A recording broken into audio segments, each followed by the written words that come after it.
Proiettore in finestra, programma.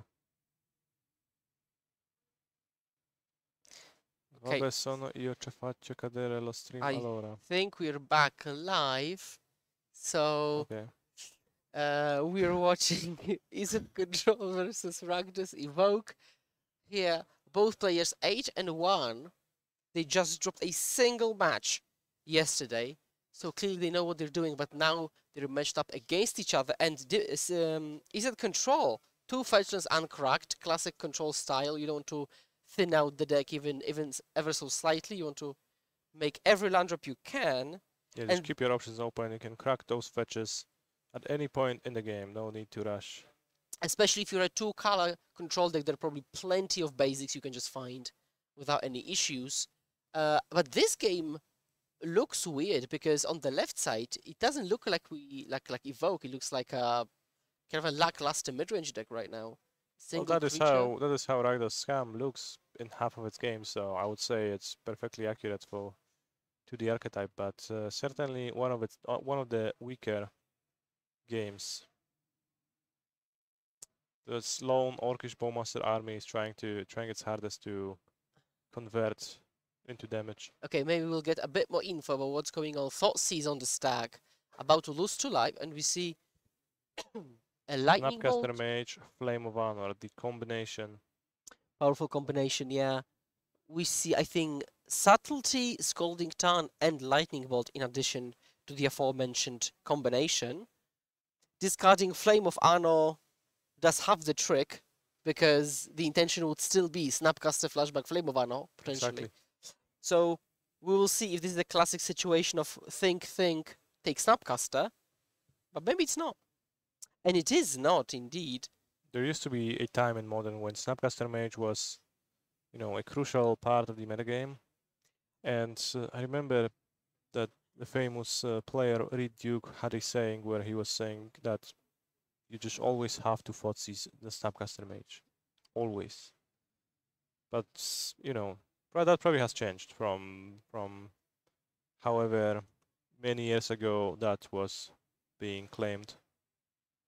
I'm also curious if there is something off screen that we can't see, because it seems like the EZ Controls player's graveyard is exiled. And it's as if there was a rest in peace of Leyline in play. No, I mean, it's just probably... It might be his mannerisms and how he just places his cards, but I'm just double checking with the judges to make sure that we know what's actually happening. Yeah, yeah. Because it is important whether Flame of Honor is flashbackable or not. Assuredly. Although, like, players have just different styles of marking their graveyard. And to be clear, if the opponent is fine with the way you play, there is no reason not to. Because, like, if this is how you play, your opponent's fine because they know what indicates what. Yeah. You just play on. And yes, indeed, this is the graveyard for the easy control player. Fetch. Seems like Michael was gently nudged into the direction of putting his graveyard in a more traditional position by the judges. Okay, so now we see 5 mana open. So, well, 5 mana means 2 for Snapcaster and 3 for Flame.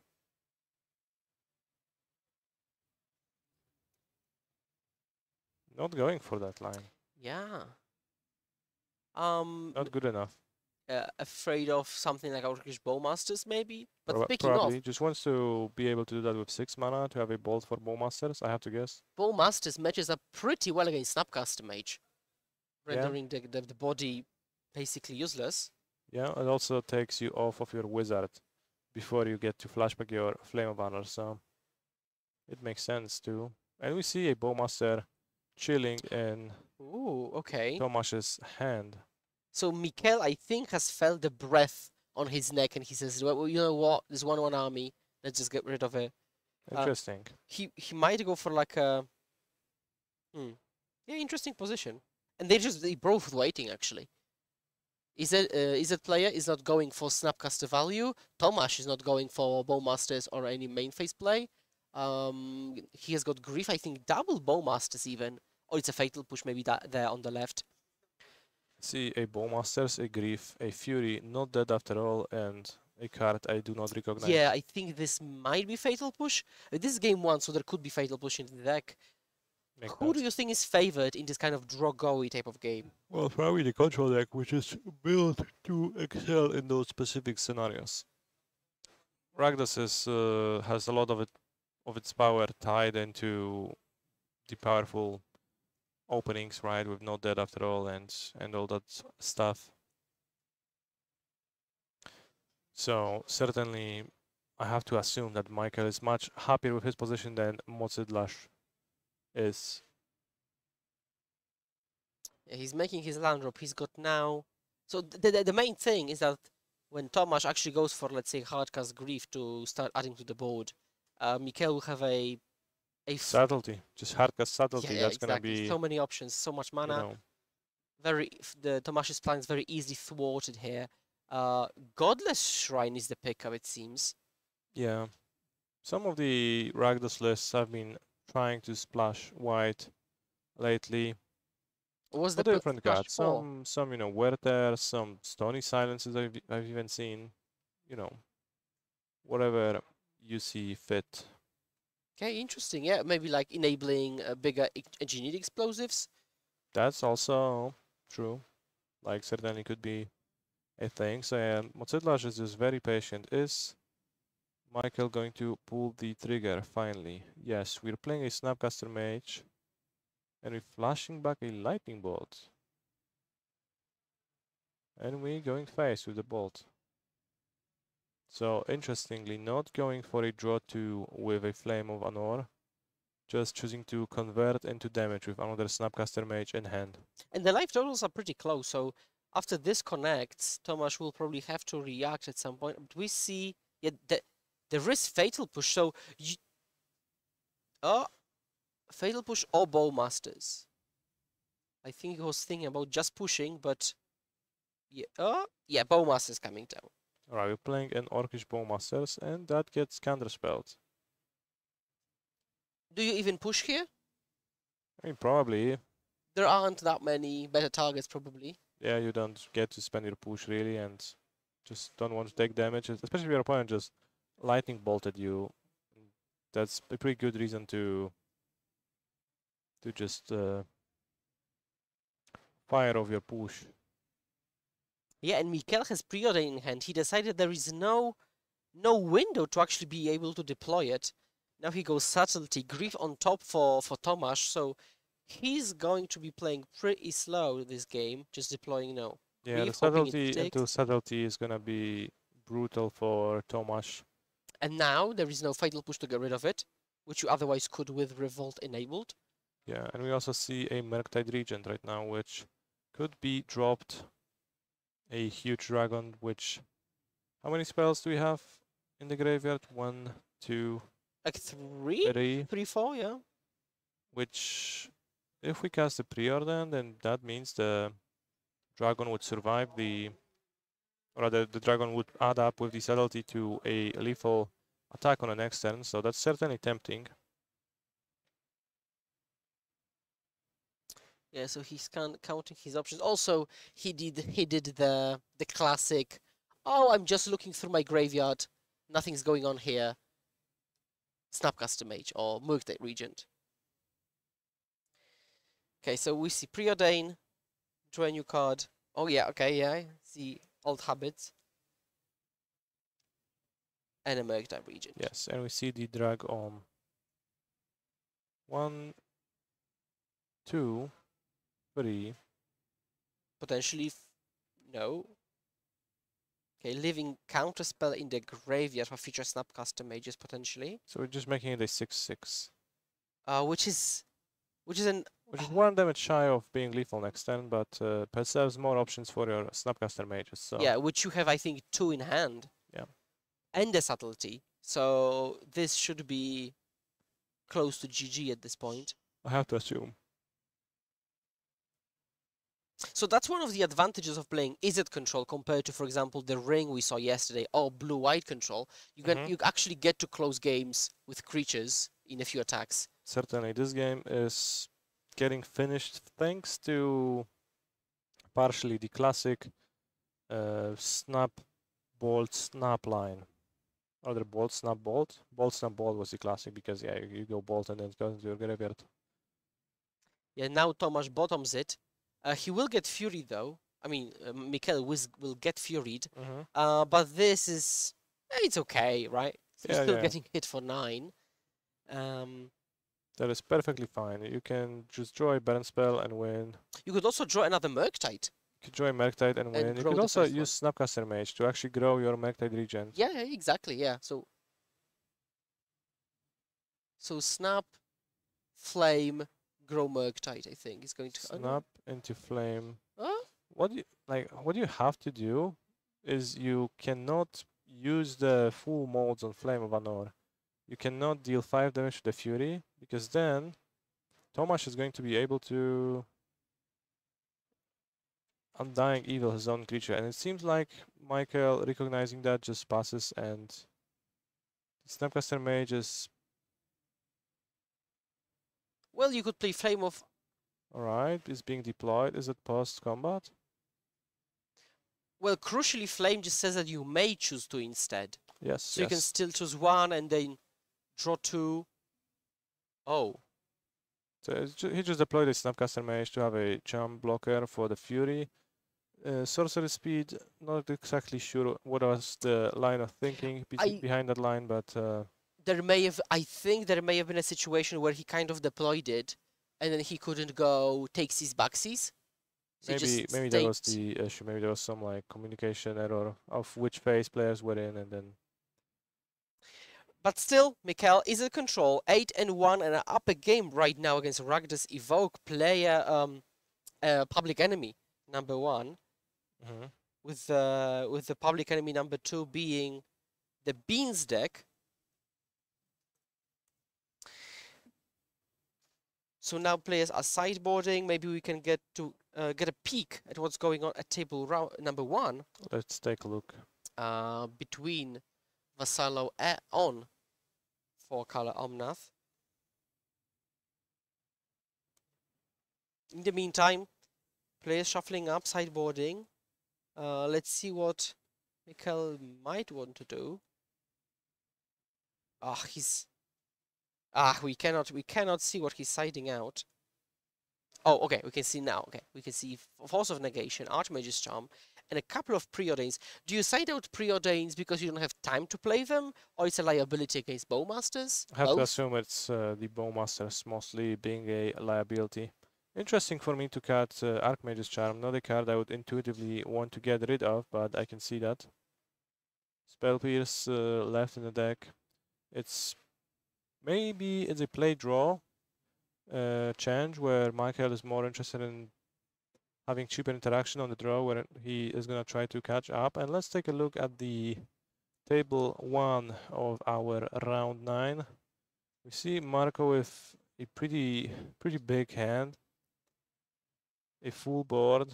Yeah, and there are 3 beans there. 3 beans, but Lawrence is not any worse. He's still... Lawrence is doing the thing with Agatha's Soul Cauldron, where if you exile Grist, because it is technically a creature in your graveyard, you can grant Grist's ability onto all of your creatures with +1/+1 counters, which then means that all of your creatures get to activate their loyalty abilities, which is, as weird as it is just true. So it's really difficult to make out what's specifically happening. So let's start from this position. Vassallo at 2 life, it seems, with a ring that has no counters because you don't want to die to your own ring. Omnath, which will help with the life boostage.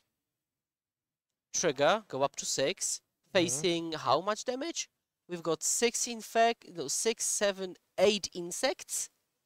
There's a good amount of insects. It is not clear to me what is the amount of loyalty available on Grist, but it's probably not the ultimate range yet. Yeah, so we might see some Grist ultimate action, or we could see some Grist ultimates action with so many creatures having Grist abilities. It takes a while, right? It takes a while to ultimate all of your different grists, so probably not gonna happen as the Cauldron is getting exiled with a prismatic ending immediately.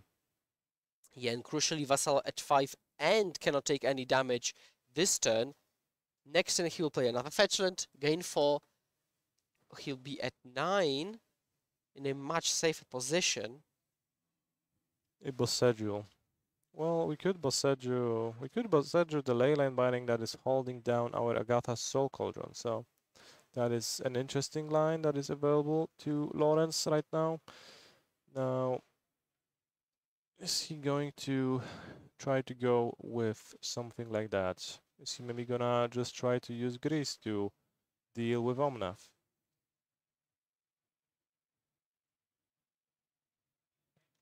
Yeah, and I've just been informed that this might actually be the first game still. Yep, it does seem like the Oh. first game still, and that's it. That's too much for Vassala. He was probably down on rings and just thought he was incapable of winning the game anymore because the Agatha's Soul Cauldron would copy Grist once again, allowing all of the +1/+1 creatures to produce even more insects, and that would just be kind of a never-ending swarm of, well, insects.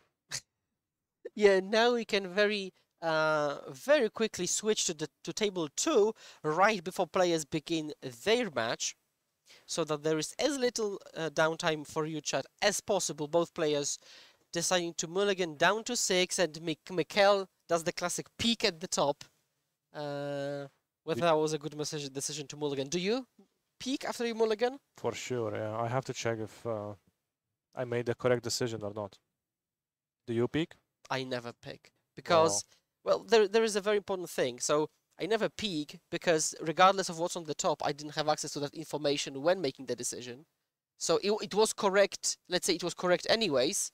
But a correct decision doesn't have to lead to a winning position. True, but aren't you just curious? Oh no, I try not to be curious. Yeah. Just generally, or like? Yeah, generally, yeah. All right. I don't Fine. insist on getting more information, especially if it's like, because the problem is that the upside is that you're happy with the good decision which you've made, and the downside is you're angry with yourself, and I don't want that downside. Well, one solution that I am trying to employ is simply not getting too angry at that. I just look at the card and I'm like, oh, too bad. Okay, Let's and draw go my with your 6. life. Yeah. Fair enough. So now both players, yes, seem to be keeping their 6s. Card on the bottom, and we're rough. On the left side, I think I see an undead effect, Fury, couple of lands, and no turn 1 thing. Actually, we haven't seen the turn 1 trick too much this tournament. We've seen it a little bit happen in every now and then on some matches and coverage, but it is certainly not a play that happens in every game of Rakdos Scam. Basically, it does happen, but whenever you play against it. Yes. Yes, the villain always opens with double grief. Of course. So now we see a Tapland for Tomasz. There might be Bowmasters, I think. Because otherwise you'd be just passing the turn constantly, right? With Fury, Undead lands. Ooh, in response to the Fetchland trying to avoid a potential spell snare. Yeah. Just, you know, taking the window that's like proper to deal 1 damage and now to resolve the Bowmasters. Now we have 2 threats on the battlefield.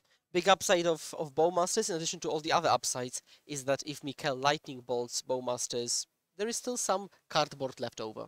Exactly, there is still the army token that is ready to pounce. But now on the flip side, Mikkel might have found a Tapland and get the mana unused, while now he can use the bolt now, untap, and just essentially he has played more than he would have. Yeah, true. I guess if the target was like a Tapland, then it was actually a downside to play the Bowmasters in response to a Fetchland. Interesting to think about. So I see Flame of Anno as one of the cards on the top. I like indicating the thinking by putting the cards perpendicular to the rest of the deck. Okay. The graveyard is still in the exile zone. I'll try to fix that. I mean, it's probably just a graveyard zone.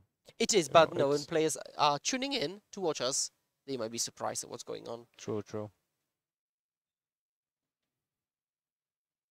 What is in Tomasz's hand right now? I see a combat trick, Undying Evil, a Fury, and 2 lands. Not too hot. And Holy Heat on the arm is just preserving his life total. Yeah, Michael not afraid to spend lightning bolts and unholy heats on the orcish armies. It's just, you know, sometimes you need to exchange your resources in ways that don't necessarily feel the greatest, but you just you're just fine with that anyways. So is Tomasz going just up the chain until he can hardcast the Fury? He might. 3 lands in play, Godless Shrine in hand.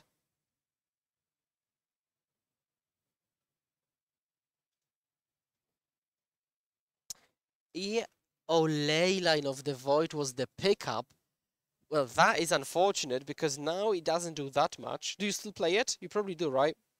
Yeah, I mean probably you just play it out and future snapcasters are gonna be weaker or they're gonna be choosing from a limited pool of cards. Like Oh, just the unholy heat and lightning bolts. and so we see and just an island found. You never want to get a Blood Moon, although I doubt Blood Moons are in the deck against a mono blue deck with a red splash. Seems like we're just preserving the life total. We could also spell pierce the ley line, but not often that you spell pierce the ley line because typically it's on the board before you can do that. But here there was an opportunity to do that. Yeah, so Mikhail just says, well, I'll play through it. It's not worth a card. Which is interesting because he has a full grip of cards. So, Yeah, it's also interesting that the card in question would be spell pierce, which is a card that will lose value. yeah. Probably and become quite weak in the future. But I would have been tempted to spend my mana efficiently and draw 2 with Flame of Anor too, so I get Michael's play. Yeah, especially hit your land drop, which Yes. you missed still. Yes. Now Tomasz passes the turn Takenuma in hand, double Fury Undead trick, and he Takenumas instead of holding up that land for the hardcast Fury. Probably he just assumes that he's gonna draw a land at some point in the game, whether he wants to or not. So. And now the best draw would be an untapped land, Well, or another play to play alongside Bowmasters to Yeah. double spell. But now, yeah, he'll just single spell and have protection up.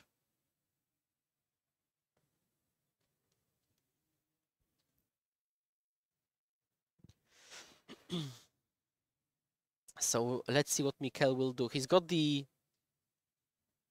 yeah, he's got full grip, double bolt, snapcaster flame. He'll probably draw 2 again to make sure he can hit a land drop. Now a preordain would certainly come in more handy, an efficient way to find land drops other than 3 mana spell. But now Bowmasters in response.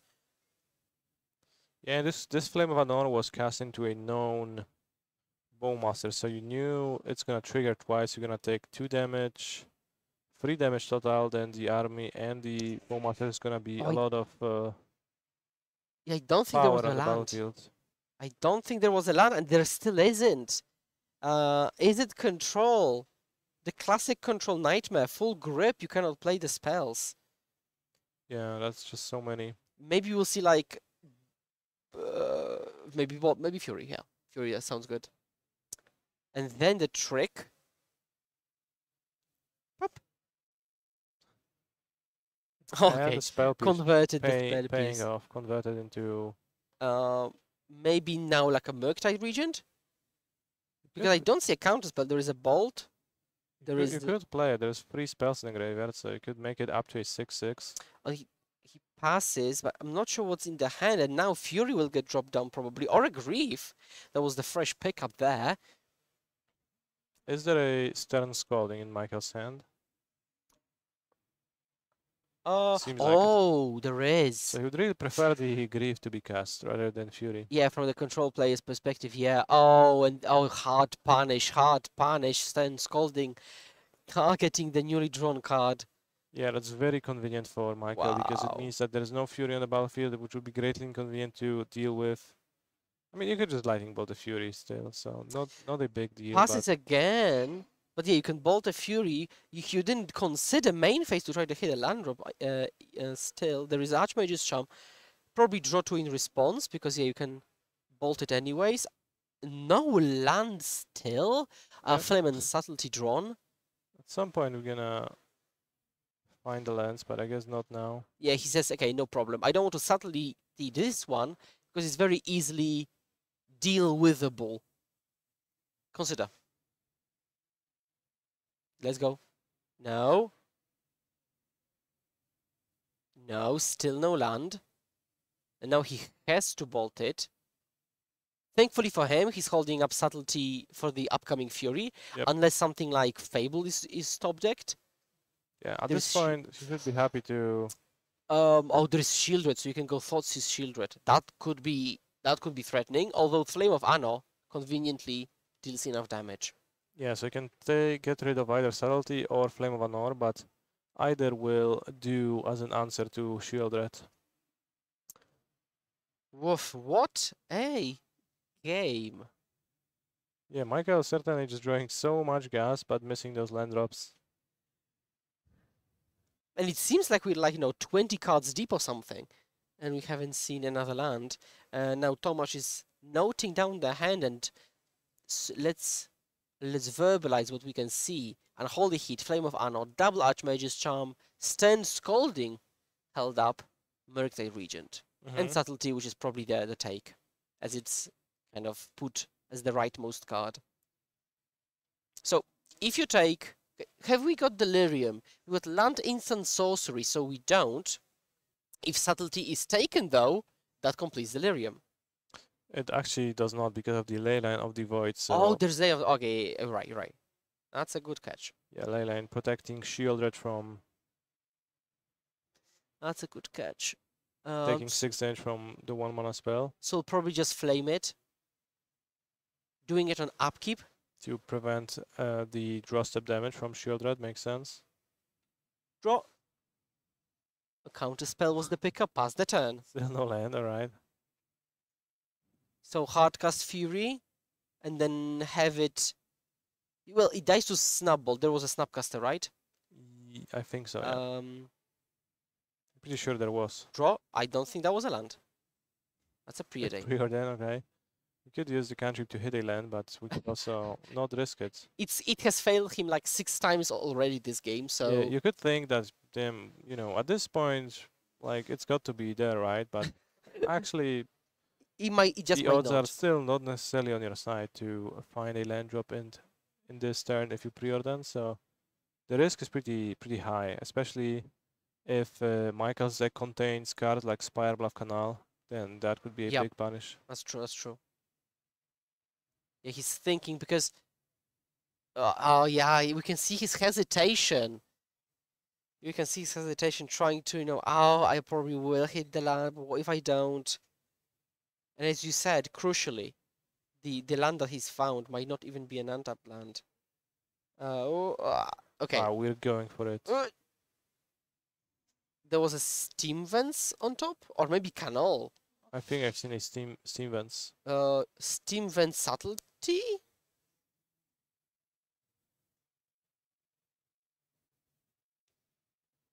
Oh, he's thinking about this long and hard.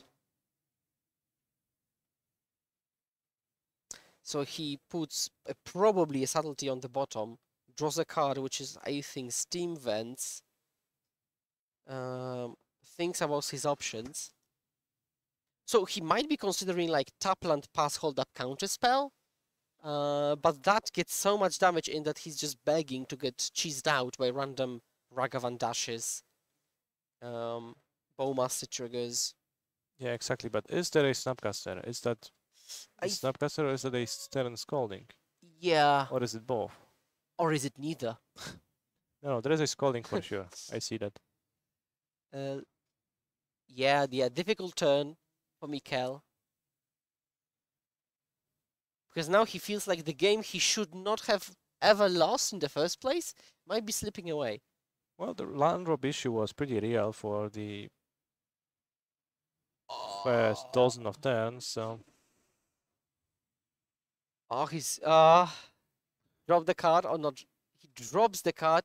Uh, oh, I hear that you feel it so hard.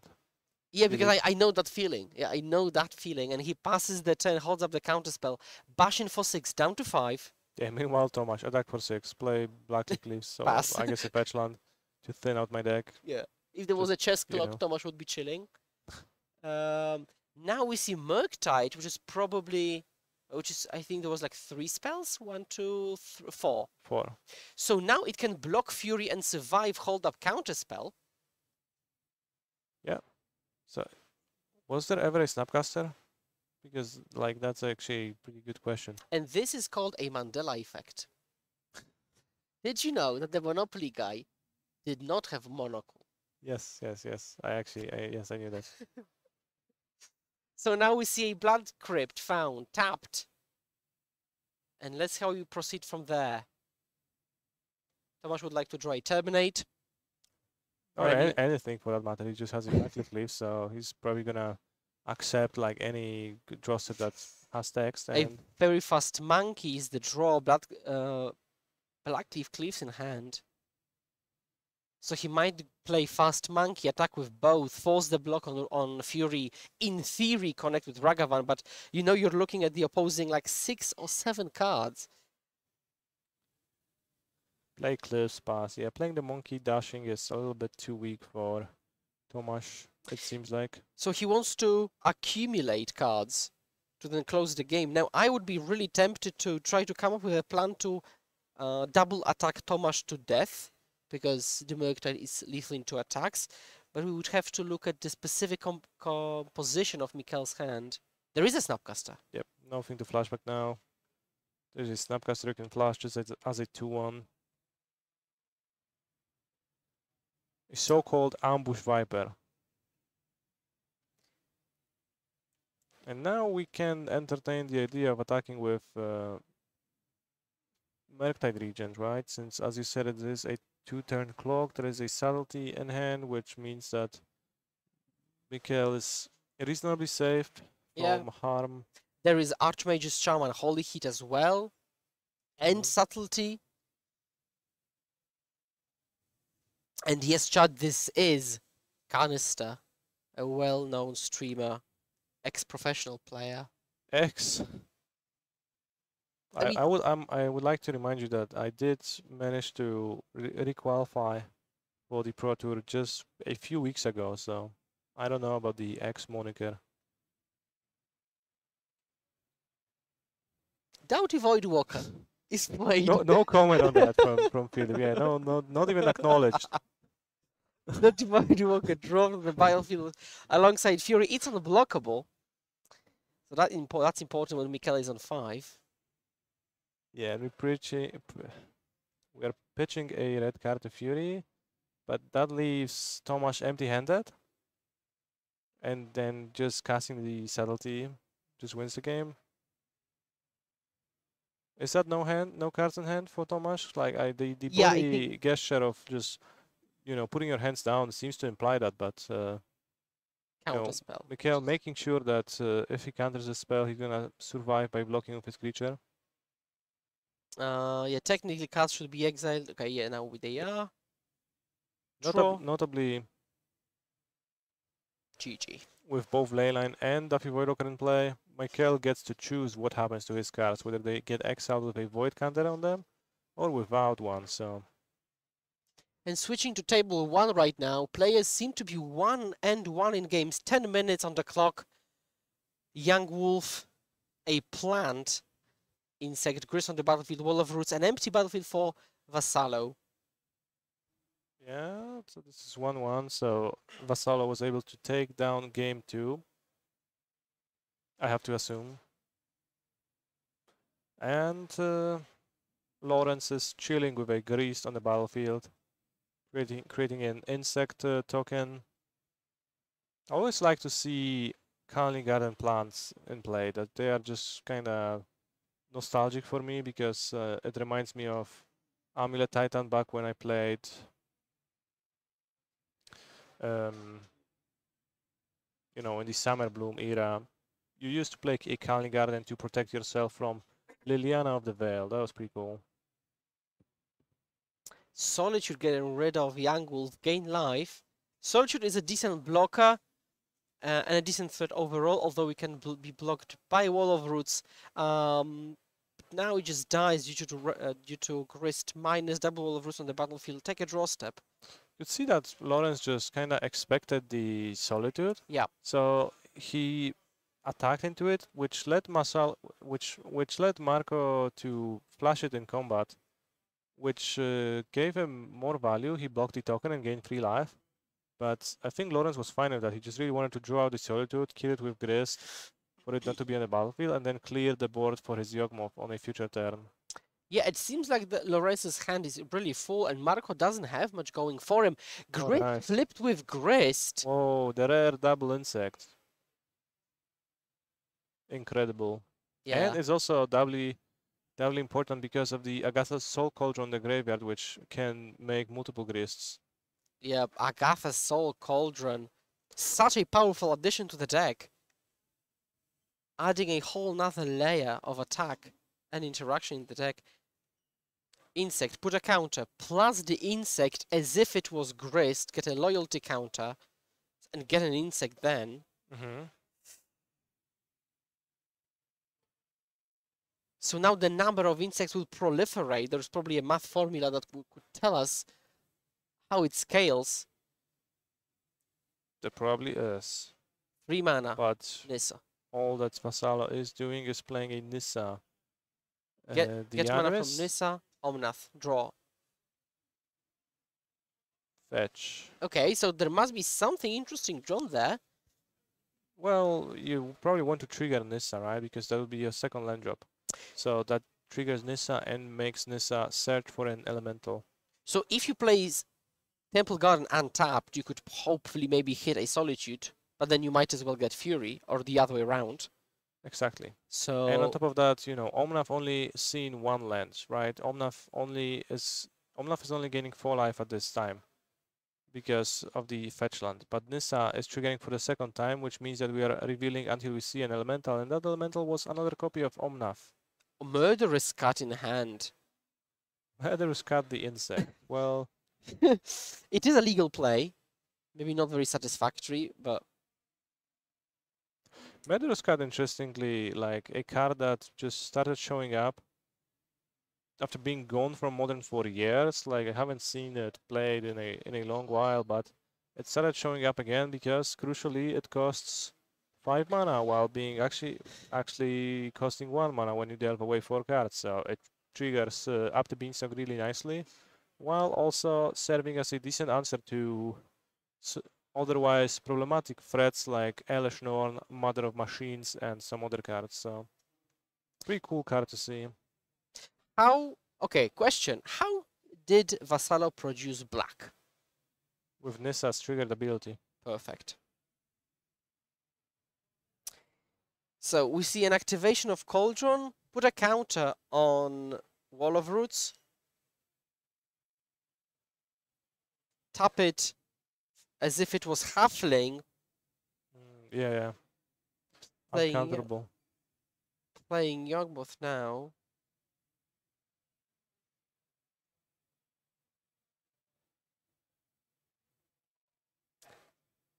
So now we might see something like miners, use insect. I'm not sure what the number of loyalty counters there is. Yeah, I have to say that the clarity of this Grist dice is pretty good, but could be much better. Plus, get an insect.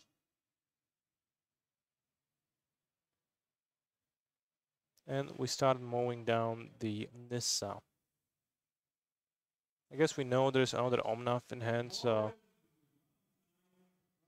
Okay, activate again. Now, this time on the Omnath, and this might be due to this interesting line of text on Yawgmoth Throne Physician, which says black, discard a card, proliferate, and so you can proliferate the minus counters on opposing creatures. Yeah, that would be pretty cool to see, although double forest on Lawrence's Vanderbeek's side means that proliferating is not so easy.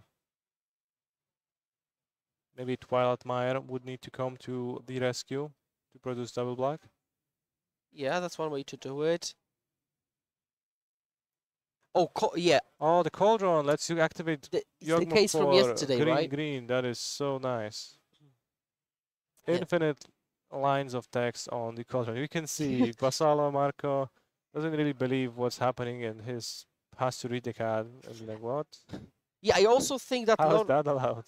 I also think Lawrence discarded might just Yeah, two judges have to come over, point at the cauldron, clarify the situation. yeah, might was discarded, which might be another like a future target for Cauldron. For sure will be. Mm.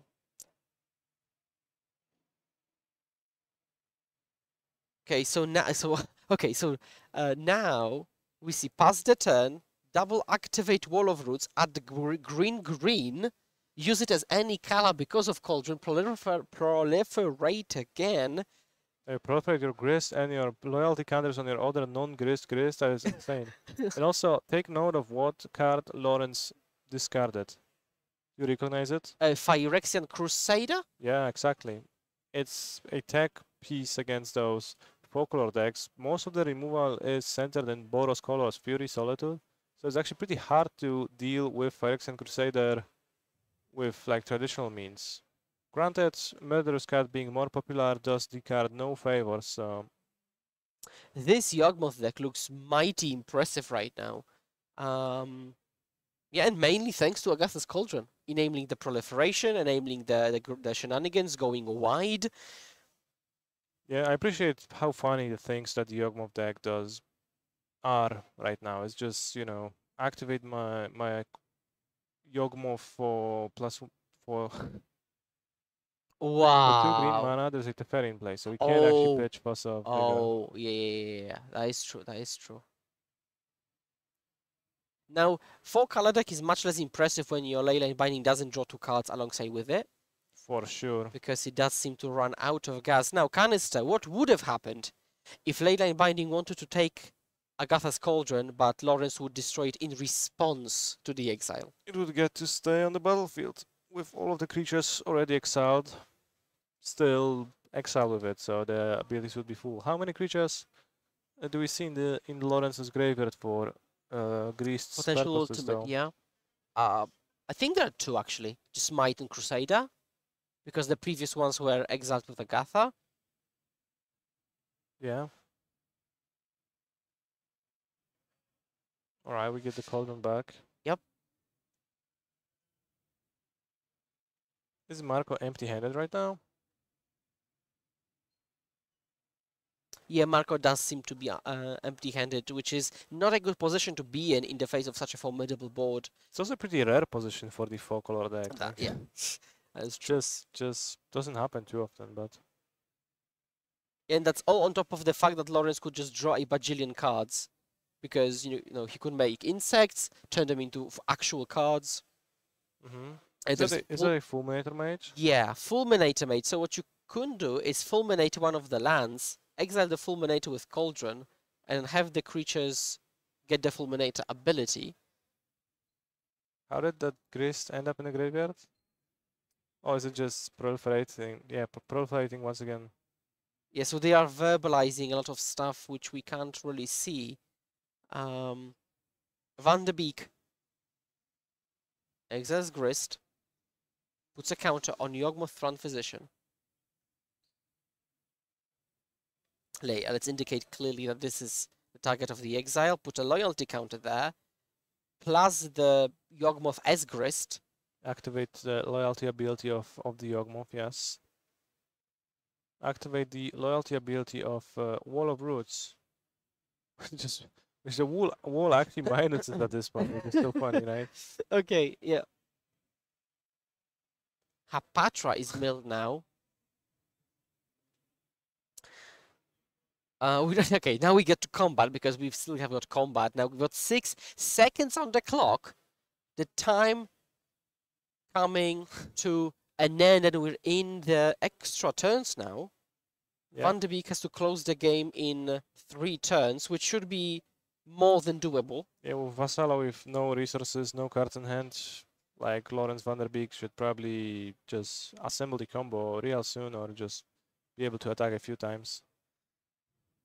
Fulminator Mage, gonna destroy land. Can you cut off? The black source, right? Yeah, the black source, so Murderous Cut, not even a live top deck now. So probably as any comeback, it starts with the one ring to at least have the thought of potentially surviving. Marco double checking the math on the combat. Oh, something unexciting I think has been drawn. Green. Bow Seiju maybe? Is that the beans? Oof. It's Seiju. Yes, it is Bow Seiju. Who endures? Alright, it is time for the Agatha's Soul Cauldron to endure. So right now Van de Beek is left with a wall of roots with a few loyalty counters, a few plus counters, and a couple of -0, -1 counters. I believe it's 4 plus 4. It's +4 +4 and -0 -3. Something like that, yeah. So it's a 4-9, but actually 4-6 with 2 loyalty counters. That's just a fun thing to say. Okay, so let's see what Lawrence is going to master here. 3 cards in hand, and many possibilities to redraw into more stuff thanks to Yawgmoth Transposition ability. Force of Vigor in hand, as we saw previously, not doing much because Marco has nothing. We could copy the... Oh no, the Cauldron is not in play anymore, so we cannot use the Cauldron. Well, that makes sense. So I think we're floating green mana with Wall of Roots and cashing in for a card. I think a land was the top deck. Overgrown Tomb doesn't add much to the battlefield right now. 6 mana available, 1 floating, and an unactivated Wall of Roots there. The possibilities seemingly nigh endless. Overgrown Tomb, lose 2, down to 14. Life total should not be in consideration here. Activate. Kill it. Double green floating. Hoping for like a Chord of Calling at this point, an undead creature. Halfling. It at least can be converted into a card. Is it 2 more Yawgmoths in his hand? There was 1.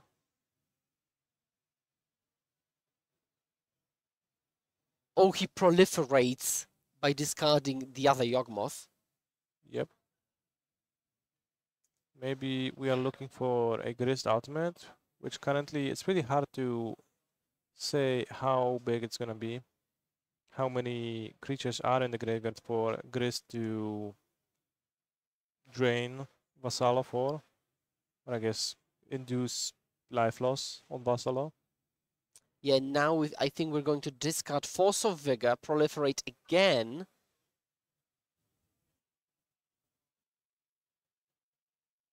Yeah, he's proliferating the loyalty counters and the +1/+1 counters. Some quick maths. Yep, calculating. Pianist hands. Attack you. For 2 +1 +3. Grist Ultimate. Count the creatures. So it's going a bit too fast for us. I say 6. A non-lethal amount. Halfling pass. Right, 3 lives, so even the one ring. Granting protection. Notably, Greased goes around that because Greased causes each opponent to lose life. Neither of those lines conflict with protection. You could draw a Leyline Binding Pass for the the Greased. turn. Draw a card. Turn 4. Ultimate. Handshake Van de Beek goes to 9-1. Vassalo goes to 9-1. So the only undefeated player, no longer undefeated for the duration of this tournament, but it was a pretty pleasurable match to watch. A lot of interesting synergies, interactions, and effects happening on Lawrence's side, while Vassalo was fighting off those Yawgmoth effects valiantly.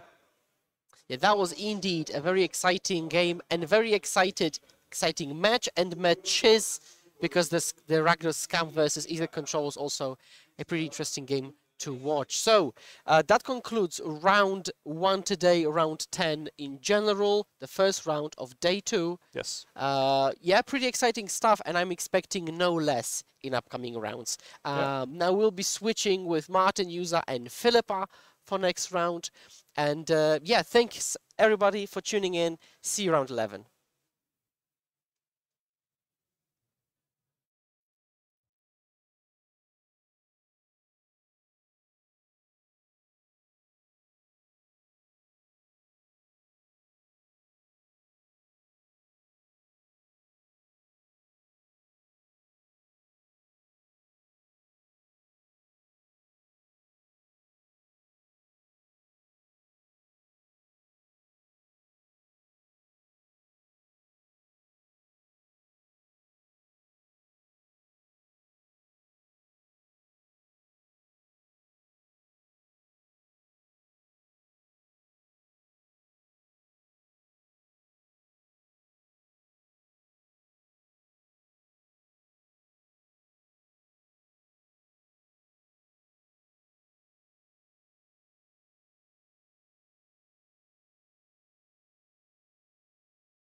Welcome back to Legacy European Tour. My name is Felipe and I'm joined by Martin Juza. We are about to start round 11 of this Grand Open Qualifier in Sofia. So 64 players made day 2 here and they are ready in round 11. We have a total of 15 rounds plus a cut to top 8. And these players really want to make top 32 to get sure they make it into the Ghent Qualifier Regional Championship. We have a players to watch slide here to see what are the players that we are going to be looking at throughout the day. Any player that stands out to you, Martin? So it looks like this is just the standings. Yesterday we had, some of the players to watch. We put like Andrea Mengucci on it, for example, who is still in the running. He was, I think, around the 10th place in the Swiss after the first day. He was 7-2. But this is the top of the standings. We have two 9-1 players, and then a bunch of 8-2. So Marco Vassallo, he was the only undefeated player after day 1. He is playing 4-color elementals. Lorenz van der Beek is playing the Yavma combo. We saw both players in the feature match in the previous round. And yeah, a couple of A2 players. The metagame is very diverse. There's a little bit of everything. I think Ragda Scam is probably doing the best. When I was walking around the top tables, that's probably the deck that I was seeing the most. Yeah, but soon enough, we are also going to have the meta breakdown in the next rounds, and then we can see what decks actually performed well here in the tournament. We also have George, is a local player doing very well with the Liliot combo that we saw yesterday, and is actually our backup match for this round. And here we have Nicholas, the mono black coffers player that we saw also yesterday, versus Mark on Arden's Scales. So we saw yesterday that the mono black coffers deck can easily outgrind or punish the 4 and 5 color decks that are drawing a lot of cards without the beanstalk, but they have greedy mana bases. And Nicholas was able to twice just play Karn, the Great Creator, get a Sundering Titan from the sideboard, and just completely wreck the opponent. And one of those games, Nicholas actually left the opponent with 0 permanents in play. So it's going to be interesting seeing if this deck also has what it takes to combat a super fast deck, which is Hardened Scales. Yeah, I really like that Nicholas realized that the meta had so many 4 and 5 color decks and decided to punish that mana base. And here, Arden's Scales combo deck that now plays with the Agatha's Soul Cauldron, a new card from Wilds of Eldraine that made this deck even more powerful. Yeah, Agatha's Soul Cauldron does a lot of things. We can see it in decks like Yavmod, the combo. We can see it here in Hardened Scales. So, for example, if you have Arcbound Ravager, you can put 5 counters on your Inkmoth Nexus, then sack the Ravager, it goes into the graveyard. Nexus hits the opponent for 6. Then you exile the Ravager from the graveyard with the Cauldron. All of a sudden, Nexus can ping the opponent, or with Ballista, Nexus can ping the opponent. Now the Nexus has Infect, so you keep doing poison counters. And there's a lot of cool things you can do with the Cauldron. Yeah, and here we see as a boss being played. We also have the Urza Saga on 2, so on the next turn, Mark is going to be able to get an artifact with mana cost 0 or 1. And that can be a lot of things. So we see in Urza Saga, this mono black deck plays a lot of these like Stone Rain kind of lands for non-basic. There's 4 copies of Field of Ruin, and there's 4 copies of Demolished Field usually. So Nicholas has an interesting option here. Does he want to take away the Urza Saga? And he does. No free artifacts for Mark. This mono black deck is pretty slow. There's obviously a little bit of hand disruption spells, cards like Thoughtseize. Yesterday we saw cards like Knight's Whisper. Sometimes you play Sign of Sun and Blood. And then you have Karn the Great Creator, which is obviously great against this deck full of artifacts. And Nicholas also has a really nice toolbox for Karn. Other than that, there are cards like Shield Dread, some removal spells, like the typical stuff. Yeah, and I see that Nicholas has 1 card in hand. It has 2 removal spells. I cannot exactly see what the other card is. Yesterday, Nicholas was putting March of Wretched Sorrow to really good use. He was able to kill cards like Eldritch Deep Fiend at instant speed, and when the opponent was tapping his lands. So I'm curious to see if that card is also going to be good today. Yeah, and here we see that Marsh.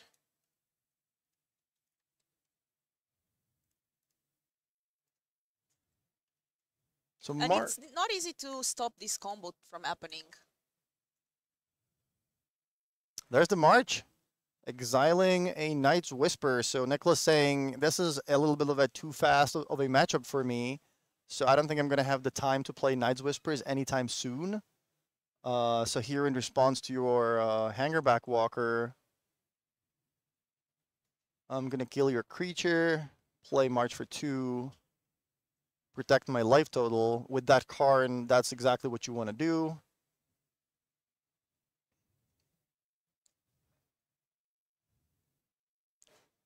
Looks like Mark is floating 1 with that Springleaf Drum, activating a Nexus perhaps? No, there's an Arcbound Ravager. Okay, so we have Agatha's Soul Cauldron in play with Ravager, with Walking Ballista. Let's see, let's see what Mark can cook out of this board position. Yeah, and a lot of options here for Mark. I really like this new card, and Aldi's deck got even stronger lately. Nicholas does have a lot of answers, and I'm curious to see if that card enters the battlefield, what he can also get.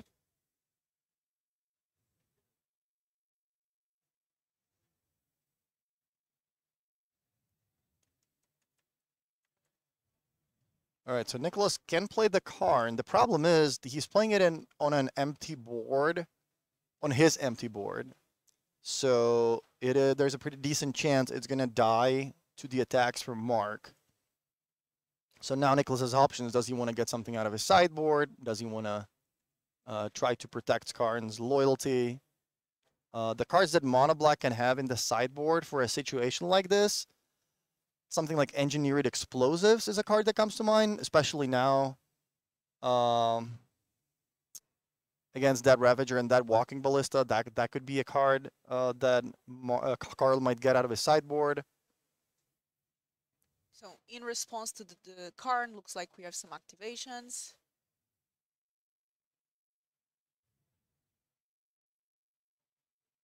So Ravager sacrifices the Ballista. That creates two counters. That creates 2 tokens.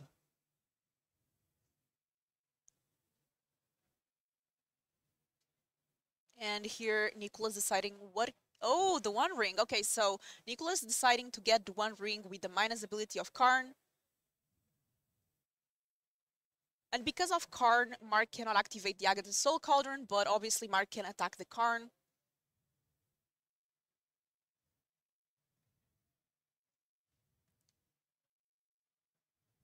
Karn down to 3 loyalty.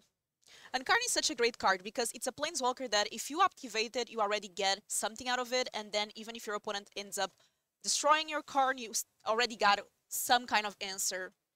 Yeah, it's a nice value card that lets you build a Silver Bullet sideboard where you get a lot of cards that are great for all kinds of matchups. We saw players using Karn to get Chalice of the Void out of the sideboard to stop the Cascade decks, for example. Engineered Explosives is a card that you can use to kill Rhinos, for example. If it's too late to stop the Cascade spell, you can still kill the creatures with explosives. You can use explosives against the aggressive decks like this one.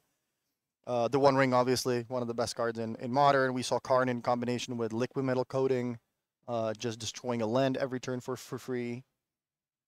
Yeah, and here we see Nicholas tapping only 3 mana for the ring because he has the coffers being able to give mana equal to the number of swamps that you have.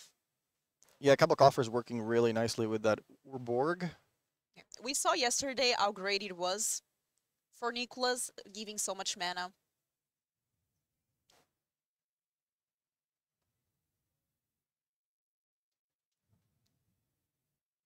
Yeah, the question is, what does Nicholas do against a board that goes wide? Yesterday we saw that Sundering Titan was able to destroy all the lands from the 4 or 5 color elemental deck that was drawing a lot of cards. They had an empty hand. They didn't really have a lot of stuff on board though. Now that Mark is going wide with, Walking Ballista tokens and Ravager counters, it's going to be interesting seeing if Nicholas can actually find enough removal spells to deal with that, because the One Ring only buys you a limited amount of time. Yeah, and the protection is going to only last for this turn. I'm not sure if there's any kind of sweeper that Mono Black has. I mean, there are cards like Damnation. I'm not sure if they're in Nicholas's deck. It really depends on the version of the deck that Nicholas might be playing. We saw, I think, yesterday Cityscape Leveler, but that only removes with not a board wipe, just a specific threat.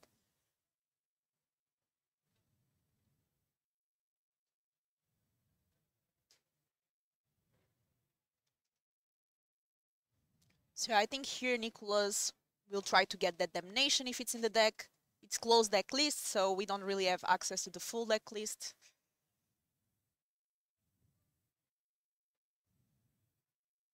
Yeah, not sure where we are now. I think Nicholas activated that one ring, perhaps pass the turn. Mark thinking if there's something he can do, but against the protection from the one ring, there's not a whole lot you can do other than pass the turn, I believe. Yeah, and just passing the turn here. Nicholas is going to take 1 damage from the one ring, drawing a card. Still no Damnation, drawing 2 more cards with 1 ring.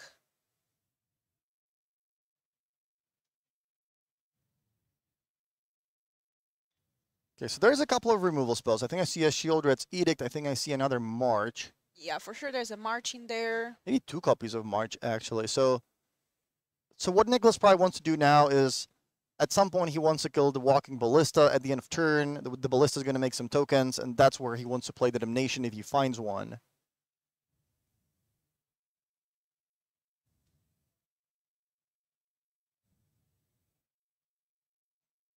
So coffers now can be activated for 6 plus 3 mana leftover. So he has access to 9 mana this turn. So a lot of cards in hand, but looks like he's going to be able to play most of them.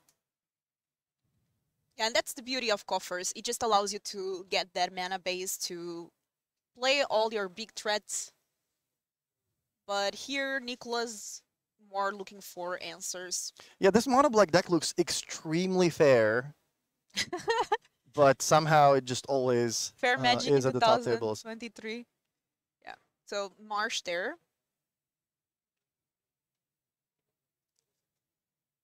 So it looks like in response.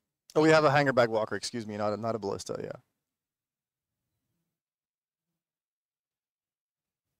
Taking some counters, dealing some damage.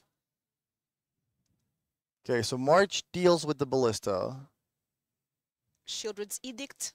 So now Nicholas can say token or non-token, which is way better than saying creature in this case.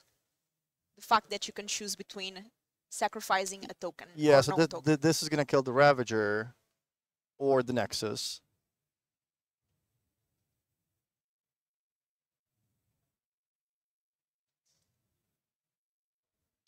Oh, activating the Inkmoth Nexus. Wait. Okay, so it looks like Shiro's Edict said non-token. In response, Market activated the Inkmoth Nexus to be able to sacrifice it. And in response, Nicholas marched the... No, I don't think this is in response. I think it's in response to the Edict. The Edict is on the stack, but Nicholas saying, before the Edict resolves, I still want to kill the... I want to try to kill the Inkmoth Nexus. Mhm.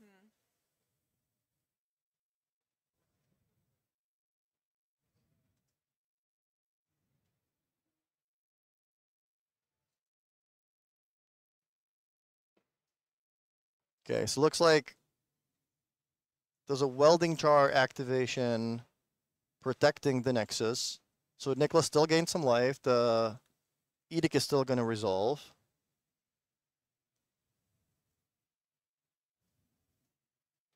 Now Mark has an option to sacrifice some artifacts to his Ravager before the Ravager dies to try to work the modular counters. I think Nexus is on 6, and given that Agatha's Soul Cauldron currently has a Walking Ballista exiled, that is possibly a lethal Nexus next turn. Yeah, Nicholas doesn't have another one ring to gain protection again.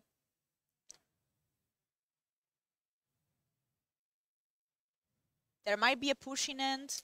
Yeah, Nicholas really does need a 1-mana removal spell in this case because that Nexus is going to be lethal. I'm also not sure where exactly is the Welding Jar because there is a graveyard on the right side. Is the Welding Jar in play, or? I think it's on the left of the lands. I think it's in play.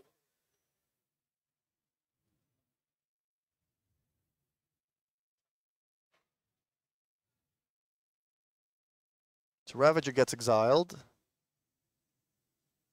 Counter goes to the Ingmod Nexus. There's the Ozolid.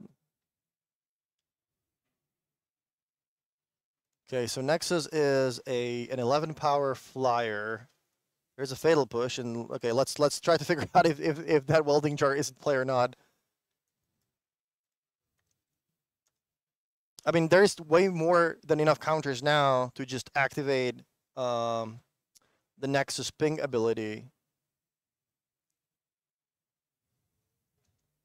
Looks like Mark That takes was down going game enough. 1. Yeah, and here Nicholas couldn't find another ring to give protection or a way to wipe the board, no domination.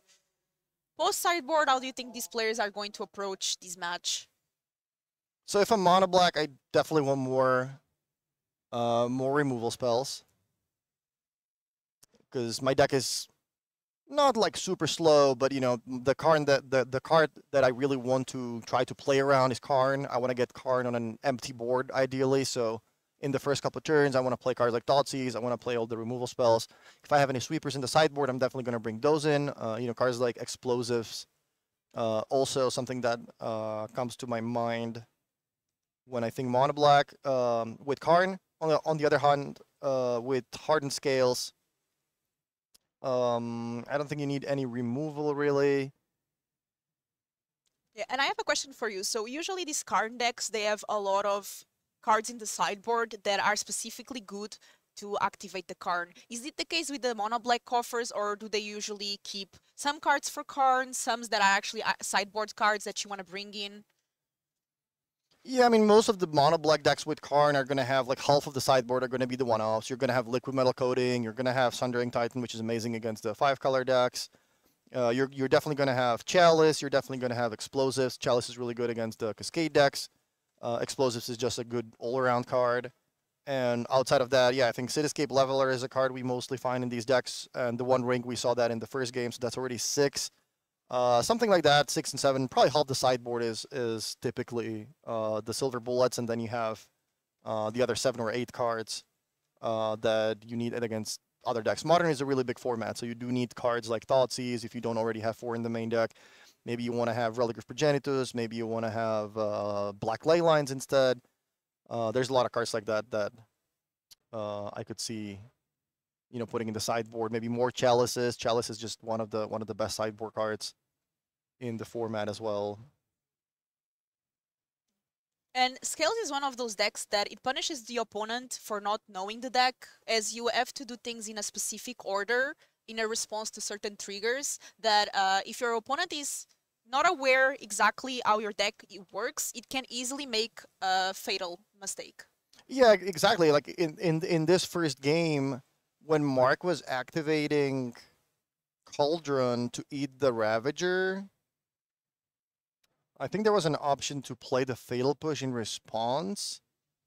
And as it turned out, it was a little too late now with the Ballista in the graveyard and, you know, 10 counters on the Nexus. The Nexus can just activate for 1, ping you. That is a poison counter. You know, do it again, do it 10 times.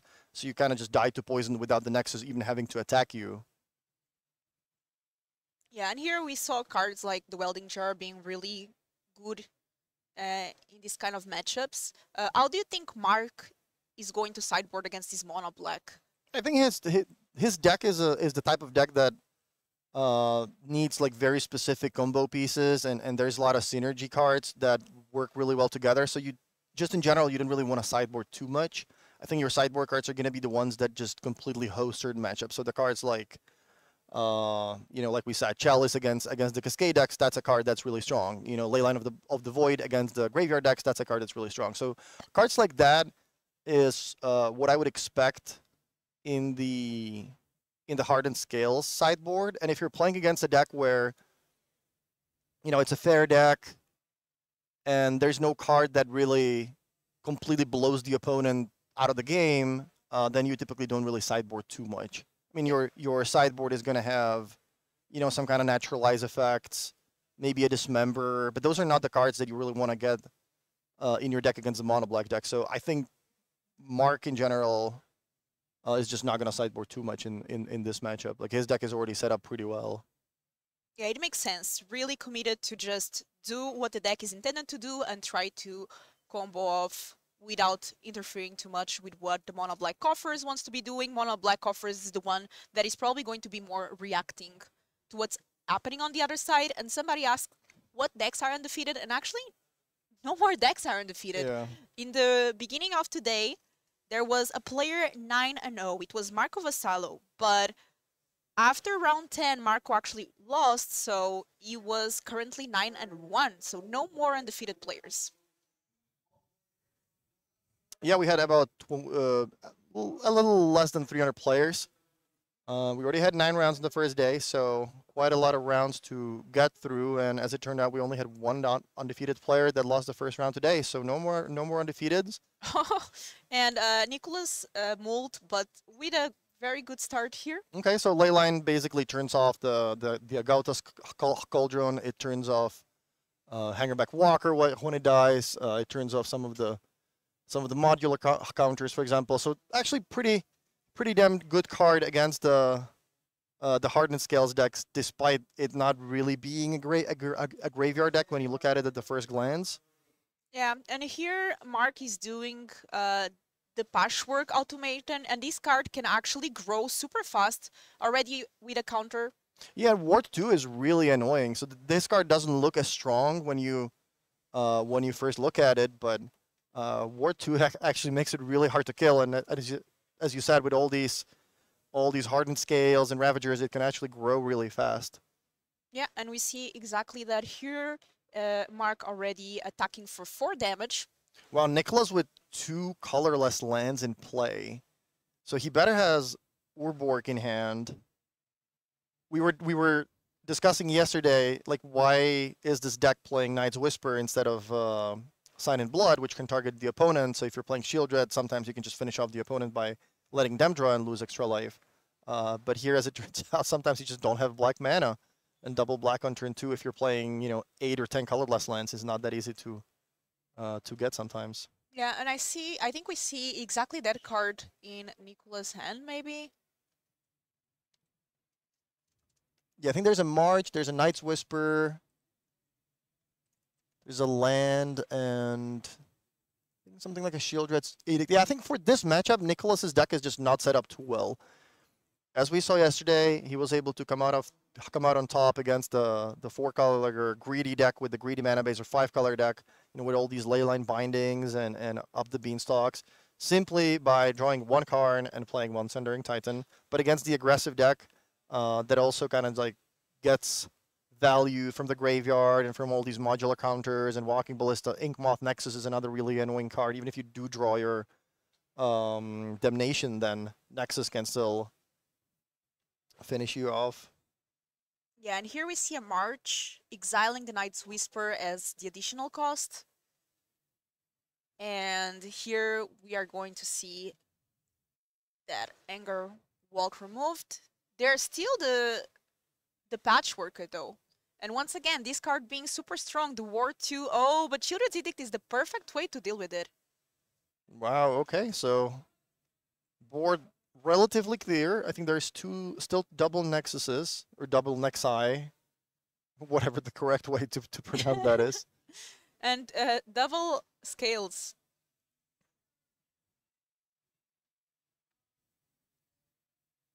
Arcbound Ravager not as strong against a Leyline in play. You can still make it bigger, but Modular says when the creature dies, you get to move the counter somewhere else, and with Leyline, the creature doesn't die, it gets exiled. So Nicholas, a little bit protected against those kinds of shenanigans. Plays a Karn, so actually quite a good sequence for Nicholas, clearing the board on turn 3 into Karn on turn 4. That's also going to stop cards like Welding Jar. It's going to stop the Ravager from eating more creatures, getting more counters.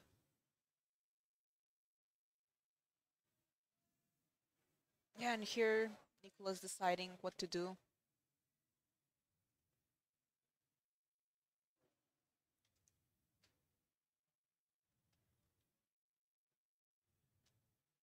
Yeah, so Mark deciding that that welding jar looks relatively useless against a card on board, so I'm gonna eat it to put some extra counters on my Ravager.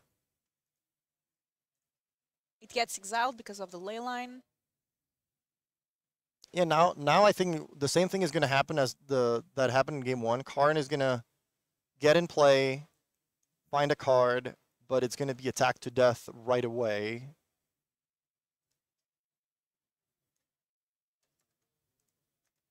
Believe there was a Cursed Totem. That's a 2-mana card that says that activated abilities of creatures cannot be activated.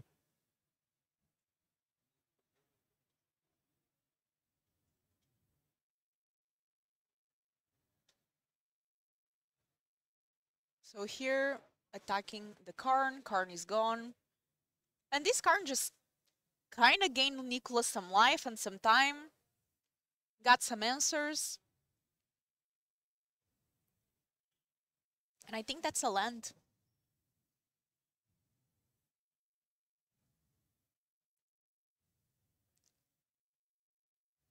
Okay. All right, so Field of Ruin gets activated to target the Nexus, which gets sacrificed to Ravager. So the only legal target disappears. So I don't think you should be searching through your deck to get a land here.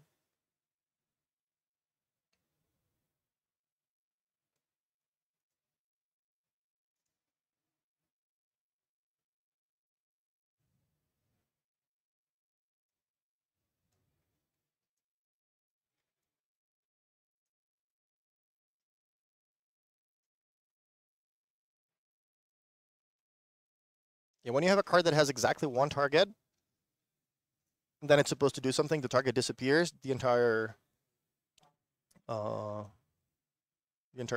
ability or spell fizzles, which was the case here as well, with the Nexus just disappearing in response to the field activation. So that was just a fair strip mine in this case. Or a fair wasteland, let's say. There's a Cursed Totem. But that's not going to stop the Ravager. I think Nicholas is out of cards, and we have a Ravager with, can't quite tell, but that's something around 10 counters. It is a lot, yeah. It was 6 last turn, and now with that Ozolite is even more. And this is actually a different Ozolite. It's not the OG Ozolite per se. It's a fairly recent one. Yeah, it's the Shatter Spire from March of the Machine. March of Machine, yeah. Yeah, it looks like Nicholas draws not a removal spell, so that giant Ravager, despite not having a graveyard, still carries the game for Mark, 2-0. 2-0 here for the Ardent Scales player.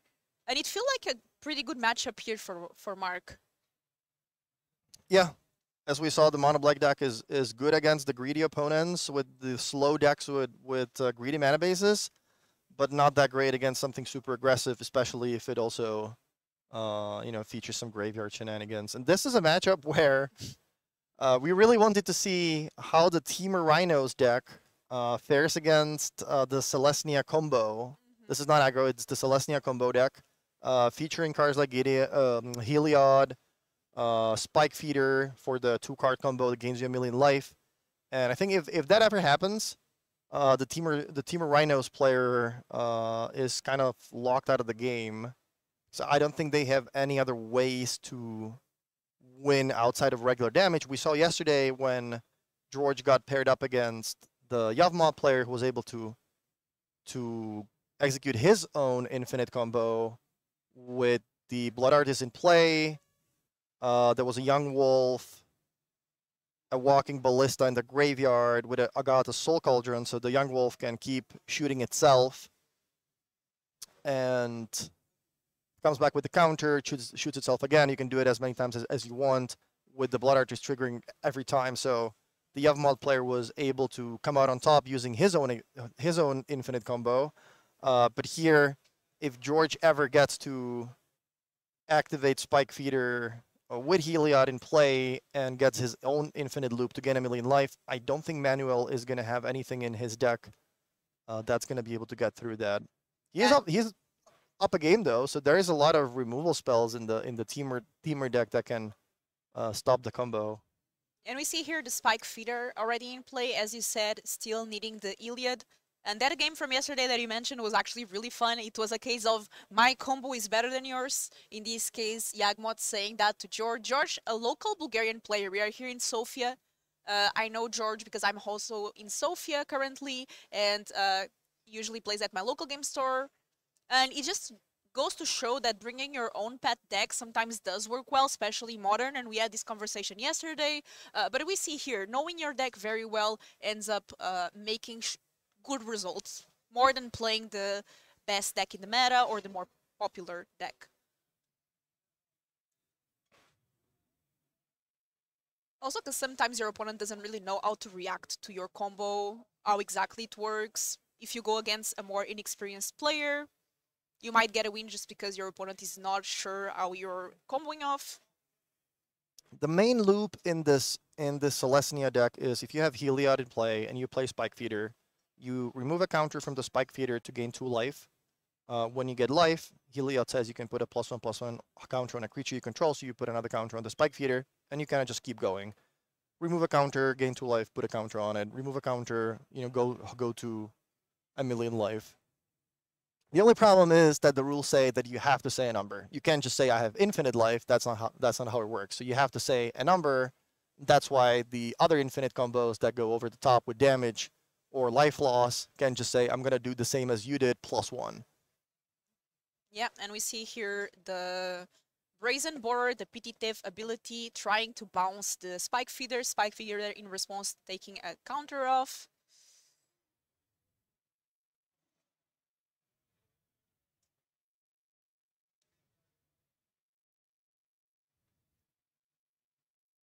Yeah, I think we came at a time when there is a lot of spells resolving on the stack. I think there was a Brazen Borer bouncing something in response to something else. There's a lot of Rhino tokens. George with a bunch of Auric champions. This is a deck where if you are playing a deck like Boros Burn, you kind of don't want to get paired against this. Oh yeah, imagine playing Burn against this. That would be brutal. So it looks like George is up to 29 life. He is facing quite a lot of damage though. Those 6, I think that's 6 Rhinos. The Borer is on an adventure, so that's not going to be able to attack just yet, but that is at least 24 damage coming through with the Rhinos. I think the card George wants to draw is something like a Collected Company to try to find that Heliod and the Spike Feeder, or just keep flooding the board with creatures and triggering all these Auric champions. Yep, and this Conclave Mentor, if 1 or more +1/+1 counters would be put on a creature you control, that many +1/+1/+1 counters are put on that creature instead.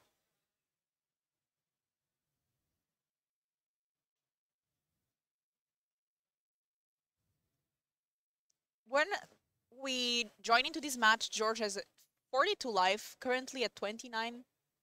Yeah, so he decided to trade the Mentor for one of the Rhinos, taking 20. So he goes down to 9. Yeah, but the Mentor is going to gain him life equal to its So now, power. okay, so back to 13. He does have a Spike Feeder in hand, but he does need the Heliod, and he wouldn't be able to play both even if he did draw it. So he does need that Collected Company really badly. Yeah, and Collected Company is so good in this deck. Just able to get 2 of your combo pieces into play. Yeah, But finds this the combo. is going to be a game, and it looks like Temur Rhinos 2-0 against this Iliad combo deck. Wow, so George was not able to find the combo pieces in time. Looks like Manuel had a bunch of removal spells. I think there was a Fire Ice in the graveyard. There are usually cards like Dead and Gone. He also showed George at the out of the game that he still had a Force of Negation. So even if George did draw that Collected Company, that still wouldn't help him there. So 2-0 for Manuel. Interesting matchup here. Let's take a look if we have some backup feature matches for you this round. And somebody was asking on chat, so I'm going to bounce this question for you, Martin. What deck would you play if you know nothing about the meta or don't have a pet deck? So the way I approach this is, if it's a format like Modern, that's a really big format. There's 40 different decks, and it's going to be really hard for you to learn about all of them. It's going to be really hard for you to learn all the interactions, how the decks match up against each other. So the way I approach it is I typically take a deck that is proactive and just very linear, and it has the same game plan against everyone. That way, I don't really need to know the format because I'm looking for the same opening hand against every opponent. If I'm playing a control deck like Blue-White Control, even if I knew my opponent's deck, then I would be forced to kind of mulligan, and maybe I'm looking for the sweepers, maybe I'm looking for the Dovin's vetoes. And if I don't know the format, then I'm going to be put in a lot of situations where I don't really know what to do exactly. So by playing a deck that's proactive, you kind of just put these problems aside, and you're kind of just looking for the same opening hand against every opponent. So I'm not necessarily saying you should be playing Mono Red Burn, but all these proactive decks, Ragda Scam is a perfectly fine deck. Also, just playing cards like Thoughtseize in general is good when you don't know the format, because it's going to tell you exactly what your opponent is working with. It's going to show you the cards, and you're going to be able to make better decisions that way. Yeah, and we see a lot of players going with your approach. A lot of Burn is one of the starter decks, kind of, for the players getting into Modern. Yeah, so my choice would be very likely Ragda Scam, because it's a deck that is looking for exactly the same cards in their opening hand in every matchup. You're just looking for that Grief plus the Scam piece, Fury against creatures. You have Thoughtseize, so you're going to be able to disrupt the opponent. You're going to know what they're working with. And that's exactly the type of deck that I don't think you need to have a deep knowledge of the format, but you're still going to be able to do well, regardless of whether you have a lot of experience or not. Obviously, the more experience you have, the better plays you're going to make and the better chance you have to do well. But in general, if you're trying to get into Modern, picking one of those proactive decks is probably your best shot. And in general, Modern is a format, also Pioneer, that rewards, I think, championing one deck. So even, whether you're playing Merfolk or this Green-White Company combo or Team Rhinos or Tron, just playing your own deck over and over, learning every matchup, making sure you understand all the, all the interactions, how to sideboard against every deck. That's the best way, I think, to approach Modern and Pioneer, instead of, switching decks every 2 weeks because this one deck just did really well, so maybe I should try that. That's a fine approach too if you are a player that has 12 hours a day to play Magic, but most players, don't really have that much time. So I think in general it is better to just pick one deck and stick to it and learn it inside out. Yeah, and we see that work out for a lot of players that bring their pet decks and that shine on with them, not because the deck is particularly good in that meta, but because they know how to play it optimal. And in the end of the day, you playing your deck to the best advantage that you can often beats playing the best deck or the most well-positioned deck in the meta. Yeah, and also in Modern, if you look at the win rates, like every deck wins, 53% or 49 or 52, depending exactly, what kind of matchups you get. So it's pretty much a coin flip format. So even if you do keep switching decks, it's not like you're going to find the deck that wins 80% on a certain weekend. That's not how Modern works. So if you look at the format, you keep in Pioneer, for example, we had Christopher Larson, who just top-8'd back-to-back regional championships with the same Black-Red Sacrifice deck. He's been playing this deck for a really long time. He's very efficient with it, and he's been farming the regional championships. We keep seeing the same players with Lotus Field doing well, the same control players doing well, the same Rakdos mid-range players. So yeah, a pretty good way to approach that is just learn one deck inside out and stick to it. Yep, and it looks like we have a backup game here. We are entering in game number 3 between Simon and Marco. Simeon playing Temur Prowess, so this deck that plays with the new questing Druid, Seek the Beast from Wilds of Eldraine, versus Marco with Temur Rhinos, which is a match we just joined in a bit before. We already have the Rhinos suspended there for Marco, which usually it's not exactly what you want to be doing. You cascade into these Rhinos, but if you just play a turn 1, it can also be great to suspend it. Yeah, especially in a matchup like, Rakdos mid-range or Rakdos Scam, suspending Rhinos on turn 1 is a perfectly reasonable play. You don't really have to mulligan it away like if it was a living end. That typically is a lot worse in these situations.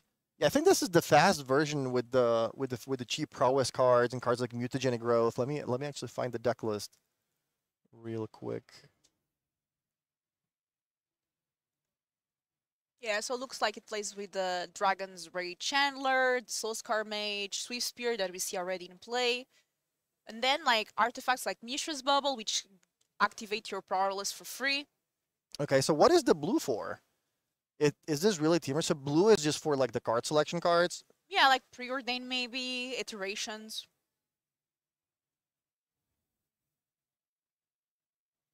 So yeah, I mean, we were talking about this yesterday. It's quite hard to play creatures in this format, especially the X ones. So cards like Dragon's Ray Channeler and Ragavan in a format where, half the decks have cards like Bowmaster, Fury, all that kind of stuff. It's not easy to connect with these creatures. But looks like Simon is doing well at 7-3 right now. Yep. And players yesterday, I looked at the standings after in the end of the day, and all the players except one with 6-3 made day 2.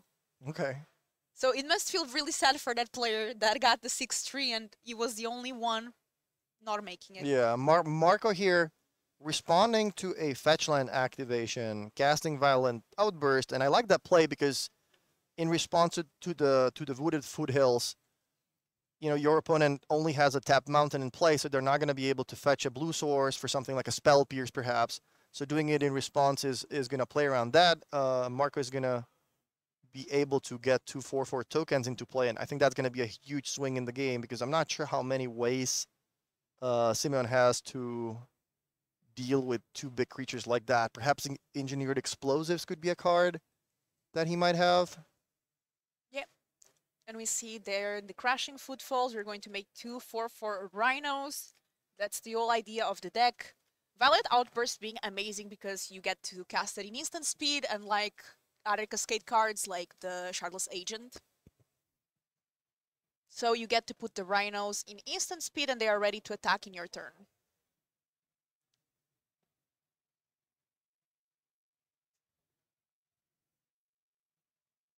And those are some cute Rhino tokens.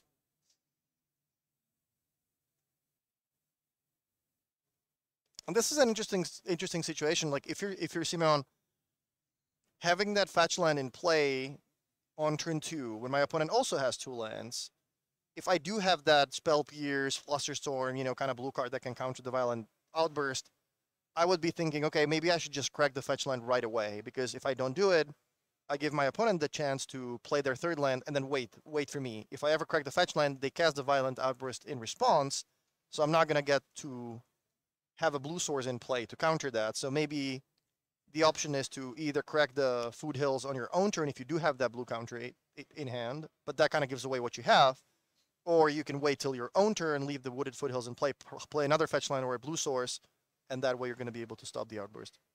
Yep, and what ways does Simon have to now deal with 2 4/4 Rhinos? I mean, obviously these creatures can grow a lot with the prowess, and we see 2 attacks here. No fear. He's just saying, you know what, I am just going to attack. So that represents something like a mutagenic growth. I'm not sure if there are other pump spells. There are typically cards like Lightning Bolt and Lava Darts, maybe Unholy Heat to finish off the 4/4s. Yeah, and this is closed deck list, so Marco doesn't really know what might be on Simon's side because these lists run different variations. But as you said, a lot of 1-mana interactive spells that can actually just swing in favor of Simon here. And it looks like double block. Yeah, that could go either really well or really poorly, depending on what Simeon has. So I think he's starting with a lava spike. No, that's lightning bolt. Okay, so lightning bolt. Burn one of the rhinos. Now my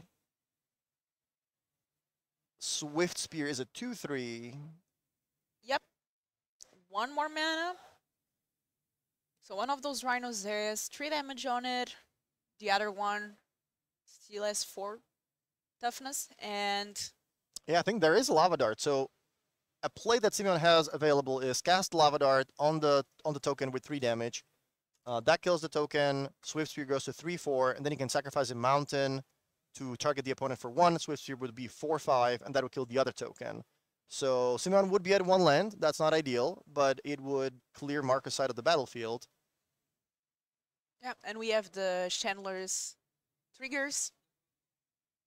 So we are going to be surveilling. There's the spell pierce. A little too late. I wonder how many card types there are in Simeon's graveyard. See a land. I see 3 instants, and I'm not sure what the third card is. I think that's a Soul Scar Mage. So we have 3 right now. 4 is the lucky number. Okay, now I think Simon is saying that Rhino should be dead now because it took 3 from the Lightning Bolt and 1 from the Lava Dart. Mhm.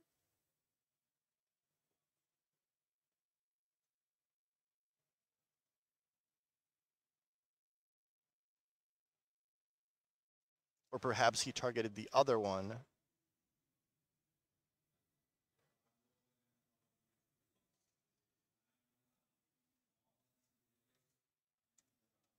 Okay, and all eat. I'm not quite sure what the targets were from Simeon's side for...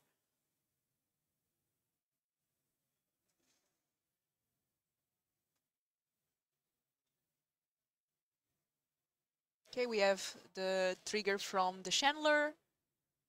So let's say the damage was split 3 and 1. Then the Swift Spear killed one of the Rhinos, did 2 damage to the other one. So now Unholy Heat would be able to clear the second Rhino. But unfortunately for Simeon, this sequence of plays leaves the Swift Spear dead, so... Yeah, and wastes 1 more card.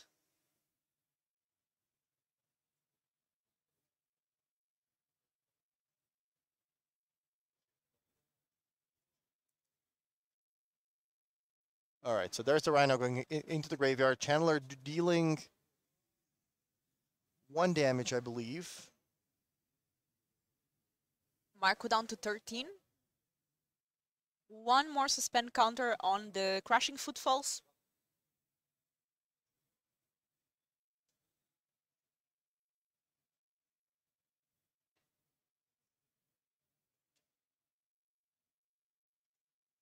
Yeah, and this puts Simeon down to only 2 cards in hand and only 1 threat in play. So I think Marco is pretty happy about that exchange. Yep, and it looks like we have removal for the Chandler. Yeah, that goes to the graveyard, and Simeon doesn't do much without the creatures.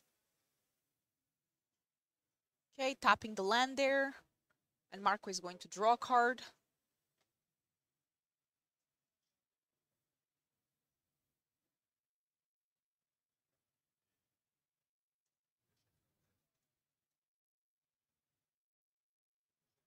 Okay, Chandler.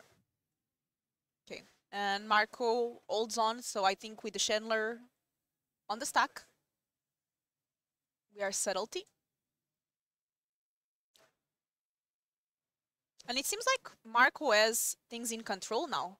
Yeah, once the Prowess deck has to spend a lot of cards to just trade for the opponent's board while your own creatures are also dying, then that's a horrible spot to be in. Yeah. You kind of need that really quick pressure with all the Prowess triggers just going to the face, or using the removal spells to deal with the creatures, but meanwhile your creatures are connecting. Unfortunately for Simeon, that was not the case. Trading that Swift Spear off was not ideal, but it looks like Marco has all the answers anyways. Even if that Swift Spear wasn't the battlefield, I think Marco would still be sitting pretty now with the footfalls from the Charles Agent. from the suspend and from the Charles Agent. That's 4 Rhinos on the battlefield. 4 Rhinos plus a 2/2. That's 18 power.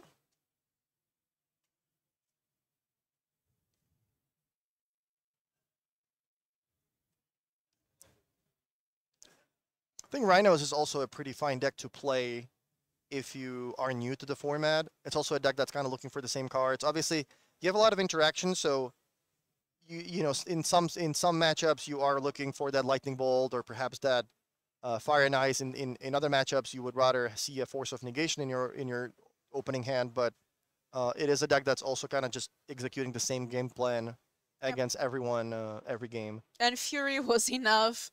Marco here 2-1 versus Simeon and advancing with a score of 8-3 now, which puts him in a fairly good position for the rest of the day.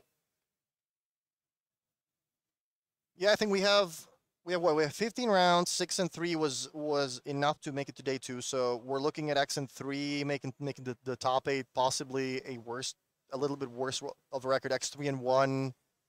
You know, everything can happen. Maybe someone with X4 could squeeze in, depending if somebody runs the tables. Yeah, we'll see. But you know, even if you have your third loss, you know, no need to panic. You can still easily make the top 8, I think. Yeah, and this was actually a very intense round. We had a lot of games, so they were quite fast, over and over and over. We got to see 3 different matches, and I don't think there's much time left in the round. Yeah, I think that was our last match. I hope you enjoyed. We will be back with Skura and Canister for round 12. Me and Martin will be back for round 13. Don't forget, we have 15 rounds today, plus a cut to top 8, and we will be back soon.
welcome back. Round 12, LMS SOFIA, day 2, 64 players fighting for prizes, fighting for qualification. It's been really exciting. Round after round, we watch excellent magic. And let's take a look at the day 1 metagame so we can remember what happened on the previous day. Then we'll compare to what's happening today. So yesterday, as a reminder, 11% Rakdos Evoke. Then we have Golgari Yawgmoth.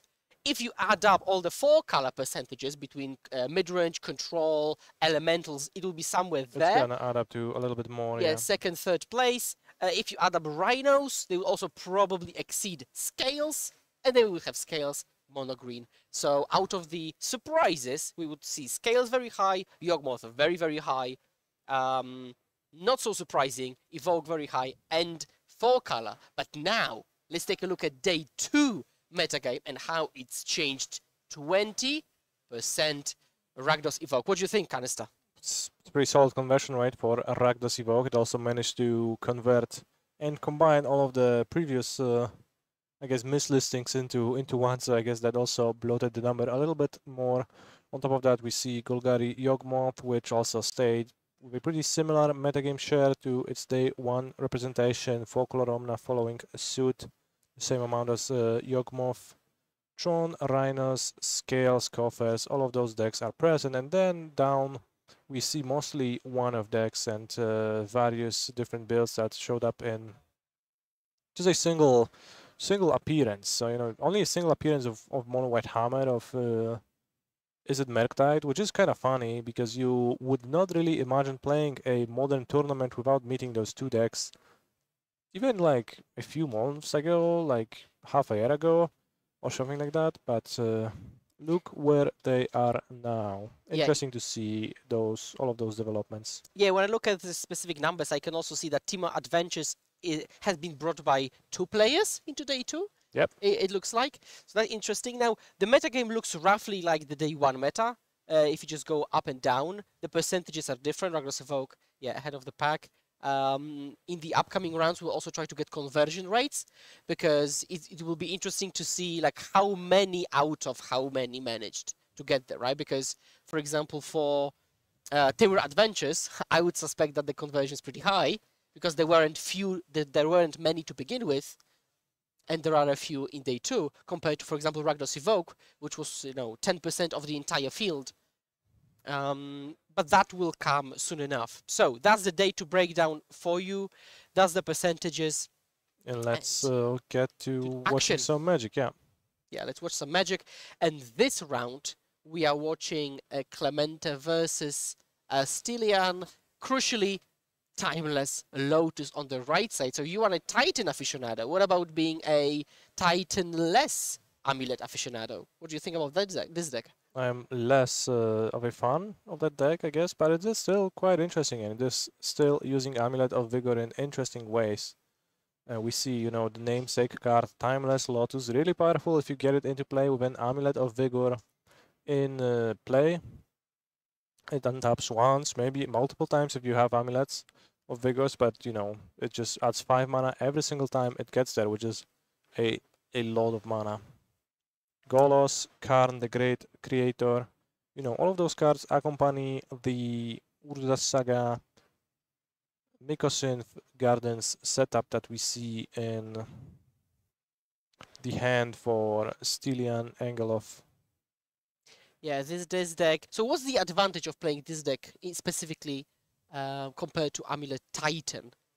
You don't have to play the Titans, so you kind of have more space in your mana base for the bounce lands or like actual mana producing lands, which is sometimes hard to do in Amulet because you kind of want to fill your deck with all of those lands that might be slightly awkward to draw, that you want to search with your Titans. That would be Valakuts, Vesuvas, Slayer Strongholds, or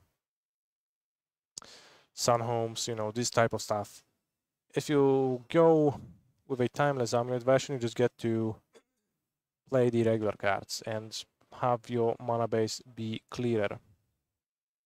Yeah, let's bring up Timeless Amulet on the screen for everybody there. Timeless Lotus even. Timeless Lotus, yeah. Legendary artifact enters tapped, add Wuburg. To your mana pool, yep. Yeah, so now we see, coming back to the game, Urza Saga on 1, Timeless, Lotus in hand, just being discarded right now to a discard spell. I think it's a Thoughtseize of an interesting variety. Yep, it is the Junji Ito drawn Thoughtseize from a secret level. So what do you think of this start? We've got Saga, which will pop soon enough, finding an amulet, and immediately copied by Gardens. Yeah, that means that next turn, Stylian gets to find an amulet, copy it with Mikos and Gardens, have 2 copies of amulet in play, play a Seeming Grove Chamber and produce 4 mana, and play Karn the Great Creator. Now, that would leave him with nothing in play, but he does get to perform some action soon enough, so we're gonna see pretty soon what his payoffs are gonna be. So we've got the Evoke player missing on the land drop, holding up Terminate, but Terminate not so hard against that matchup. yeah, so float mana, I presume. Yeah, the float mana is probably indicated by the dice moved up. A nice foil amulet of vigor. Yeah, shuffle it up, copy it, and we'll see if there's anything explosive to happen. This turn I can see Ancient Stirrings. Yeah, Ancient Stirrings another card. If you play a mana base that is able to support Ancient Stirrings, that means you are able to find double amulet slightly more often if you do it this way, so that's a nice upside. Basic Forest enters untapped, which is a downside in this position. Yeah, but no interest for Stylian to deploy a Double bounce land Saga into green cards. I think that was a Grazer plus the 3 red-green sorcery. Yeah, taking an Urza's Saga. But, you know, no interest in deploying the Karn right now. Not much upside in that. Playing a Steerings to develop a little bit harder seems like a reasonable play. And a turn 4, I think, because we have missed a land drop on Clement's side. He did skip 1 turn, turn 4. Fable of the Mirror Breaker. It's a pretty slow start. It is Angelov indeed. has an incredible amount of time to set up and double amulet. Okay, so now we get a token of the Goblin Shaman that creates treasures upon attacking. Take a draw step. So now, I think that was a Lotus Field, the pickup? It could be with 2 amulets that produces 6 mana. Let's see what is That's a the bounce land then. play that Angelov goes with right now.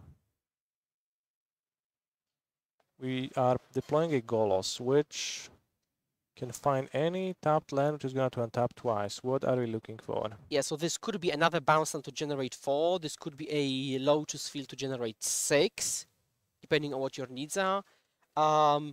It is actually Urza's Saga, so a bit of more of like utility, playable along a game. Yeah, seems like we are interested in getting 3 copies of Amulet into play and just popping off.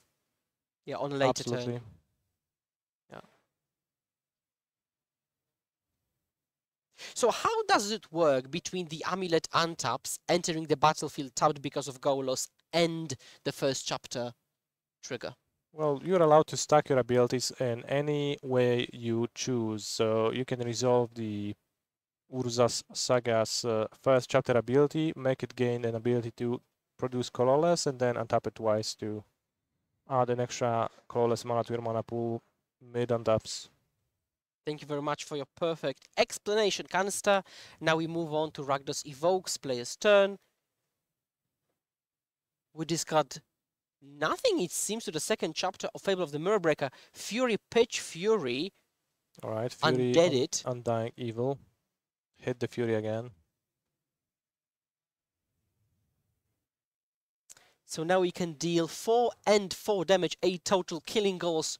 Goblin Shaman attacks him, creates a treasure. 2 damage comes across, but that's first blood. Yeah, first blood, seems. just going down to 18. So Stylian is really in no danger of dying on the next turn, so he gets to wait and have his third Urza's Saga pop before he has to make some more moves. So really not too much pressure on him.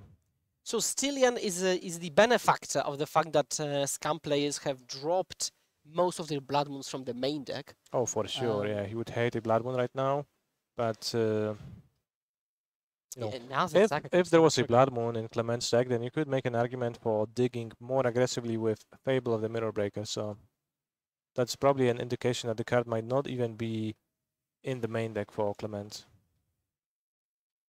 Or maybe perhaps he just have chosen to keep his cards because he is happy with them and thinks he can use them to win this game nonetheless.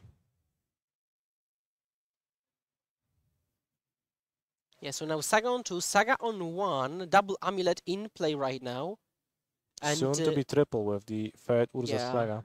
ready to create a construct just to get some blocking in, preserve your life total. You're probably not ever looking to win the game on the back of these constructs. But Yeah, they it's pretty rare to actually do that in Amulet. Urza Saga is mostly just a Amulet with Suspend 2 on your land, which is like more than fine. It's still a great effect. Yeah, here it will be a gain 8 when Yeah, you block the Fury with no, because it has no evasion. So that's decent. gain, Urza gain Saga, 8 on top of that. That's pretty nice. Urza Saga overall, a very powerful card. You can see it in such like near combo decks like Timeless Amulet and Amulet Titan, but you also see it in Hammer, Scales, Station Breach. A lot of application for that powerful land enchantment. That is Gigantha, because this is not your classic Amulet Titan deck. There is no Titan, there is no green-green, there is no Colossus green-green-green. So this is a legal companion to be played in this particular shell. It's not great, but it's free. Yeah, I think this is the motto of most Gigantha players. Ooh, what is that card's name once again? Escape to the Wilds, right? Escape to the Wilds. Yeah, let me It's gonna be pull this great. up. Because I think Stylian needed something to start popping off, and Escape is certainly helping. Yeah, an old standard standard haymaker, let's call it that. Up to a certain point when it was banned from the standard format for being too powerful and enabling the Timur and 4-color adventure decks to produce so much card advantage. Present the deck.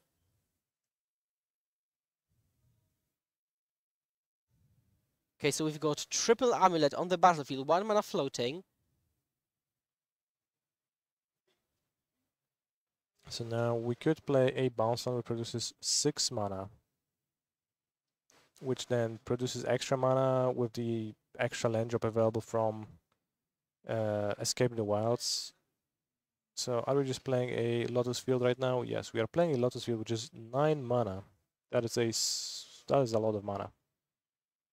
So we're gonna untap, add 3, untap, add 3, untap. Probably adding 3 green and 3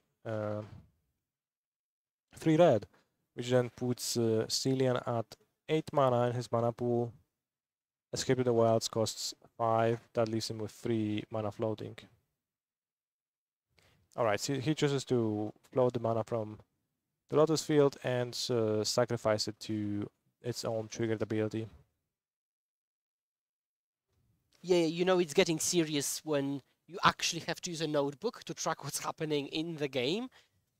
And so we see notebook noting down the mana floating. Now, it's actually really good because it's very easy to revert back to the previous position compared to dice, where Exactly, if you've moved it, it's kind you should be using a method that keeps track of what you're doing throughout your turn if you're, playing a deck like this that utilizes lots of effects and Okay, we see triple land, including Mycosynth Gardens, Azusa that gives you even more land drops, and Timeless Lotus here. yeah, but is there a payoff for all of that mana? The Timeless Lotus is gonna be plus 10 mana, which is a pretty nice ritual, right? Plus 10 mana. But we do have to spend this mana on something. There was a card, right, in hand for Stylian still. There may have been, maybe... That card was never discarded. No, actually it was. It was Golos that he was left with, right? Oh, Terminate. Okay. So, is there any argument in playing a land that doesn't have a trigger first There is, to there is, ensure yeah, that you get double land drop, right? There there this is an argument for doing that exactly, but because so basically making a land drop does not use the stack, so you can make land drops and the opponent cannot really disrupt you. So if you played, let's say, double forest, you would have played double forest. But because the first land you played had a trigger, the trigger does go on the stack, the opponent can respond, they did with terminate, and you've kind of wasted the other land drop that you could have made with Azusa. yeah, what I'm interested about is the fact that Stylian chose to tap his Urza Saga preemptively and then chose to keep it over the Lotus Field, which then means it is tapped, but he has forewent his ability to make a construct with it, which probably would be pretty useful. As you see, no payoff for him. So this turn is probably just gonna be, you know, play the Timeless Lotus, play Giganta. Now, I guess you keep the Timeless Lotus. It's better on the next turn. It produces even, you know, it produces 15 extra mana instead of 5 extra mana. So it makes perfect sense. yeah. In the future, the judge helps us and will instruct the player to indicate the mana floating with dice on appropriate basic lands, so that it's easier for us and for you, chat, to know exactly what's happening there. That's gonna be fairly convenient for the viewers at home, but for now, there was a Boseju on Fable of the Mirror Breaker, which means that the Fury will not be able to be copied. And that Clement only has one card left in his hand, which is a Terminate. The construct is a 4/4, so it's pretty sizable. It cannot take on Fury, Actually, though, if because the first strike yeah. damage will kill it. yeah, if Clement draws a removal spell, then he's just gonna Win the game win of the Magic. game, right? Even if Fury does it. The construct is a 4/4 right now. So a Fury, deal 4 damage to the construct, attack, make a treasure, use the treasures to Play terminate Giganta is exactly 10. Grief, That's alright. And you still can play Terminate. Grief is less useful because Stylian's hand is just triple Land, yeah. triple land. Triple land. I mean, not necessarily. There is also this. Oh, Timeless Lotus exiled, so it cannot be taken. Yep. So now, if you attack with both and terminate Gigantha, we can either Charm Block Fury or kill Goblin Shaman in combat and keep the construct.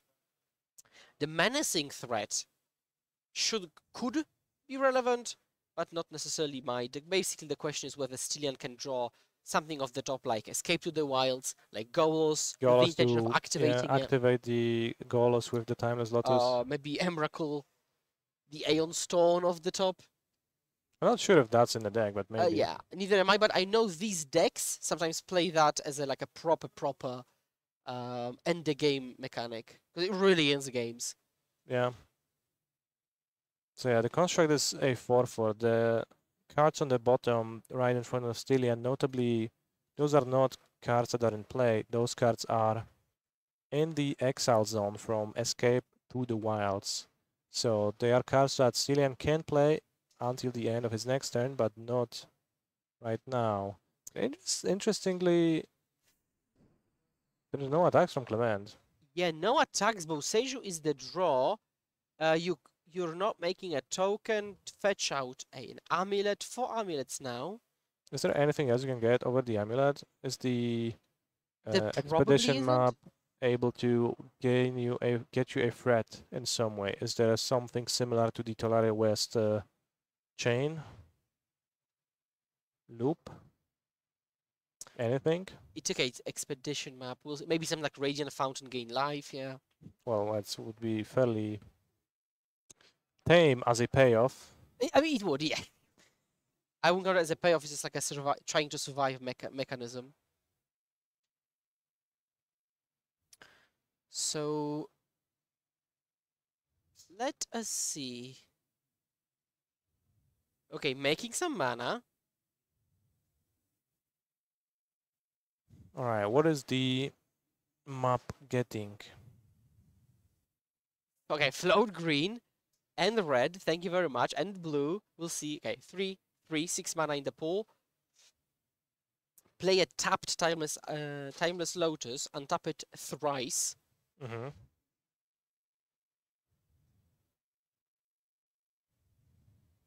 And then make Wubrg 3 times. So we're just adding the 15 mana. All Yep. right. Then use 2 out of the 15, leaving 13 in the mana pool. Okay. And So we have 15 mana in the mana pool. yeah, so Just 3 of each. this will be a very key expedition map search. I mean, right now, because there was no attacks, from the Stylian's perspective, he can let Grief in, Champ Fury, block Shaman, and he's good. We only have 8 mana in the mana pool. Why is that? So we... Lotus Field untaps 3 times. Yes. You get to add 5, 10... Oh, there is like a dice on every land. I have not processed all of that.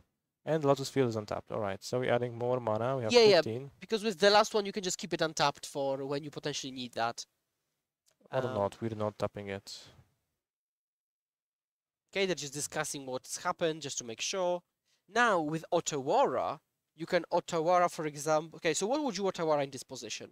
The token so he doesn't come back? Fury so he doesn't have an attack but can be replayed? If you keep your Lotus Field untapped, and by Lotus Field I mean Timeless Lotus, you could just keep up Otawara and have it ready to use on the Fury in combat if you want to. But instead we're just not using it and passing. Is that what we're doing here? Well, this might be a lethal decision because there was a Fury of the top with Terminate in hand. So the forest, Mykosin Gardens are no longer playable through Escape to the Wilds. So those cards are gone virtually at this point. Well, not holding up that Otawara might actually be It's a a bit rough. fatal oversight. One thing I like about the Amulet deck is that, in this situation, if you have triple Amulet and so much mana, your Expedition map would just get you a Tolaria West, into a Summoner's Pact, into a probably Cultivator Colossus, and that just would most likely win the game on the spot. Same with Primeval Titan. The best that Stylian could do in this spot was just Otawara, though, so a bit worse. Interestingly, the construct is now 1 bigger because of the Lotus itself, so now it is not killed by a Fury. Which was the top deck, right? Yeah, exactly. They draw the Fury. So, this dies, attack with everything, make a treasure, chump the Fury, get 5 damage, and... Well, it's not a champ, it's just a trade. Oh, it's a it's a 5/5 now, right? Yeah. You still take 5 exactly damage. What I said. Yeah. You just mentioned that a while ago. Exactly, yeah. Attention span of people in my age, very short. So, are you a zoomer? yeah, I probably am actually. 26. Oh, I guess. Closer to 30 than 18. So now we've got an attack for 5 coming through. And we see Fury come down. No targets. And this is a very lethal attack, another land off the top. That's just a Lotus Field. What? Seems like Stylian has failed to draw a payoff throughout the entire game. Like, just, not much. And the map couldn't convert into anything too relevant. That's such a good start for the Amulet player. Such a slow start for the Rakdos player. But the actual pressure, just hard cast elementals managed to get across the finish line. Notably, we are hiding Giganta. Are there gonna be some spicy double-colored sideboard cards coming in? Yeah. Or was that just are there not? So let's try to think of the possible options now. It has historically been a Khan deck, so probably like half of the sideboard is dedicated to the wish targets. So from your experience, do you typically side in some of the Khan targets? You keep them all out? to be able to find them? Occasionally you're gonna want to bring some of the current targets. There is sometimes targets that are better than cards that would be in your deck otherwise. There are things that you can really never imagine fetching with your card because that would cost way too much mana and it would be too slow, but they are not too bad to draw. I'm not sure if that's gonna be the case here, and I don't know what is the exact toolbox that Stylian is operating with, but most likely the sideboarding is gonna be light. Yeah, so light sideboarding, so probably something like Dismember. We've seen these types of decks that are quite linear side in Dismember sometimes too. That would be a reason to forgo Giganta, yeah. Yeah, to combat early pressure, so that's one thing that they could do. So, you're this deck. You're playing against an Evoke deck that wants to double discard your turn 1. You see an opening hand that's double Saga, double Gardens, and 3 more lands. Do you keep? Assuredly. Those are the great setup hands. Then you just need a bounce land, and you can just play your game, and eventually, once you top deck something, you're gonna pop off. Unfortunately for Stylian, he did not top deck much this game, although I think there were some alternative paths of play that he could have taken to hang on in the game for a little bit longer and have an extra opportunity or two to top deck something. So from Clement's position, what could he reasonably sideboard in to combat Amulet? So for example, would you side in Hidetsugu Komzyun's All or EE? It could be. The first card that comes to mind is, of course, Blood Moon. So you are going to do that, and you're excited to draw your Blood Moon and play your Blood Moon. It is so strong. On top of that, Stylian's deck is even more reliant on Amulet of Vigor than the traditional Amulet Titan, or at least it seems so. Which would mean that attacking the amulets might be a reasonable angle to go with. Engineered Explosives has a downside of being an artifact with an activated ability, which risks running just face first into Karn the Great Creator.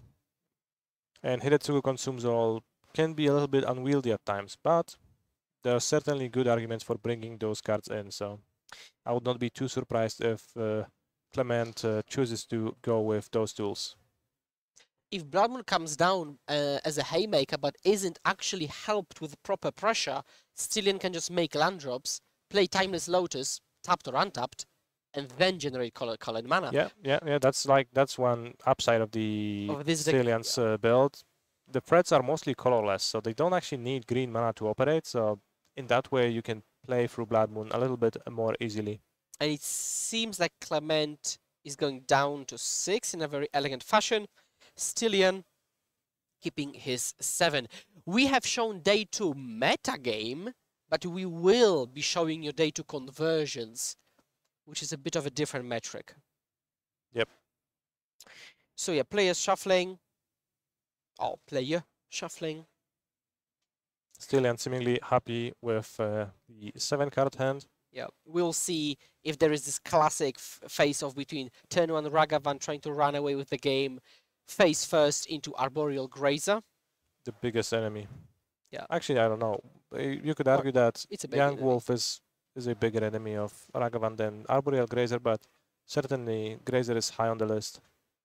So we get a question in chat by Zerg4. What's the difference between day 2 metagame and conversion rate? Canister, what's the difference? Well, it's just a different stat, right? The day 2 metagame is just going to showcase to you what decks are present and how many of them are there. While day 2 conversion rates are going to tell you how well the decks did comparatively compared to their day 1 scores.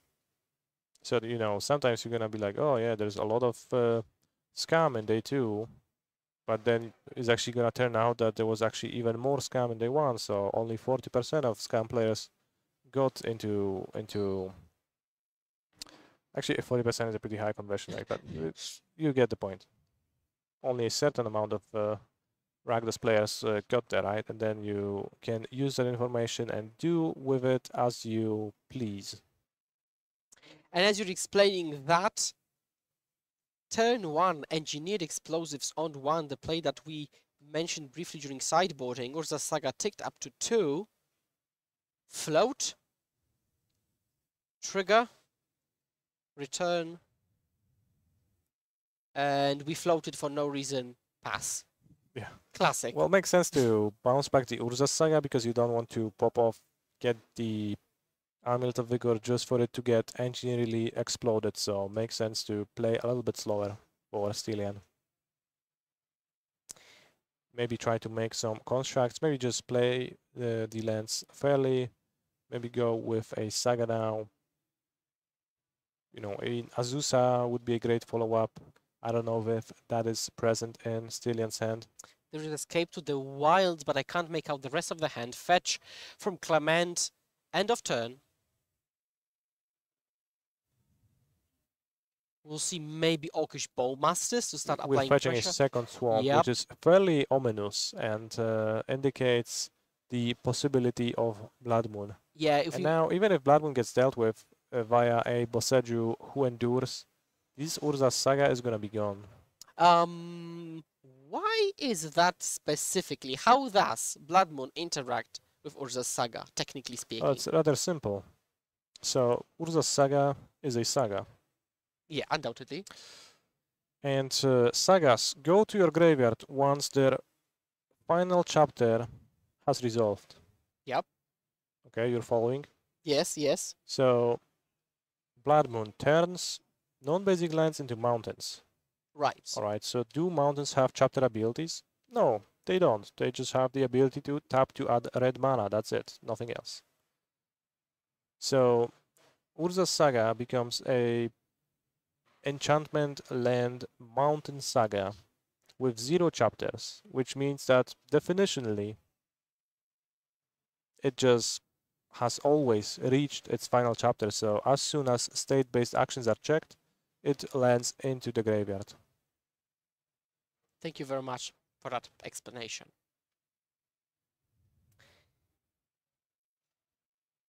And as you were explaining that, Bowmasters attack you for 2, 3 mana available, and we might just see exactly what you said, 3 mana being tapped. Blood Moon played, Saga becomes a mountain saga with now no ability to have chapters, and indefinitely it has to go to the graveyard. Yes, Urza Saga just reached its full potential and has to go to the graveyard as it is finished. Force of Vigor is a solution. That's why we see no Giganta. We're pitching Force of Vigor, 2 Force of Vigor, and we're dealing with Blood Moon and Engineered Explosives, which is nice, but our Saga is gone.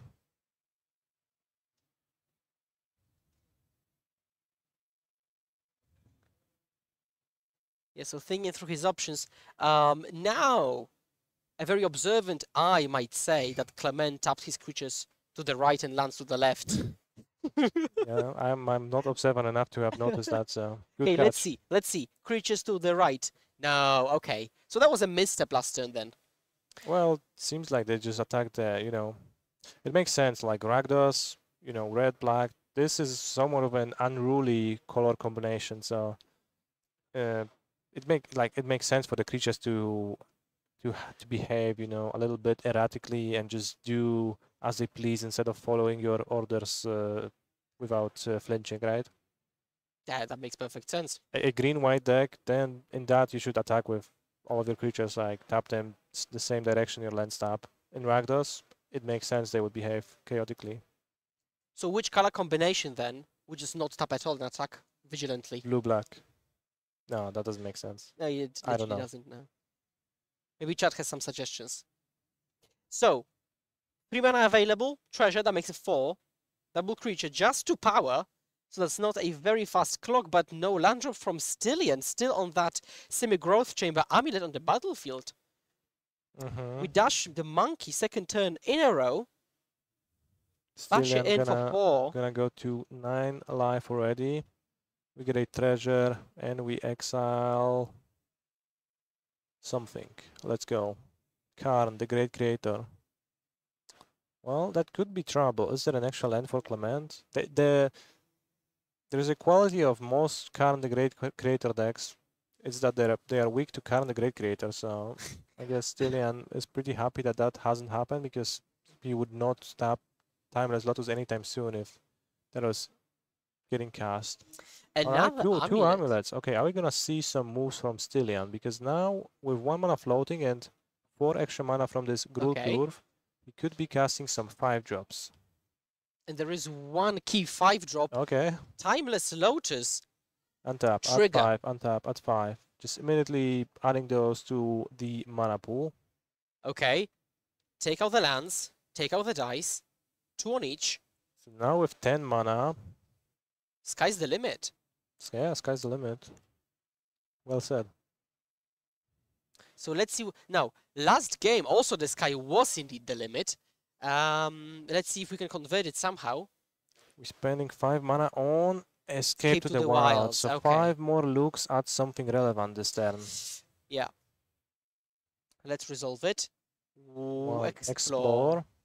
Great. Grazer, that's a lot of mana, lots of mana. Forest. Steerings. And that's fairly unexciting. Well, no, that's pretty cool. Like, Explore is a redraw and just gives you +2 extra mana. Grazer gives you +3 mana. Steerings can fetch a threat by itself, right? Yeah, but the problem is that we don't have a threat yet, right? We still have to try to dig. Yeah. So we're casting Steerings and look 5 for a Karn, a Golos, or probably those cards. And so, Lotus, Amulet, Saga, Escape, A tantalizing land, escape, which you can't grab. and a Ooh. land. So just an amulet. Well. Is there more payoffs in Stylian's hand? Remember that Stylian was missing land drops, so there is something in his hand for sure. Oh, there's a It could- Golos. Yeah, there is a Golos. Okay. Now, we're using the floated mana, and we put Explore on the stack. John Gay Now- card triggering Orcish Bowmasters, but Yep. That shouldn't be very relevant. Oh, we've got a second Bowmasters. So double trigger down to 7, and even down to 6, because we've got the initial Bowmaster trigger. mhm. So on the board, 3, so we've got 5 power plus the monkey in hand. So we either need to win or properly stabilize. Yeah, this is a Golos, and I think a Karn too. So a Golos is capable of fetching a Lotus Field right now, which produces plenty of mana too. We have 1, 2, 3, 4, 5 mana in the mana pool still, I believe. Still an extra land drop to make with Gruul, with Explore rather. Could be a Gruul Turf.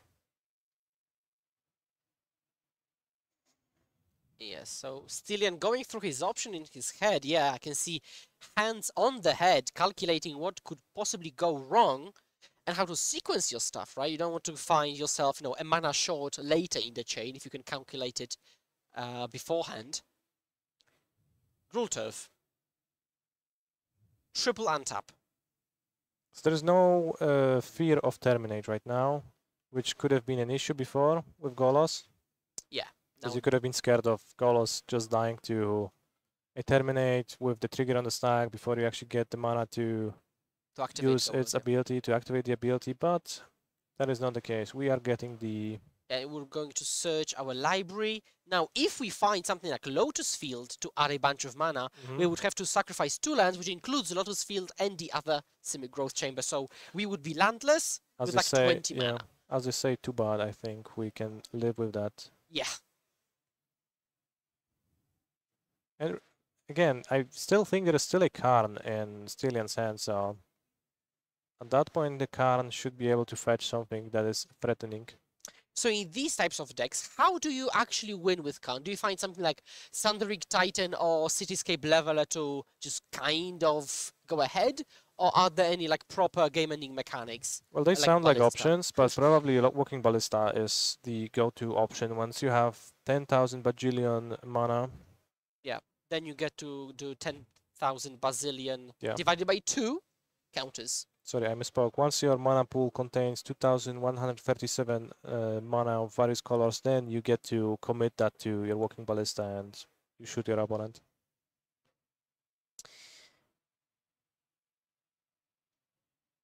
Right, so now Karn gets played.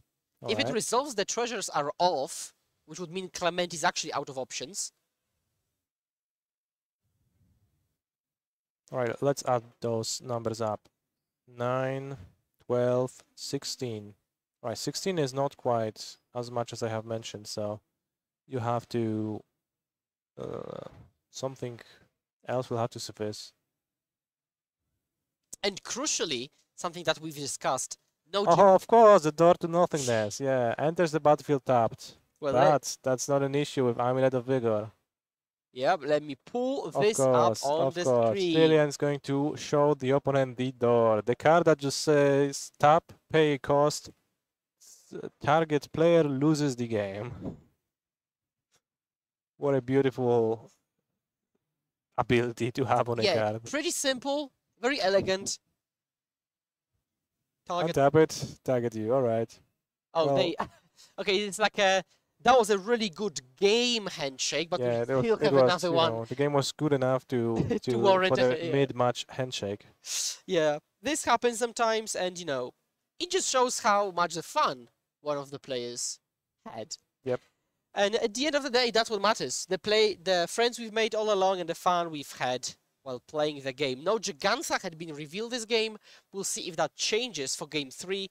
Clement, Rakdos Evoke on the play. I have to imagine that Blood Moon is still an issue for Stylian, so Vigor is probably going to stay here, especially if Clement has shown willingness to bring in engineered explosives. Change one card. Door to Nothingness, clearly out of the main deck. Door to nothingness. Yeah. What a card. It is a legal card in Modern. Powerful effect. So this is one of the reasons to play this type of strategy. You don't really care about creature removal that much because you go off with your lands, Amulet, then Lotus into Door. So basically, compared to, for example, Primeval Titan, where you kind of have to consider Solitude as a potential That is true. obstacle. That is true. You still often want your creatures to survive, your Azuzas and your Golosses. They kind of work better if you get to keep them in play, activate their abilities, or benefit from the extra land drop providing ability of Azusa. But the win con itself is not disruptible by the means of regular removal. So we actually see Emrakul, the Eon Storm, in the sideboard of Stylian. It does make sense that it is not in the main deck against the Doffy Voidwalker Fotsis deck because you don't want to be on the receiving end of turn 3 Emrakul Eon Storm that your opponent steals from you. Players are shuffling up, presenting the decks.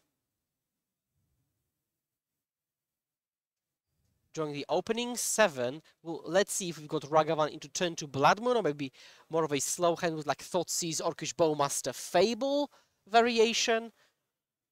Or maybe something even else, even different. Grief. I saw Grief, Takenuma, EE, Fable, Pithing Needle, Fury. That's an assortment of cards. That is a slow hand. It is not going to clock Stylian too hard, so Yeah, ship Clement it back. decides to ship it, especially on the play. He wants to open with a threat. Yeah, and players have 10 minutes and a half to complete the last game. Yeah, especially like Clement mulligans, because in a matchup like this, the power of a turn 1 scam is just so strong, right?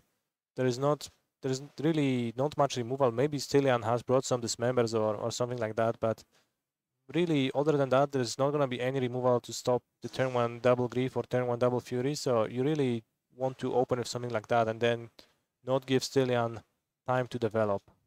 Yeah, crucially, I think one could mention that the extra turns benefit you as the Amulet player, because you actually need a single important turn rather than spread what you're doing across turns. Yes. So from his perspective, 10 rounds plus potential 3 turns should be more than enough to decide whether you win or not. Yep.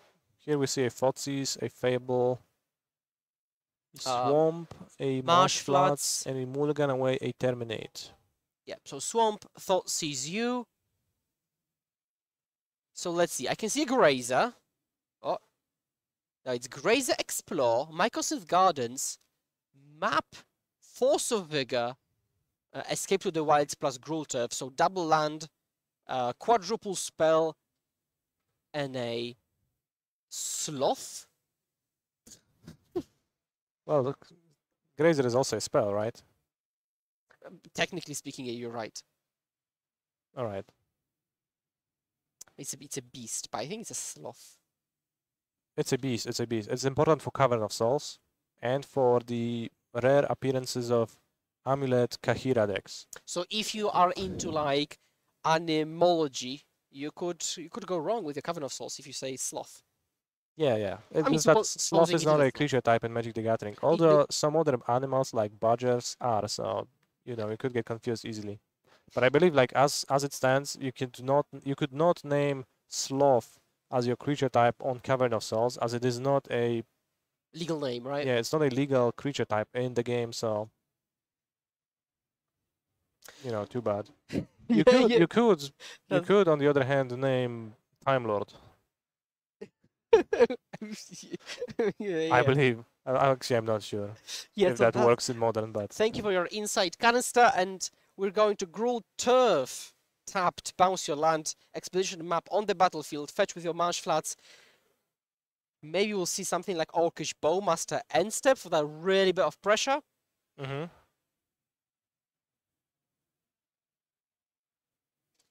All right. Shuffle, shuffle, shuffle, shuffle, shuffle. And Present. Cut. Let's go. Orcish Bowmaster. Yep. Now we've got 2 power on the battlefield. How far we have come from Grizzly Bear. Untap. Now just hoping the opponent doesn't have Electrolyze.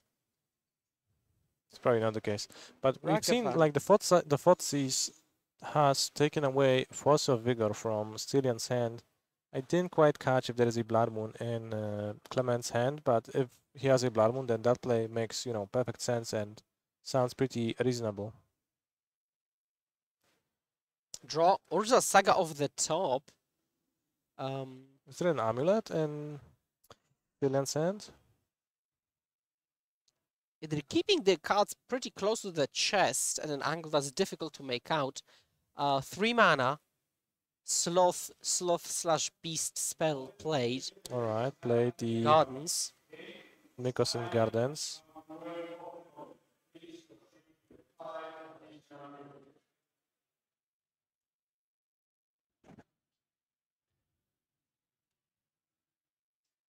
So now this 2 power on the battlefield turns into a single point dealt every single turn. Probably when Ragavan is dashed, it is what's going to be blocked. Thoughts is in hand. We see a Thoughtseize. Yep. Is there a Blood Moon? I still don't know. Yeah, there seems to be like double Ragavan Thoughtseize Fable, something like that. Or maybe, yeah, I think it's double different Ragavan Thoughtseize Fable. But if that's the case, there is still 1 card that's unknown. Cash in.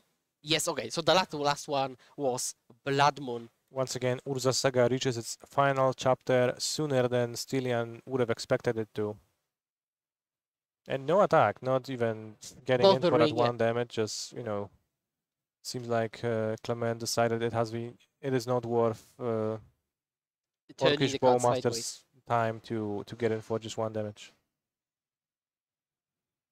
But now we see no land drop, so I'm really interested by this situation because you could have cracked Expedition map and just make a land drop, any land drop. True. The reason to preserve Expedition map is if you're intending to cash it in for like basic forest, maybe? Basic forest or Boseiju if you draw one or the other. Oh, so or the other. So you're basically going to wait until you've got either piece and then complete the Exodia. Yes, yes. If you grab a Boseiju now and you draw another Boseiju, then that does you no favor. So you'd prefer to first, you know, then you give yourself a chance to draw either one of them, and then you finish the puzzle with the Exodia, as you said, with Expedition map.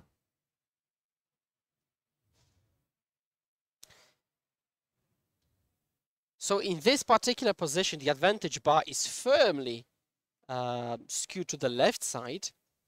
Stylian draws an Arboreal Grazer, which is uncastable unless he finds a forest, but then you can't really take advantage of the trigger. Passes the turn back. And now we decide that, okay, I can start attacking. Now it's Block worthwhile. Ragavan, pretty predictable. 2 damage comes across, down to 18 damage and 18 life total. Even lower, right? The Orcish Bowmaster's trigger happened. Oh, and that's true. there It's was probably like like also some 7 damage. So 13 damage 30. for Stillion. Much lower.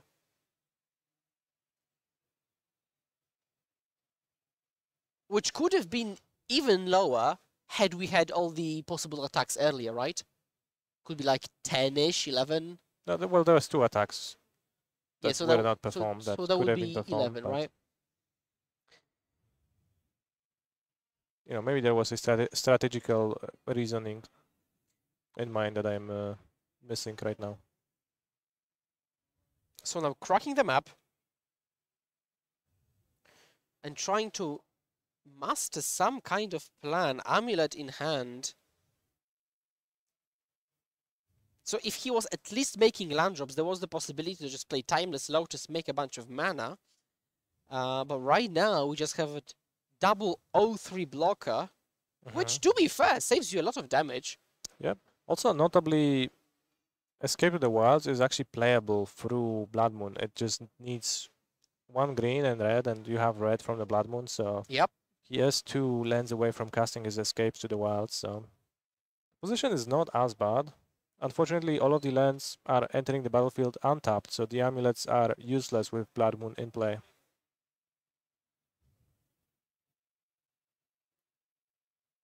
Yeah, so Clement's looking at life totals, calculating the damage output. Fable in hand, so just attacks in. He knows that only 1 damage will go through. Leaving the army being able to attack. All right. Yeah, Clement. 2 minutes on the clock, by the way. And while I'm saying that, Grief Pitch terminate. Double escape in hand into Explore. Take Explore because that's castable. Yep, the only castable card for now, makes sense to take it. And slowly you are whittling down the life total of Stillion. Yeah, there isn't a lot of time, which again I think favors Amulet because Clement is the one dealing 1 damage every turn. And 1 is not a lot. Yep, Fable the Mirror Breaker Okay. deployed. That increases the clock drastically. Now we've got blocks probably on Goblin Shaman and Ragavan if you want to save as much life as possible. Pre-combat Fable into attack, pretty safe blocks. 1 damage comes across, down to 11. Minute and a half left. 2 mana. The Blood Moon. Ooh, that's huge. Ooh, Boseiju the Blood Moon. Stillion still needs a bounce land, but it's a start, right?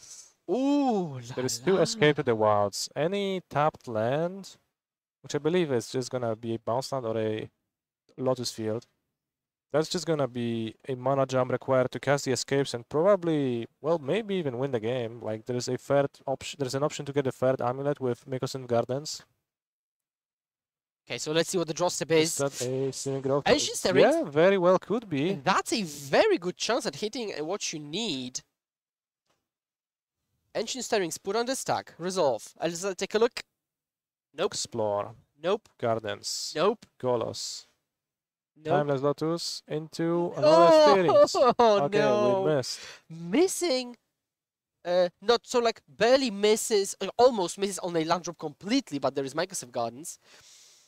But it's still not a bounce land or a Lotus. I mean, Lotus Field. It might be Mykosin Gardens. It might be Golos actually. I don't know which one you want to take right now. You still should have an extra turn, so Stillion goes with Gardens, which means that a regular land is going to be a viable top deck now, which is reasonable and makes sense. You still have got a lot of life total to play with, so there is no rush. You don't need to high roll anything. Second chapter, I will discard 2 cards, it seems. Just to dig into the deck, Ragavan and a redundant land. And Another Blood Moon would be great for Doughty and Blackcleave Cleaves, I think, are the pickup. So that doesn't really help. That is less great, yeah. And I think the time in the round is getting cold for these players in the feature match area.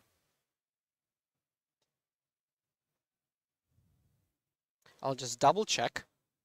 Yep, let's double check on that.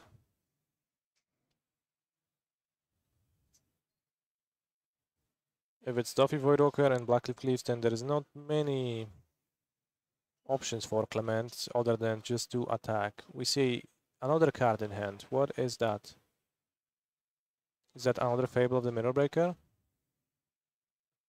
Yeah, and this is turn 0, by the way. So this is turn 0. Stylian has 1, 3, and 5. So 3 more turns to assemble what he needs. And Clement has got 0, 2, and 4. So including this combat, I mean, we've got 2 more combats then. I mean, Doughty is unblockable 3 power, so this is something that might come in handy. 9 life total. Double block. Also, a shout out to those Arboreal Grazers for being the absolute MVPs for Stylian. They just bought him so much time and they protected they protected his life total so violently, and they still do, and they will for the future turns. This is now interestingly again, Stylian could be at 7 had we attacked twice. Yeah, so we could have that in mind. Yeah, it seems like the first extra turn, and we draw Grazer. Oh, we've got. Oh, because we have 5 mana. Oh, yeah. Yeah, we have 5 mana. I forgot that the Grulturf is actually just a double mana land, so we're actually just casting it regardless of what we top deck. All right, another one. Bounceland Saga, Ancient Stirrings, Escape, and I think that's a Force of Vigor. Yep, that is 4 mana.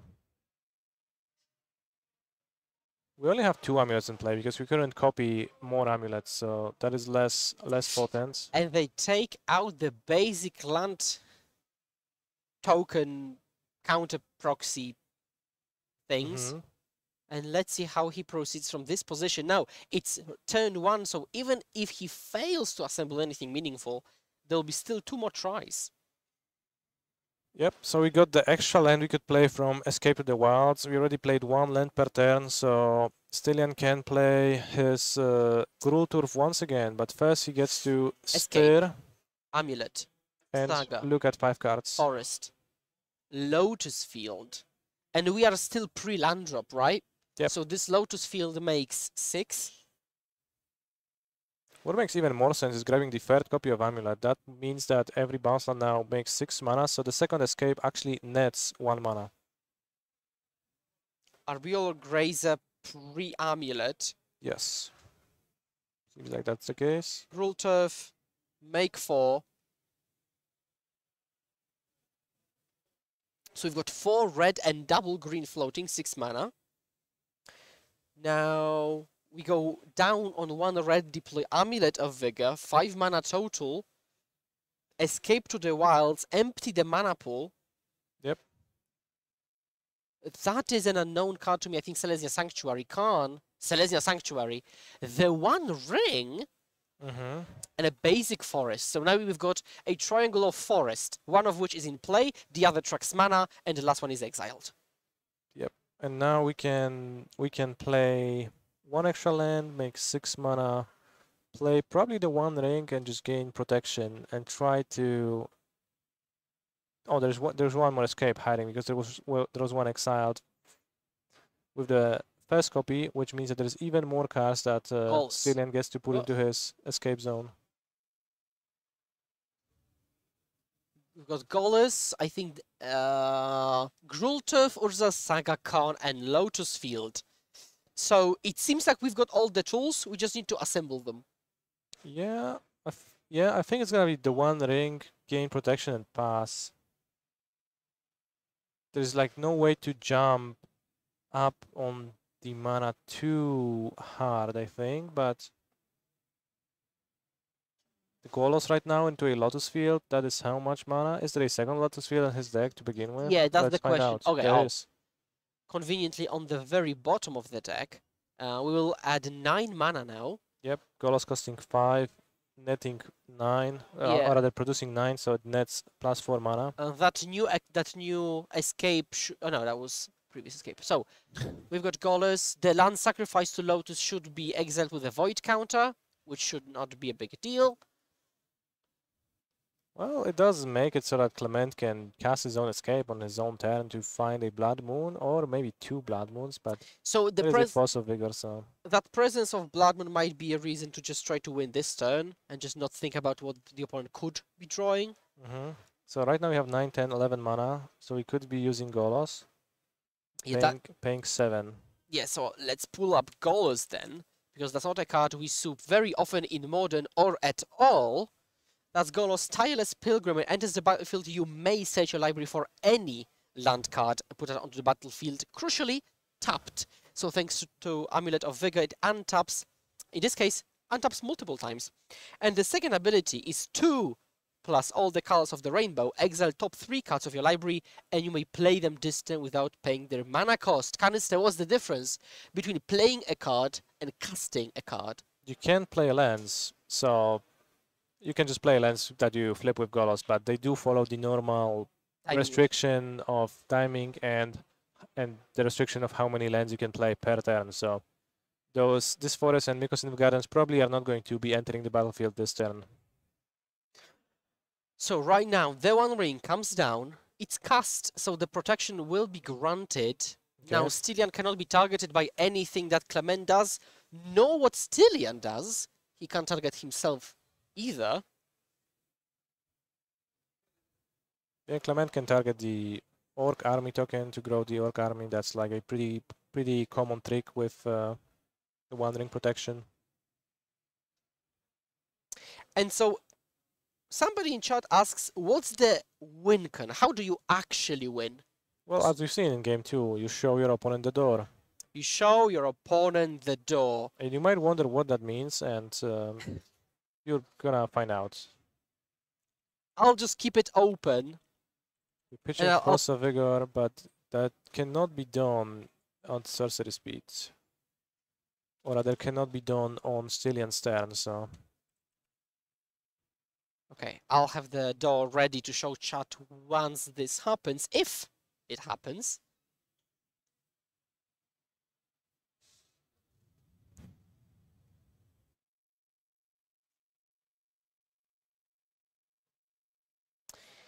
Yeah, players going through the motions. It had become pretty messy. A lot of things happening here. Now, the One Ring, because I saw some confusion in chat, the One Ring says you get the protection if you cast it, not if you cast it from hand. There is no additional restriction there. But there is, for example, for cards like with Suspend, that you have to suspend from hand. Exactly. So you couldn't, for example, suspend the opposing rhinos when you steal them with Ragavan. So now... Clement had to read a solid amount of cards this turn. Double trigger, right? So Clement is still doing his thing. He's got the turn.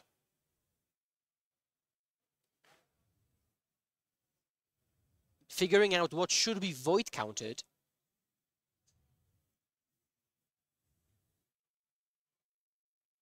Yeah, he's also, I think we are trying to cast a Force of Vigor before the chapter abilities of Fable of the Mirror Breakers are gonna be put on the stack, which you can do in the draw step or in the upkeep. Then if you do so, Force of Vigor gets exiled with a void counter, so Dotty Voidworker could, for example, destroy double amulets, right? That's true. Actually, good catch. Thank you very much, Dotty Voidworker is a scary card. It is scary indeed. And so now we're trying to figure out what is void counted specifically, right as round 12 is closing on us. All right, yeah, we are uncovering all the mysteries on this board. Certainly, certainly it is a pile of cards, and certainly it is a little bit hard to follow. But we're hitting Fable of the Mirror Breaker and Fable of the Mirror Breaker. Clement clarifies. Are you targeting Fable of the Mirror Breaker and Fable of the Mirror Breaker? And now a judge reversed Fable of the Mirror Breaker to chapter 2 to 1, but then we go back to the proper chapter counting, and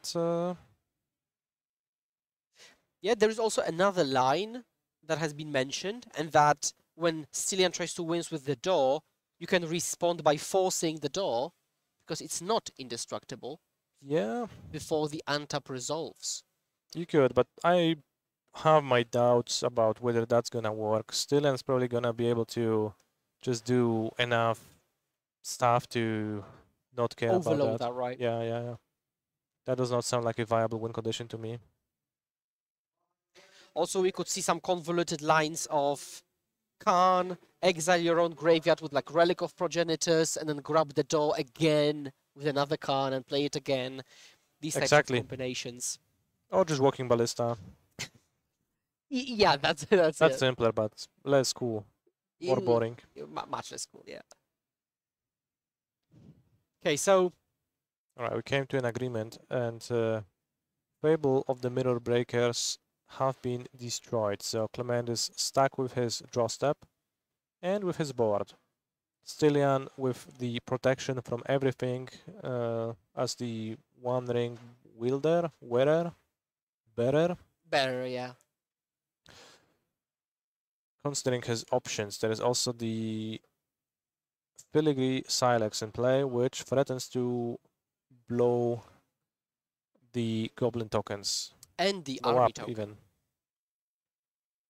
So no tokens would be in play. We would have Doughty attacking for 3, which is irrelevant in the face of ring protection. Thoughtseize, that's cannot not a legal play, really, is it? target a player with protection from everything, so a little bit of a misstep here. And we see a judge stepping in to correct the mistake after Stillian has revealed his hand.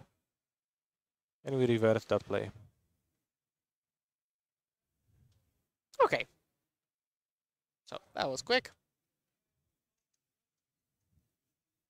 So now thinking again through his options, he could target himself. So if we look at the wording of the card Thoughtseize, we will Yeah, that is see actually illegal, but that that is is not target how like the player, rules are approached. And which is not obvious because some discard spell actually specify the opponent, such as Duress. yes. So Have you ever lost a game of Magic the Gathering because you couldn't have to rest yourself, Skura? I don't think so. No, I'm not a big of a black cards gamer. Yeah. Well, I mean, I think I played plenty of duresses, but I also don't recall a situation like that. I think it's a pretty rare Occurrence. pretty rare occurrence to lose because of that, but maybe. I have counted my own spells plenty of times, though. Yeah. Especially with Remand. That's Oh, a good feeling. If you are into blue cards, then you can feel like a genius. Yeah. And now No. you don't even need to play a blue deck anymore. You can play a white deck and do the same thing with the yellow version of Remand. yeah, Reprieve, a very powerful card played nowadays in blue-white control decks. Alright, so Doffy Voidwalker sacrificed and it cast a Escape to the Wilds. It flipped 5 cards. And I have to say, it does look scary. The Blood Crypt, specifically, this artwork of Blood Crypt has the ominous, Yes. tiny little, Moon almost there, blood yeah. moon, right? Like it does look like a blood moon, but a blood moon it is not. It is just a Blood Crypt, a red/black producing land. So Yeah, and just reveals basically irrelevant cards. It's just 3 lands, Fury, Fable. So Clement is basically thinking how he can either close the game, maybe when the ring protection wears off, or maybe just draw. yeah, we are currently in turn 2 of extra turns as players are figuring out their options.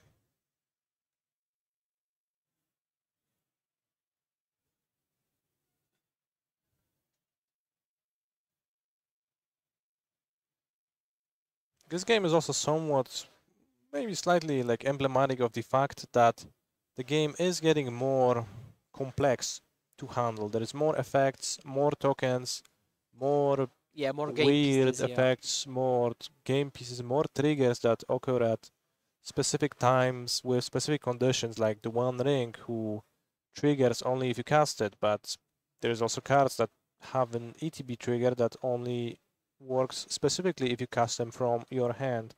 It all takes a mental load on players, and it does make it slightly bit harder to handle the board state correctly. So this is something that probably you need to keep in mind if you want to play, participate, and perform at the highest level. You need to be able to power through those obstacles. Yeah, just Orcish Bowmaster, great example. So first of all, you can play it anytime. Then when you do, you have an ETB trigger, so you have to decide what to ping. Then you have to find the token, and then you have to find the dice and put the dice on an appropriate number. Yep. And then it triggers in the future as well. So alongside Fable, which also requires a lot of just manual labor. So now we go to combat, to which Stylian can say either no blocks. Oh, he's probably going at Khan, right? Yeah. So we've got double blocker. So I know what I'm saying. Quadruple blocker. We've got the double blocker split flanked on either side of the one ring. Split flanked. Yeah, so this also dies to Filigree Silex. Yep. And now personally, I would quadruple block Ragavan, but that's a matter of preference, I guess. Sure.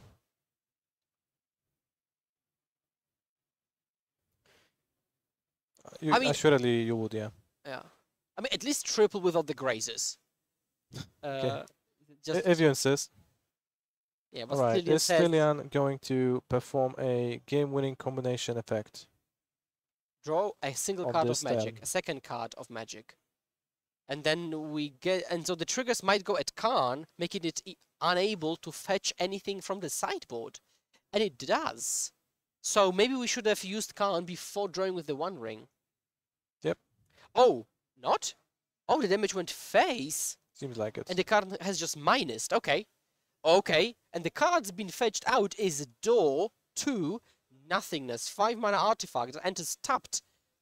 Untap, pay, double white, double blue, double black, double red, double green, and make a target opponent, target player even, lose the game. Yep. Notably, the win condition does not work through the One Ring because it's target player. That is true. actually sad. Alright, so now we are going to use our quadruple amulet, and we just need to produce 15 mana to end this game. Is Stylian capable of doing so? As a matter of fact, yes, his mana pool contains 16 mana right now. He plays the door, untaps it. Okay, Clement. Reading the card again to make sure that he's dead, like the same he was previously. Is there an upbraid in hand? There is And not handshake. Stylian shows Clement the door. The game finishes 2-1 for Stylian Angelov. Congratulations to the winner of this match. Yes. Huge congrats. Yes, after this game, I will indeed need a break. That was something. It was a tiring one. Like, it was certainly an experience for both us in the booth, both the viewers at home and the players. It was not a game that was easy, simple, and quick to perform. It did take a mental load on all of us. Yes, on all of us, indeed, yeah. And I talked about my attention span as a zoomer, and yeah, it really manifested here. But it was a nice exercise. So that concludes round 12 of day 2 of SOFIA. 64 players fighting for prizes and top 32 fighting for specifically qualifications for Ghent happening early next year. I've been Skura, Canister, our expert in the booth. Thank you for round 12 and see you next round.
Welcome back to the Legacy European Tour. My name is Filipa and I'm here with Martin Juza. We are about to start round 13 of the Grand Open Qualifier in Sofia.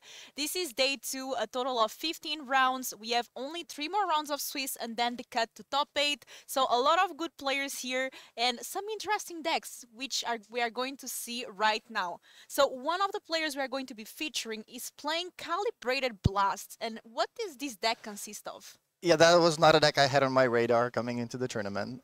It looks like a pretty cool homebrew. It is a deck that is a mix of Zoo, a mix of Death Shadow. It is also featuring Up the Beanstalk, so a little bit of 5-color, with all these Leyline Bindings, Fury type of cards. And it has Calibrated Blast in it, so it's like a combo deck as well. When I was first looking at the list, which is featuring Scion of Draco and Shadow of Mortality, which is sort of the expensive Death Shadow. That costs 15 mana, Scion costs 12. I was thinking, how do you actually guarantee putting the expensive card on the top of your deck?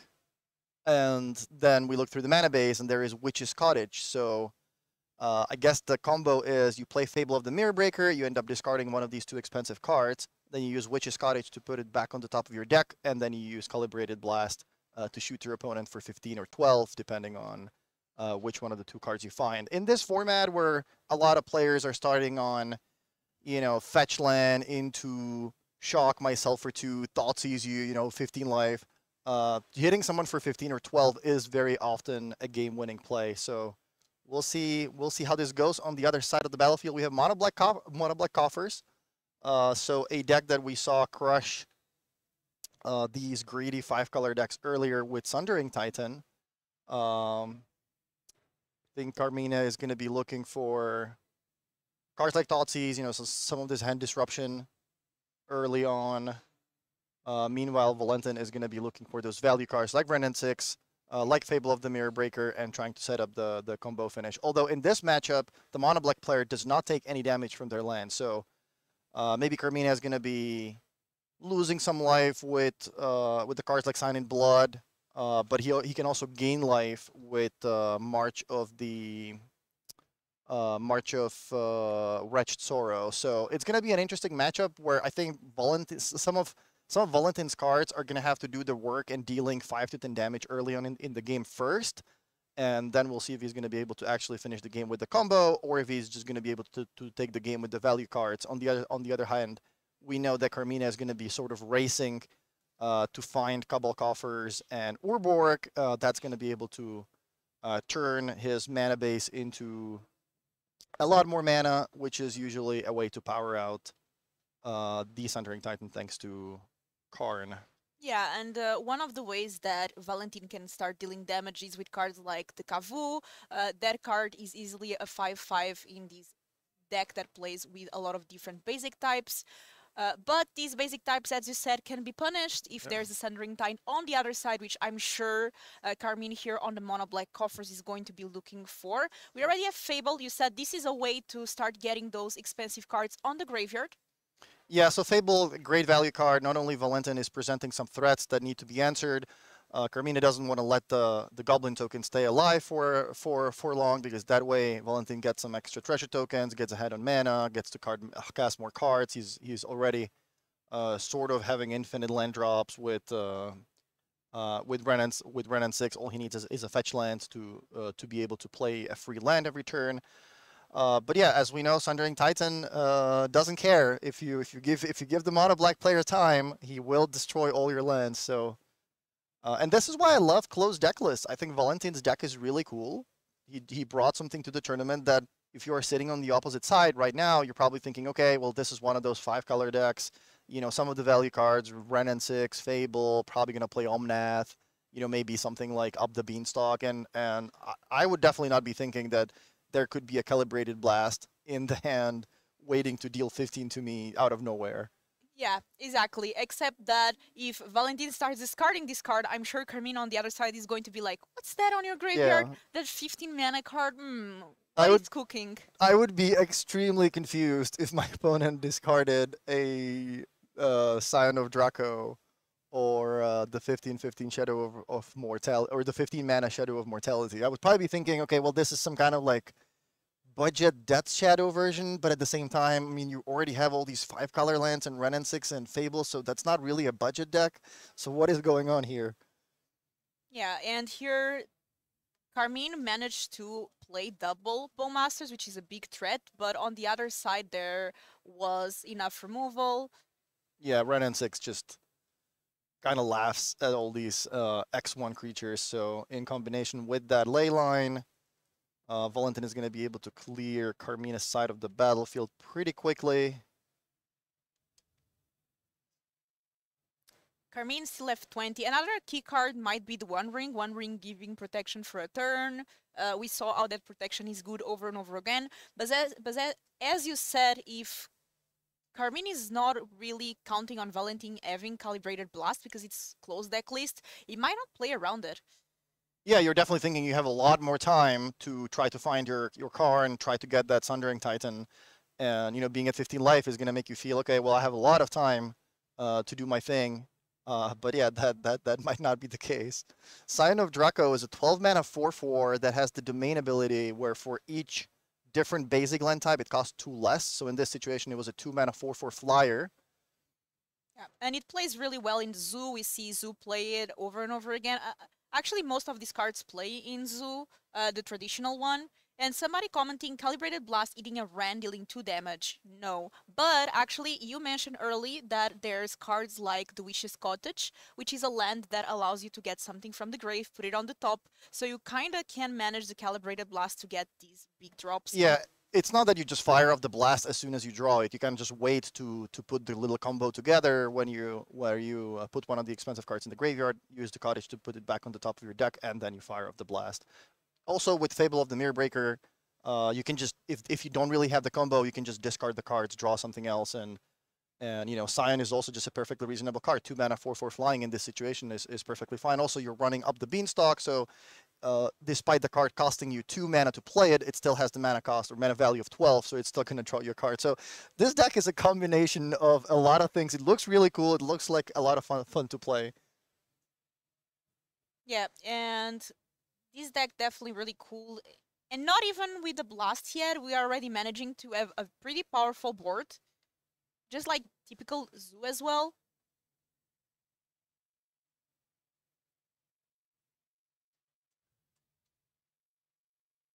I think that Fable token was not supposed to trade for the... Yeah, because Scion does give first strike to red creatures. We are going to check that. So Scion of Draco, it gives different abilities for different colors of creatures. And we just went to check. Okay, so here is the wording. Each creature you control has Vigilance if it's white, Hexproof if it's blue, Lifelink if it's black, First Strike if it's red, and Trample if it's green. Yeah, it's funny. It's not just flavor text on the card. It actually has another ability. It's not just a 2-mana 4/4 flyer. It also just turns your creatures into something something a little bigger. But looks like we were able to fix it. Yep, and we have Shieldred. Very powerful card, especially with all these bean decks that try to draw over and over again. So Shili, definitely a great way to punish.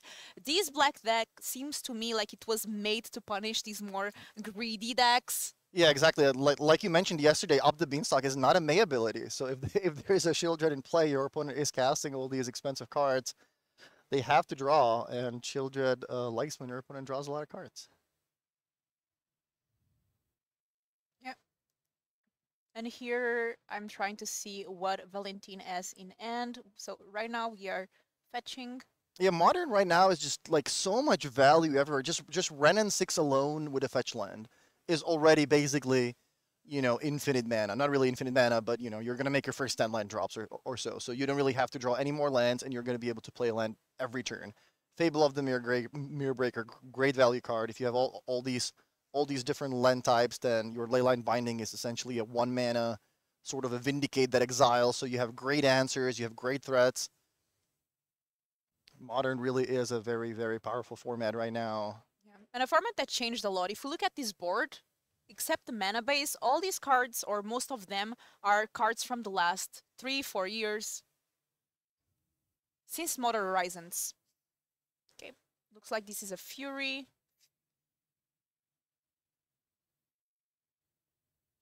Okay, so the Hiki Reflection copying Fury, so there's gonna be another double striking haste creature able to attack this turn. Although I think, does Carmina have protection with the One Ring, or was it played the turn before? Looks like no, because it has 2 counters on it, right? The Has one two counters. Okay, yeah, you're right. Shielder was the card that was played this turn, so Carmina's gonna take a lot of damage this turn. Yep. And Fury is not legendary, so that reflection works, and it's going to deal a bunch of damage. It also has not only double strike, but first strike as well because of the Cyan. Just kidding.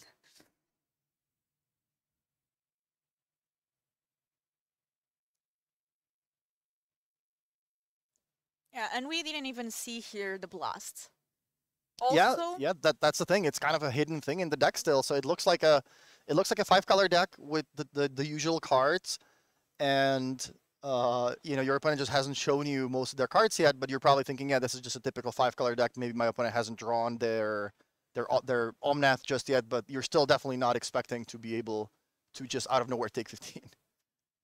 that's definitely, and not only did we not see it, but also Carmine didn't see it yet. So if we move to not the next game without Carmine having seeing this combo piece, it might actually sideboard differently. Yeah, exactly.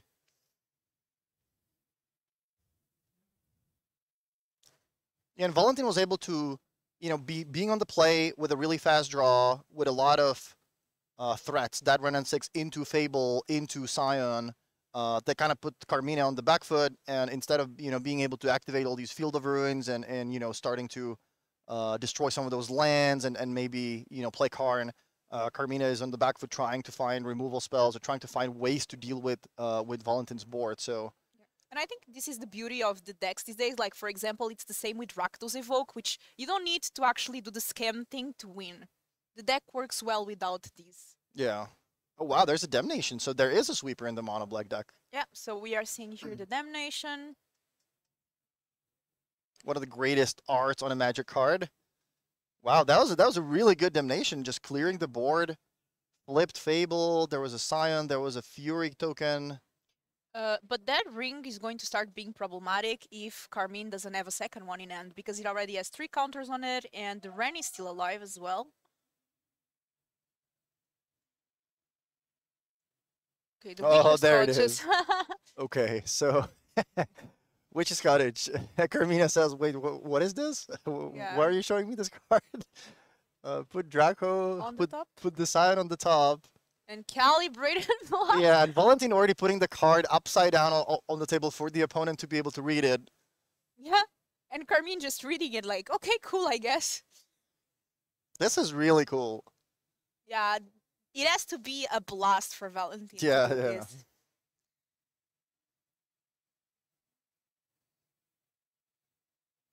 So maybe you have a way. This is interesting because Yeah. Carmina had 2 lands untapped, which was a Field of Ruin and a Demolition Field. So he needed 1 more mana to be able to activate one of those lands, destroy the opponent's non-basic, who would be forced to shuffle. But that didn't happen because there was one mana missing for that. So actually a pretty interesting moment, because Carmina's deck is pretty well set up to counter the calibrated blast by shuffling the opponent's, by forcing to shuffle their library. So that might also make Valentin think, do I still even want to keep this in my deck? I know I'm playing into this mono black deck. I know this mono black deck is running 8 Field of Ruin effects. That forces me to shuffle my deck. Do I still want to keep calibrating blast? Yeah, that's a very good question. So the plan might actually Swift, and Valentin might be playing more like a traditional zoo game too. Yeah, Zoo with Up the Beanstalk and all these random expensive cards. We've seen some fun iterations with Beanstalk lately. There's the Cascade Beans. There's the Zoo Beans. Looks like everyone's been cooking a bit. So anyways, I started blasting. Yeah, that was that was a fun moment. I'm excited to see how players sideboard, and also curious to see. I'm sure that when Carmine joined this match, he was not expecting to go against this calibrated blast deck. Yeah, I don't think anyone in the tournament is expecting that, which is really cool. Which is why I left closed deck lists. It rewards you for bringing in an off-meta deck. It rewards you for some creative sideboard plans, transformational sideboards. We saw a lot of really cool moments with Manatite in one of these tournaments earlier in the season. I think it was in Prague. There was a player with 4 Manatite in their Boros deck, and they were completely destroying the opponents, countering like 7 mana cards and 8 mana cards, and yeah, that created some really cool memories for the coverage, which is something that doesn't happen with open deck lists. Yep, and if you were going to tell me yesterday that today, day 2, at the top tables, we would have Calibrated Blast versus Mono Black Coffers, Yeah. I would laugh. Yeah, there is certainly a lot of, the decks like Ragdos Scam, the decks like 4-color, Omnath, Elementals, what have you, all these up the beanstalk decks. There's a lot of Yavmot as well. I think that's the second most popular deck. We have a lot of Rhinos. Scale. But yeah, there's also a lot of these cool brews, and this calibrated blast deck does look pretty cool. Yeah, and I think a lot of these decks also, like, it starts with streamers playing them on MTGO, and then they kind of get some popularity, and then we kind of get to see them first and in paper. Yeah. The fun thing here is, or the interesting thing here is, even if Calibrated Blast ends up not being great in the matchup, it's not like you can really board out the entire combo. You keep Scion, one way or another, because it is, with the mana base, it is still going to be a 2-mana 4/4. That's a fine card to have. Maybe Calibrated Blast, if it's not good, if your opponent has too much life gain and they have all these cards that shuffle your deck, maybe you want to take it out. So that's 4 copies of a card. In addition to that, I guess Cottage stays in the mana base, so you don't have to replace the lands. It's just going to be a land comes to play tapped, no big deal. But maybe the Shadow of Mortality is not the ideal card to have, because you kind of have to go to like 10 or 7 life to really play it with a reasonable discount for it to be a reasonable Magic card, in the context of Modern. So you can't really board out like 8 cards, because you don't usually have 8 cards in the sideboard to bring against a mono black deck, right? Yeah. And here we see that Carmine did Troll to cycle the Troll to get a land, and Valentin starting with the Triumphs. The mana base is really important as well in this deck, as it is usually with Zoo. Yeah, one interesting choice is we see a lot of these 5-color decks and 4-color decks and just red decks in general playing Obsidian Charmo in the sideboard, which says that for each of your opponent's lands that could produce colorless, the card costs 1 less. It is a 5-mana 4/4 flyer that when it comes to play, it destroys a non-basic land. So you know your opponent's going to have Urborgs, they're going to have 8 of these Field of Ruin effects. So is Charmo a card you want to bring in? Maybe instead of the Calibrated Blast, it could be an interesting card to catch the opponent off guard a little bit. Yeah, that's a great point. And Beans, and speaking of these lands, we see one of them here, and we are going to start getting at those Triumphs. That's really going to compromise the mana base for Valentin, which is really important. Yeah, now we're gonna see how many basics is Valentin running, because this is a format where you want to stretch the mana base a lot with all these fetch lands and shock lands and Triumphs and all these value lands with multiple copies of Witch's Cottage. There probably is not a lot of room for basics in the deck, and I think there's none. Yeah, I think that was a fail to find. So it looks like Valentin possibly drew his 1 copy of basic or doesn't have a basic at all. So that Field of Ruin turning into a strip mine. Yeah, and once again, punishing these more greedy mana bases, strip mine, that seems great. Now Valentin has access to 2 mana, but doesn't have access to white, doesn't have really access. Wait, is that a land? Is that a swamp in play? Yeah, it is a swamp in play. What is this?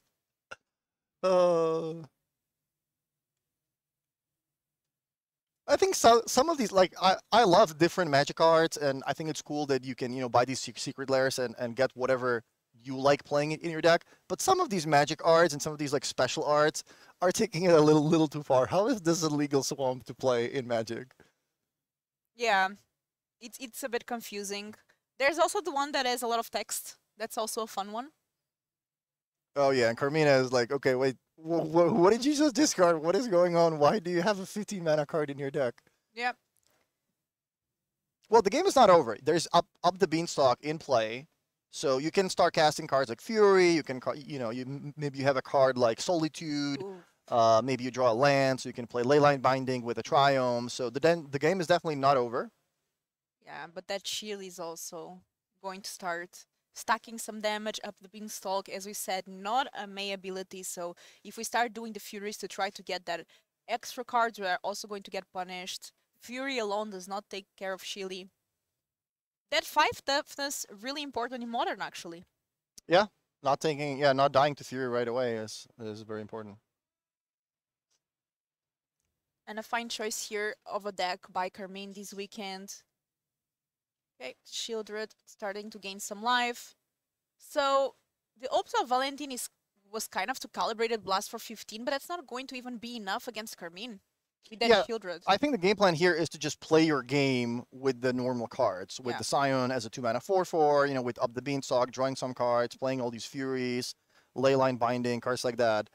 And the Calibrated Blast is sort of just a little bit of an added value into your deck that sometimes just happens and just kills the opponent out of nowhere. But your main game plan is to play these value cards, like the first game. Valentin starting with Ren and 6 into Fable, that's the perfect start that you want to get. Yeah, and we see here that Shieldred already pressuring for a lot of damage. Valentin down to 11 life.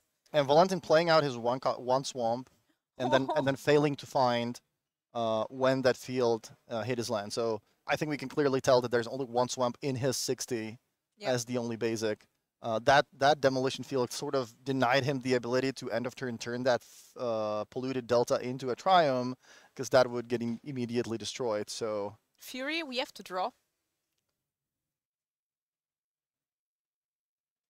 In response, looks like Carmine wants to do something.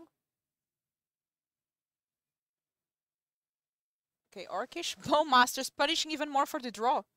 So Valentin takes 1 damage, then draws a card, takes 2 from Shieldred, 1 from Bowmasters. Oh, that's a lot of triggers. Yeah. Another card that has been favorite here in the Modern format this weekend, Orcish Bowmasters.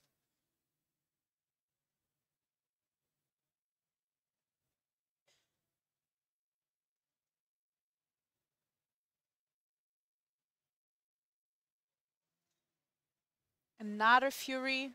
You have to draw again. That Shieldred is going to die though. Yeah, Shieldred's going to die, which puts Valentin to, I believe, 3 life. But as long as the board is clear, you're fine with that. I mean, you're drawing cards in the process, so it doesn't even... It's not like you're 2-for-1ing yourself too badly. Yeah. If for each Fury you're drawing a card back. And looks like because Carmine played the Bowmasters while the Fury was still on the stack, then the Fury destroyed the Bowmasters, dealt some damage to the Shieldred. Second Fury finish off the Shieldred, but Valentin down to 3 life. I think what happened is the first Fury dealt 4 to the Shieldred, and then the Bowmaster started making Valentin lose some life, but then the second Fury is able to split 1 into the Shieldred, 1 to the Bowmaster, and 2 to the token, I believe. I see a 1 ring in Carmine's hand. Yeah, the problem for Valentin here is he's not really going to be able to play lands too easily here. He would really love to get that Triumph to start casting Leyline Bindings, possibly, but, given that he doesn't have any more basics. Yep. Wow, and Carmina blings here and actually does sacrifice the Demolition Field, taking away the Besage. I'm not sure if I like that, because, green and black alone, that doesn't really let the opponent cast too much of their deck, like as we saw in game 1. So you're going to need that polluted delta to turn that into something better than just a duel. So one of these Triumphs, but maybe Carmina has another one in his hand. Yeah, that might be the thought process here.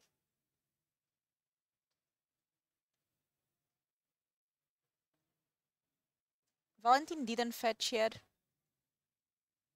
Maybe doesn't want to go to 2 life. Yeah, that was a second, second Field of Ruin effect that basically left Valentin with just the land being destroyed and no more basic in his deck. I think we could clearly tell from the game that right now that there's only one swamp, and that was already on the battlefield. So tough luck for Valentin, and this is exactly what the mono black deck wants to do. It wants to punish the players that come to the tournament with these greedy mana bases. Yeah, and we have Karn, the Great Creator here. With Couple Coffer, so 1 mana left over. Let's see what we can get from our sideboard. Looks like a ballista. Okay, interesting. Yeah. Oh, Valentin was a good. 3. Okay, Yeah. so yeah, right. Oof, All right. That was quite a game. We're going to have a game 3 here.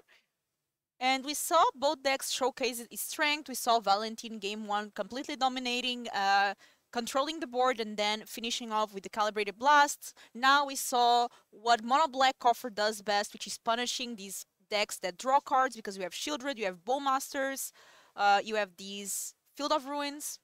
Yeah, I think so far it was a case of just playing first and having a good opening hand. In the first game, Valentin was playing first. He had a really good draw. Turn 2, Ren and 6 to guarantee land drops. Turn 3, Fable into, I think there was a Scion on turn 4 into like a removal spell, or basically one of those like really, really, really strong draws. And Carmina was on the back foot. He had to start, looking for removal spells instead of being able to activate all these Field of Ruins. In game 2, Carmina was in the play, and Valentin, I think he had a 2-drop, or maybe he had up the Beanstalk, which is fine, but it doesn't really threaten the opponent. So Carmina was able to start using these Field of Ruins, which actually turned into better strip mines, because you get to search a land your opponent doesn't, because they already drew their one basic. So far both players did what they want to do in the matchup on the play, but game 3 Valentin is the one playing first, so let's see if he's going to be able to find one of those better opening hands again. Yeah, and for sure Carmine now more prepared for what Valentin has to bring to the table. And Valentin also probably going to be a bit more careful with the mana, but it's not much that you can do, right? Like, if your opponent is strip mining you, kind of, if you don't have basics in your deck. Yeah, you have 2 ways to go around it. First way is you have Ren and 6. Mono Black is typically not that great at getting rid of it. They have Shieldred's Edict, but there's not that many cards that deal with a Planeswalker if you're playing black. All these fatal pushes or whatever are not going to be able to kill a Planeswalker. Or you want to have a really fast opening draw. You want to have a proactive 2-drop. You want to have a Fable on turn 3. Maybe a Scion somewhere in there to start pressuring the opponent and kind of make them unable to spend their entire third turn, destroying one of your lands. If you're taking 6 in the process, that's not a great use of your third turn. Yeah, and it looks like yesterday we had this mono black deck. It played with Blood Chief's Thirst, which is a way to deal with Planeswalkers. I guess Shieldred's Edict can also deal with Planeswalkers, but that's it. Yeah, I think March also targets Planeswalkers. There's actually a couple ways, which I think is on purpose, obviously. Yeah, Blood Chief's Thirst, as you mentioned. March of the Red Sorrow can, I believe, also target Planeswalkers. X to target creature or Planeswalker, yeah. So Shieldred's Edict. So yeah, there are some ways to deal with Planeswalkers, but obviously, I mean, you're not too happy about it. If there is a Ren and 6 on turn 2 that already returns a fetch land, so the opponent gets a card back already. So even if you kill the Ren and 6, which you kind of have to do with Shieldred's Edict or March, where you 2-for-1 yourself, then that's already not a great exchange to start the game with. Somebody asking what kind of Calibrated Blast this is. This is a Calibrated Blast that is kind of a zoo deck, but then it plays with a 15 mana card, which is the big Dead Shadow, that is not really Dead Shadow, and Scion, that costs 12. You get that into the grave with things like Fable of the Mirror Breaker, and then with Witch's Cottage, you put the card on top and you calibrate Blast for 12 or 15. It's like a combination of like 7 different decks. It's a Death Shadow deck, sort of. It is sort of a Zoo deck. It is sort of a Up the Beanstalk deck. It is also sort of this this combo deck with Calibrated Blast. So yeah, that's the beauty of closed deck list. The opponent doesn't really know what's going on. I think somebody asked Valentin. So Valentin, what are you playing this tournament? Are you liking Zoo? Do you like the Beans deck? Do you like Dead Shadow? And Valentin said yes. Yes. All.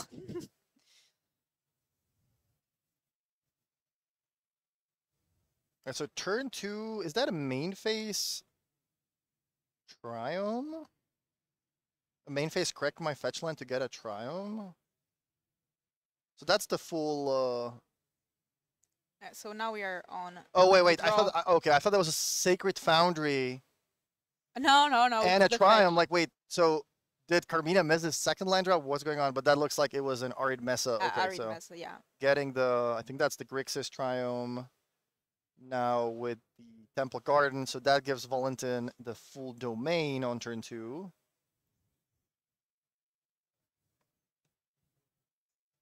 Tapping for 2 mana here. And is it going to be Scion or, yeah, it Scion. is a 2 mana 4/4 flyer. So decent start, cycling the Troll of Khazad-dûm.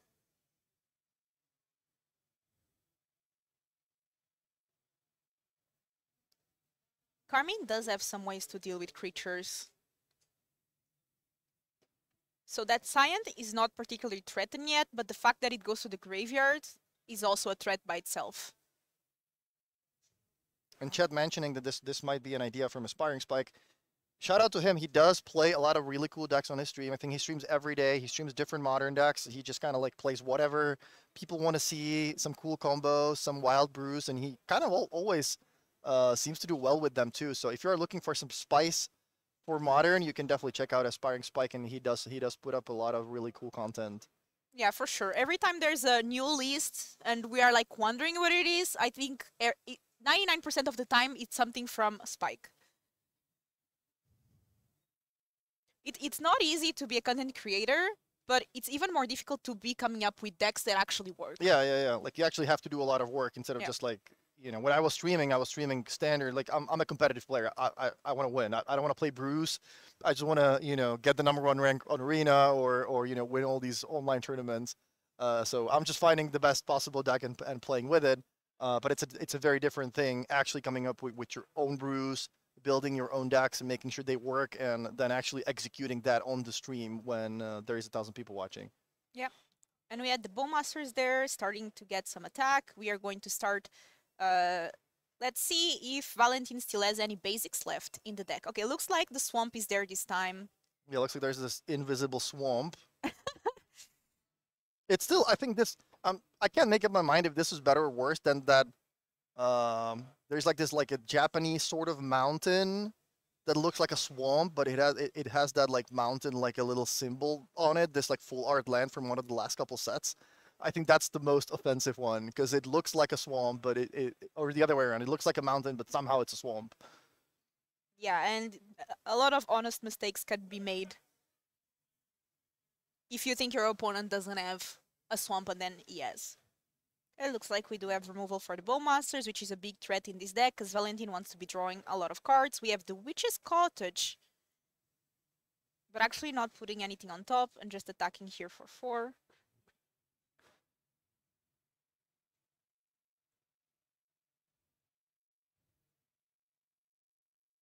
If you are curious about the deck lists, we are going to be able to show them to you once top 8 starts. So we're in round 13 right now. When this round ends, there's going to be 2 more rounds. And then I think we're going to be able to reveal the deck list because the top 8 already gets access to each other's list. So something like 2 or 3 hours from now is when you can check on MTG Melee, or you can follow the Legacy European Tour on Twitter. And we're going to be releasing the deck list there. Yeah, we have the 1 ring, but in response, Leyline Binding is going to get that ring. And somebody asking if the cottage should not be played tapped, but there's 3 or more swamps because Urborg makes everything a swamp. Yeah, that's the thing. Like I remember so many situations on the stream or like in these Pro Tour matches where someone's like, hey, you can do that. That's not a legal play. Oh wait, there's an Urborg in play. Okay, never mind. Yeah, Urborg sometimes can help your opponents as well. I remember a really cool play that I saw Alex Hain make. Was playing Amulet Titan, and I don't remember the situation exactly, but it's something that he needs a 6th land on tap to play a Primeval Titan. He draws, and it's a Vesuva, and we're all thinking, okay, well he's screwed. There's nothing he can do. The opponent has a lot of pressure in play, so Alex is probably dead. Alex plays a Vesuva and chooses apparently the way it works, I don't have the card in front of me now, but the way it works is you can put it in play as a copy of a land, but you don't have to.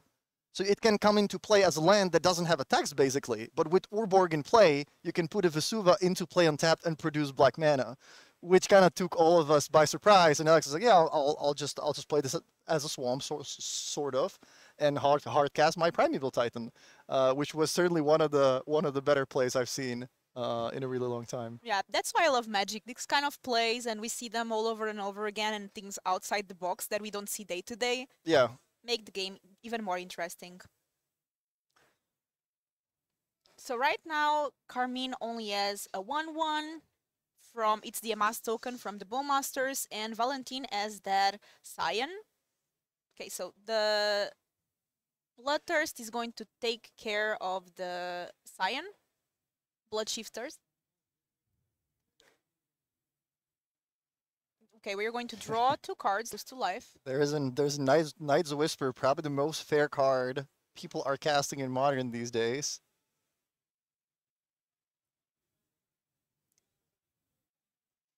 We are going to untap draw, and let's see if Valentin needs something proactive. He needs a Planeswalker, he needs Up the Beanstalk, he needs Fable of the Mirror Breaker, he needs another Scion, something proactive. Oh wow, that's the Shadow of Mortality, so sort of a Death Shadow here, costing 3 mana. Yeah, and I'm going to put that card on the screen. It's not a card we see in Modern every day. Yeah, I think we're looking at 12 and 3, X3-1, possibly someone with 11 and 4 with the best tiebreakers, depending exactly on, you know, how it shakes out in the last couple of rounds. If somebody runs the tables, maybe that opens up a spot for somebody with 11 and 4. We'll see exactly how it goes, but most likely we are looking at 12 and 3 being the safe spot to make the top 8. Yeah, and we usually do a top 8 announcement after round 15 is over. So we will bring that live to you. Children's Edict, so the Shadow of Mortality is in the graveyard. Yeah, and Valentin really needs one of those value cards. Like casting just creatures into the mono blacks, you know, long range of removal spells is not gonna be the way to win the matchup. Yep, and we have damage from the Amass token that slowly but surely is picking Valentin down to 8, and Shieldred is also going to start dealing some damage.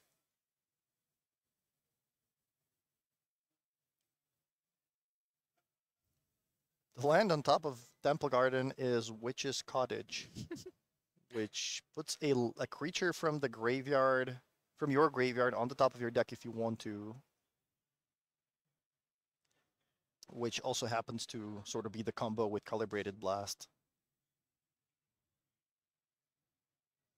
Okay, 3 mana. There's Leyline Binding, targeting Shieldred. Yep, that is a Polluted Delta tapping for mana because there is an Urborg in play. And up the Beanstalk. Now we can safely draw cards without losing life. Wow, so Valentin opting to play the cards in the reverse order, basically. Normally you would play Beanstalk first, draw a card, play Leyline, draw another card. But being at 5 life, Valentin possibly afraid of, you know, another Shieldred, cards like Sign in Blood. So he's saying, you know, I'll sacrifice the 1 card to basically gain 2 more life. And looks like Carmine here drawing 2 more cards. I think one of them is a Bowmaster, which is another way to pressure some damage, and another card that Valentin might be afraid of. Is Valentin out of cards? I think he mulliganed both this and the previous hand. Maybe there's 1 card in his hand, but yeah, he hasn't been able to find the value cards, unfortunately for him. No Fable, no Renin 6, no Teferi. And somebody said, if only Carmine had Sign in Blood instead of Night's Whisper. And it was the talk we had yesterday when we first saw, because I asked you the same question, and you made a great point, is that these mono-black coffer decks a lot of times brings these 8 kind of Field of Ruin cards, and plus coffers. Yeah, the mana base sometimes is a bit awkward. Like sometimes you just really want to play your card draw spell on turn 2, and if you have Swamp and Field of Ruin, then that would be really bad if you just couldn't cast your Sign in Blood. That's why they are mostly opting for Night's Whispers instead. Yeah, I think Valentin is kind of in a really bad position. I'm not even sure what he needs to draw here with the Bowmaster in play, there's not a lot he can actually do. Oh, Murder Scud. Okay, that's a good that's a good start. Yeah, we can destroy a creature. And it only costs 1 because we are going to exile cards from the graveyard without paying for it. And we draw a card because of the Beanstalk. It's not a May ability, once again. So we have to take these damage, and the Amass token is going to get bigger. It's on the cast, so... Well, and Carmina has a full hand. There's 4 cards. That's game. Valentin doesn't find anything. Wow, that was a really cool matchup. And yet again, Mono Black just somehow comes out on top. Yeah, and this deck is showing over and over again why it's doing so well here in the tournament. And we have a backup match already ready for you. It's Temur Rhinos versus Rakdos Evoke. So, 2 very popular decks. Yeah, looks like our first backup match, unfortunately, already finished. We had a really cool matchup ready for you between a regular Death Shadow deck. I found a blue-black deck with Death Shadow as one of the main threats. There was a Murktide, Orcish Bowmaster, like the classic stuff, Thoughtseize, Counterspell, Drown to Lock. Some of the usual stuff that looked really cool, but it looks like the match between this deck and I think it was Naya Escape should finish really quickly. So we have the third game of Rakdos Evoke and Team Rhinos. And as Felipe mentioned, Rakdos Evoke, the most played deck in the tournament. Team Rhinos, I believe, was the second or third most played deck. I think second was the Yavma combo. This is a matchup where, as the Rakdos player, you really want to have that like Grief Scam in your opening hand. You need the game to end as quickly as possible because you typically are able to discard some of the Cascade cards from the Rhinos player's hand, but as the game goes longer, they can just draw into another Cascade card and get 2 Rhinos in play, which is bad news for you. So in game 1, I would favor the Team Rhinos player. After sideboard, it gets a little different. The Rakdos Evoke players typically bring in cards like Chalice of the Void. Sometimes they have Engineered Explosives, can get rid of the Rhinos even if they are already in play. So post board, the game is a little different. Yeah. Looks like Rhinos is on the play. Which is really important, as you said. 3 mana is the crucial mana for the Cascade cards. Both Violet Outburst and Charlotte's Agent cost 3. Yeah, and this is a matchup where you don't even mind drawing the Rhinos in your hand, Crashing Footfalls. You can just suspend it turn 1 on the play, and then, play a little bit of a waiting game. And there's not a lot of things that players can do against a suspended card, right? There's not a lot of things that players can do against a card that's suspended. Not with the cards people usually play. I mean, some players are playing like Dranit Magistrate and in White Hammer decks, but yeah, there's nothing like a.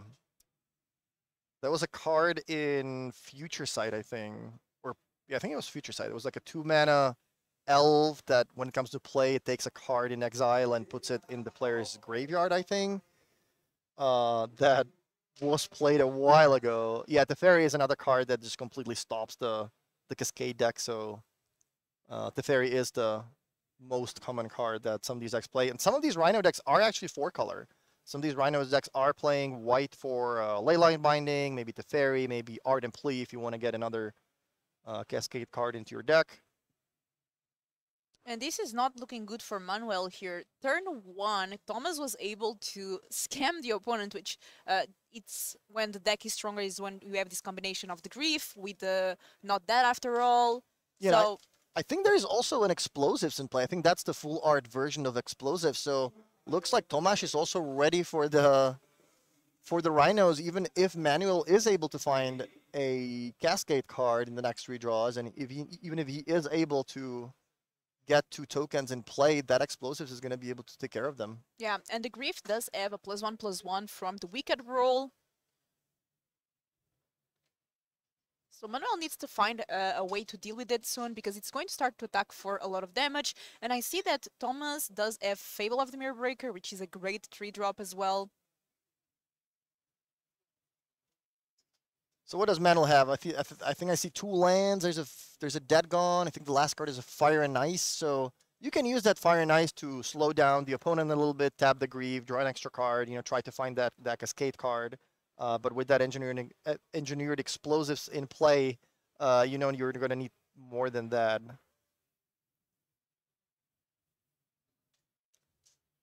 Wow, looks like Manuel decides to take the damage, so perhaps opting to cast Dead Gone and Fire and Ice together to try to kill the Grief completely next turn? We'll find out. Okay, we're going to get some damage here. Getting a land. Manuel down to 14 alive.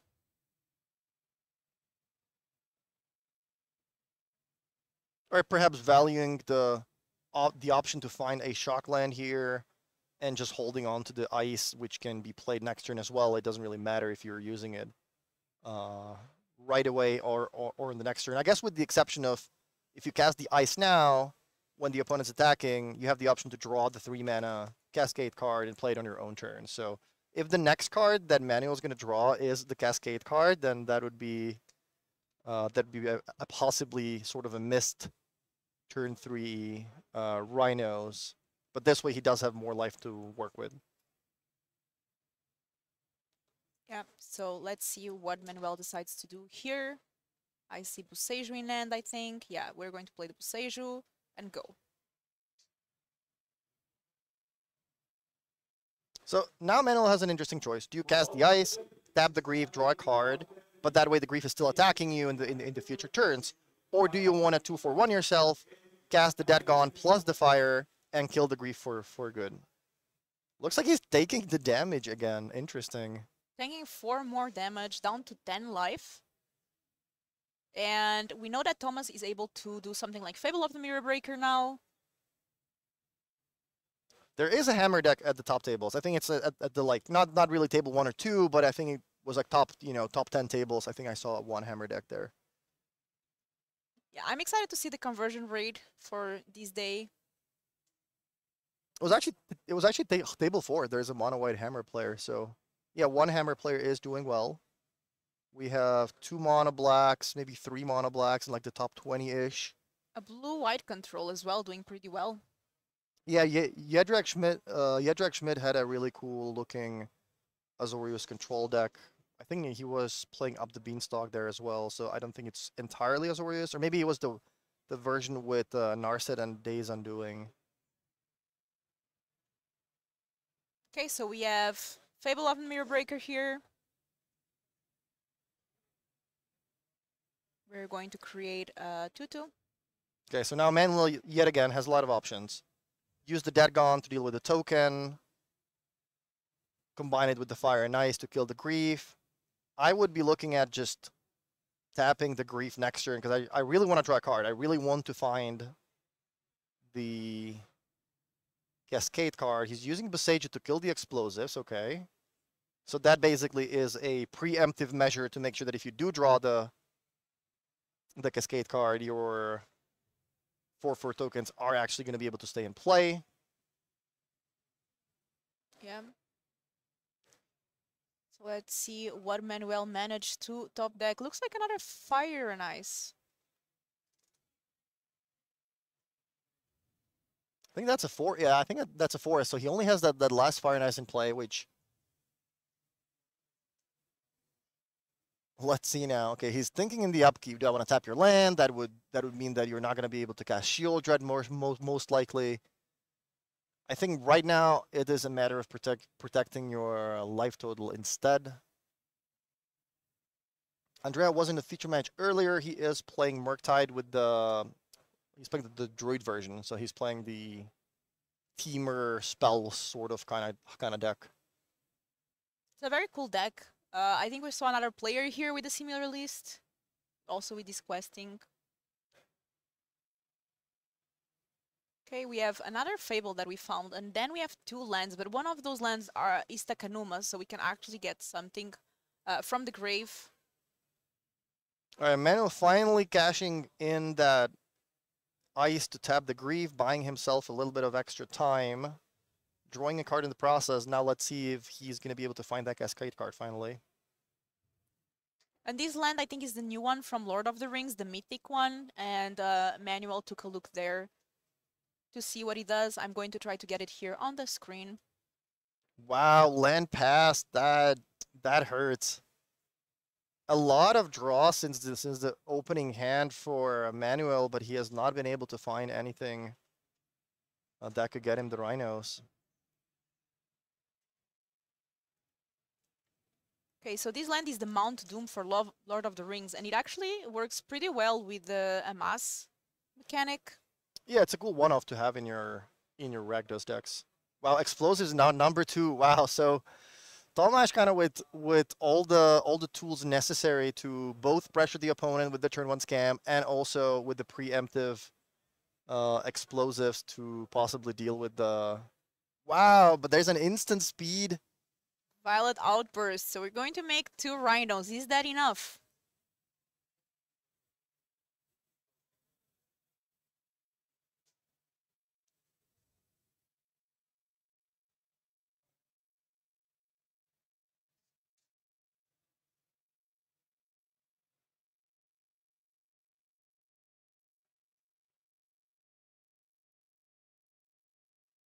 So let's see what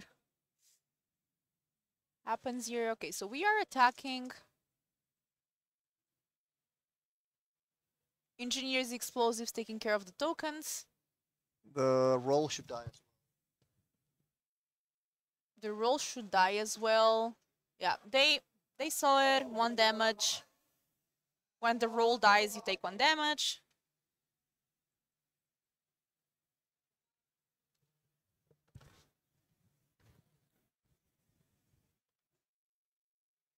Yeah, Engineered Explosives and Chalice of the Void, 2 of the most played sideboard cards, doing a lot of work against this Rhinos deck. And here we see the reflection of Kikijiki. So Manuel is down to 6, and Thomas can attack for exactly that. The way for Thomas to crack the explosives there was that he attacked with the Goblin Shaman, creating that treasure, and grief cost 4. There was 1 mana left over with that treasure, 2 mana to activate the explosives. Kill the tokens, and now he gets to attack for lethal. So that puts Tomasz to 11 and 2, which I believe puts him in a really, really good position to either double draw into the top 8, or even if he loses a round and draws in the last round, I think there is a pretty good chance that he might be locked for the top 8. So congratulations to him, Manuel. Definitely still in the running as well with 10 and 3. Do we have any more matches being played in the backup? I am not sure, but the round is also almost finishing because the feature match always has some additional time, so the clock that you are seeing here is always with an additional couple of minutes from the main tables.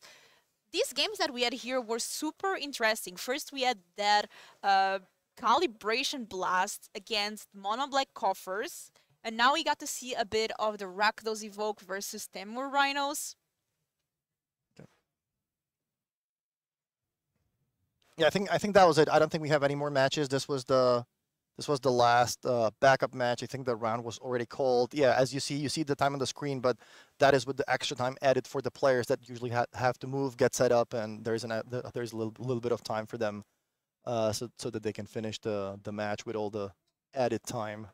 After these rounds that we already casted, so it's already 13 rounds, 2 days. What is your favorite deck or the most unexpected deck that is doing well for you? The most unexpected is probably the Calibrated Blast List. Like, that's just a deck that combines, 7 different decks in one. So that was really cool to look at. I was not a mono black believer, but yeah, I mean, we're seeing that deck is really kind of crushing all the greedy mana bases of these 4 and 5 color decks. So that has been a cool deck to look at. Other than that, I mean, yeah, Scam is doing well because it is a very powerful deck. As you said, you don't really need to have that Scam card combo on the first turn. The deck is just a perfectly fine, black-red value mid-range deck. You have all these cards like Thoughtseize that are able to disrupt the opponent, Fable of the Mirror Breaker, lots of value, find the cards you're looking for. So for me, yeah, Rakdos Scam, probably the best deck in the format. There's a couple other decks that are right behind it. I think Yavmot picking up that Agatha Soul Cauldron is also a very, very strong contender for one of the best decks in the format.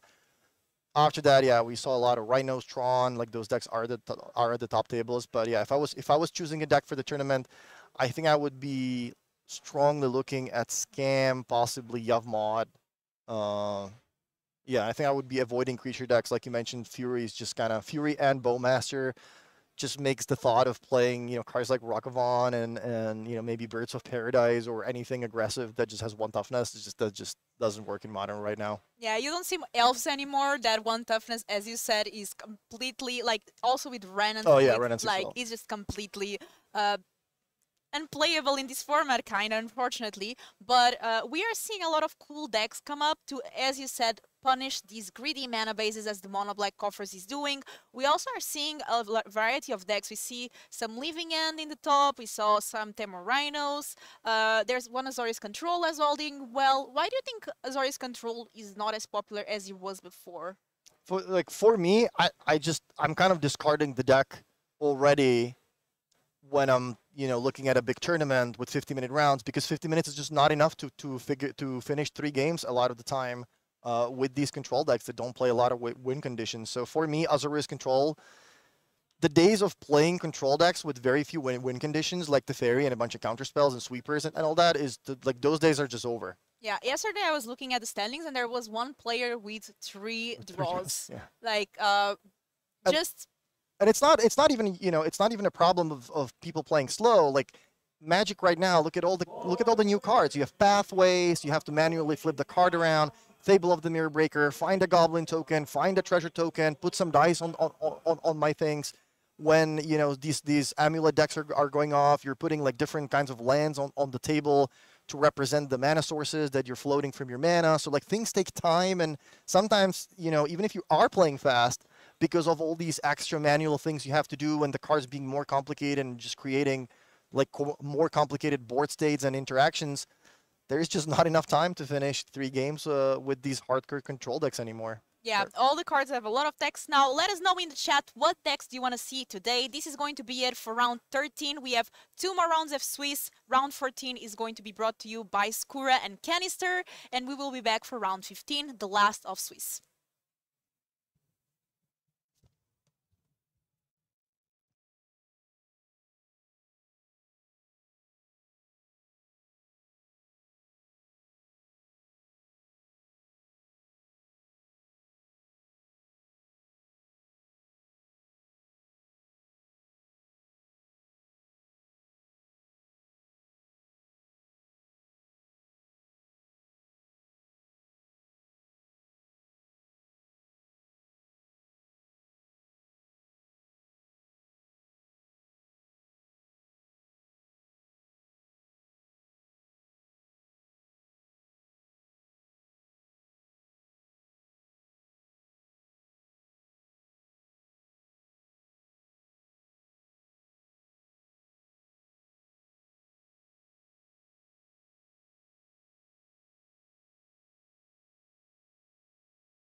welcome to round 14. LMS SOFIA, we're in the penultimate round of day 2, right before the cut to the top 8. And this round, we're featuring the first table. Yeah, right before the cut. Right before, right before the cut. Table 1, and table 1 is Golgari Yogmoth versus Blue White Naset Days Undoing by TSP Jędrek. Yeah, both players have already appeared in the feature match area a few times. Jędrek Schmidt, also known online sometimes as TSP Jędrek, facing off against Mr. Vanderbeek. Exactly. So, but before we get into the match itself, let's take a look at the day 2 meta game. Let's see what we're working with. And so we've got 12 copies of Rakdos Evoke out of 64 players. So you are relatively likely to have to play against it. Although we will look at game percentage wins probably after the event. Golgari Yogmoth 5-color Omnath is there in the second place. It's a tie. Mono green Tron, Timur, Rhinos, and then Scales, Coffers, Titan, and then we get into doubles and ones. What do you think of this day 2 meta game? Predictable? Yes. Precisely. Yes, it is what we came to expect. So yeah. No huge surprises here. Modern, as white as usual. You know, many one-off decks and some other tricky decks hiding in the other categories. So. If you count up all the single copies, we'd get to other being around 20 copies. So that would be a third of the metagame-ish. So yeah, I think that's something that we would very much expect. So let's take a look at whether players are ready to start their match. And indeed, they're shuffling up. We will flip the players soon enough. Jędrek Schmidt is on the left, Vanderbeek is on the right. 12-1 versus 10-3. Impressive scores. Although, yeah, the 12-1 is the score of Lawrence. Okay. So, starting off, Beatland turn 1, take 1 damage, Huffling. Does it indicate that there are no more lands in Vanderbeek's hand? Most likely, although there could be swamps or maybe Kalni Garden, so then you would prioritize getting Huffling into play. Notably, Huffling, the lighted Huffling, really good against the counterspell deck from Jędrek. So, you know, to the point where Jędrek just snaps the Solitude on these little Manador because it's just too good. Pay 1 life. And now we've got Wall of Roots, I think into Huffling.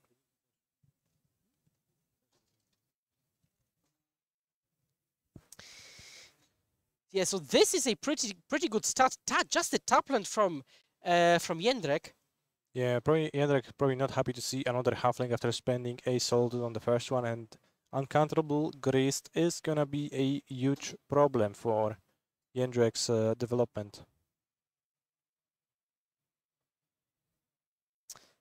So what is Jędrek's best comeback mechanic? Because now he's falling behind pretty significantly. You need to Leyline Binding the Grist, you need to Supreme Verdict away the board, and your job might not even be over at that point, because by that time Lawrence could deploy a Yogmoth or something else that would be troublesome. And we see a Narset minus grab 8 Fairy Time Raveler, not very useful on this current board. So yeah, so right now Vanderbeek going through his options, dropping a single game this entire tournament in a prime position. Vanderbeek would actually prefer if Jędrek had just drawn, because Vanderbeek would secure his top 8 berth, which he might have secured anyways. But Jędrek needs to play because he wants to top 8 this event. yeah, certainly that's why we see those two players battling it out. It does make sense that a tournament structure would favor players actually playing their matches to a conclusion, so I am happy to see that. That said, the conclusion of this game seems not, you know, not determined yet, but it's, if if I had an advantage bar, it would be pointing strongly into Van der Beek's direction. Yeah, the biggest downside is that Jendrek's, let's call it combo with Nasset and Days Undoing, is great against amassed resources in hand, pretty bad against a board state. So right now, yeah, we've got a bit of thinking time. And while we do so, let me pull up Days Undoing, which is a card that might appear on our screens this or next game. Does Jendrek have access to Days Undoing in his hand right now? He does not just yet. No, I think he does. There is a Days Undoing, actually. Is there? Oh. Then sacrificing the wall, and are we grabbing a Yawgmoth? Yawgmoth would be severely hindered by... No, Orcish Bowmasters, that makes sense. Yeah, shoot the Narset down, making it so that Days Undoing is not a threat. That's a pretty smart move from Lawrence here, and it also is going to work pretty well against the other catch-up mechanism that Jendrek could deploy, the One Ring, so... Gaia reach Sanitarium, I think of the top, the One Ring, get protection, so Jendrek will proceed to draw a card, but he will be protected, so Orcish Bowmaster cannot shoot him, so what happens then? Orcish Bowmasters needs to find a target, so the common play is to shoot your own army. It gets shot and grows by one counter at the same time, so it never dies. And that way you can just get all of your Bowmaster triggers, even if they can't point at your opponent, you will still grow your army by the amount of cards, extra cards your opponent has drawn. How good would a Supreme Verdict be in Modern right now? So do you think Jendrek has any, or do you think he should have any in the deck, or it's not a format to be main decking Verdict? Well, we've seen a few matches from Jendrek before, and his deck is playing Supreme Verdicts, so at least a few copies of that, and I have to assume this is something that Jendrek is actively digging for right now, and would be happy to see it. And here it is, off the top, immediately a Supreme Verdict appears. So. And I think that, is there an untapped land as well, to be able to Verdict plus bind Grist, because that would be important. There was a Leyline Binding, yeah. Leyline Binding could get rid of Grist, but he cannot access full domain right now. So unfortunately, not binding the Grist. Unfortunately for him, not binding the Grist right now. Yeah, so one more activation, but you probably will manage to beat one more insect, or will you?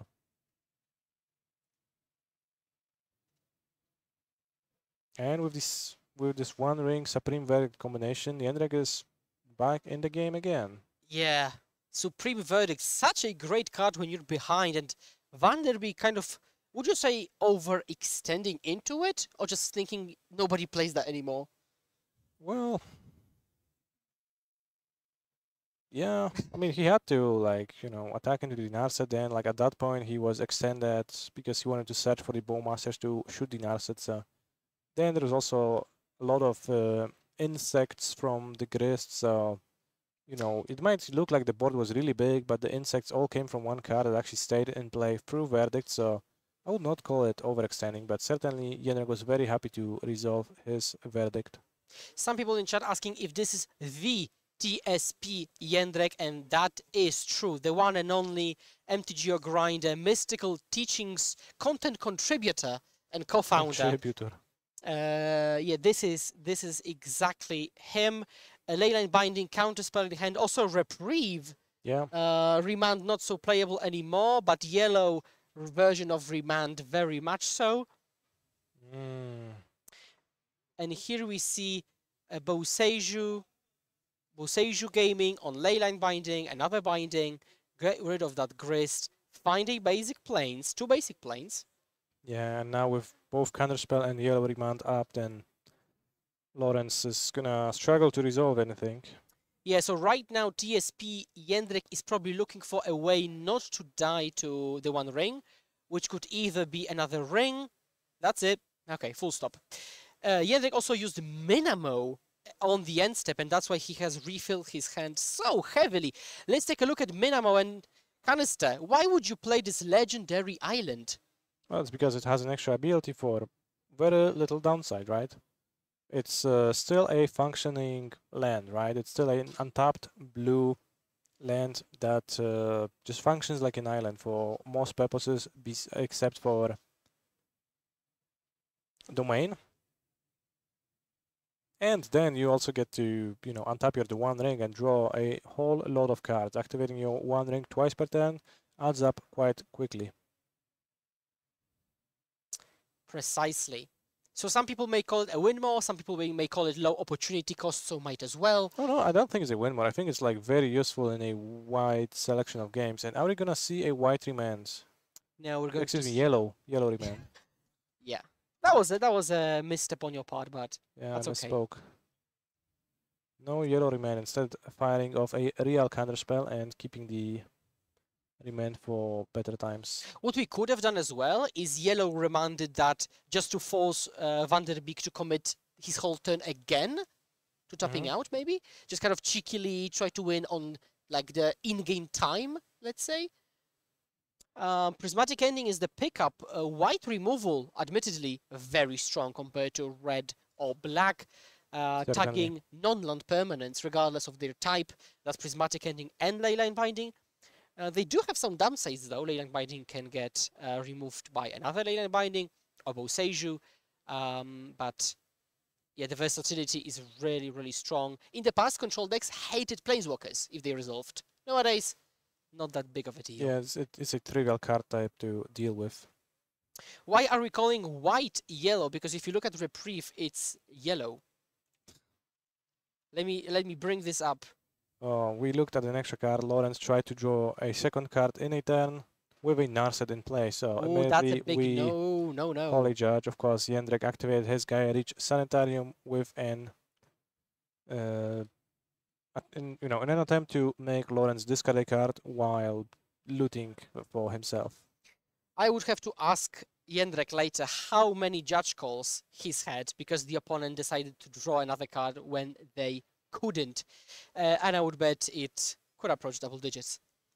Narset certainly a card that takes a while to get used to. Is it top 8 already? It is not at the top. You can see round 14, LMS SOFIA. Yes. So it's round 14. Round Still, 15 then, and then the top 8. One extra round of Swiss left after this one, so top 8 is gonna begin in some time. So now we are assembling some kind of land piles, probably shortcut some stuff. So actually, Jendrik's deck has a proper lock. It's not just a value deck. It has kind of like a Splinter Twin, Prison-esque finish. So can you tell us why we have Gaia Reach Sanitarium and how you can achieve a lock and what that lock is? So we are witnessing it right now. Jendrik is activating Gaia Reach Sanitarium in the upkeep and then using Minamo to untap it, which means that Gaia Reach Sanitarium means that both players draw a card and then discard a card. And with Narset, your opponent is only ever able to draw one card per turn. So if you strip them of the ability to actually draw, all that is left is just discarding. So they end up just picking a card, immediately throwing it into the graveyard, and then skipping the draw step. So Gaia Reach Sanitarium plus Narset is a full combo lock that wins the game without leaving your opponent any window to interact or cast anything from their hand ever again. And that's a very good way of closing the game because you're not actually devoting slots to win conditions, which control decks really rarely want to do, because the win con is built into a card advantage, planeswalk disruption piece, and a land.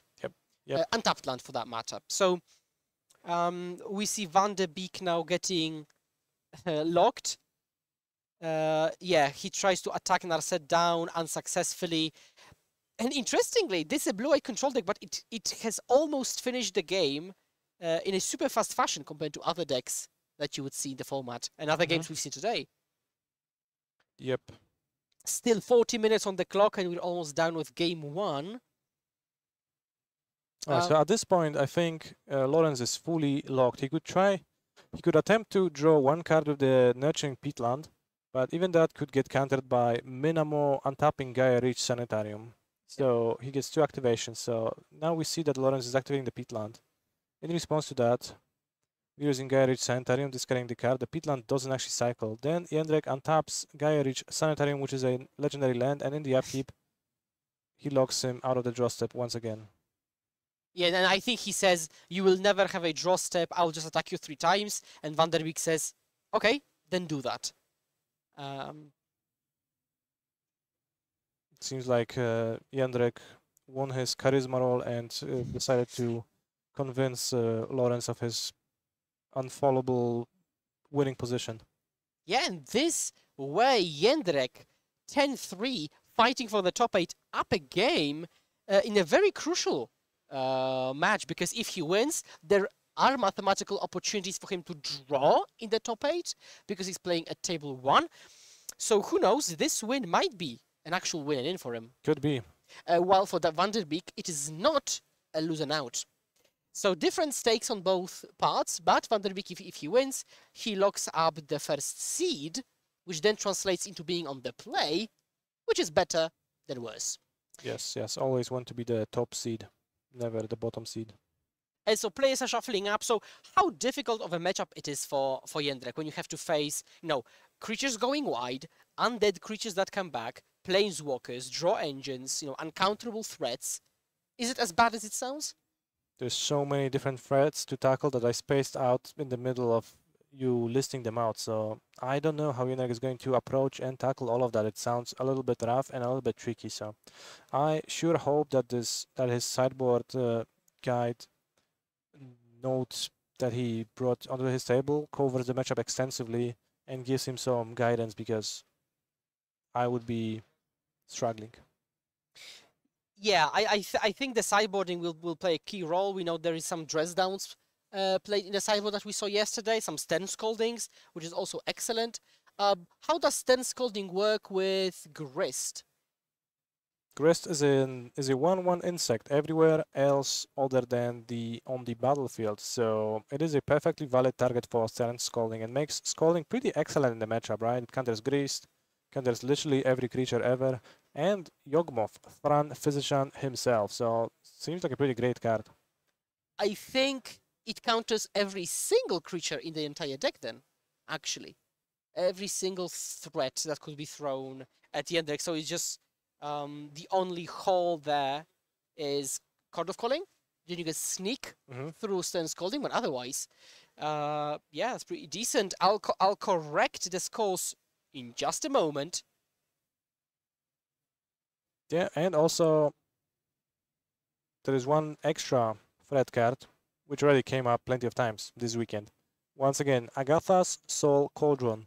You cannot counter this one, and in fact, if you counter a Grist with a Cauldron out, you might end up being in trouble anyways, because even from the graveyard it can be thrown into the soup and provide your creatures with their abilities. So, still a pretty scary thing. Yeah, so Stern Scolding, a lot of value in this deck in this particular matchup.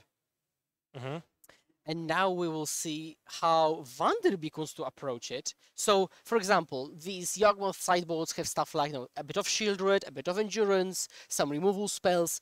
How would you approach that?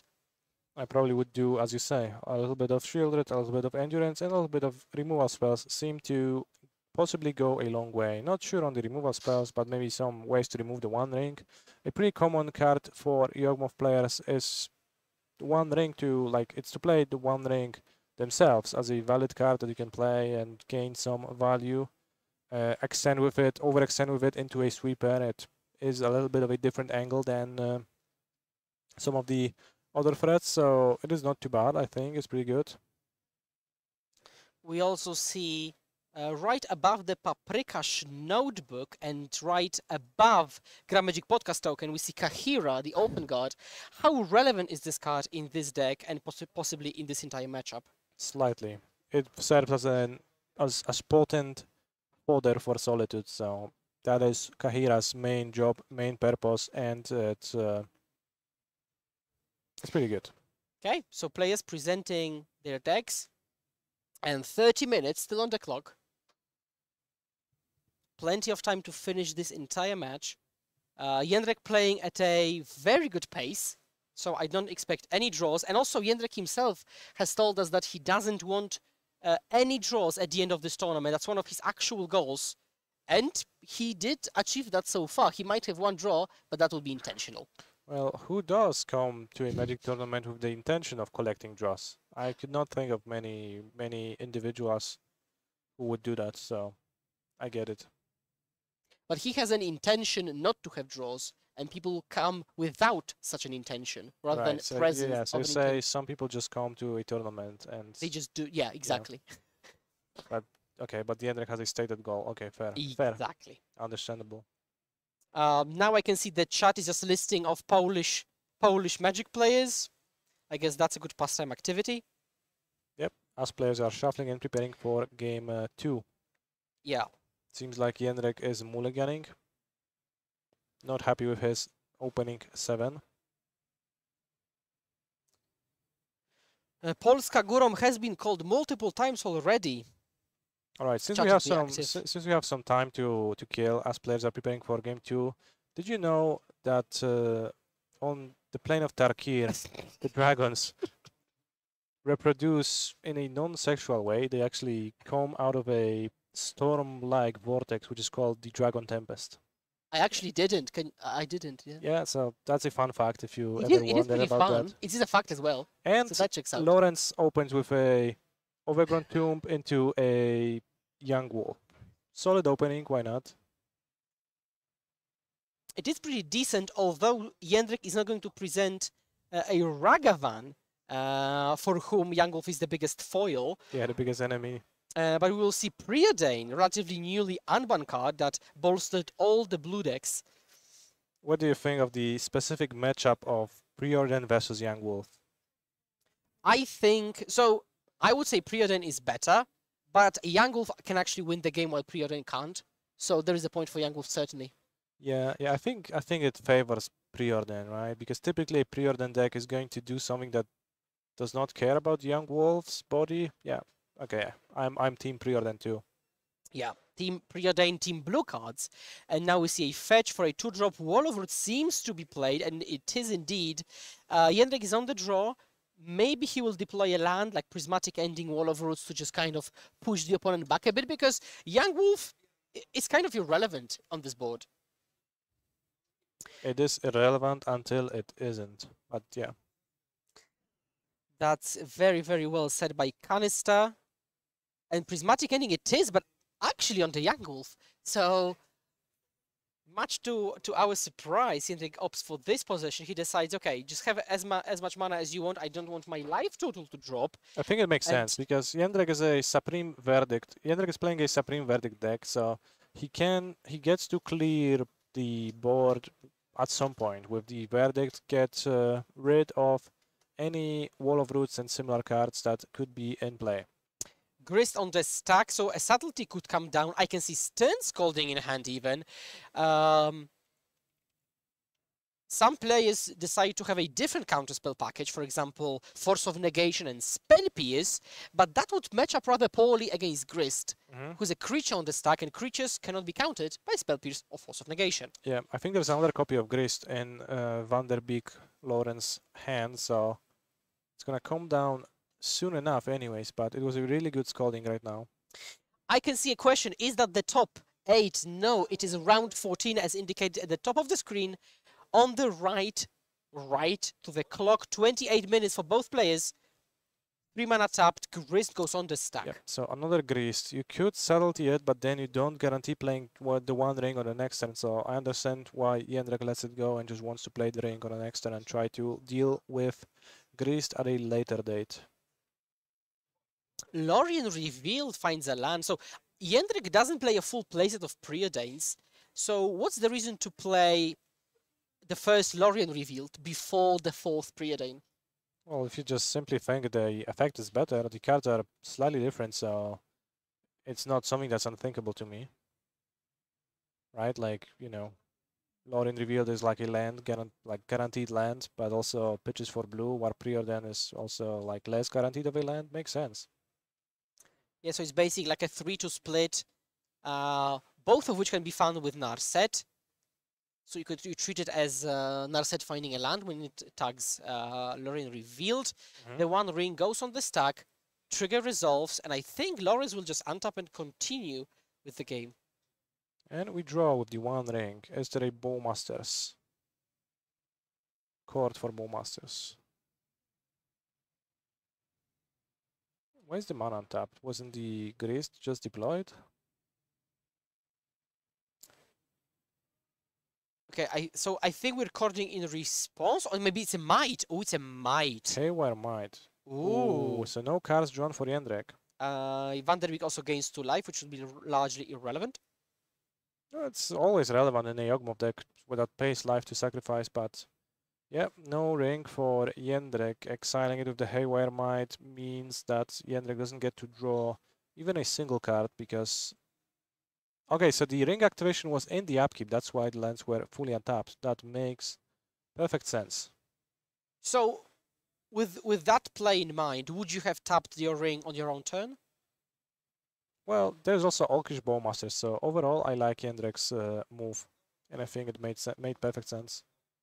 So how does it work with protection, though? So the one ring gets immediately removed. Is Jendrik protected? Yes. Yes, it is. Yes, Yes, because the ring still entered the battlefield, so that is still a legal play. And we see Agatha's Soul Cauldron, which matches up quite well against Jendrik's hand. Solitude, Subtlety, neither of those hit it, so... Activate Grist, make an insect, and Agatha's Soul Cauldron is probably going to target one of the small creatures.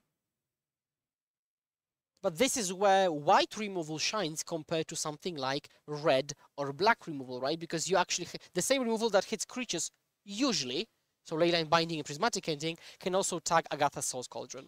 Yep. Not the Solitude though. Is it time for some hard-cast Solitude red zone action?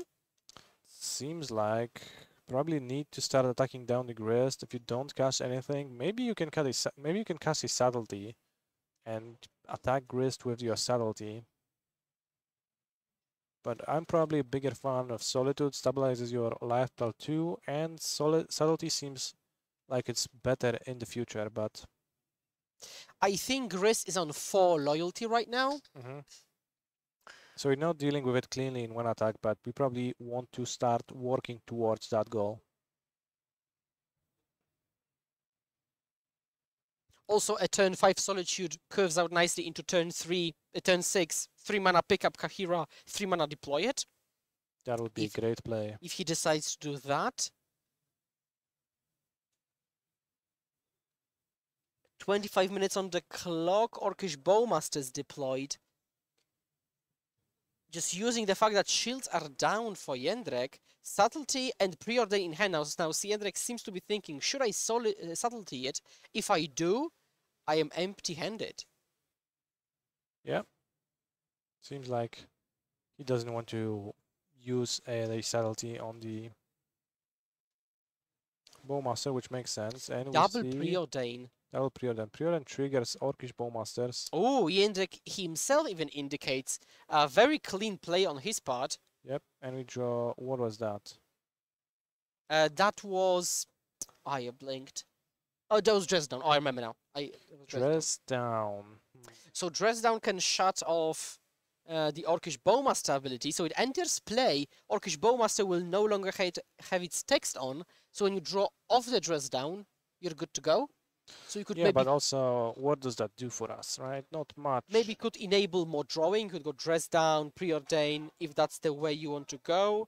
But you have to be careful if you do it pre-combat, though. Solitude will lose lifelink. What happens if you Dress Down but the there is Agatha's passive? Soul Cauldron? Like, does the Dress Down remove the abilities? Is it timestamp based? I think it is timestamp based. So for a 10, creatures would not have the ability of Grist, I have to imagine. I have to guess. I am guessing. So right now, Halfling is under Agatha. We're minusing. Dealing with the Solitude. So it looks like Golgari Yawgmoth is kind of assuming a control role. Going wide, having removal, different, no, having a planeswalker going. It's certainly Lawrence is in a card advantageous position right now, so he gets to dictate the pace of the game, and Jendrik is desperately trying to catch up. And Van der Beek hasn't even deployed the namesake yet, so No need for that. so the deck has really evolved within the last two sets, and Wild of Eldraine. Now we're not going Young Wolf into turn 2 Stranglegeist Bash. It's much more of a upkeep Orcish Bowmaster, your trickstery. Yes, yes. So what is Jendrik looking for? Let's say, like, what's the ideal sequence? Maybe a dress down, draw, Leyline Binding, bind, Agatha's Soul Cauldron, untap, Supreme Verdict. That still leaves a grist on the battlefield, but it is a step towards stabilizing. Instead, what we get is more subtleties. So,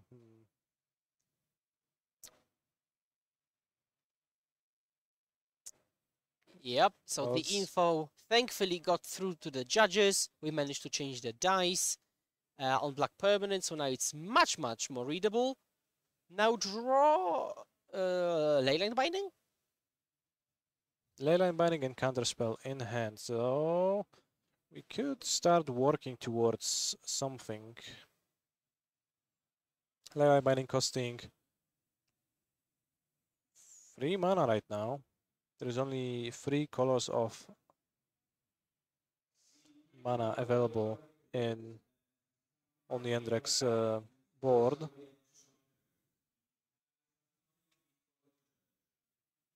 Yeah, thinking through the options. Jendrik seems to be behind. There might be some thoughts about prematurely conceding to preserve the time. Do you think? I mean, I think this game is still going on, so I probably just keep playing it for now. But it's getting a bit scary, and a Takenuma is gonna do no favors to Jendrik. Milled King Ballista. getting milled. So why is that relevant, Canister? Why is milling instead of drawing it even? Because now Cauldron can use it, so that's why. If you exile it with the Cauldron, then you suddenly get much more reach. And it is a strong ability to have on your creatures, especially the Undying ones. There is actually an infinite loop available with a Young Wolf, Agatha's Soul Cauldron with a Walking Ballista exiled, and a Blood Artist. The Young Wolf can shoot itself many times, as many times as needed, trigger Blood Artist enough times to actually win the game, and then just guarantee victory. Yeah, so now I see Blood Artist deployed, put it on the top from the subtlety ability. Thinking about the activation. First we're going to activate Grist minus kill subtlety, so really playing the control game it seems, and Jendrik scoops them up because we've got combat plus shoot you down with ballista abilities. Van der Beek 12 and 1 equals the score. The variety of threats that Van der Beek presented this game was too much for Jendrik and was fairly overwhelming. And again, interestingly, no Yawgmoth inside. No Yawgmoth needed. Jendrik on the play, fighting for that top 8 berth. We will see if he'll be able to manage to squeeze that win. 19 minutes and a handshake. So Van der Beek may have just conceded to Jendrik. Or maybe was that a draw? Fairly unclear, but for sure it was anticlimactic. I would doubt it. Oh, it's a draw. Oh, Jendrik actually drew. Is it? Yes, I got the confirmation. It was a draw. So Jendrik took a draw in this maybe matchup, hoping to win the last one, instead of trying to win this one on the play. Interesting. All right, I see. I see. Well, So in that case, let's move on to the backup match. if there is one, I'll just double check. I know the backup finished earlier. So we will see if we manage to refill that. So yeah, I can see chat is perplexed, confused, flabbergasted, you could say. And now we get to Carl Nicholas on Mono Black Coffers. We featured him a few times already versus Matic Penko on mono green full foil. Mind you, Tron. Not both players. Very 9 and important. 4. I like, okay, this is peak Twitch chat. One person says, that's smart. And then literally a person below it, that's crazy. That's, yeah. Yep. What we see in Nicolas's hand is a Field of Ruin, which is gonna come. Oh, what was that? Break the ice. Have you ever played Tron, Skura? I actually have, and I'm not happy about this. Have you ever gotten break the ice with broken the ice? Broken the ice? I, Has your ice ever been broken with overload? no, because I played it way before the card had been printed. All right. It's just like, yeah, I just did it in the past. You know, I had to find myself in the Magic sphere, right, before I landed fully on playing islands and playing them in front. I see. I see. So ice broken here. We see forest plus a Tron land there. Mm-hmm.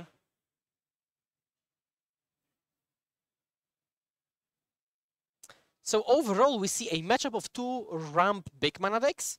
So in general, in principle, who wins a ramp mirror? And then specifically on a micro level, how do you think Koffers matches up against Tron?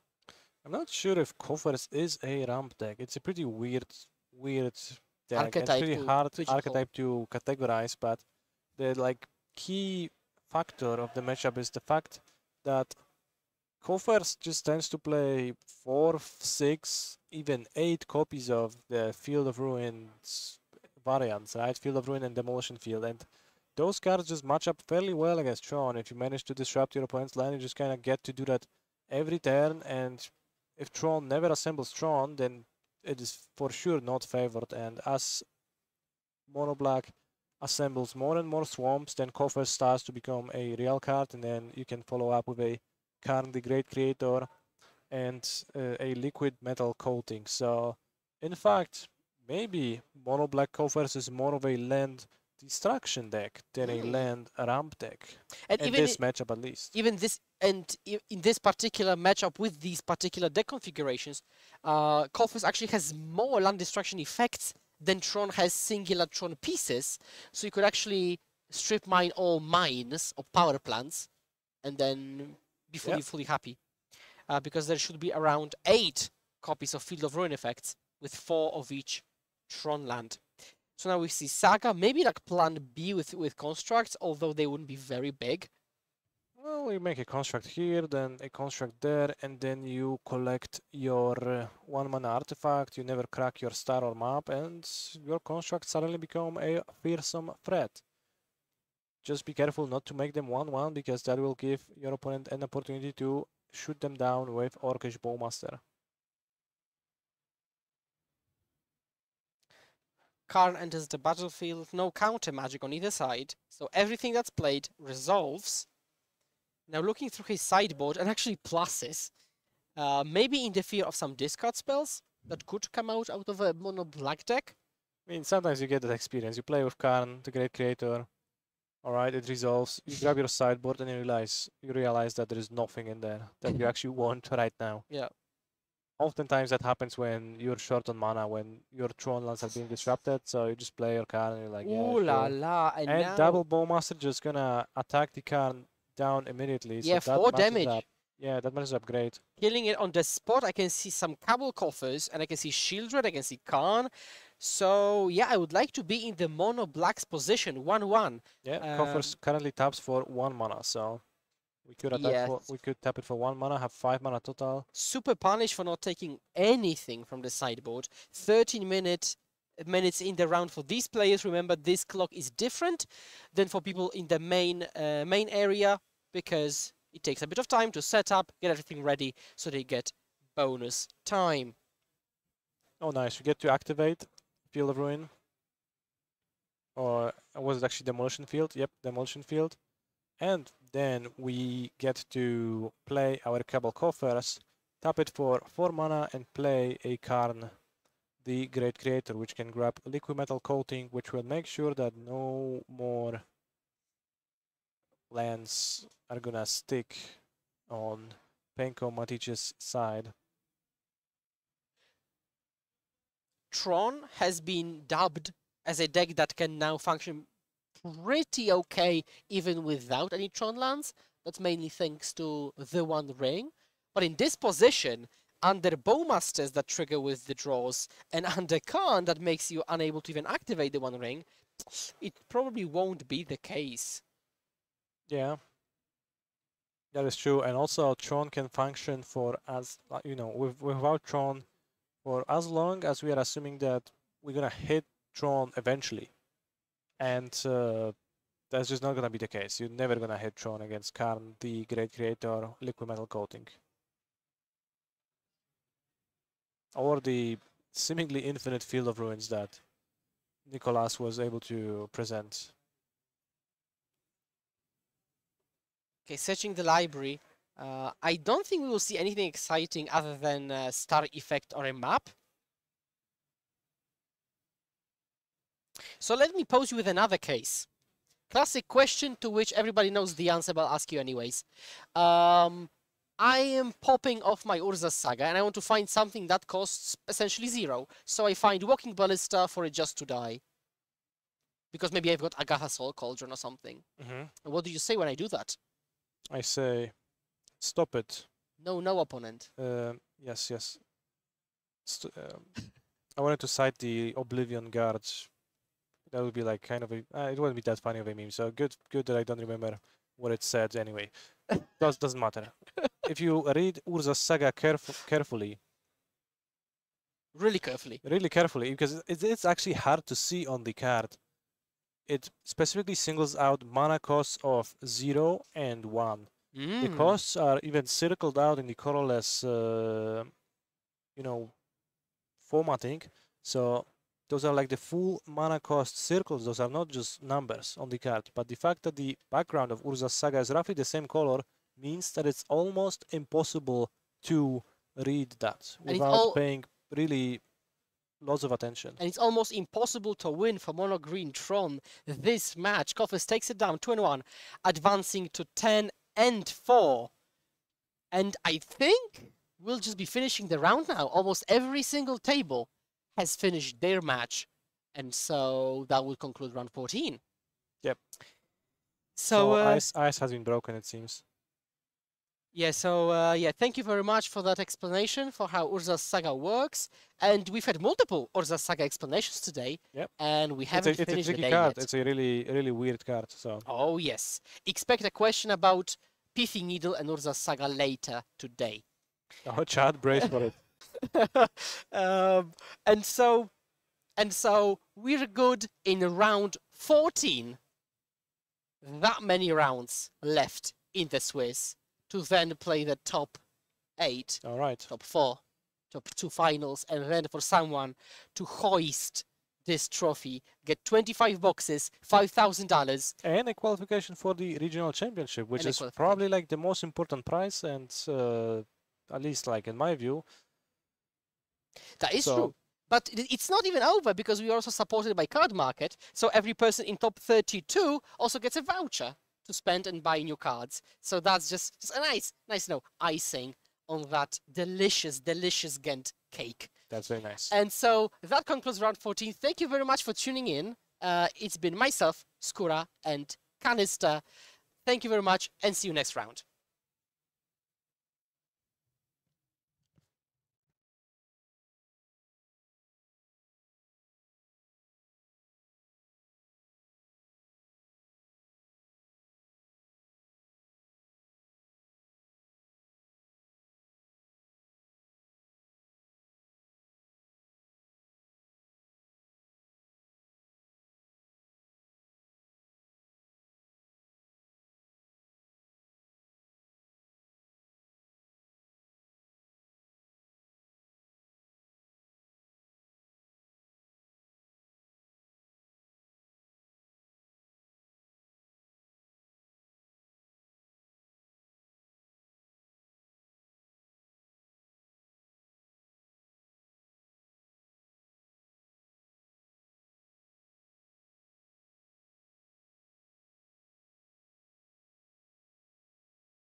We can also mention like the first 3 tables drew. What does that mean?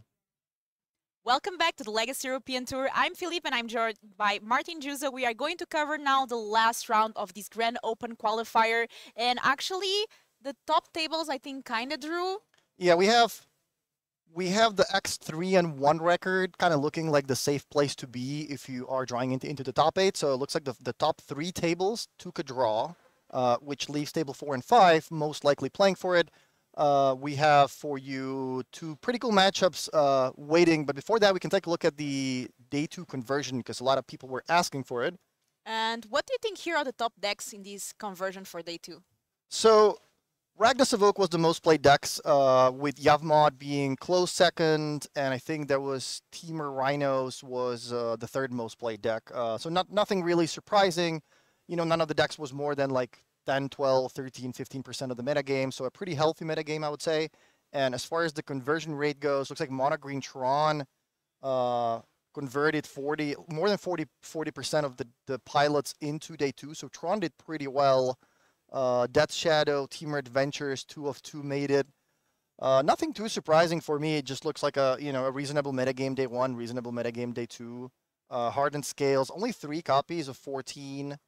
But I mean that still seems pretty reasonable. So yeah, nothing too crazy. You know, this is modern. 40 different decks you can play against. Nothing is too overpowered or nothing wins too much. Nothing is overrepresented. You can play any of the 40 decks and do well in the tournament. Yeah, and obviously the conversion rate matters the most when there's more of a deck. So in case of these Rakdos Evoke, there's 44, so the conversion actually means more than a deck that only has 1 copy of it and 1 player made it, so then it's going to be 100%. There's actually 3 conversions that are kind of abysmal. Is it Murktide? Only one player out of 11 made day 2, which is pretty bad. And then you have 1 out of 6 Scapeshift players making day 2, so Scapeshift perhaps not the best choice. And also 1 out of 7 Living End players making day 2. So perhaps these 3 decks, didn't do too well, but that doesn't mean that, they're not going to do well in the next tournament, because in Modern anything can happen, and everything just kind of depends on the matchups. And not a lot of brave soldiers decided to bring Azorius Control, but we are going to watch one of the players that decided to do so, and he's doing pretty well at 10, 3, and 1. Yeah, the problem with blue-white control decks, or just these hardcore control decks with very few win conditions, is that 50 minutes sometimes is not enough time to finish 3 games. Looks like Jedrzak already picked up a draw. I think last round he was 1-1 in the feature match. I'm not sure if they both agreed on a draw because they didn't want to play it out in a matchup that maybe they were not sure, who's favored. So I know they were 1-1 and decided to draw in the previous round. I know Jedrzak was already in the extra turns in one of the other rounds. So this is what you have with blue-white control. If you don't have a lot of win conditions, the cards these days are getting a lot more complicated. Everything actually takes, like, you have to manually do something with the cards, pull out tokens, dice, stuff like that. So you have to play you have to play really fast, and you also have to kind of keep telling your opponent to speed up. But sometimes, even if both players play fast, there is just so much going on that the rounds end up as a draw. Yeah, and even we can see that 10, 3, and 1, Jedrzak only had 1 draw, so actually pretty good for Azorius Control to, after 14 rounds, only having 1 draw. And Yishi is actually playing Ragdos Scam or Ragdos Evoke, if you will. We're going to get that changed in the graphics promptly. We have here Bowmasters on the Rakdos side. The deck is labeled as Rakdos mid-range, but I think it's just the Rakdos Evoke Scam. Yeah, it's the classic scam deck. And Yishi said that, I talked to him before the round, he said that he was actually on a pretty big roll, just kind of, drawing really, really well in the last couple of rounds, kind of like running the tables on day 2. So we're going to see if that continues. He is certainly looking for those scam pieces in the opening hand, but even this draw, Thoughtseize into double Bowmaster puts a lot of pressure on Jedrzak, who is currently only on 2 lands, so no sweeper in sight just yet. Yeah, and what I meant with the draw is that it's actually impressive that he doesn't have a lot of draws, because usually Azorius Control tends to have a lot of draws after so many rounds, but Jedrzak here managing time pretty well during the tournament. And a match that I'm sure he prepared for. Yeah, if you are playing Modern, there are a lot of decks, but with Ragdos Scam being the most popular deck, you definitely do want to sort of prepare for that. But the thing is, how do you prepare for, black-red mid-range cards? How do you prepare for Thoughtseize, Grieve, these scam pieces? There's also Fable of the Mirror Breaker. There's just, the deck is attacking from a lot of different angles. I think the best card could possibly be the White Leyline of Sanctity, which is a strong card if you have it in your opening hand. But then if you don't have it in your opening hand and you draw it sometimes in the mid game, the deck like Blue-White typically does not have a lot of ways to, filter that card for something else. Like if you have Fable of the Mirror Breaker, it's a lot easier to play Black Leyline because if you draw it on turn 3, you can just simply discard it to Leyline for something else, or even hardcast it. With the White Leyline, you just really need to have it in your opening hand for it to be effective. Yeah, and we see here Narset Parter of Veils, so really preparing against mostly maybe the bin decks that tend to draw a lot of cards. Yeah, I have to say that Yedrek's deck is really cool. Playing Days Undoing with Narset, a lot of control cards. It's not easy to play control these days because the mid-range cards are really, really powerful. That said, there is not a lot of aggro with cards like Fury, Orcish Bowmaster, and Red and 6. It is pretty tough to be an aggro player, especially with creatures that cost 1 mana and have 1 toughness. If you're trying to play something more expensive, then you're kind of just getting blown out by all the players with cards like Solitude and these like slower, maybe Supreme Verdict and sweepers kind of like Damnation. So being an aggro player is not super easy in the format at the moment. Yeah, and we see here the Amas going to Narset, the Ragavan going face. So that Narset is taken care of. In a way, I think it's a good thing that there are these cards that keep cards like Ragavan in check, because if there was no Ren and 6, if there was no Bowmaster, then you would kind of have to play Lightning Bolts, maybe cards like Path to Exile, Fatal Push, and you would have to play a lot more 1-mana removal spells. Now with these, Planeswalkers like Ren and 6, that is actually like a valuable value card on its own. It's not really just an answer, it's a proactive card. Same thing with Bowmaster. You can actually build your decks a little bit differently. Yeah, and we see here that Obraz able to create a big board and pressure a lot. We see Grief there. Now, Jedrick does have 3 lands available. Leyline Binding in response in the token. Yeah, and Grief takes away the Narset, leaves only, I think that was a preordain. Meanwhile, that Ragavan is connecting. Yedrek's taking a lot more damage. Yeah, pretty unlucky game for Yedrek, who got stuck on lands a little bit, but also these cards didn't really do a whole lot against the Scam player playing first with Ragavan, Orcish Bowmasters, kind of going wide, so you need something better than Solitude if your opponent has multiple different threats in play, and Yedrek scoops it up, so 1-0 for Yuti. Yeah, this game was pretty one-sided. Unfortunately, Jedrick couldn't do much. No board wipe to also deal with the creatures. It's going to be now a question of what do you think Jedrick might bring sideboard against this Evoke deck? Yeah, that's the thing. If you are playing against Ragdos, like, there's not that much you can bring in to really get a leg up in the matchup, right? If you are playing against a Dredge deck, you can bring in Black Leylines, you can bring in Rest in Peace, you can bring in Rallying of Progenitus and have a card that just really wins the matchup if you play it at the right time. And sometimes the opponent's decks is just going to completely stop working. If you have Ragdos Scam, well, there's nothing that you can play that would make them think, okay, wow, I can beat this card. So you can add some more value cards into your deck, but let's take a look at Yedrek's sideboard actually, because this is the last round. We can tell you what they have in their deck, because nobody's going to be able to use this information anymore, because the next round is top 8, where the players are going to have the opposing deck list anyway. So what does Yedrek have in his sideboard? Dovin's Veto, probably not coming in. There's too many creature cards. Stern Scolding, that could be a card that I would bring in. Counter target creature spell with power or toughness 2 or less. So that's a way to counter Ragavan. That's a way to counter Grief. So Stern Scolding could be coming in. Force of Negation, I think there are already some copies in the main deck. Probably don't need more than that. Prismatic Ending, a little bit of an expensive answer for the scam cards, but it does deal with Ragavan. Kahira is the companion. On Thin Ice. Exile target creature. Yeah, that could be coming in as a cheap way to deal with the scam pieces. Subtlety also could be coming in. One Supreme Verdict in the sideboard might bring that in as well. Narset as sort of a value card. The game does tend to go long, although we did see in this first game that Yuji kind of just went wide and pretty aggro, so Narset was not particularly effective. Yep.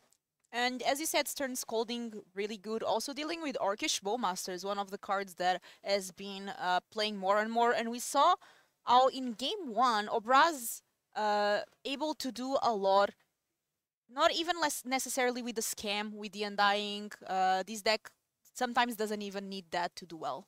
Yeah, sometimes just Thoughtseize into Bowmaster and Ragavan is all you need. And looking at Yuji's sideboard, he has 4 copies of Leyline of the Void, definitely not bringing those in. Shield Dread, the Apocalypse, a little bit of an expensive threat. He might bring that in if he feels like he's threat light, but I don't think he needs to do that. He's going to be boarding out Fury most likely. Other than that, maybe some copies of Terminate or Fatal Push. Some of the removal can definitely go out because we know that blue-white control is typically pretty light on creatures, and if your opponent is showing you pretty much just Solitude in game one, you're probably not thinking they have more than that. This is not like Pioneer where blue-white control decks typically have Shark Typhoon, so the removal spells can definitely go out, maybe even something like Lightning Bolt. Although, looking at the SG's list, he's actually not even playing Lightning Bolt. He has 4 copies of Thoughtseize, 2 Terminate, so he's most likely boarding 2 Fatal Push out, Fury, boarding in Shield Dread. Blood Moon could be nice if you catch the opponent off guard, but, I mean, Blue-White Control is going to have a bunch of basics as well, so kind of a high risk, high reward kind of card. It could work out pretty well if you catch the opponent who just, fetched 3 duels in the first couple of turns, and if it's bad, I guess you can just always cycle it away with Fable. So yeah, that's true. The Fable does help a lot with that. And we have a Thoughtseize here, revealing a lot of good stuff. The Fairies, Verdict, Solitude. Stern Scolding and a counter spell. So 2 counters to Fairy. Like pretty good hand for Yedrak. He has a Supreme Verdict as well in case Yuji goes wide again with the Bowmasters, for example. And no scam turn 1. So kind of a slow hand for Yuji, but he knows that this is a matchup where he does have a lot of time. So if you have a good 7-card hand with, multiple discard spells, cards like Fable of the Mirror Breaker, then I think it's a fine hand to keep, although we didn't really see into his hand just yet. Yeah, I'm really curious to see what Obraz decides to take here. And this is remember that this is a match for the top 8. The winning player should have good enough tiebreakers or enough points to lock himself into the top 8. Yeah, so most likely a win and in here for these players. I think both of them already guaranteed top 32, which gives them an invitation for the RC Ghent. Yeah, that's a good point. This is not a tournament where you just want to top 8. This is a tournament where a lot of players are just interested in qualifying for the regional championship. And don't forget, this is a tournament that we had a little less than 300 players, but the first place is $5,500, 25 booster boxes. There is a bunch of extra prize tickets, all that kind of stuff. You have a flight and a hotel or maybe just a flight into the regional championship. So that's kind of like a Grand Prix in the old days where the winner got something along the lines of $10,000. So pretty good value for the players this weekend. He is a player from Prague. Yes, that is correct. So we have a player from Prague, and then we have Yedrak representing Poland. Yeah, I don't know which city though, but yeah. A lot of good Polish players this weekend. Yeah. I think Poland has a pretty big community of strong players in general, and just like a nice community that just kind of sticks together. They kind of help each other out. They have a lot of streamers. They exchange information, so they always have good decks to bring into the tournaments.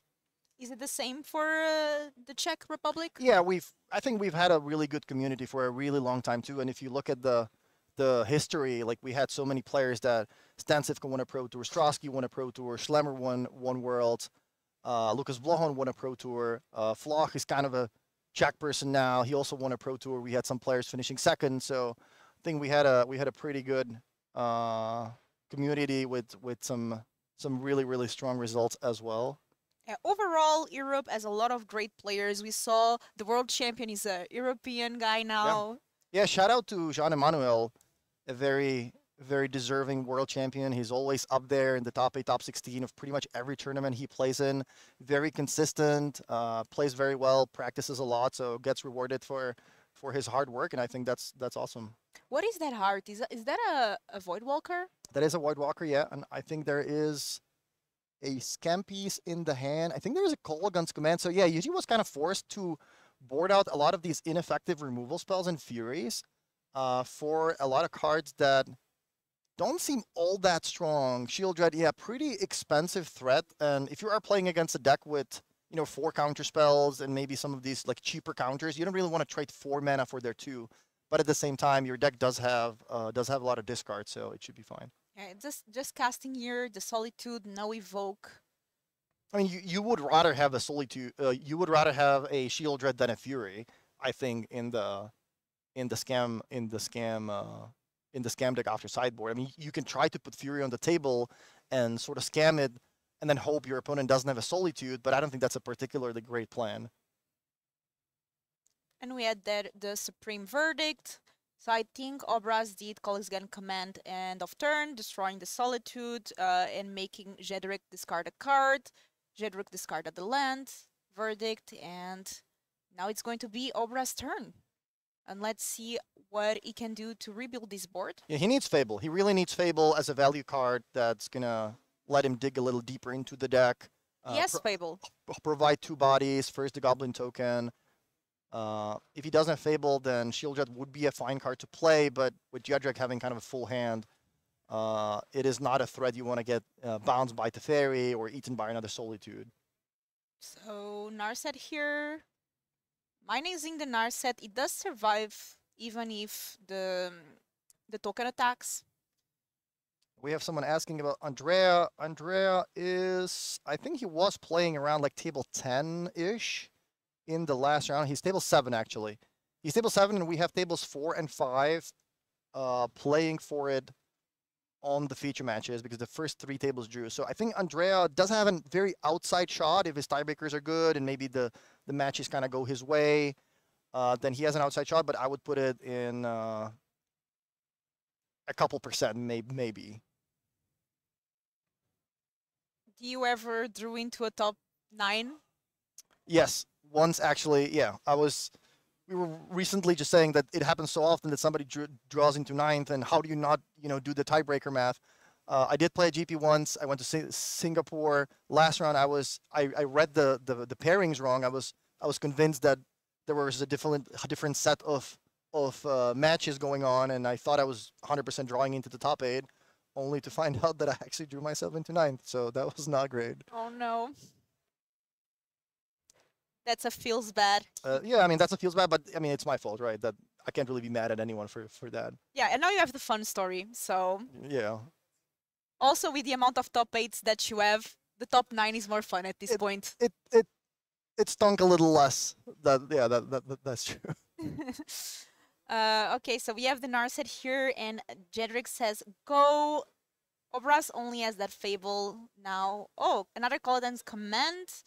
Returning something from the grave? Yeah, and just another value card. It's much better to cast Kolaghan's command. It's not great in the matchup, but discard a card, bring back Grief from the graveyard. That is a lot of value and is much better than holding a Fatal Push or holding a Fury. Yeah, and we saw that counterspell. Wow, and there it is. There it is. Wow, Take Your Lorien revealed as well with the Grief as Jedrick's last card, who was sure hoping to play that as an expensive Ancestor Recall to reload his hand there. So Jedrick down to no cards. That Narset, I think, is on 1 counter. So yep. He is kind of just hoping there's something good at the top of his deck. Okay, let's draw here. So plays Kahira from the companion zone. Not a great place to be. And there's Shieldred in Obra's hand. Yeah, we had a lot of people in the chat wondering, hey, why does he have Shield Jet? That's not a good card against blue-white. It's not, but it is better than having Fatal Push, having Terminate, having Fury. It is a slow threat. It is not a card that's particularly great, but if you have enough discard spells, clear the way first, then play the Shield Jet, it is going to be enough. So congratulations to Yuji, 12-3. That should be more than enough to log himself for the top 8. 2-0, a very clean game here. Copying as well the Grief, because it's not legendary, so that's another thing this deck does. Like, that's the thing, this deck is so good just as a very solid shell, and it ends up working very well even without the scam happening turn 1. That's just a bonus. And here Jedrick did a very good score overall in the weekend, played really well. I don't feel like he could have done anything these couple of games. Yeah, I mean, props to Jedrick for bringing a cool deck, you know, making it all the way to round 15, still alive for the top 8. Unfortunately for him, maybe he's a little bit regretting that draw in the previous round, but it is what it is. He's still going to be able to make the regional championship. And congratulations to Izzy, who played well. He did sideboard the right way. He did all, you know, he did the best he could. He didn't really have the scam ready for the first turns, but he was still able to navigate the game really well. Use the discard spells, clear the way, then play his threats, and in the end, Jedrick was just out of cards, unable to do anything. Yep, and we have here our backup match, which is the Calibrated Blast that we talked about here before. We covered these 2 rounds ago versus 5-color Omnad. The board is looking really good here. 2 Furies. So we do have, I believe, Marco Vassallo playing against Valentin Roman. I think the pictures are wrong. We have pictures from the previous match, but we're working on getting that fixed. But yeah, Marco Vassallo was our only undefeated player after the first day with the 9-0 record. He picked up a couple losses, so he has his back against the wall now, playing against Valentin Roman with a really cool deck.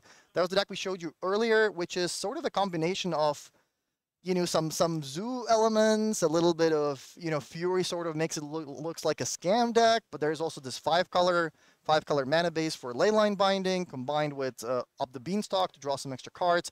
But there's also the Calibrated Blast combined with Witch's Cottage for a little bit of a combo kill. So this deck really has it all. We can wait to show it to you when the round ends. Yeah, that deck is really sweet, and there it is, the picture is now switched. And I have to feel bad for Marco, because Marco went 9-0 yesterday, the only undefeated player, and then he lost 3 or 4 rounds in a row today. Yeah. Sometimes, you know, sometimes you have a great day, and sometimes things are not going well. You lose every die roll. Your opponent always has the scam combo turn 1. It's, you know, sometimes it's just like that. So I think Marco still has a shot at making it with 4 losses. If you know, if everything breaks out his way, I believe there could be a player with 4 losses with the best tiebreaker. So we're gonna see how that works out exactly. He should have the best tiebreakers, or at least very good ones, because 9 wins in a row and the first games. Okay, so we have the Solitude there being revealed. Yeah, so we at the beginning of the tournament we were saying that Up the Beanstalk, you know, everyone's talking about it, draws a lot of cards. People are saying, hey, it's one of the top 5 cards in the format. Is it really though? Like, is it really that, you know, that big of an offender? Some people are saying it's maybe too powerful. It draws cards. There's, you know, there are all these decks that they draw a lot of cards, but they don't really do a whole lot to affect the board sometimes. We saw some of these mono black players completely destroying these 5-color decks with Sundering Titan, you know, ending up with 0 permanents in play at the end of the game. So it is an insane value card. The question is it the best you can do in Modern? Because Modern already has a lot of good value cards. You already have cards like Omnath. You already have, you know, all these Planeswalkers. Ren N6 is probably the best value card in the format. If you take a look at what it does, it stops Ragavans, it rebuys fetch lands, it rebuys Boseijus. So do you need Up the Beanstalk? Like, do you think these decks that are built completely just around getting Up the Beanstalk and play with all these Cascade cards, like, is that really the next best thing in Modern, or is it just a cool deck to play? Yeah, is it really worth the hype? I mean, what was the conversion? Do you remember the conversion for this deck? I don't remember. I mean, I'm not saying the deck is bad or anything, not at all. I'm just saying, like, yeah, it's just another strategy you can play in Modern. You know, one of the 40 strategies that are available, and I think it's just a perfectly fine. It's just a perfectly fine. You know, deck to play. Maybe I'm gonna be proven wrong in a couple of months when everybody's playing up the beanstalk. Maybe if we had a pro tour in the Modern format, maybe the metagame would be a lot different. But for now, I think it's perfectly reasonable. Yeah, I'm checking the conversion rate. I think it was 19%. So out of the 31 4-color Omnat decks, 6 made it Okay. into day 2. Yeah, I think it's fair to try to compare up the beanstalk to the One Ring.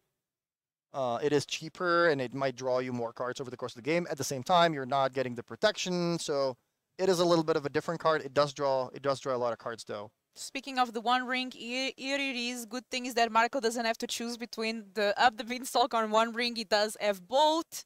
And now Leyline Binding. Yeah, Marco really needed that ring to give himself protection to survive another turn. Leyline Binding only leaving 2 copies of Fury for Valentin in play, which is more than enough for lethal though, but Marco did buy himself an extra turn with that ring now. Leyline Binding, another card that works really well with the Up the Beanstalk. So Up the Beanstalk works really well with the Evoke cards because you are able to draw a card. If it's Fury or Solitude, you are able to draw a card without having to pay any mana. And with Leyline Binding, even though you're just usually paying 2 or 3 mana, the cost of the card is 6, so you're drawing cards as well. Yeah, and Marco up to 4 cards. Everything expensive that he plays that's 5 or more is going to draw him even more. There's another ring that basically effectively means another time walk. Wow, but Valentin responds with Calibrated Blast. And oh, Leyline Binding for 6. Oh my god. oh, I don't think that Valentin knew what was at the top of his deck. I mean, he does play a lot of expensive cards, to be fair. He does have cards like Fury, Scion of Draco. He has Leyline Binding. He has the expensive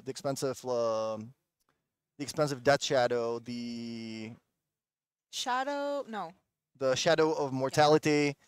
So let's see how many outs did he have? There's 3 copies of Fury, 4 Shadow of Mortality, 4 Scion of Draco, that's 11. 4 Leyline, that's 15. Yeah, that was 15 outs for Valentin. You kind of just spun the wheel.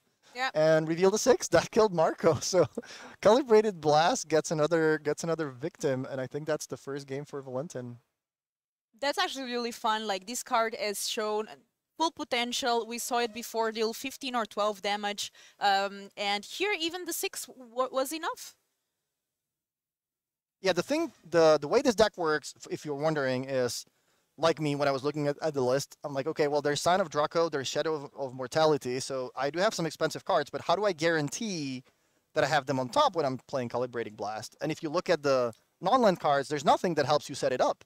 But if you look at the mana base, there is Witch's Cottage. There's 2 copies of Witch's Cottage, which is a card that says it comes into play tapped unless you control 3 or more other swamps. And when the cottage comes into play, and it comes to play untapped, you may put a creature from your graveyard on the top of your library. So you can use Fable of the Mirror Breaker to discard, Scion or Shadow of Mortality, then bring it back on the top with Witch's Cottage on turn 4, then use the Calibrated Blast to finish off the opponent. So pretty cool way to, close out some of these games where a lot of players in the format go fetch land, get my Blood Crypt, shock myself, Thoughtseize, all of a sudden they're at 15. So sometimes Calibrated Blast for 15 is all you need.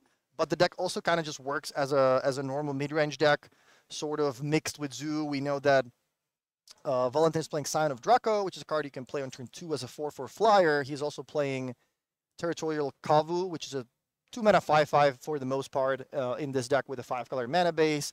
So he is able to produce some pretty powerful attackers on turn 2. He also has Ren and 6 to guarantee himself some land drops, kill all the 1-toughness creatures like Ragavan, and after that there are cards like Fable of the Mirror Breaker that also pressure the opponent while creating value. So he does have a deck that is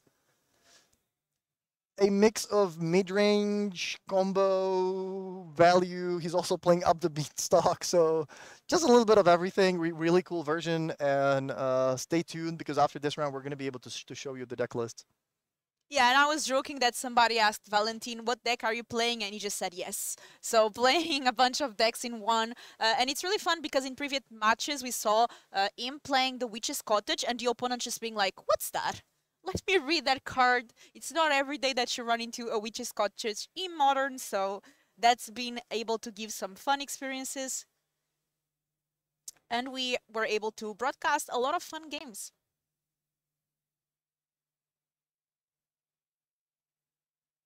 And let us know, Twitch chat, what deck would you bring here to play this weekend if you were playing Modern? Would you bring your favorite deck? And what would that be? A funny story, actually on Friday, Ultimate Guard, who is a sponsor of the event, and also our sponsor hooked us up with some side event passes. We're playing some side event draft and some other tournaments. I actually played a side event draft, and Valentin was my round 1 opponent. He beat the hell out of me in 3 quick matches, and now he's playing for the top 8. So a really cool showing and a really cool tournament for him this weekend with a off-meta deck that probably nobody really expected, and a lot of players are still having to read Calibrated Blast. They have to read Shadow of Mortality, and even if I was the opponent, I would also be looking at these cards, thinking, what is going on? What are you playing? These are not cards that I've seen in a Modern deck in a really long time. Yeah, and Modern is fun because it allows you to do these things and still be able to win a lot of games, as you saw here. We also saw the Cabal Coffers doing pretty well, the Mono Black. A lot of fun, different decks. And we see here Marco doing something really strong, which is a turn 3 to Fairy. Yeah, Delighted Halfling is amazing in this deck. If you are on the play, it doesn't die, and then you kind of just curve out into Teferi and then Omnath, and you kind of just start playing all these value cards or the One Ring, and you get ahead on cards, you have a strong board, and it's up to the opponent to start catching up, which is not a great place to be in Modern. Yeah, and we saw here 2 mana, Ren getting a fetch back. So now we are going to draw. I see that Marco has some counter magic up the beanstalk. So we're going to draw, maybe looking for a third land. Okay. So what I'm wondering is, how much does Marco have in his deck to stop the combo, right? Because he can very easily be taking 15. He's got a lot of shock lands. He's got a lot of fetch lands. So he's gonna be losing some life, developing his mana base. Obviously, with Omnath, he can also gain some life back. But I'm wondering if he has any sort of counter spells. I saw Dovin's Veto in hand, so that for sure something that can counter the Calibrated Blast. So one of the ways to deal with it. Land. Yeah, Vita just seems like a good card against someone who is playing Fable, Ren N6, Up the Beanstalk, and Calibrating Blast. That's already 4 strong non-creature cards that you want to counter. So Dovin's Veto seems pretty reasonable for the matchup. I'm wondering if there's something like a Force of Negation. I see a Solitude, Nissa, Omnath, Halfling, Teferi, Ren N6, the One Ring, Leyline Binding, Up the Beanstalk, Prismatic Ending, and a bunch of lands. So maybe out of the sideboard, actually pretty interesting that Marco's playing 4 copies of Fulminator Mage in the sideboard. That's a card I haven't seen in a really long time, but because it is an elemental, it works really well with Nissa, Resurgent Animist. Other than that, yeah, as you said, 3 copies of Dovin's Veto, 1 copy of Supreme Verdict that maybe can come in on the draw. If you're afraid of these Scions and these big creatures, there's also a Murderous Cut that likely came in as well. Yeah, and it looks like that the Fairy bounced the Beanstalk, drew a card, Ring was played. Yeah, so right now Marco pretty far ahead, doing all the things, drawing all the cards, slowing down Valentin, who doesn't have any creatures to pressure the Planeswalker. But we know that this could be deceiving, because at any point you can be taking 15 from the blast, so... Yeah, but now we have protection, so Marco knows that at least for 1 turn, he's safe. Well, as we saw in the first game, blast is instant, so... Oh, yeah, that's true. It doesn't really protect you from that, because as what happened in the first game, Marco tapped out on his turn for another ring, thinking he's going to be safe for 1 more turn, but Valentin started blasting, and that was it.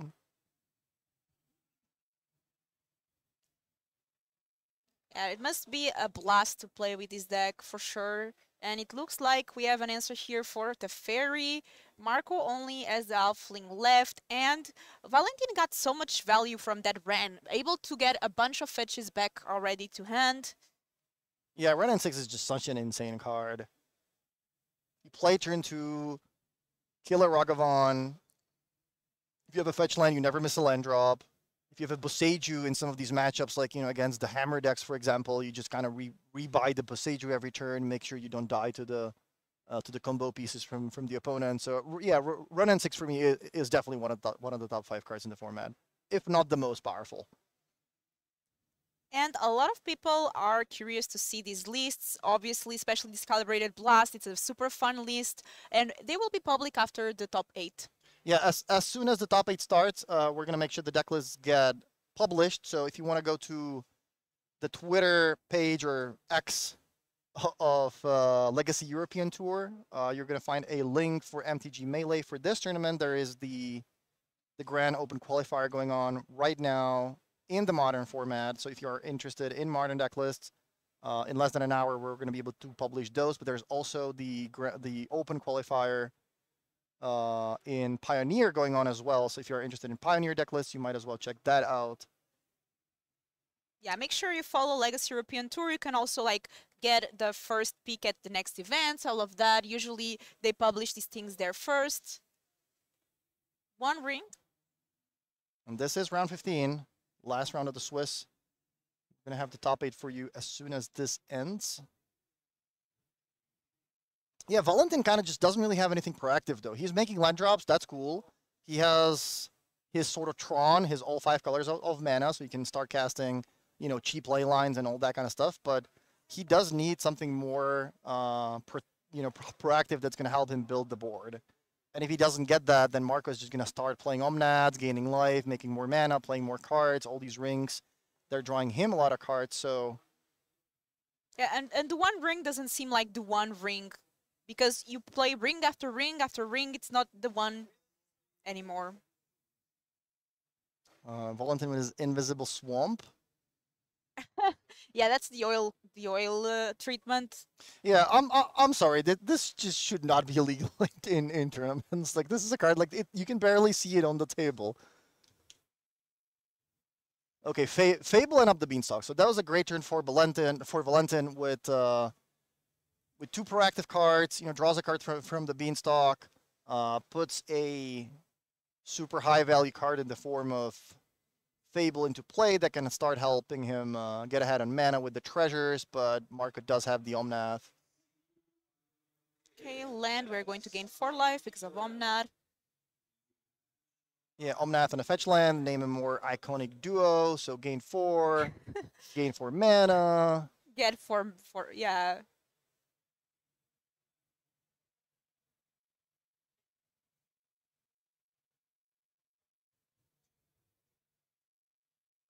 I think a lot of the strength of this Calibrated Blast deck comes from this being a closed decklist tournament, because it sort of looks like one of those 5-color decks, which is typically pretty slow. You're definitely not expecting them to be able to just completely close the game out of nowhere by shooting you 415 at the end of the turn. So a lot of Valentin's wins probably came from on the back of just shooting people with Blast for 15 when they thought they were safe and they had a lot of extra time. Yeah, and we have there a Solitude, getting rid of that token. Yeah, insane turn for Marco. Drops the Omnath, gains some life, makes some mana, plays Solitude, gets rid of the only creature on Valentin's side of the battlefield. Makes sure he is staying above 15, so the Blast, is not gonna kill him. All the value. This deck does this very well, making a big value engine with the One Ring, Omnath. Omnath being one of those cards that also, as you said, it makes everything. Gives you mana, life, deals damage to your opponent. Wow, Force of Vigor dealing with the 2 enchantments. Well, yeah, this game is over. And Valentin is up a game.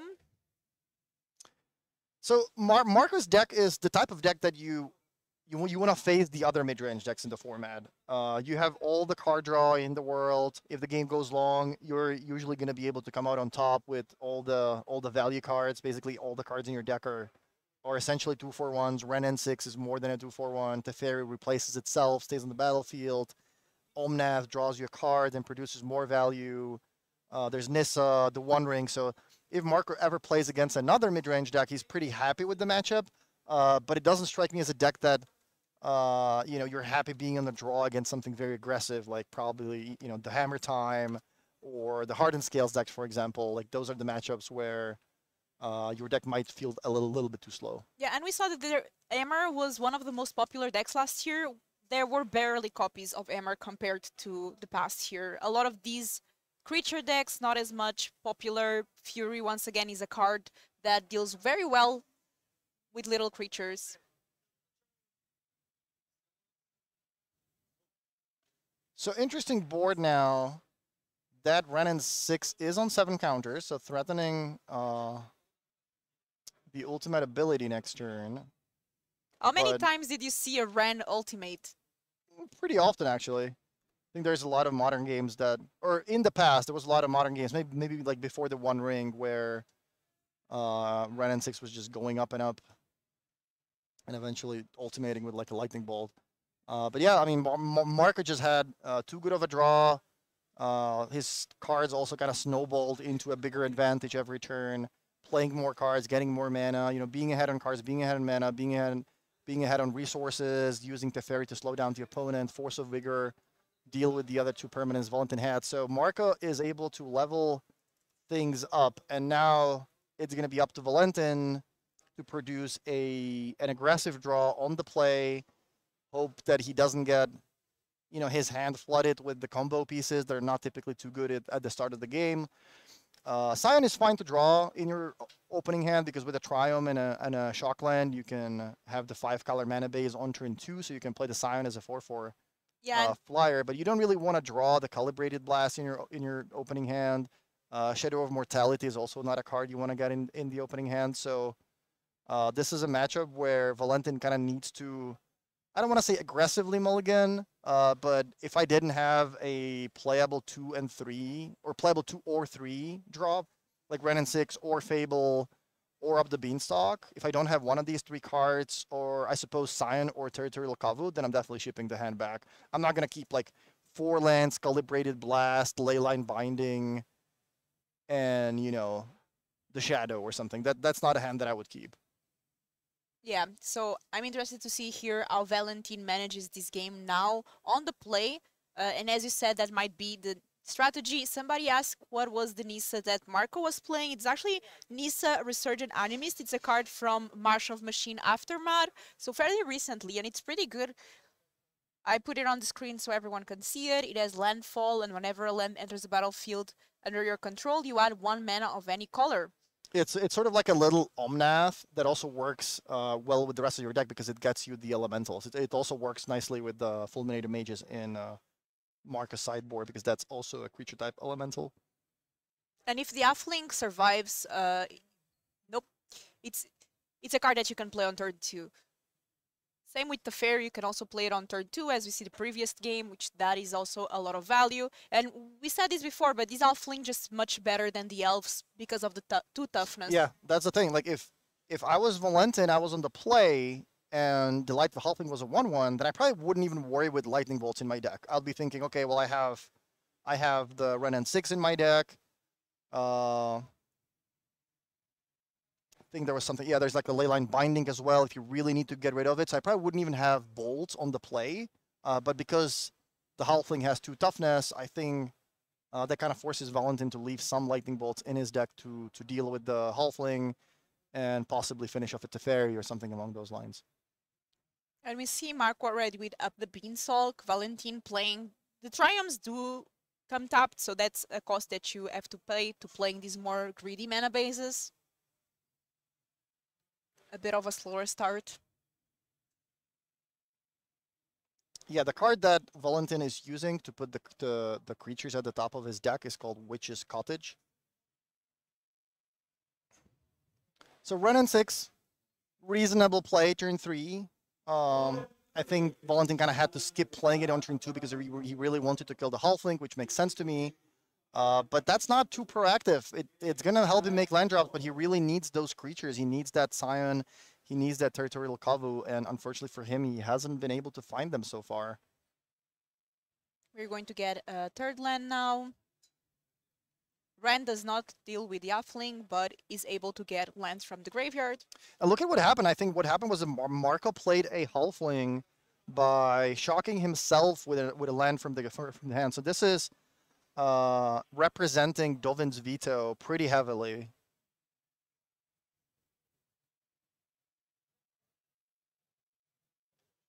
Yeah, because he could have just cast it with the Temple Garden. Did Marco show Valentin the Dovin's veto in the second game? I believe he did, right? There was something he countered. I think he countered a Fable or something like that. So yeah, Valentin should know that there is a veto. So right now, if you can play 2 creatures instead of something like a Fable, or another Planeswalker up the Beanstalk, something like that, I would much rather play the creatures as well, which is exactly what Valentin does. So reading the situation well, casting double Scion, and that's a lot of pressure. That is definitely a lot of pressure, and Bowmaster is not enough to deal with these big dragons. They are both 4/4 flyer. We do see a Teferi, so Teferi is able to bounce one of the Scions, but then Teferi also dies for Ren. Yeah, now Marco really needs a Solitude, or he needs a way to try to deal with that Scion. If he does, then keeping that Teferi in play is going to be very valuable. So, getting back a land. We are attacking for 4. There it is a Solitude. Reaching with a Supreme Verdict. Wait, Renan 6 could have actually finished off the Teferi, couldn't it? Yep. He definitely could. So Valentin valuing that land over the option to finish off the Teferi. I think he was kind of counting on the Scion connecting there and killing the Teferi, but Marco did have the Solitude. Yeah, he could have also attacked first and then activate Ren. Well, let's see if is he gonna start blasting now. Marco is at 13. Okay. No, there's another Scion and another Scion. Okay. Guess who's back? Yeah, so a possibility is that Valentin is just trying to go for that emblem from Ren, start blasting over and over again. Yeah, maybe Valentin just doesn't care about the Teferi. Maybe he's just saying, you know what? I mean, I'm not really playing spells at instant speed. I don't care if you have a Teferi in play. I'm attacking with 4/4s. You have a fetch line in play. You're probably going to crack. That's going to put you to 12. I have 4 power attackers. So maybe it's just better for me if I just attack face. And that's especially valuable if there is another Teferi that Marco would play, because that would legend rule the old one. Is there a Supreme Verdict in Marco's hand? On the draw, that could certainly be a card that he could bring in. And Valentin here just dealing a bunch of damage. Wow! Ooh, That is okay. sort of like a Supreme Verdict for this situation, dealing with both creatures. That is brutal. Okay, we are going to get a fetch. Yeah, that just doesn't feel right if you're on the other side of this. But the good thing about being on the graveyard, it's that now Wishes Cottage can put 1 in the top of the library, so... Oh my god, look at that! There's the Calibrated Blast! So that's 12 damage, and Marco is exactly at 12. well, you yeah, have... Marco had to cast the... Okay, Solitude pitching Veto, drawing a card. Well, there is 12 damage on the stack. Wow! Okay, so what happened was Marco tapped out for the force. I think he could have actually pitched a green card to it and kept the Dovin's veto up. I'm not sure if he had a green card or not, but Valentin took full opportunity of that situation and just finished Marco for 12 with the Witch's Cottage and Calibrated Blast. That is a really cool ending to the match, and props to Valentin for bringing a completely off-meta deck to the tournament. And in this case, we were feeling so sorry for Valentino because the two 4/4s went to the graveyard. But I guess they were better used there because then we could Witch Cottage. What a great deck, and it will be actually available after our top 8, which is really nice. So very soon you can see all the lists online, which is really cool. This is a closed deck list tournament, but after top 8 we publish the lists. And this was the last round of Swiss. Yeah, I mean, what a game. I was thinking, well, that's GG. You know, the 4-mana 4, skill your board. I'm thinking, well, okay, Marco has all the cards. He's drawing cards now. There's a Renin 6 on the other side of the table, but that's not a whole lot. But that's exactly what Valentin has been doing the entire tournament. Yeah, you're at 12. You know, you're probably feeling good, but hey, there's 12 damage for you with the blast. If we had an advantage VAR, this game, it would go crazy over and over again. So that was great. And actually, yeah, somebody asking who won. So Calibrated Blast won, dealing 12 damage face to Marco when Marco was exactly at 12 life. Marco drew all the cards in this matchup. Valentin dealt all the damage. So there you have it. Up the Beanstalk, great card in Modern, but there are ways to actually finish the game. You know, you don't have to just draw cards. You can actually play some finishers. Yeah, and that's going to be it for me and Martin this round. Skura and Canister will bring you the round 1 of the top 8, and then we're going to be doing the finals as well. Yeah, we might have the top 8 announcement for you in a couple of minutes. Maybe yes, maybe not. Not exactly sure what it looks like with the rest of the round now, but stay tuned. We might be back in a couple of minutes, either with the top 8 or with the top 8 announcement. See you soon.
And it looks like we are now announcing the top 8. So we see here all the players while it's getting announced. We are going to start from number 1, which was Lauren van der Beek with Golgari Jagmod, 12, 1 and 2 here, guaranteeing the first place after the Swiss.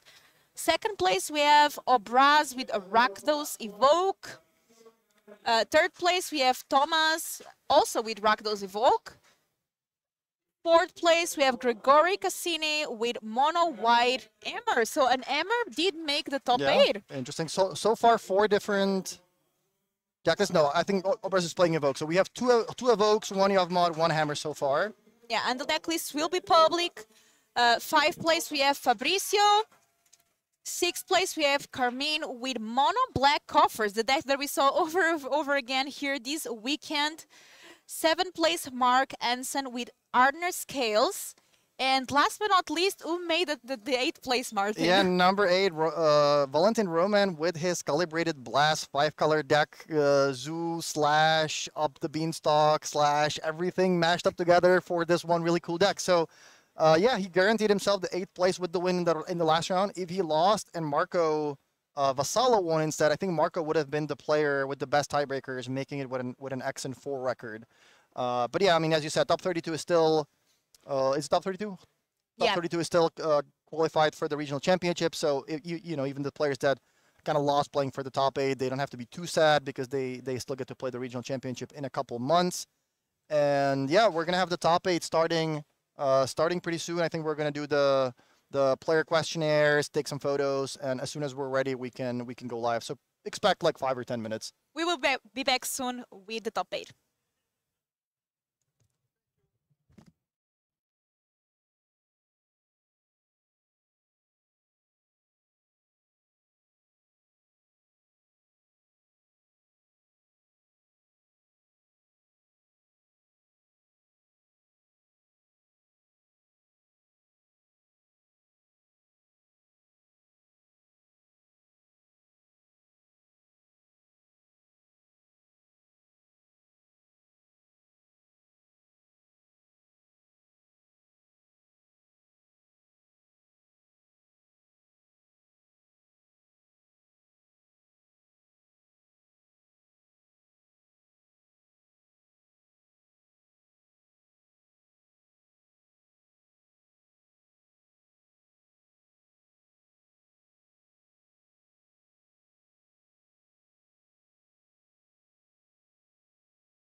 Swiss rounds are over, and we get to witness the top 8 of LMS SOFIA. 300 players, 64-8 right now, and we'll be watching them battle it out in the quarterfinals. But before we get into the actual matches, let's take a look at the deck list that players managed to reach the top 8 with. precisely. So let's start with Mr. Obraz, who decided to bring Rakdos mid-range. So let's take a look at this specific configuration. Does anything stand out to you, Kansta? Mid-range could be used interchangeably with Scam or Evoke in this situation. So yeah, it is a pretty classic take on Scam. 8 Evoke Elementals, Fable of the Mirror Breaker, Orcish Bowmasters, Ragavan, all of the usual suspects and cards that we know. So a pretty stock take on a deck. Yeah, so we see stuff like a 1 of Croxa in the main deck, double Fatal Push, 1 Shieldred's Edict. We can see a 4-2 split between Not Dead After All and Undying Evil. Yeah, that's the traditional way to split your combat tricks in those decks. Normally, typically, you wanted not to overload on Undying Evil because it gives the creature literal Undying, which means that once the creature already has a +1/+1 counter on it, and it's not gonna come back if you use that trick. With Not Dead After All, which gives the creature +1/+1, but not through a counter, but through the use of a Wicked Roll aura. Now Undying Evil's upside of the creature coming back untapped still gets to shine, so yeah. What do you think of the inclusion of quadruple Leyline of the Void in the sideboard? Certainly ready for Living End and also ready for any of the other graveyard decks that Obraz expected. So some players like to use them in the mirror, some don't. Opinions on that are split. We're gonna see if that is maybe the way in which they want to approach the thing. It's reasonable. It's like a reasonable, powerful, hateful card, so makes sense and Scam in my opinion. Let's take a look at the other Rakdos deck, so brought by Tomasz Mocydlarz, and that's again Rakdos Evoke, and the list is very, very similar. It's very similar. You could barely notice a change, but there is one. You can see a Godless Shrine hanging out in the mana base, providing us with white mana, which lets us access the Splash. 2 copies of Werther, so a way to deal with enchantments, which typically Rakdos decks are not the most well known for being able to do. But there's also a Path of Peril. I wonder if throughout this entire tournament, Tomasz has actually cast a Path of Peril for the full 6 mana Cleave decks. Yeah, on top of that, you also get to play Engineered Explosives for 3, compared to the usual 2 that Rakdos does. Not to be underestimated, yeah.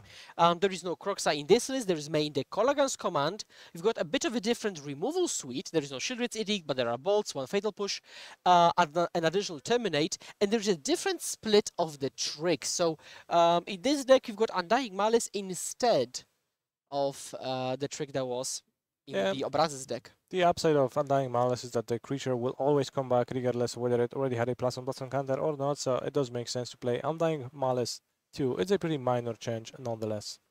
So this is Mocydlarz's deck, and that rounds out 2 Rakdos decks in the full top 8. Now we will go to Cassini on Mono White Hammer. So Hammer had a mini skill representation day 1 in the tournament, completely outclass popularity-wise compared to Scales. Day 2 even less so, but we do see Mono White Hammer in the top 8. Quadruple Emeria's Call, double Forgenew. What's going on here, Kanista? Well, the Emeria's Call are clearly trying to support the Solitudes out of the sideboard, but the 4 copies of Surge of Salvation are a pretty big statement. It's a interesting way to approach the meta game, and it tries to protect the Hammer combo the hardest it can. So yeah, I don't hate that. It's pretty cool. It's a pretty interesting approach. Yeah, in the sideboard we see just 2 Sanctifiers, but we see 3 Strict Proctor, 3 Dronith Magistrate, and Quadruple Solitude. A very interesting sideboard package. Yeah, Strict Proctor can be pretty annoying for some decks like Amulet Titan or maybe some of the Bean stacks, because some of your cards trigger on enter the battle when they enter the battlefield too. So certainly seems like a valuable addition. Also love the inclusion of Morgul Knife. Yeah, Morgul Knife is a powerful addition indeed. So that's Cassini, but we can now go to Danielo. And Danielo's playing Coffers, mono black Coffers. The deck we've seen plenty today, and it's a monocolored deck with 7 destruction effects, 4 Field of Ruin, 3 Demolition Field. We've already witnessed it run some opponents out of basics completely, which won't really come in handy against Hammer, for example, which, as we've seen, plays like 9 or 10, or in the mirror. But in the mirror, it can always destroy couple Coffers. So what do you think of this deck in this metagame? Well, I'm not typically a fan of this deck, but it's been proving itself over and over, so it might be time for me to revisit my biases against it. But, as weird as playing Troll of Khazad-dûm just fairly to, to have a creature that you can sometimes cast with your Coffers mana is, it's successful and it gets there. So, Karn the Great Creator and access to lots of mana is a plan that you can use to win some games. And then also Thoughtseize is really powerful. Shieldred matches up decently enough against decks that just try to draw lots of cards. Shieldred and Bowmaster is just a package of threats that kill opponents really fast. So that is certainly a valid deck, a valid approach to playing Modern.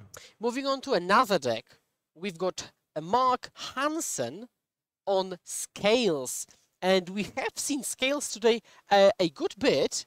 We have seen it as one of the top 3, top 4 most represented decks, and certainly the most popular Saga deck, and we do see one in the top 8 here. We see one Blinkmoth Nexus, that's interesting. We see triple Agatha's Soul Cauldron card we've talked about a lot this weekend. A single Haywire Might in the main deck. And the sideboard, triple Dismember, double Nature's Claim, time your safekeeping to protect your threats, Dumping Sphere, Relic, Gravedigger's Cage, so 2 pieces of Graveyard Hate, Pity Needle, and triple Chalice, so you don't really want to play against Cascade. I mean, you do now, because you've got triple Chalice. Yeah, at that point you are probably fine, but also notice how it is a 61 cards main deck, 14 cards in the sideboard deck, so this is a pretty neat strategy. It probably means that we wanted to have access to an extra tutor target, be it a Haywire Might or a Morgul Knife that you can grab with your Urza's Saga. Or we could, and we still could just board down to 60 in the post-board game every single time. So, we get an extra tutor target in game once, at the low cost of consistency, because we still access it in the same way in post-board games. So pretty smart choice. Now moving on to a super spicy deck, Valentin Roman is playing Calibrated 4-color Zoo, which is an interesting combination of deck names and cards. You see Renin 6 and Shadow of Mortality in the same deck, so that's certainly a spicy one, which we will happily see in action again. Van de Beer is playing Yawgmoth, and as a fun fact, I can see that Van de Beer on Yawgmoth played 3 LMSs recently and has top 8'd all 3. Top 8, actually top 4'd the last 2, and top 8'd this one. And moving to Campanino, he's also on Hammer. Which yeah, impressive showing for Hammer. I believe that there's 2 Hammer decks in the entirety of the tournament, and both of them got to the top 8. Some players prefer the traditional way of submitting deck lists to Magic MTG Melee, so that's how we get to screenshots like this. So that rounds out the top 8, and we can get to action right now to see the players. Now, but to sum up, we've got Golgari Yawgmoth, double Rakdos, double Hammer, Coffers, Scales, and Calibrated Blast. So, crucially, I wanted to say we don't have any 4-color Beanstalk. Depends how you calculate the blast, I guess. But that's not the top 8 I think we expected for a variety of reasons. We didn't expect Scales to be in the top 8. Now, when we went into this tournament, then maybe we started to expect Scales, but now suddenly double Hammer sneaked into the top 8, proving that, you know, you can disrespect it all you want, but it does its job and does it well. So now we're down to the match. Players are shuffling up. We can see Hammer on the right in Campanino Fabrizio's hand. Yes, and we see Cassini wielding Hammer. So it's probably the first time Hammer shows up on coverage this weekend. Is it maybe the case? It's no. We also saw one Hammer game against Scapeshift. Yes, all right. So Previously. we see both players mulliganing and choosing to exchange their hands. This matchup, you need to mulligan to something proactive, and you ruthlessly need to perform some actions early in the game. There is no time to slack off and waste time. So not surprised though to see both players digging in search of a better opening hand. Yeah, so when you're facing down a mirror, and you know you're facing down a mirror from both sides because it's open decklist in the top 8, is there anything specific you want to take into account, for example, by being on the draw? Can you really play, for example, defensive with Hammer?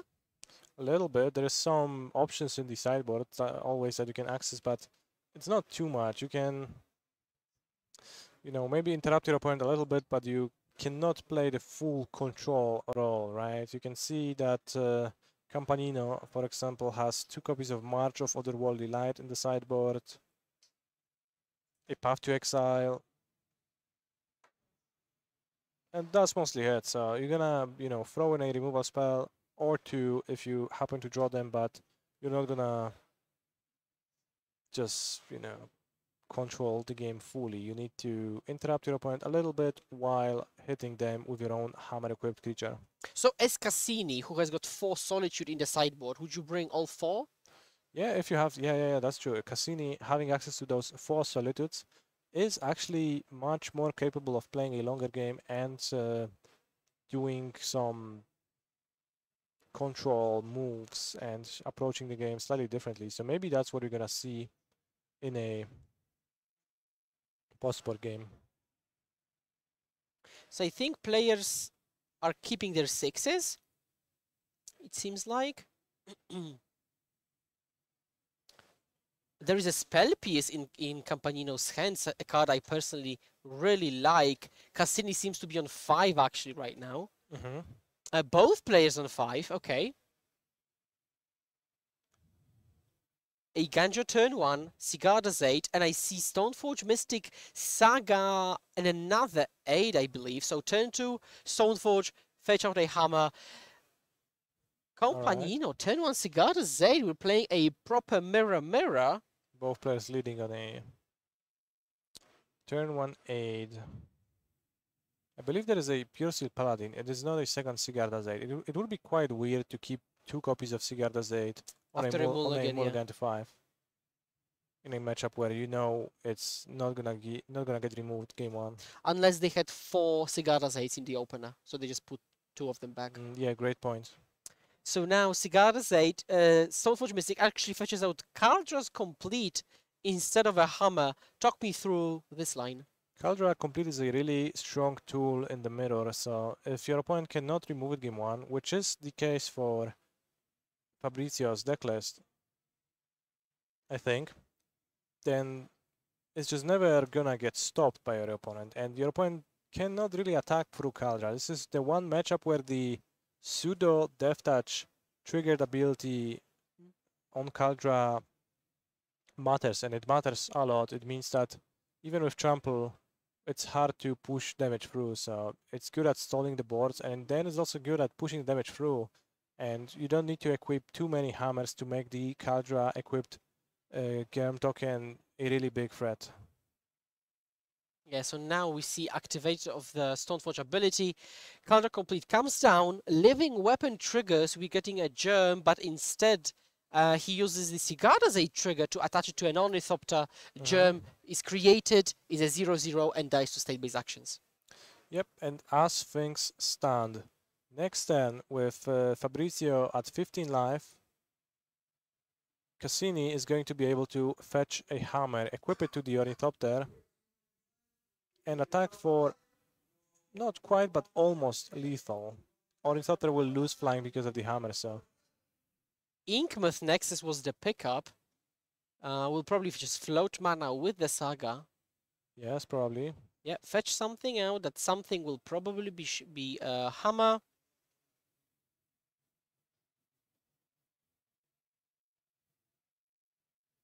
Hammer it is indeed. And Campanino says, you know what? Yep. That's enough. Scoop them up. And the first game goes to Cassini. That was a fast one indeed, and this is inside the configuration that we have already seen. So we've talked about quadruple Solitude. Would you add anything else in addition to Solitude, and what would you actually take out? That might be the more important question. Of Otherworldly Light is a pretty great card in the mirror. It's a great answer to Urza's Saga, and as we said, there is not too many removal spells in the matchup, so you probably could do without playing Surge of Salvation, and you could probably skip that card. So I would not be surprised if this one gets exchanged for Solitudes cleanly. On top of that, the March can be replaced, you know, you can replace like a Giver of Runes or maybe an Ornithopter with a March of Otherworldly Light. Yeah, so from the perspective of the other player, they could say, you talked about siding in March, you talk about siding in Path to Exile, but if both players are siding in removal, maybe you don't want to side out Surge of Salvation. There is an argument for keeping Surge to protect from your opponent's removal, for sure, especially more so if you are on the play. That said, it is still very hard to line up your protection spell against your opponent's few removal spells, and you'd be risking just consistency if you cut other cards. So that's a pretty uncommon strategy to keep cards like Surge of Salvation in post-sport games, although it's possible. Okay, thank you very much for that insight. And we're switching to another table while players are shuffling up, and we see Calibrated Blast versus Yawgmoth. Van der Beek dropping a single match in the Swiss round versus Roman Valentin, who's playing Calibrated Blast that's in the name, but actually it's more of a Zoo 4-color amalgamation. Zoo Blast, yeah. Yeah, we see Kavu as the Zoo part, we see Fable and Up the Beanstalk as the 4-color part, and no blasts to be seen. Oh no, I've seen one. I draw a blast in Roman's hand. Ooh, okay, that's getting spicy. But the board position of Van der Beek looks rather advantageous. Yeah. Well, the life total that Van der Beek is at 18 is quite a lot, so we're not really in the range of burning Van der Beek out just yet, but maybe if he's willing to pay a few more life points with Yawgmoth, that will be the case. So we see Yawgmoth on the battlefield, we see also Hapatra, and these cards synergize pretty well with each other. Can you walk us through the synergy? Between Yawgmoth and Hapatra? Yes. Yawgmoth sacrifices your creatures to put -1/-1 counters on opposing creatures. I guess it doesn't have to be opposing, it could be any creatures. That is the entire crux of the Young Wolf combo, I guess. And every single time you put a -1/-1 counter on your opponents, or on anything, you produce a 1/1 Death Touch Snake, which is a creature.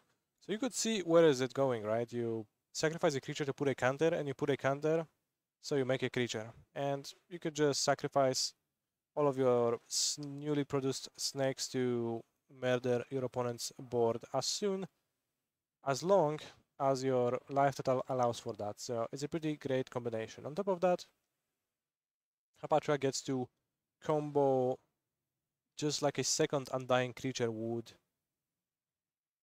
in the natural way, right? When you are cycling your undying creatures and targeting each other with the Yawgmoth triggers, that also works with Hapatra. You just need to sacrifice your snakes to put a -1/-1 counter back on your young wolf to dig deeper through your deck. Yeah, so it sounds like a great addition in the deck. Swiss Knife of a card that can both act as a part of the combo, but also machine gun opposing battlefield, right? Exactly, that's a great choice of words. A machine gun that shoots down, mows down opposing boards is a great way to put it. Yeah, so now we can mow down the board further. We can put minus counters, proliferate them to kill the opponent board and potentially swing in for lethal. Mm-hmm. Maybe find the Blood Artist to just assemble the full combo too, somehow.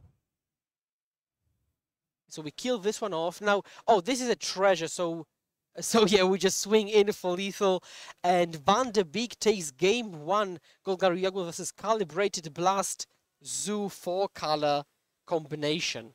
Unfortunately, still no big blasts happening for as long as we are covering the matches. So I wanted to see something like that. Hasn't happened yet. The biggest blast we have witnessed was just revealing a Kavu and dealing 2 damage.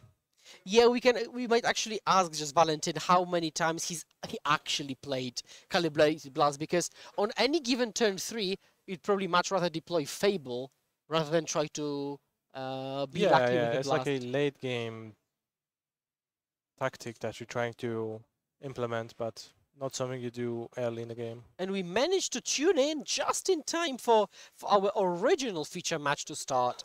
Azorius Hammer versus Mono White Hammer. Looking at the opening hands, do you think intrinsically being Azorius is better in the mirror? Not really. Spell Pierce is not a particularly great card. It's not super bad either, but it's not a card I'm particularly a big fan of, so I don't think it offers much of an advantage. I think the biggest advantage you could offer to yourself in the Hammer Mirror is just playing more removal spells than your opponent, so that might or might not be the case. So overall, let's look at the whole game like a macro level perspective. When would you choose to play Mono White Hammer and when Azorius, right? Azorius gives you Spell Pierce, Lavinia, Teferi, these types of tools. So exactly. So some of the matchups where Spell Pierce is at its finest are the Cascade matchups where you get to actually interact with your opponent's spells, which otherwise just beat your plan. Mono White Hammer is simpler, more straightforward, has a better mana base, and is slightly better at executing its own plan and protecting itself with Surge of Salvations. So would you say that you'd rather play Mono White Hammer when you want to be more focused, more aggressive, Yes, and Blue White a bit more interactive, a bit more tricky, but which is not to say that Mono White is dead to the decks you've mentioned, because we do see Drowned Magistrate, which shines against, for example, Living End, Cascade, Strict Proctor. Yes, Strict Proctor, let's talk about that card, because people have very frequently cited some maybe counter synergies that exist within the deck when you deploy Strict Proctor. So what are the advantages of running it? Yeah, it's great at shutting down the decks that rely on enter the battlefield effects, and as I mentioned earlier, Amulet has plenty of those. Strict Proctor actually makes all of the triggers of Amulet essentially worthless because you're not paying to not get them countered, because the entire purpose of the Amulet triggers is to produce more mana, so it's pretty effective at shutting down. That also works against Primeval Titan, Valakut, Duan Ring, and Cultivator Colossus, just everything in that deck. But I think a more important, more relevant for the rest of the metagame approach and use is the fact that Strict Proctor is also good at stopping opposing Solitudes and Leyline Bindings. It just taxes everything out of the 4-color deck so hard that it makes it tougher for them to perform their basic game actions and progress. Yeah, so it affects, Solitude, Leyline Binding, as you mentioned, also helps with Up the Beanstalk's initial trigger, because all the other triggers are cast triggers, so that doesn't help with that. But the initial trigger, for example, on the play is thwarted. So yeah, that seems like a very interesting inclusion, although, as you've mentioned, you have to be careful so that you don't destroy your own game plan when you counter Sigarda's Aid. Exactly, yeah, you have to be careful of that because that is a little bit of an unfortunate anti-synergy. Also, Stoneforge Mystic, even Pure Steel Paladin has an sort of an ETB ability. Living weapon for Kaldra complete. Yep, or Forge New. So plenty of enters the battlefield Yeah. effects that might get taxed. So right now we see Cassini thinking whether to keep or not. Do you think this particular matchup, this mirror, makes you more willing to go down on cards because it's more about the types of cards rather than the number? Postboard, more so. Like postboard, I guess postboard less so. Excuse me. You're looking to keep a quantity of cards too, because there's gonna be a few removal spells, but yeah, you're still looking for something proactive, and you cannot slack and not do anything. Yeah, and I think we are off. Off to the races. So Solitude, Marsh Flats potentially deploy the up, and a pass of the turn. Solid opening from Campanino. Plains pass. And comparatively, yeah, even worse. Sometimes, yeah, you get those openings postboard from Hammer where people just are happy to keep no one drop, just start playing the game on turn 2. It's pretty common. Stoneforge Mystic on turn 2 is still a great play, so. Also, Campanino starting on Ornithopter, which is non-threatening, but could become threatening very, very soon. Exactly. Because you just need to follow it up with Sigarda's 8 Hammer, and you're cranking in for half of the opponent's life total. And we see Campanino choosing to board into Teferi, Time Raveler, into this matchup, trying to, you know, utilize some of the more expensive cards and gain some value. Do you think there is a consideration of bringing Teferi on the play but not on the draw? For sure. Because Much then easier to play a 3-mana card on the play than it is on the draw. Stoneforge Mystic is getting deployed. Hammer in hand, Teferi in hand, Seacrom Coast and Paladin, but the mana isn't very cooperative. Maybe this saga will fetch like a Springleaf Drum to help with the multi-white costs. Perhaps, or maybe you're just gonna draw a plains at some point and be able to fetch another hammer and produce a 20 power creature with your Pure Steel Paladin. In this matchup, with the configuration that's known to us and crucial to players, do you want to split the hammers between creatures? Sure. Giving the opportunity?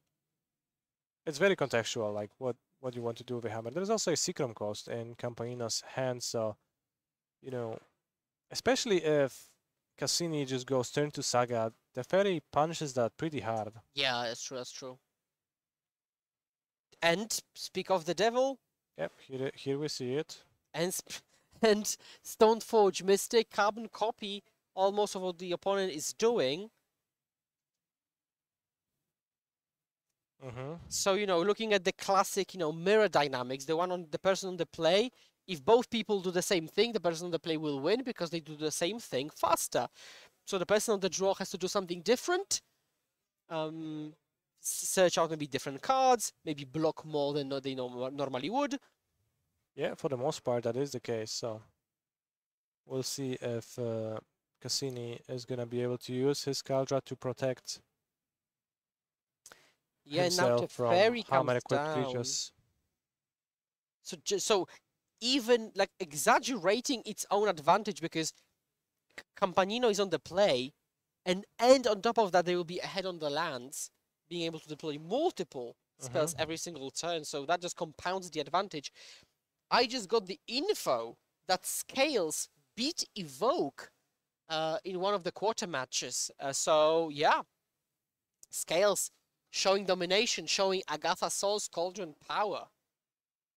Yeah, Agatha Soul's Cauldron showed its power plenty this weekend already, so not surprised in the slightest. Yeah, but Hammer players decided that it's not a reason enough to drop their planes, and we actually see a bounce of Stoneforge Mystic. How would you balance bouncing the land versus Stoneforge Mystic? It makes sense against the impeding Kaldra, so yeah, I like that. I don't hate that. It's actually a pretty good line. Might be better than bouncing the land, which was my initial intuitive approach, but Certainly, bouncing the Stoneforge Mystic will mean that next turn you get to fetch, your opponent. You have the Teferi protection, so your opponent will not be able to interfere. And next turn you get to fetch a hammer, play a Pure Steel Paladin, and you get to equip your monster with a hammer twice, and then strike for 20 damage. Ian Cassini thinking through his options. He could deploy a land, make a blocker, but that's a very short-lived solution. So we might just see like a very clean, the person on the play wins type of sweep. However, I think if anyone is going to win on the draw in this matchup, it's Cassini, thanks to the Solitudes. Yeah.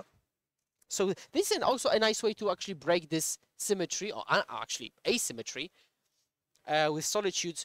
And there is a very popular opinion that the fact that there is a presence of forces and elementals in Modern makes it much more palatable to be on the draw in general compared to other formats like Pioneer. Would you agree with this sentiment? I would agree with the fact that some say that. Also, if we are breaking asymmetry, are we making things symmetric again? Whoa. I don't know. Yeah. So, for sure, Evoke Elementals are pretty good at stopping the crazy good openings. Like, if your opponent goes turn 1, Ornithopter, Sigarda Z, and then goes hammer, hammer, attacking for 20, you could use Solitude to survive and actually be in a fine position if you respond to that. So, yeah, it helps with that. What is it not gonna help with is Teferi, right? Teferi makes it so that Solitude would not be able to be evoked at instant speed ever. And I think I have caught a peek of a Solitude in Cassini's hand indeed. Yeah, now we see hammer. So that's the more, predictable line. Caldra already in hand, hammer fetched out.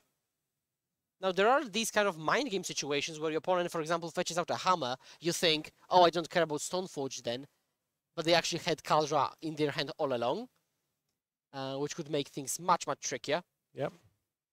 Always need to account for the possibility of Caldra completely changing the texture of the game. Now we deploy hammer just like that, just playing it on the battlefield. In which spots would you like to hold it, and when do you proactively deploy it? If you're short on mana, you should play your hammer. And if you have access to Pure Steel Paladin, right, or Forge Anew. If you don't have access to those cards, but you're just trying to rely on Sigarda's aid, better keep your hammer in hand. And so now we see the deployed, so more mana efficient, beneficial with another Pure Steel. However, there is no white for that hypothetical Pure Steel. And we see a pass of the turn, it seems. Fabrizio will have the free reign to do anything he wants with that Teferi on the battlefield. One of the most popular ways to interact, even though Teferis on the battlefield, are the channel lands, because they are abilities, not spells, but there is no mana available to, for example, a Ganji or an attacker. Yeah, they still cost mana. And pass of the turn, Campanino can do anything. What will that anything be? Full grip, float mana. All right. And search something out. So there's a hammer in hand. Shadow Spear. So Shadow Spear is a very easy way to make sure that you actually deal damage without any evasion. So now this way you don't have to split hammers between creatures. You can go all in on one and slam through. You don't have to worry about Solitude, which you normally might. Yep. So Paladin comes down. Hammer.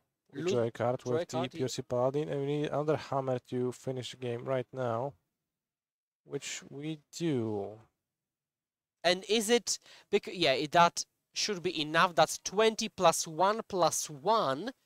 So it's 22 trampling. 2 damage of Stoneforge can soak it in, and Cassini ends at -1. Good game has been called. Yep, so Teferi's protection proved to be quite relevant for Fabrizio. Let's see if Fabrizio is going to be interested in Teferi on the draw still, even though the card costs 3 mana and you might be a little bit more constrained on your ability to cast it. Yeah, players shuffling up. This is an untimed match because in the top 8 there is no timer, so players can, at a reasonable place, play until the very conclusion. There are no draws. Now we see Roman Valentin versus Van der Beek Lauren, Golgari Yogmoth versus Calibrated Blast, and yeah, Valentin equals them up 1-1. Once again, no blast needed. Valentin just attacked with trusty old monsters. Scion of Draco and Territorial Kavu have a lot of power and they just get to, you know, deal lots of damage if are uninterrupted. Yeah, so players are shuffling up on this table as well. So yeah, this seems like a very quick quarters. One match is already done. Here we're both going to game 3. Also, I got the info that Mono Black beat Scam in the last quarter match. So basically, both Scams are out, Mono Black and Scales are in, and now we see an equalized match between Golgari and Four-Color and Mirror of the Hammer. That is positively enthralling. So yeah, players shuffling up, not making any changes between games. The one player is on the draw, the other on the play, but they decide to keep the same 75-60 configuration. Well, not in everyone's case. We have to remember that some players in the top 8 opted to go with a 61-14 split, which... That is true. That is true. So yeah, players playing at a very, very reasonable pace. We might actually finish all the quarters before a normal round would finish. But yeah, players still considering their options. Yep, it does seem like Fabrizio is still going through the sideboarding process and looking at the exact cards that he wants to include in his deck. All right. Well, it's possible He's happy that now and puts them back into the box. You know, if you're a Hammer player trying to attack the format, let's say from an unpredictable angle, so even though Hammer is a known quantity, it's been on a downswing, so by that I mean unpredictable angle, you probably don't take the mirror into account when constructing your sideboard. Yeah. Just hoping that some cards overlap. True. That's probably pretty minor. Like not a big concern on your mind. You're not trying to devote too many slots to the mirror because nobody, like, if no one else is playing the mirror, then like it's just unlikely you're gonna end up playing against it. So not worth dedicating too much sideboard space to that particular matchup, of course. Yeah, and in the top 4 now deterministically will have 4 different decks. That's not really surprising, as for modern standards. We typically see between 6 to 8 different decks in the top 8. Pretty diverse meta. And yeah, we sometimes see some unknown quantities, like Mono White Hammer basically returning from the ashes for this tournament. Scales, seeing as a big breakthrough. We see Cabal Coffers coming back off of its Bologna, let's say, debut in paper. So yeah, very, very exciting changes. I'm really curious what is going to happen in Barcelona that's taking place in December. So we've got a month off, November, to prepare for December and then play that Barcelona tournament, which is modern again, right before January, and RC in Ghent.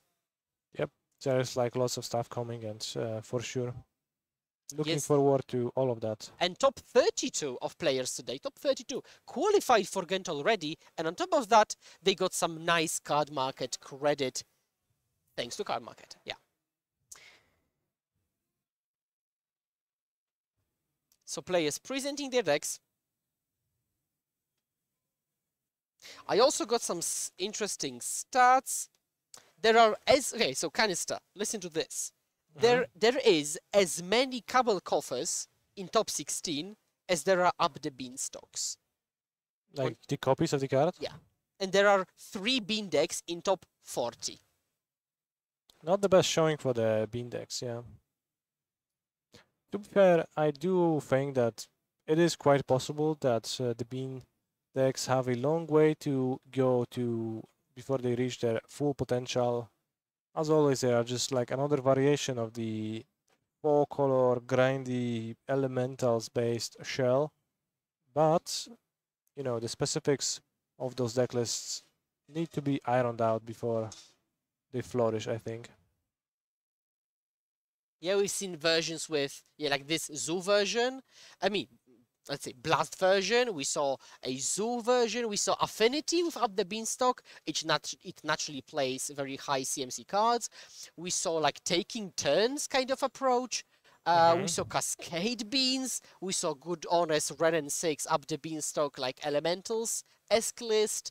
So we saw Blue-White Control with Up the Beanstalk and just triggering it off of Solitudes and binding in the late game. Yep. So there's just so many variations of the card, and there are probably even more to go. I saw Up the Beanstalk Rakdos Burn, even, where you play Thunderous Wrath that you Miracle and Soul Spike. And yes. So it just sounds like it's a play with fire away from tier 1.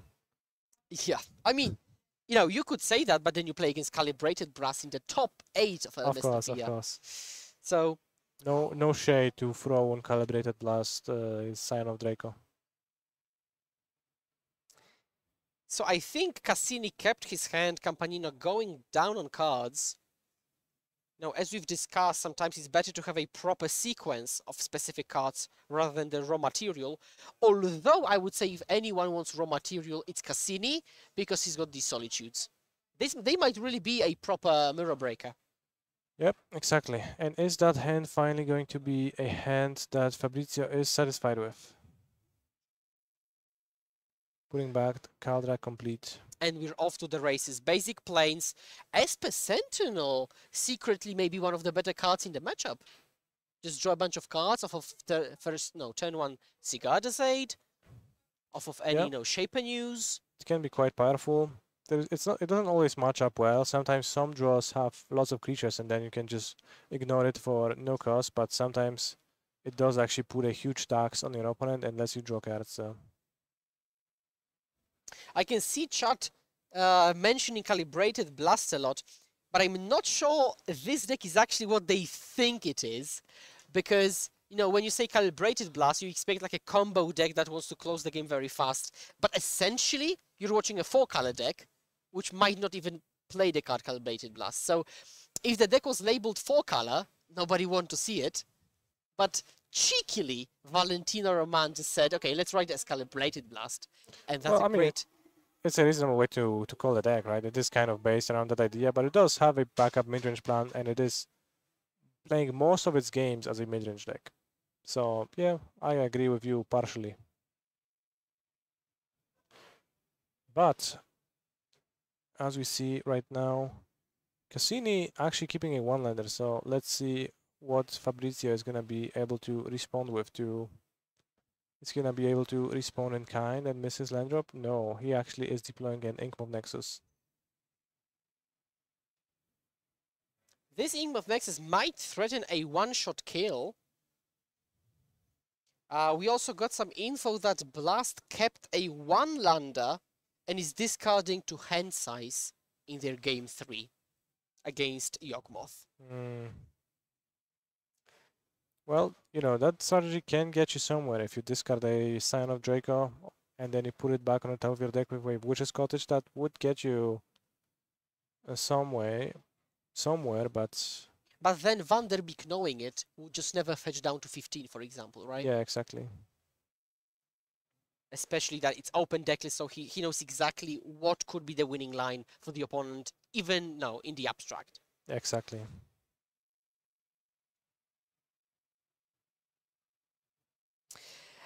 Okay, another fun fact. So what Yawgmoth has done is play Cauldron, exile Fulminator Mage, and now Blast that kept a one-lander is on 0 lands. Probably shaking the hand soon enough. In the meantime, Cassini considering his next play heavily.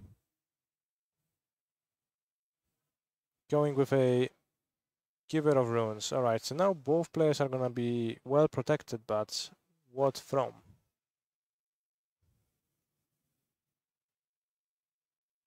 There is really no good attacks because the Giver of Runes makes it so that protection can just Protect. You know, yeah, can just protect, so you know, you're gonna equip your hammer to your Esper Sentinel, but then it's fine from Fabrizio's end, right? He's just like, yeah, I give protection from wine. You see him reading up his Giver of Runes. So I mean, I guess he's expecting that because otherwise the attack with Esper Sentinel into a 1/2 creature is fairly poor. Yep, so we go through the motions, we know what's going to happen. So let's assume the same situation happens, but actually Cassini adds a Shadow Spear on top of that. How does Trample work with protection? You have to assign the amount of damage equal to the creature's toughness, and then you get to trample the rest over. Yeah. So, yeah, it works pretty well. I guess Shadow Spear might be crucial in a situation like this. On top of that now, Esper Sentinel, or Esper Sentinel's trigger, will ask the opponent to pay for the amount of power that Sentinel has, which pay is 11. now Casual not 1. pay 11 mana, so Exactly. that's a lot. So there is still 1 land, but there is, you know, a lot of power on the battlefield, 12 to be exact. On the left side, on the right side, just Stoneforge Mystic and a Giver of Runes. Maybe this Inkmoth will be able to cheekily come in for the kill. You probably need more mana for that, right? You need to deploy your Sigarda's Aid, activate Inkmoth, and then equip the hammer. So you're not currently... You don't currently have enough mana to actually go for that trouble and do that, so...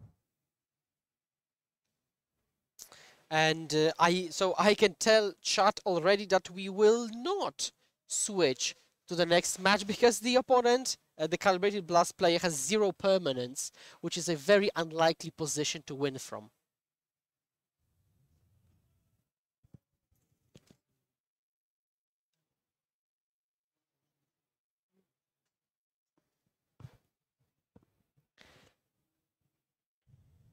So, untapping all the permanents.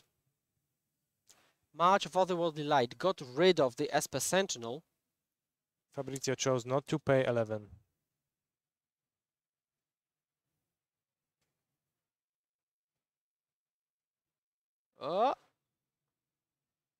Let's see if another land has been drawn.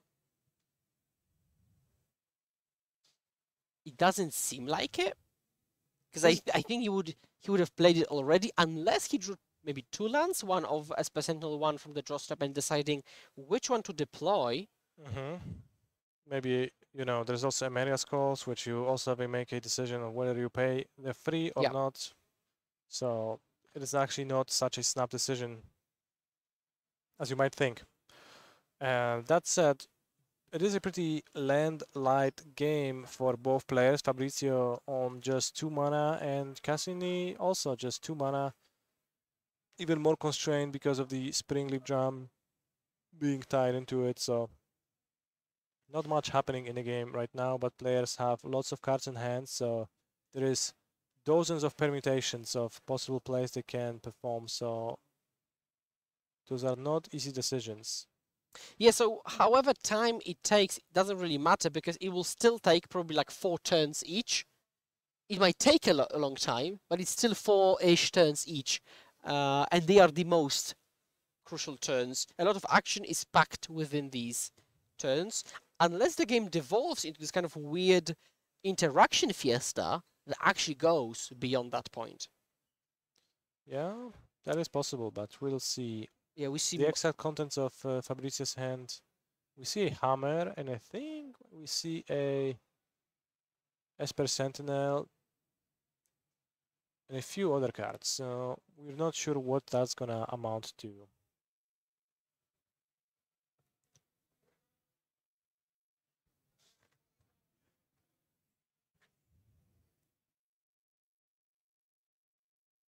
In the meantime, Cassini has fetched another hammer to be able to attack with it on the next turn.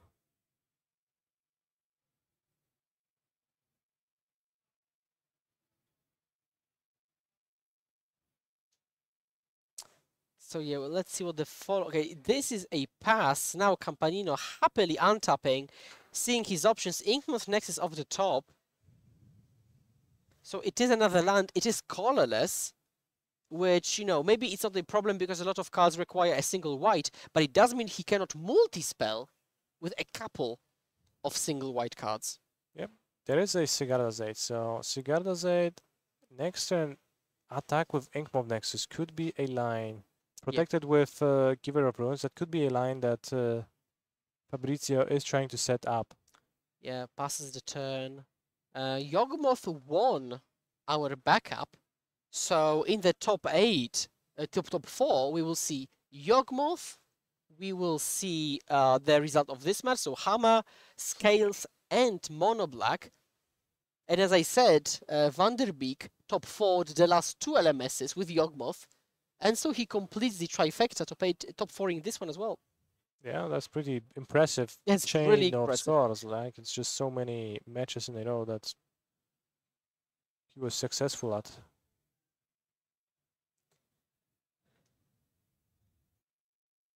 Yeah, now we see... Yep.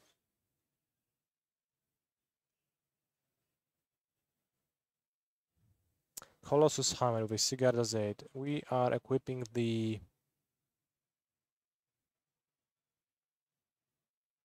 Stoneforge Mystic, alright. And we are tapping another mana. I think another Hammer is coming down. Okay. And a Shadow Spear. Morgul's Knife. How much damage is that? It is 17. That is actually enough. That is 22 damage. You remove the 2 toughness. That is 20 damage being trampled Wow. onto Fabrizio. But There is a hammer to stay alive. You can play it instant speed thanks to Sigarda's Aid. Immediately enchanted there. that will soak enough trample damage from the But- Morgul Knife. So Now, so there are 2 things happening. So Cassini is going up on life total. So he is relatively safe from opposing hammer attacks. So that's the one thing. unless Unless Campanino goes with the infect route, which doesn't care about the life total. So exactly. we've got 2 dynamics going on simultaneously. So we're assigning damage. Now, Giver hasn't been activated. Yeah, interestingly, that is been not the choice. So Giver just untapped the entire time, not using the Protect from White ability on Stoneforge Mystic, which is interesting. I'm not entirely sure what that plays around, but possibly it opens up some lines for Fabrizio. I think it opens one option. So basically, Cassini could have solituded, and then everything would trample over for the kill. Yep. And And Campanino concedes after drawing a blank and then drawing many, many cards in a vicious manner. yeah, so now this concludes the the quarterfinals, giving us the top 4 players. We see Cassini on mono white hammer. We see Cabal Coffers, mono black. We see Scales, and we see Yawgmoth. So, which matchups do you think would be the most difficult to play? Yawgmoth versus Scales could be interesting. Possibly, yeah, that sounds like a possible headache. Agatha's Soul Cauldron on both sides of the yeah. battlefield. Ooh. We might also see Hammer versus Scales as a Saga Mirror. So we see Agatha Mirror potential, Saga Mirror potential, and we've got Cabal Coffers, which doesn't really overlap with anything there. So that concludes the quarters.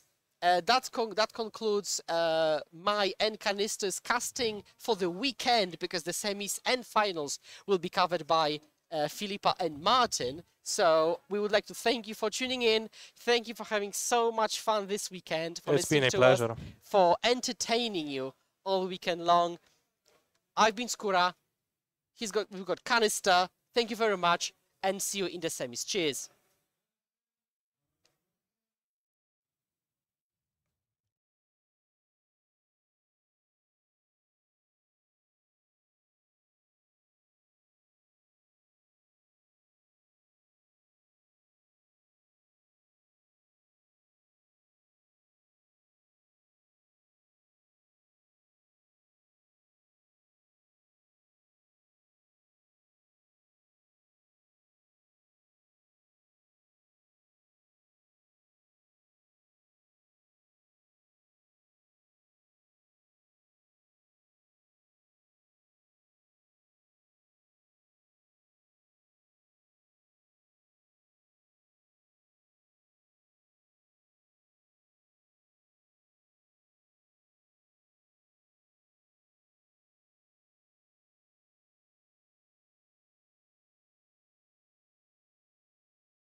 Welcome back to the Legacy European Tour. We are here for the semifinals. 4 players are still standing and a lot of interesting decks. We are going to start to see the bracket here so we can take a look of what decks made it into the top 4.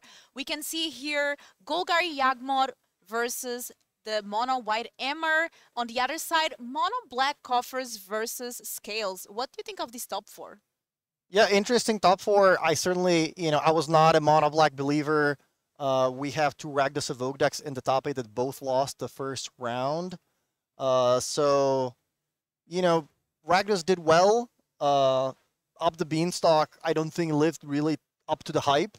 I think I counted 3 copies of Up the Beanstalk decks in the top 40. One of them actually being the Calibrated Blast deck.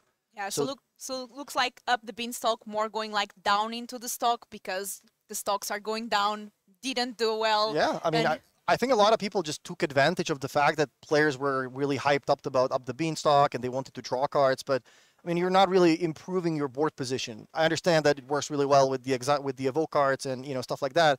Leyline Binding being a super cheap interactive card, but I mean, we do have 2 copies of Hammer in the top 8 that previously wasn't doing well. Maybe now, a lot of players were drawing cards, but they didn't really have a lot of ways to stop the aggressive decks.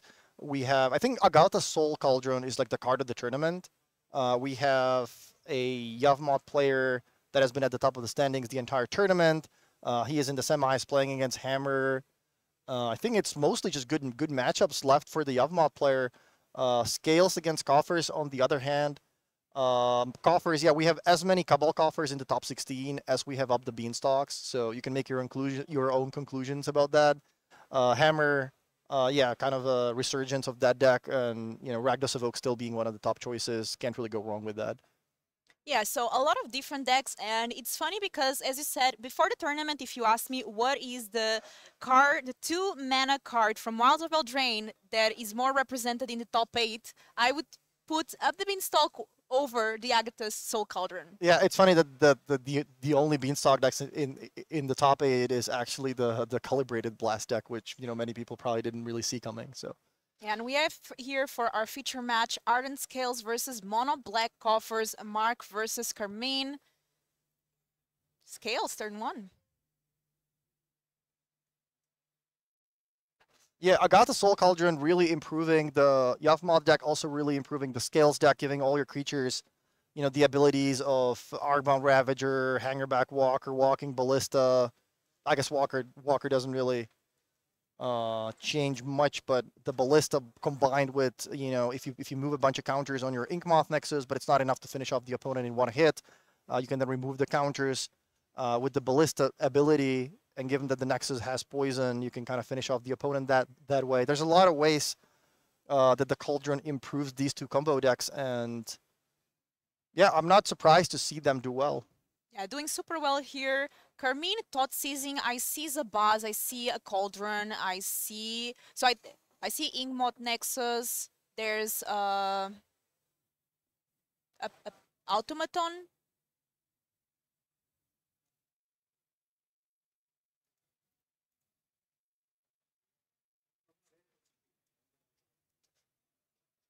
Yeah, so the second backup match, the way it works is they will play the first game. As soon as they're done with the first game, they're gonna pause, wait for us to finish the first match, and then we can move on to the other one to make sure we don't miss the last game of the match. So we're gonna be able to see both of them, and then we're gonna do the finals as well. Try to get as much magic as possible, and we see that Thoughtseize got the Angerback Walker. Yeah, we saw this matchup previously. I think with 2 or 3 rounds to go, we were watching Mono Black against Scales, and we were saying that Mono Black is a deck that really takes advantage of the current situation with a lot of players playing with these greedy mana bases, all these 5-color decks, with all these Triumphs and Shock lands, usually only playing 1 basic land. This Mono Black deck is running 4 copies of Field of Ruins, 4 copies of Demolition Field, but the most important card is that 1 copy of Sundering Titan in the sideboard, and we basically saw the Mono Black decks completely destroying all these 5-color decks with a couple of Coffers giving them a lot of mana, Karn getting that Sundering Titan out of the sideboard, and then a lot of players are playing cards like Force of Negation or Spell Pierce, Flusterstorm, but there's not a lot of ways to you can actually stop a creature from resolving in this format. So Sundering Titan has been doing a lot of heavy lifting in those matchups. Yeah, and we talk about how Patchwork Automation is so good against Mono Black because it has Ward 2. We saw a Shieldred's Edict though, so that's a sacrifice effect. No ward need to be paid in this case. But now there's a second one, second copy of Patchwork Automation, and I know that there's a push, but we actually have to pay extra to be able to deal with the card. In this case, we did Bowmaster, paid extra 2 for the ward. Yeah, and I would give the upper hand in this matchup to the Scales player because they're super fast. There's a lot of cards in the mono black deck that are kind of slow. But if you do have the fast start with the Thoughtseize into removal spells, into perhaps a Karn can completely stop the Scales deck from working. But we did see in the previous match that there are some annoying cards for the mono black player, like Inkmoth Nexus, for example. So even if you sometimes played that Damnation, you can still die to the Nexus next turn. Okay, and we have the first one there. We do have a forest, so in this case doesn't work to destroy the land completely, but I guess this matchup is a little different from the one we saw previously because now both players actually know what's going on. They do have access to each other's deck list because this is the top 8. But the previous match, it was still closed deck list, so neither player knew what they were up against, and that perhaps favors the deck like Hardened Scales because they're more aggressive. They're kind of hoping for a fast start. The opponent doesn't know that. Now Carmina knows that he should be mulliganing into a Fatal Push, some of these cheaper cards, and he knows that if he keeps a slow hand, that's certainly not going to work out. So maybe with that, the matchup maybe could swing a little bit more in the mono black favor because the mono black player knows they should be looking for that Karn for those Thoughtseizes and the removal spells. yeah, and I think this was the third patchwork that Carmine dealt with this turn. This game, and we have a Zabaz. Okay, wow, double Zabaz with a lot of counters thanks to that Hardened Scales. So that is a 6/6 on the battlefield right now. Does Carmina have another removal spell?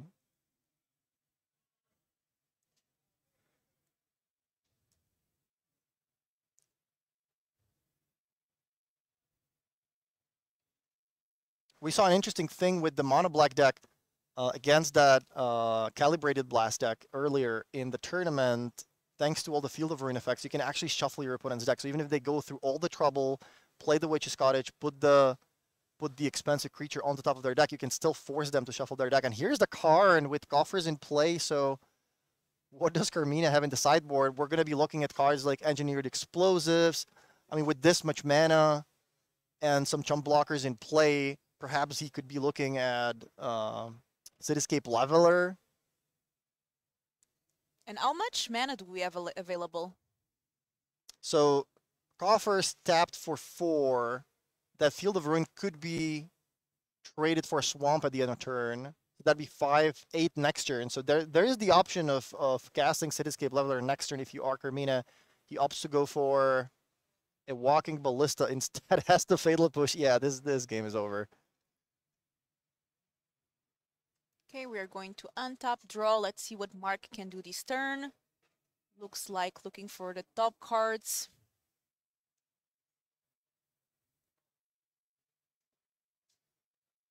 I really don't know what these Asian stirrings might get. Yeah, I mean, with Karn on the battlefield, there's not that much you can do.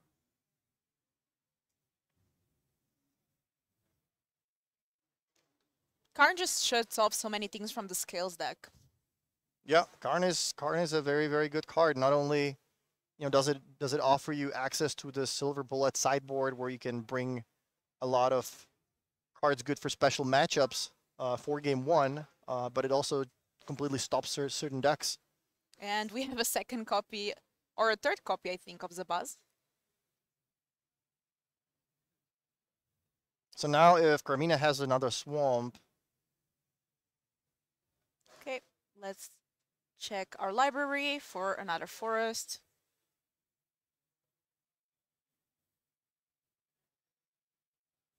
Yeah, let's see. So 5 Swamps in play. If he drops another one, that'd be 6/8, and that would be Cityscape Leveler. So let's see what Carmina has in hand even a land is really, really good in this situation. But even just casting Walking Ballista in the spot, what is it for? X is 3? Okay, we have here the Ballista.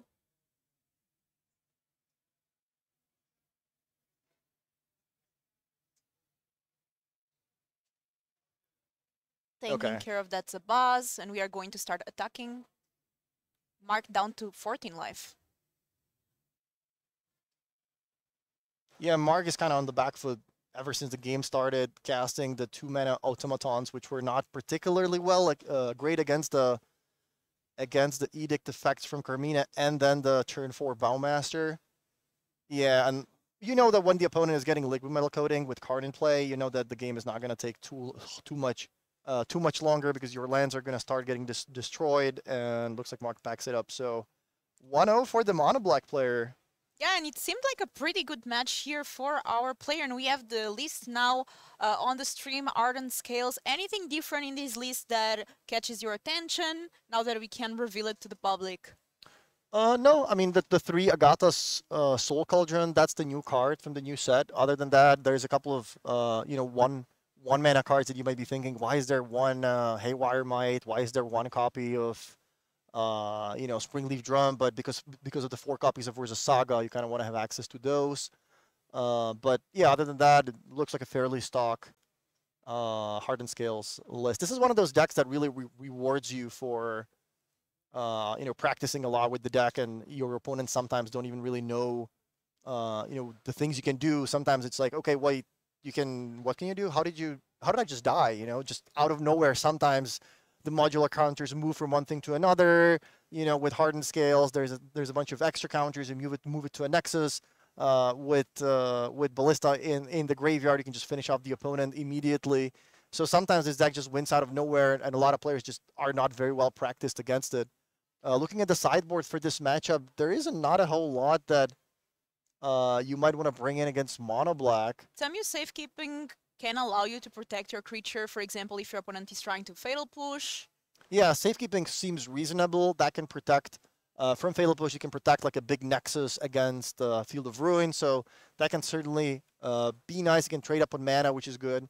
But other than that, this sideboard does not really offer a whole lot against a deck with a bunch of removal spells and Karn. And we are going to take a look now at the Mono Black Coffers deck by Danielo Carmine. And once again, we've covered this deck a lot. To be fair, yesterday, I think the first time we covered, we wouldn't think it would make top 8 based on previous results of this deck.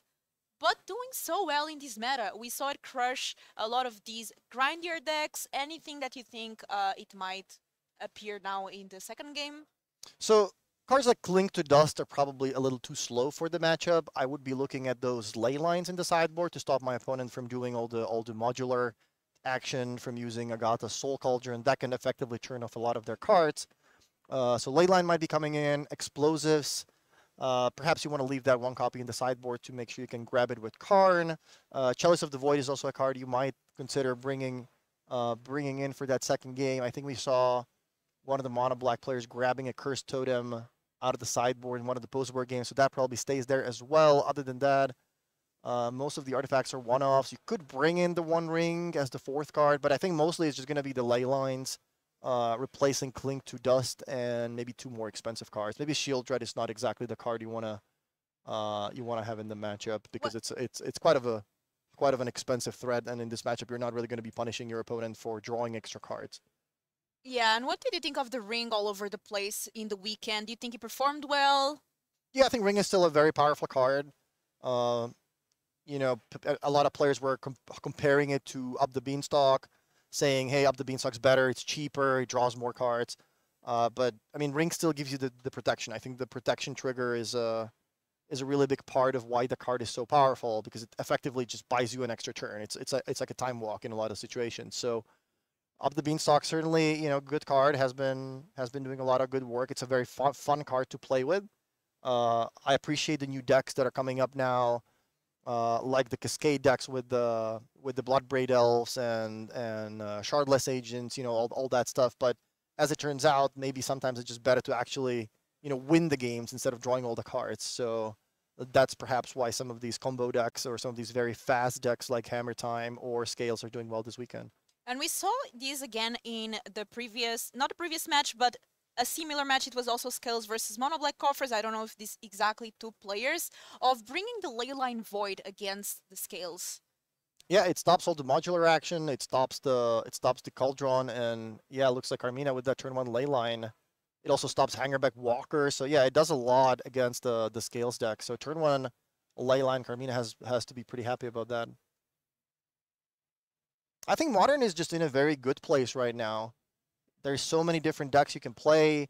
We keep having different decks in the top 8s all the time. Like now we have, we were talking earlier that maybe Hammer isn't that well positioned anymore. Hasn't had many good results lately.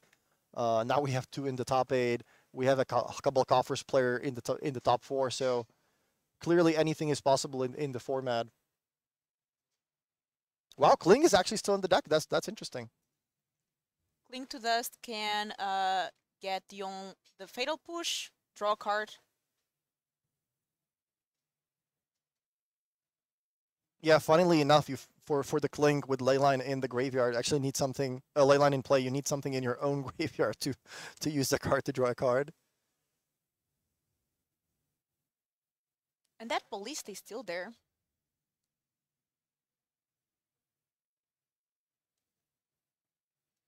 I think Carmina is also, is he running Damnation?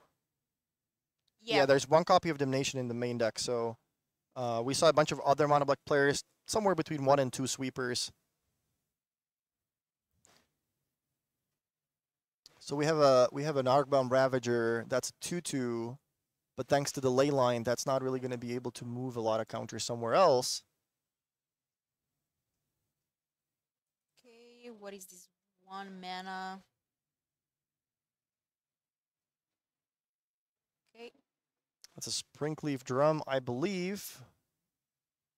Mark is certainly cooking. He's doing a lot of things. Carmina has kind of a slow draw. I think, maybe he kept that hand on the back of the Leyline with that Fatal Push as a removal spell, but Mark is going fairly wide now.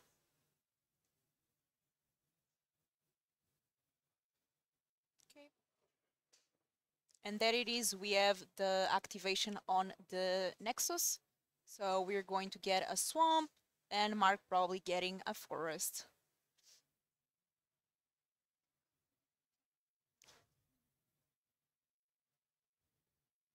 Okay, I was just thinking, why was the Nexus not sacrificed to the Ravager? But I think that was in the response to the Nexus activation. There was no mana left over. Okay, so that's the reason why the Nexus is in the graveyard. Carmina gets another Swamp, which is important for a couple of coffers later. Although with that work in play, even the colorless lands now produce black mana.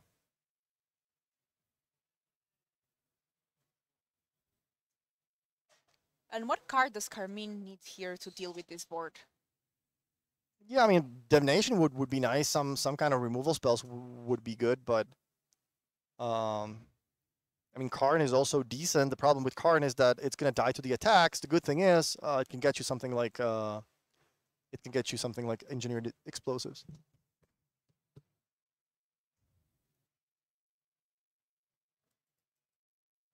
There's also the Welding Jar on Mark's side.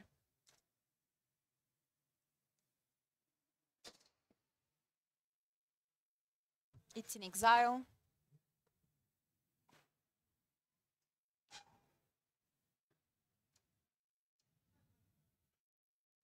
And looks like here Carmine taking a look at the Ozolid. Yeah, the Ozolid's gonna be able to move some counters pre-combat on something else. And there's a lot of counters there. Yeah, the thing with Ozolid is it says that whenever a creature you control leaves the battlefield, it doesn't have to die, like in the case of Ravager. And looks like there are enough counters to move on the Ballista to attack, and then enough counters to remove to shoot the opponent for the rest of their life total. So Mark actually just completely wins out of nowhere. No removal for Carmina there. And Ravager, Ozolid, Scales, and Ballistas do the job. So I was thinking that sometimes when I'm playing black decks, like these decks that sideboard run cards like Leyline Void of the Void, sometimes it's really tempting to keep a hand that is not great, but that has Leyline on your opening, so you can just like cast it for free.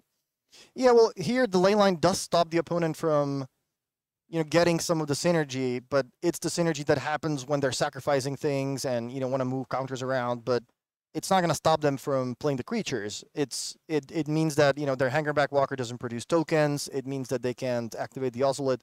They can activate the Cauldron. It's certainly an issue for them, but it's not the end of the world. It's not like you're playing Dredge, your opponent plays a ley line, and suddenly your deck doesn't work. You can't really play anything.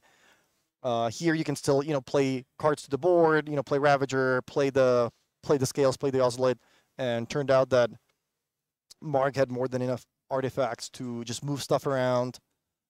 Thanks to the warding on the Ozolite, he was able to move the counters on the Ballista, and the Ballista killed the opponent even through the ley line. Do you think now the match is going to change with the mono black being on the play, getting more time to get the answers? Yeah, being on the play is certainly a big advantage in these types of matchups where both players have like high value 1-mana cards. For example, if you play Scales on turn 1 on the play, there's basically nothing the mono black deck can do about it.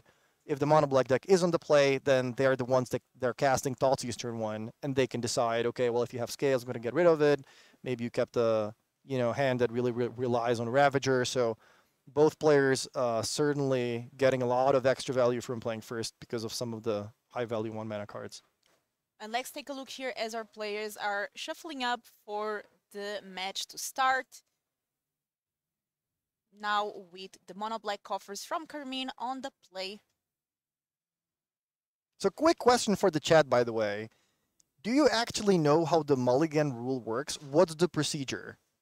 If both players decide to mulligan, is there anyone in the chat that knows how the procedure actually works? Who puts the cards on the bottom? Do you say, I mulligan, I keep? In which order? Do you say that first? Do you put the cards on the bottom first?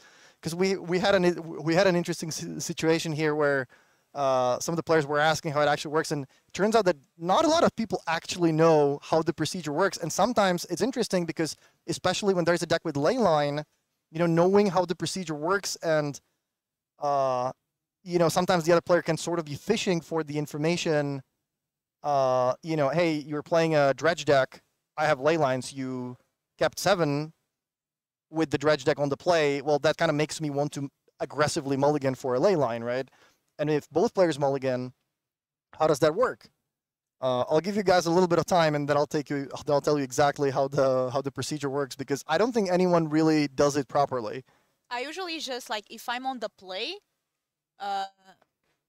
I'll say it first. But what do you say? So you first say if you keep or mulligan. Yes. Yeah, the way it works is, let's say I'm playing first. I'm playing against you. We both mulligan.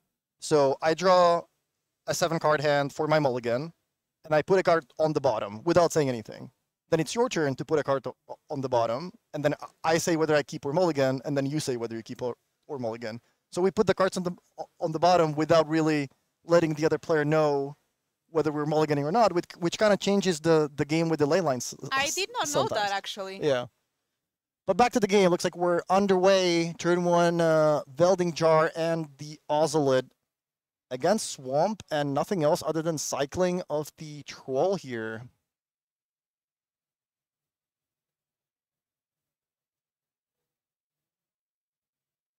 We have here the... Basically, the thing is, you put the cards on the bottom first without really saying whether or not you mulligan. I mean, I consulted with the judges. We had like a 20-minute meeting here trying to explain how that works, but that is my understanding. That was their understanding as well. That Welding Jar was really good last game and has been like such a good card for the Ardner skills, and already here in play.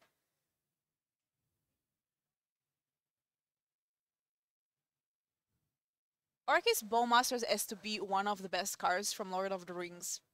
Yeah, Bowmasters, incredibly powerful. As you mentioned multiple times, makes playing creatures with 1 toughness a lot harder. Punishing all these up the beanstalks players and Omnath players for drawing cards.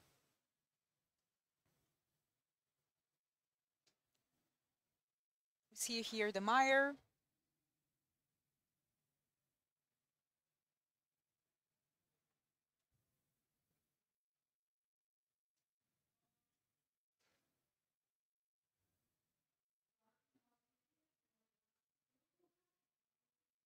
Are there any Bulgarian players left? No. No Bulgarians made it into the top 8.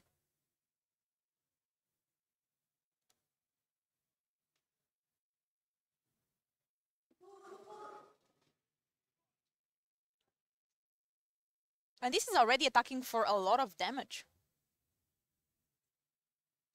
Yeah, so how big is Ravager? I think that's 5 counters on the Ravager. Yes. Hermina with a pretty slow draw, only putting that Bowmaster on the battlefield, which is fine. It provides you with 2 chump blockers. Turn 3 spending to crack that demolition field. Also not exactly what you want to do. So now this is a situation where you really want to have something like that Damnation or perhaps a Karn and hope that you're going to be able to stop the opponent from killing the Karn the next turn.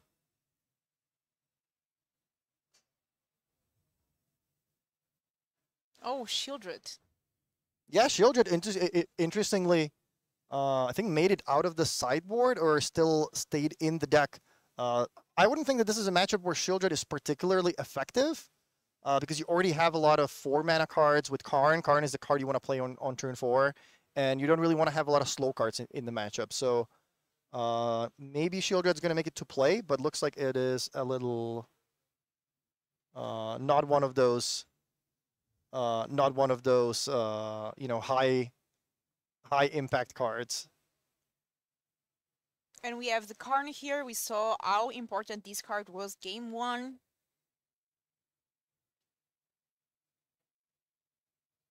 Karn able to right away do something, get something relevant from the sideboard. Even if it ends up getting destroyed, it already gets some value. Yeah, it's interesting. Like, you might just leave Karn on 5. You can certainly get something out of the sideboard. You know, maybe explosives, maybe, you know, something along those lines. But you certainly don't want Karn to die. So I think now the plan is, you know, making sure Karn survives the next turn. And if you think Karn is going to take some damage, then, you know, perhaps leaving it on 5 is fine and grabbing the card next turn. Well, if you think that, you know, Ravager attacking alongside the Might, probably the Bowmaster is going to chump the Ravager. Is the opponent incentivized enough to crack the Ravager, move the counters over to the Might to kill the Karn? Yeah, there's a lot of decisions that you know, come into play here.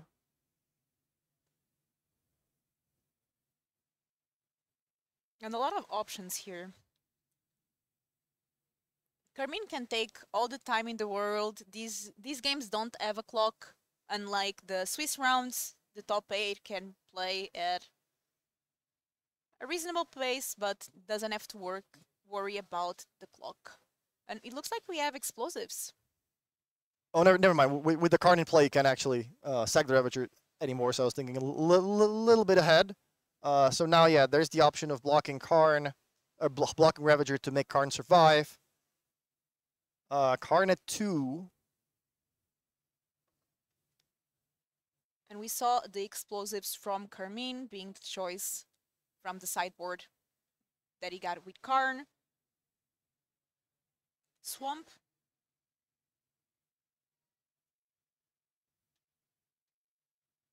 We're going to tick Karn up. And it looks like Carmine pointed at the mire.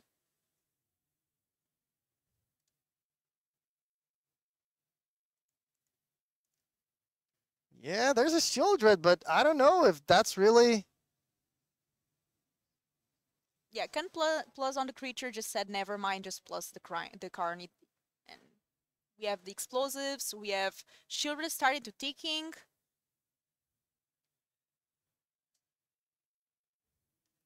So Shieldred not as good as Damnation at this spot, which you would definitely prefer, you know, clearing the side of Mark's board. But I mean, 4-5 is a decent enough body as it turns out, although it might just have to trade with that Ravager.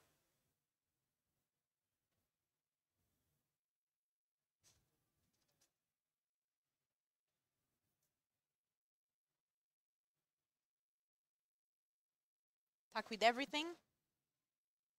And looks like Shieldred is indeed going to trade.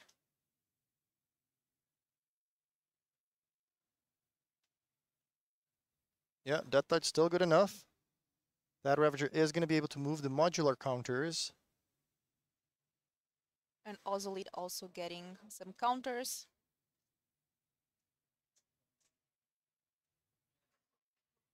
Nexus. Yeah, Nexus is pretty big here as well. So Carmina certainly does need some ways to start removing creatures now. Damnation would be the perfect card. I think he draws a Thoughtseize, which is way too late. I think if he had removal, I don't think you would have played that Shieldred. I think you would rather perhaps instead start removing the other side of the board here. He does have access to the explosives here that could take care of the Ozolite and the Haywire Might. Yep, and those are gone. Yeah, remember Karn in play, so those can be sacrificed to Ravagers, so the Ravagers stay at 6 and 1. Yeah, I think that Inkmoth Nexus is looking kind of scary.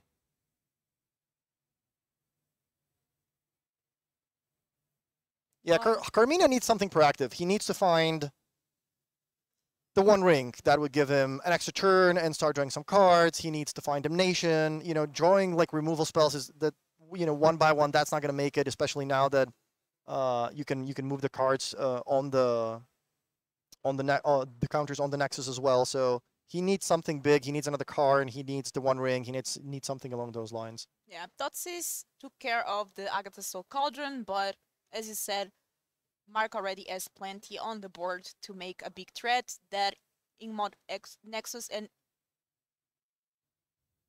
I'm just wondering what is it attacking what? I think everything looks to be attacking Karn. This way you're saying, okay, if you have removal for my big creature, and then another one, then, you know, I just want to make sure Karn dies, because Karn is kind of stopping me from, you know, doing a lot of things. So I think Mark was sending everything on Karn. Shieldred's Edict takes care of one of the threats, but we still have the Nexus, we still have... Is Yeah, that 6 counters? I think so. And Carmina drawing that card really slowly and putting it behind the card in his hand, you know, sort of slow rolling himself. That kind of tells me that his hand is not great, though Karn is a great draw. Doesn't have couple coffers though. So what does he have in the sideboard? There is a Ensnaring Bridge, could be a card. Engineered Explosives was already used. There is a Walking Ballista, doesn't seem all that great in this spot. There is a Cursed Totem that also doesn't seem particularly effective because the Karn's gonna die. So I think the bridge could actually be a relevant card to get in this situation. Yeah, bridge can definitely work. There is the One Ring as well. Cityscape Leveler a little too expensive. I don't see a Pithing Needle in the sideboard, so we're not gonna be turning off the Nexus. There's Stone Brain, but...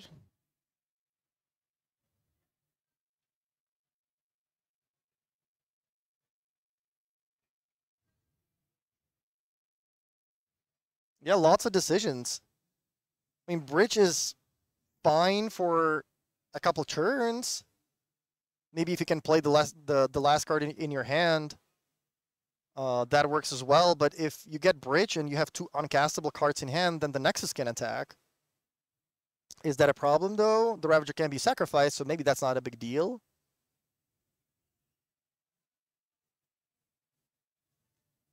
Like, taking damage from the Nexus once is not the end of the world. A big decision here for Carmine.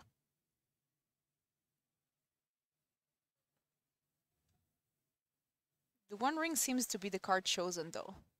Oh. Yeah, the reason why the Nexus would be able to attack is that I don't think Carmina has a way to play the bridge just yet. I think he has another card in hand that maybe he has a Thoughtseize or something. Maybe he does have a way to guarantee. No, he does not. So Is yeah, it Bowmasters? I think he got the One Ring. I'm Yeah. not sure what the last card in hand. I think it's a Thoughtseize. Okay, so Thoughtseize doesn't do much here. 3 mana remaining. So next turn, 2 mana. We are able to cast a One Ring next turn, but this card is going to die. And now this is scary. Scales Okay, and Ballista. that's a hanger back. Angerback, yeah. Yeah, so now Ring is cool, but maybe that bridge would have worked out a little bit better.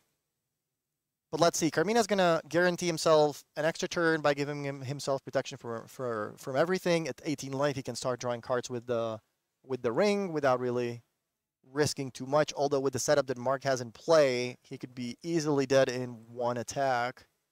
The One Ring, okay, so we have protection. Wow, this is big. Yeah, Oh. being able to kill the land here is really nice. That's really good here for Carmine.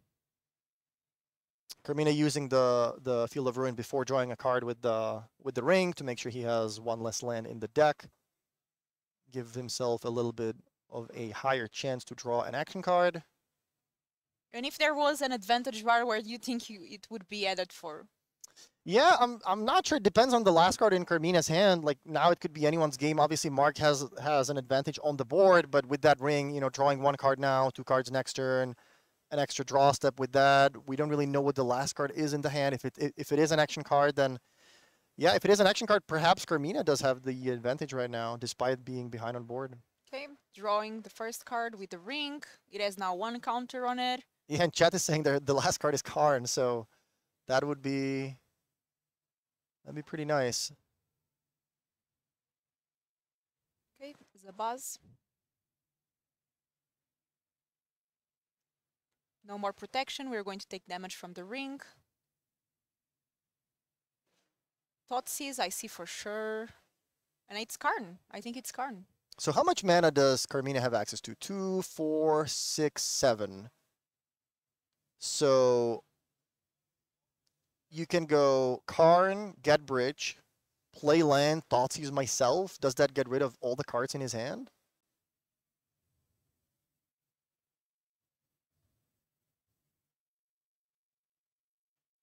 There's 2 marsh, at least 1 marsh or 2 marsh.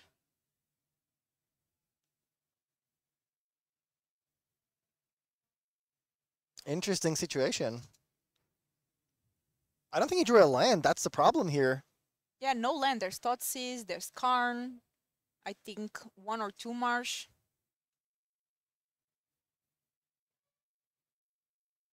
Yeah, I definitely see a Karn, definitely see 1 March.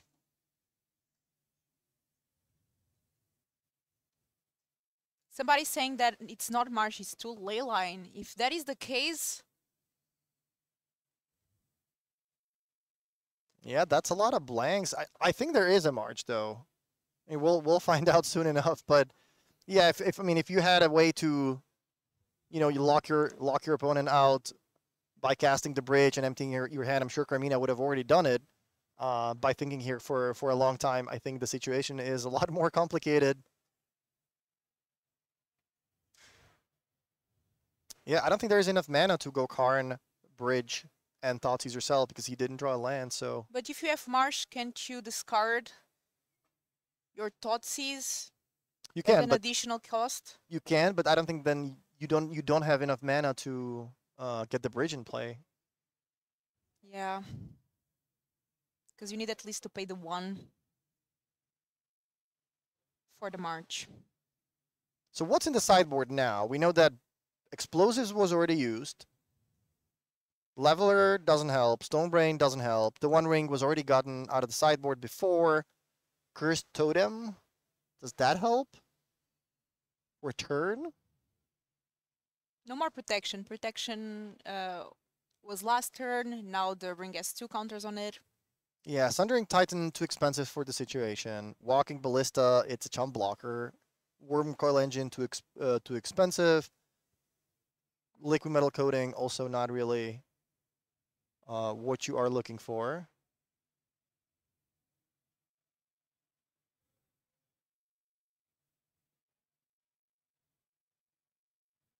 I'm not sure what is happening now. If Karn has 5 counters, if Karn is being played.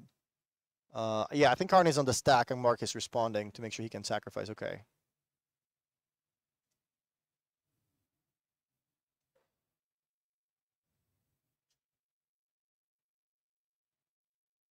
So we're going to minus Karn.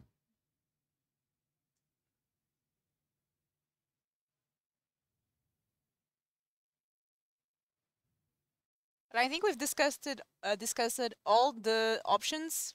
But let's see what Carmine does end up going for. Yeah, there's bridge, but Bridge. I don't think you can cast anything else, right? Can you cast March with no mana? You still have to No. pay 1 black, right? You Yeah. can't just cast it for free. Nope. It's not like the evoke ones. You still need to pay 1 black mana. So Carmina is tapped out. Does not have protection. There is still Karn though. So Mark cannot do any of these like Ravager shenanigans.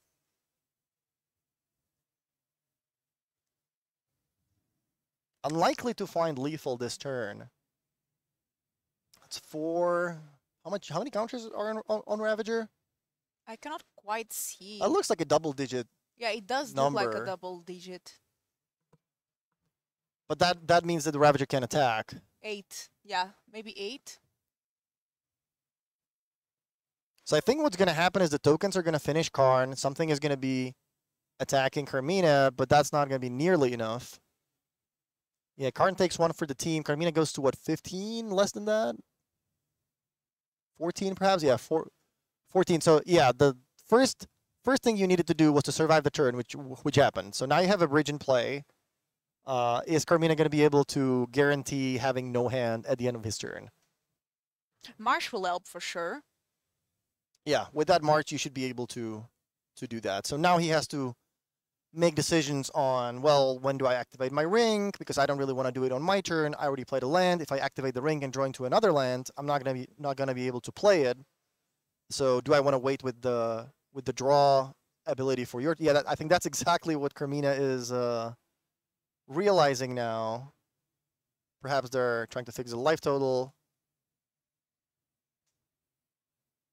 And just go.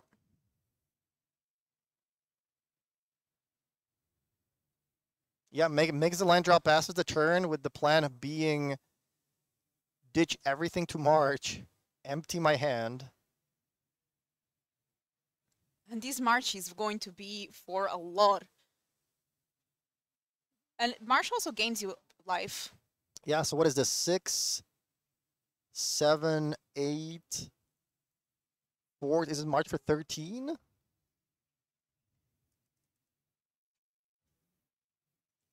Targeting the Ravager, so there's no more Karn, so the Ravager can be sacrificed in response. So he's not gonna get any life, should he choose to sacrifice the Ravager. But the main point is Carmina has no hand now. No cards means unless you have an Ornithopter or something with 0 power that could get around the bridge and then move the counters on it, you're not gonna be able to attack.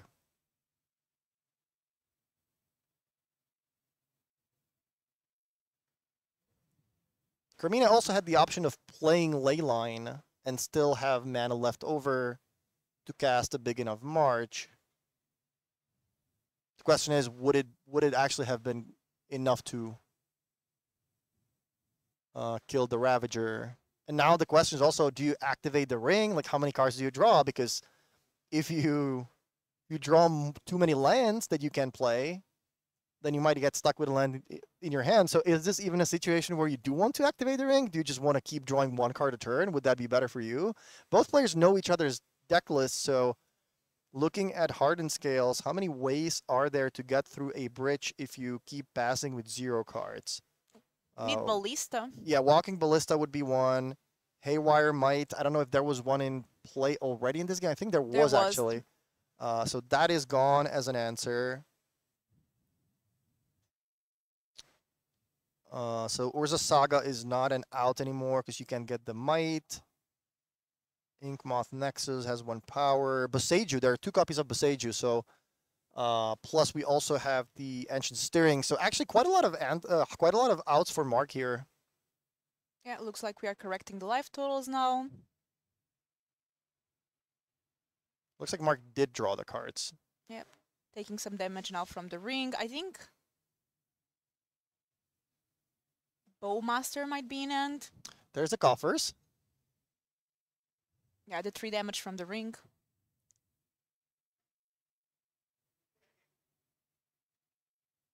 So coffers is giving you access to That's a lot of mana. a lot of mana.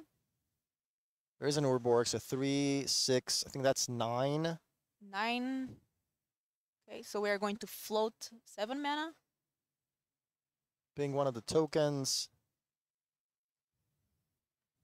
Yeah, the life gain from the marsh is very, very relevant. Especially with that 1 ring on the board.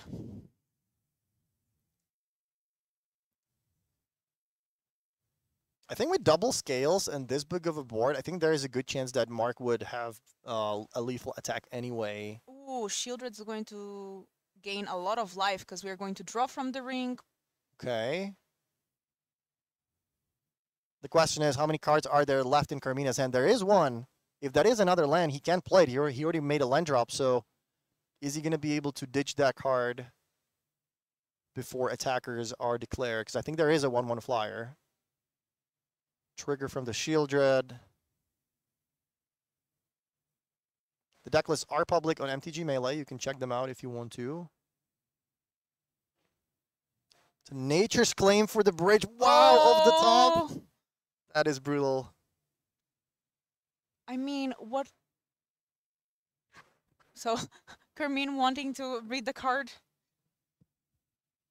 Yeah, Nature's Claim coming in to destroy the ley line, but in this situation, it's also great because it gets rid of the ensnaring bridge. So, what happens now? Does Mark have a lethal attack? What is the last card in Carmina's hand? I can't quite tell how many counters there are. I think Ravager has something like 13, maybe even more than that. There is a flying creature, so if Carmina does not have a flyer, there might be a lethal attack, in the cards. At the same time, Carmina can activate Ring, draw some cards with Shieldred in play, so he can gain even more life.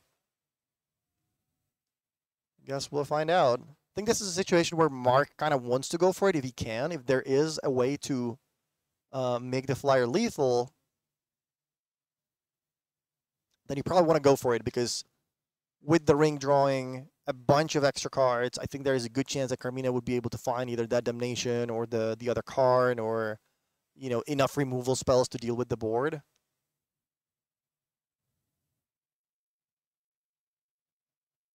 And what an intense game we are having here. Let us know, Twitch chat, who are you rooting for, Scales or Mono Black Coffers? That's a lot of counters. I think we're using 2 dice, which means more than 20.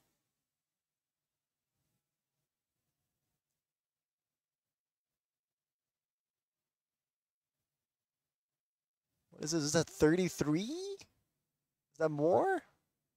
We are going to be able to gain life from Shieldred because we can draw cards from the 1 ring. Yeah, so that's 4 cards. That's 8 times life. 2, 8 life. So Carmina would be going to 34. Also has a lot of chances to find a removal spell now. But then we are going to lose 4 life in the upkeep. Yeah, so the attack effectively only needs to be for 30, right? Because you're going to lose 4 from the ring. But there are marches. There's the removal spell. There it is. Shieldred's Edict, and that's game. Wow. Mono Black Coffers winning here a very tense match. Yeah, Coffers in the finals. Not what I expected, but there it is. And we heard some claps. Everyone really excited about this match. It was a very good match, I think.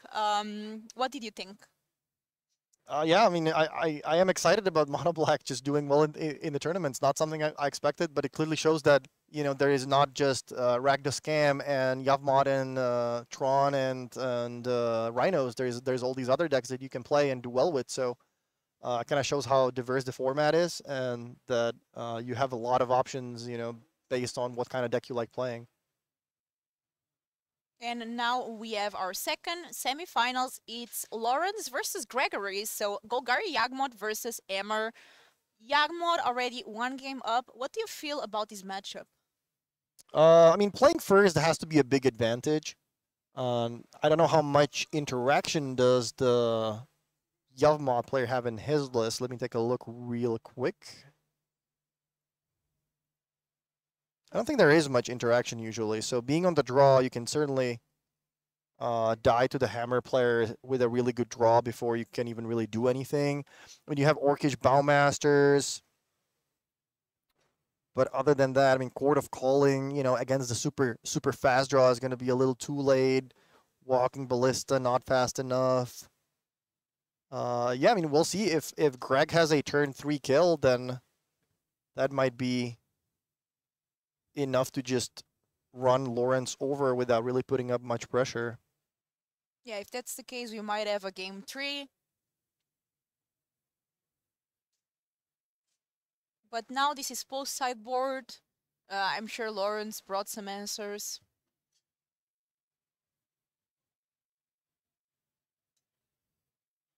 Okay, so Ballista for 1 is actually quite reasonable here and quite relevant because it can ping the Nexus in response. So should Greg have some kind of turn where Hammer would be put on the Nexus, Lawrence can respond with Ballista for 1. We had 2 Scam players in the top 8. We also have 2 Hammer players. Cauldra complete. Get a Germ token attack. So it looks like Greg is taking things a little slow, just playing sort of a, I don't really want to say fair game, but not getting the hammer draw. This is sort of a fair game, even though you just put a 7-mana equipment into play on turn 3. For hammer, this is quite fair. Yeah, no Emmer time. But I think there's an Emmer in the end. No Sigarda's Aid.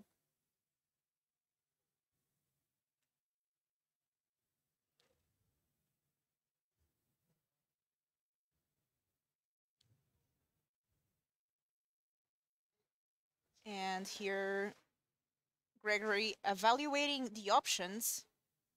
See, there it is, the Emmer. I can see it.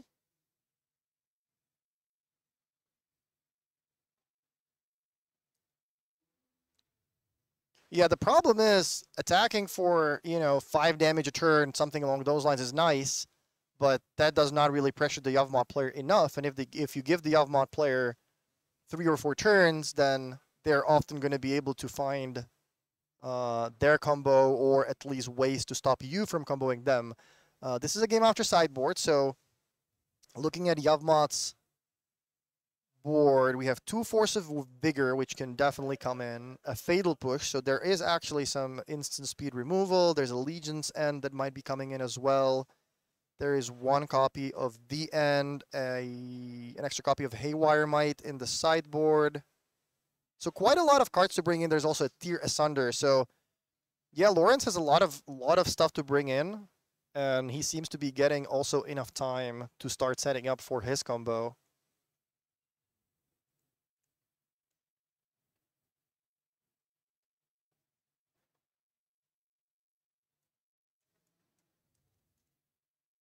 The deck lists are public. You can take a look at MTG Melee and search for LMS SOFIA. You are going to be able to see all the deck lists already. They're already published. It was a closed deck list tournament, but in the top 8 we have open deck lists, so it is already public for everyone. And I know a lot of players were curious about certain decks. For example, we had the Blast deck. Yeah. And a lot of people were curious about it. So now you can check all of that. Everything is public. Also, I know some interest from the Mono Black coffers.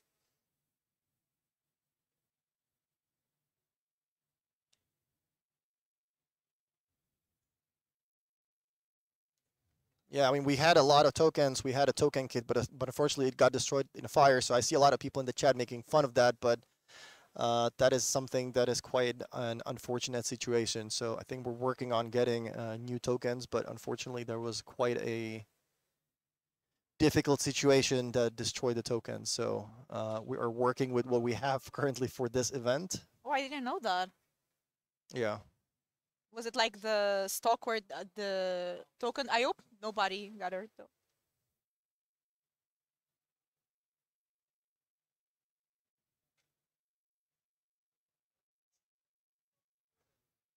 Court of Okay. Calling. X is what? X is 1? So perhaps for the Haywire Might?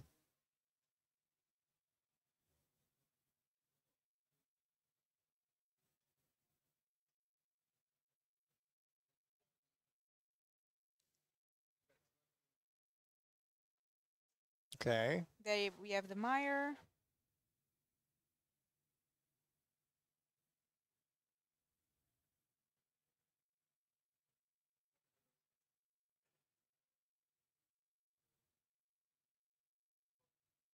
Looks like it's being activated right away to destroy, to exile the Cauldron Complete. So, yeah, things are a little too slow for Gregory. He does have the Surge of Salvation, though. Give everything hexproof. So that's going to stop the Might from exiling it. But with Lawrence still at 13 life, I mean, he's going to have at least one more turn, if not two.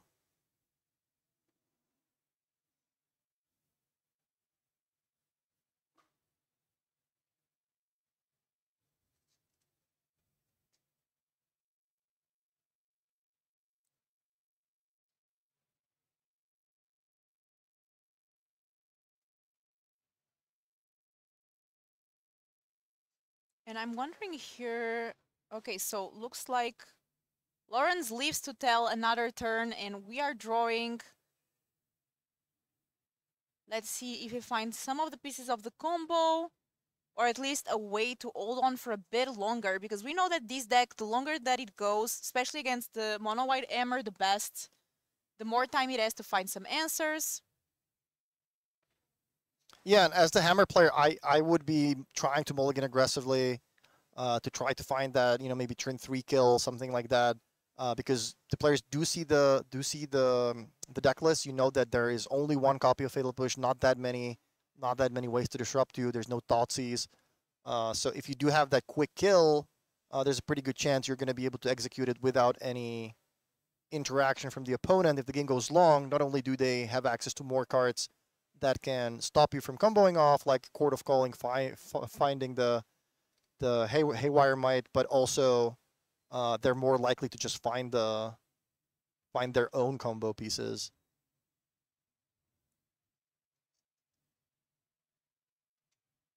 So looks like that's a Yavmot sacrificing one of the delighted halflings, putting a counter on. Not quite sure what that is on the bottom, but it seems to be a creature.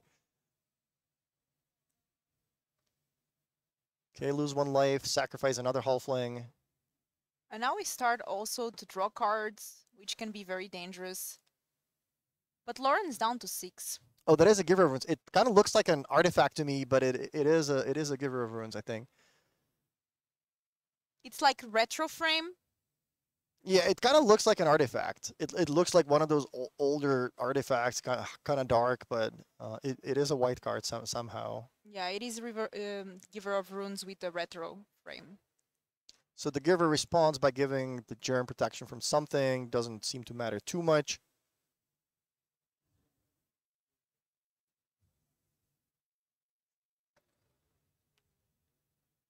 Well, Lawrence is a 6, so that Yavmot comes with a price, and the Cauldron Complete token is still attacking, so he's gonna need to find an answer. Okay, we are going to make a little plant. Yeah, Colney Garden, not exactly the card for this situation.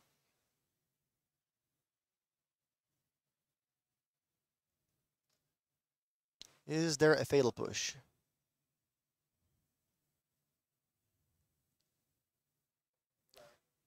I don't know if this deck runs any other removal other than Fatal Push.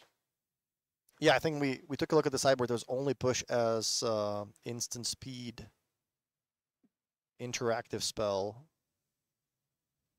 I think that there was actually a copy of the end as well, but that's I don't think that's castable at this moment. No, 6 life is not. Okay, so Wait. Nexus as well. 3 cards in hand. What does Gregory have?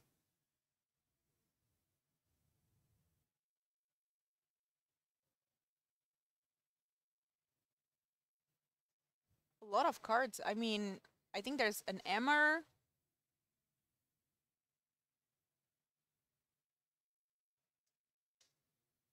That looks like a Forge NU.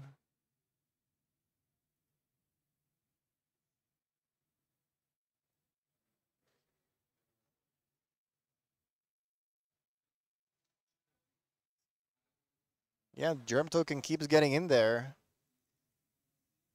Stoneforge attacking as well. Interesting.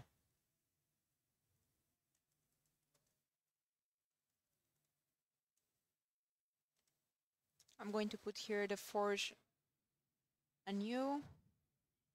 So with the Forge in you can now equip something at instant speed.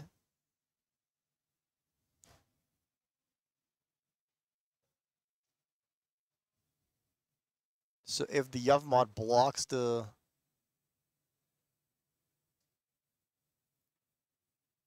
Stoneforge, we can move the Cauldron Complete to make it bigger. And I wonder if there's any other card that Lawrence can play here.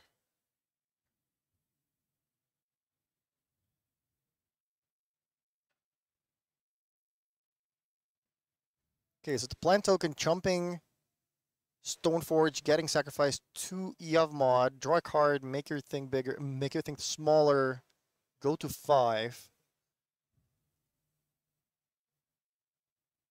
Cauldron Complete does give the creature +5/+5, first strike, trample, indestructible, haste. So right now it's a 4/4.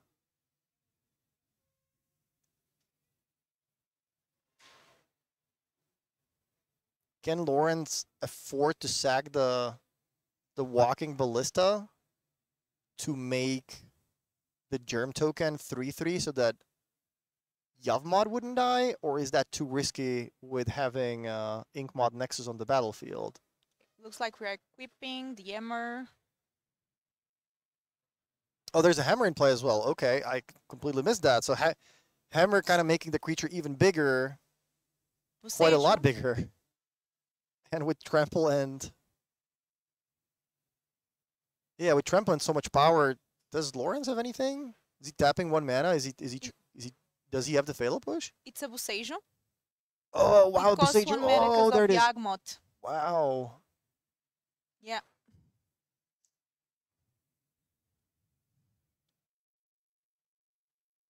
Getting rid of the Emmer. Gregory does have access to now get a plane.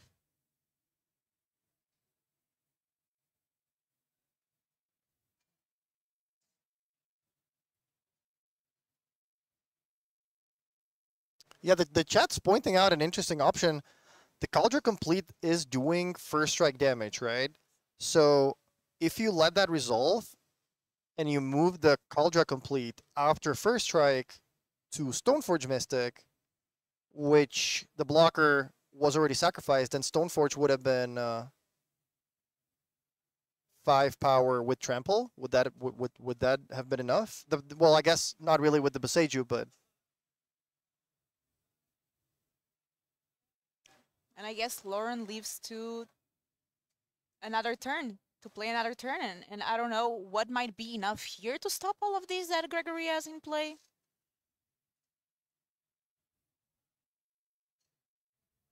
Two mana. Oh, Legion's End exiles, actually. So Legion's End is a very interesting card, because exiles and it's not destroy.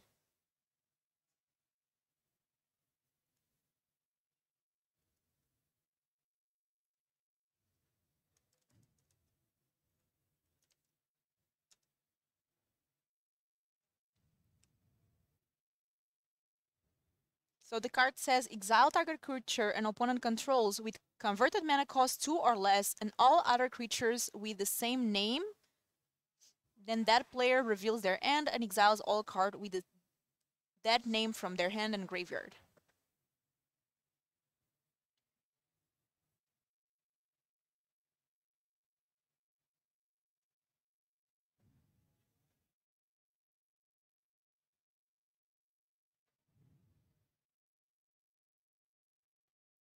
Lawrence down to 3. Agathas, Soul Cauldron.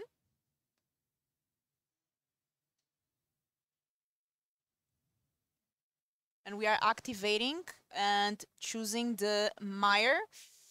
And now the creature gets the activated ability as well.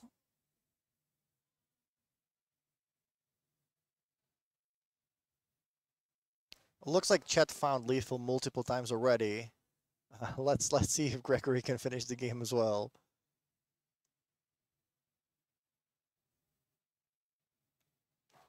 And Gregory is certainly in a much better position here with Lawrence on 3 life, only having the Walking Ballista.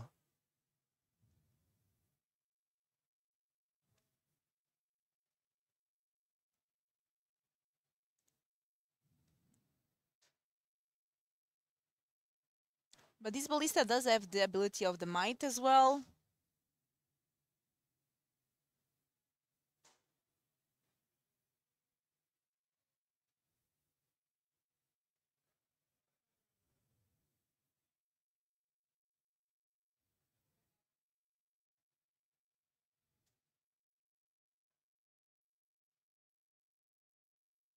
Looks like we might be moving to equip.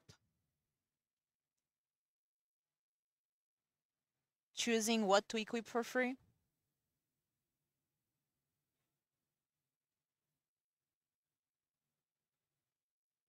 Okay, and here Gregory needs some time. What is this decision that he's considering between?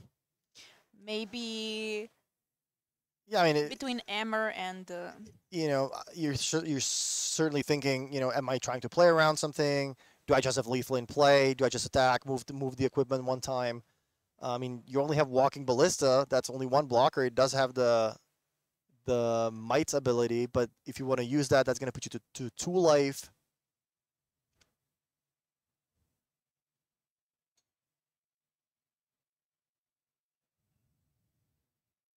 Ballista using the ability of the Might, because the Might is exiled with a Cauldron, so paying 1 to sacrifice exile target non-creature artifact or non-creature enchantment.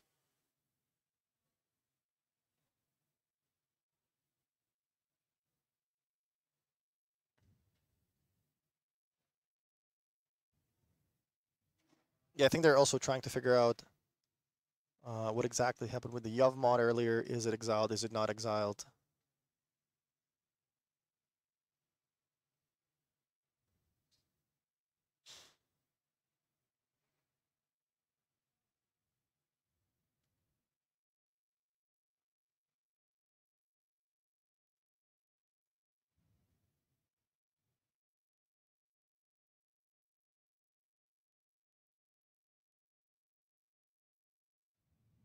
Looks like all of this might be for nothing anyway, as Gregory might just attack and get the job done by moving the equipment. But we'll wait for the players and for the judges to figure out exactly what is happening. That's game.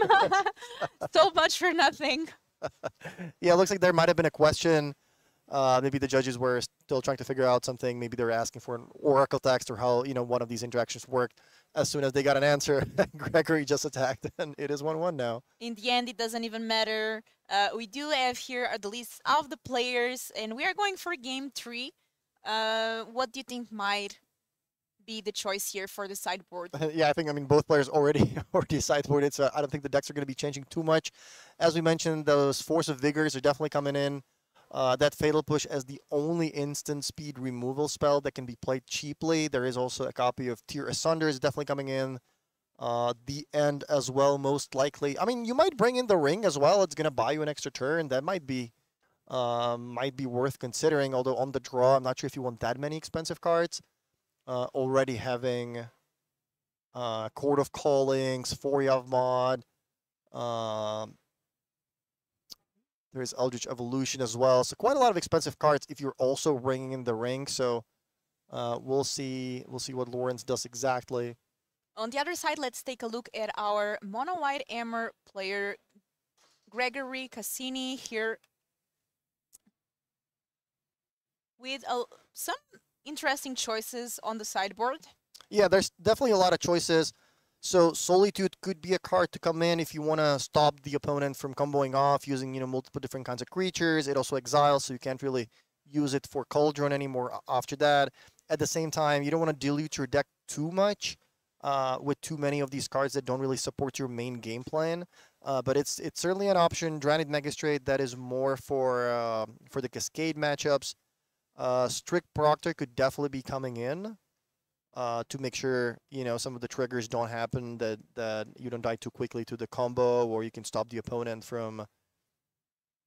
I guess Blood Artist triggers on when something dies, but I mean there's still a lot of stuff that triggers when it enters the battlefield. So perhaps Strict Proctor could be coming in. Pithing Needle, I don't know if that is coming in or not, but I think Solitude is the main question. Like, are you interested in having that?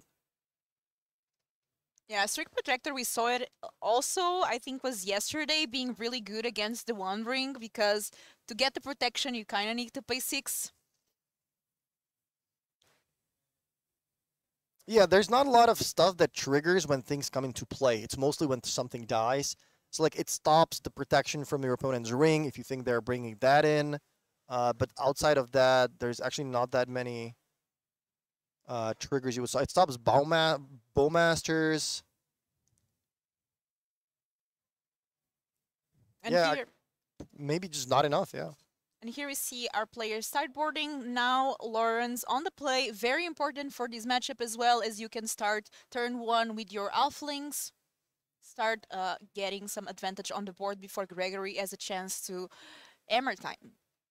It also depends on how many cards you want to bring a board out as the mono white player, right? So if there's something that's bad, you certainly want to bring those solitudes in. So it just depends on the sideboard. Interestingly, Gregory is playing 4 copies of Surge of Salvation in the main, so he has a lot of ways to stop the opponent from interacting with the removal spells, but we know that there are almost none in Lauren's list. Asper Sentinel does not look particularly great for the matchup. The opponent is not going to be casting too many non-creature spells. I mean, they have Court of Calling. There's no Thoughtseizes. There's only one Fatal Push, so Asper Sentinel can certainly go into the sideboard for the Solitude or something else. Pithing Needle might be coming in. And let us know, Twitch chat, who do you think has the advantage here, Yagmoth or Mono White Emmer? Let us know, who are you rooting for, or who do you think it's going to win these games here? The winner advancing into the finals.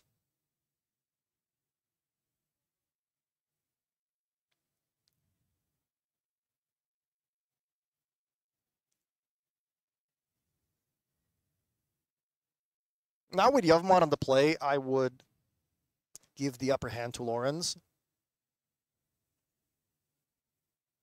Yeah, a lot of people agree with you. A lot of people think Yogg has the advantage here, and some people also curious to see Yogg versus Coffers in the final if Yawgmoth does win these semifinals. Yeah, we do have the Coffers player actually. Yeah, we're waiting for the finals already. So. And if you were the Coffer player, who would you be rooting to be winning these semifinals? So which deck would you be the most scared of, less scared of? Yeah, that's interesting. I'll be honest, I haven't really played with the mono black deck myself, so I'm not sure which one of those matchups is going to be better for you. I would think that with Yavmod going kind of wide, with all the triggers, Yavmod, all these Undying creatures, you don't really have any sweepers. I mean, you have some 1-for-1 removal, but that's not an Edict effect is not exactly a great card to have against Young Wolf. But maybe after sideboard, how does Leyline change the matchup? I think in game 1 you're probably a dog. After sideboard, if you have enough to bring in, maybe that can maybe a little bit swing the matchup in your favor, not too much. I would still think that the Yavmod player would be favored. Against Hammer, maybe you have enough to disrupt them with Thoughtseize, with all the removal spells. Yeah, I think you're rooting for Hammer if you are the mono black player. And I have to give a shout out to our players. It's not easy. 2 full days of Magic. Martin, you have a lot of experiences from the days that you were going to so many GPs, so many Pro Tours. How did you manage to survive your 20s and 30s with so many That was fun. of these trips? That was the best part of my life. All this traveling, that was fun. Playing all these tournaments, really enjoyed that. But yeah, as we get older, it's harder to justify, going somewhere for a month and locking yourself in an Airbnb, with a bunch of other guys for 3 weeks, only to find the deck that wins 3% more than another deck. So yeah, it is both playing and casting is fun. They both require different, different skill set. But obviously, having a lot of experience does help you in the expert role. Yeah, you certainly are one of, if not the player with most experience in GPs throughout all your life. I think you're the player with most GP titles or something like this. But we do have Sigarda's 8 already on Gregory's side, so a good start here for our mono white player.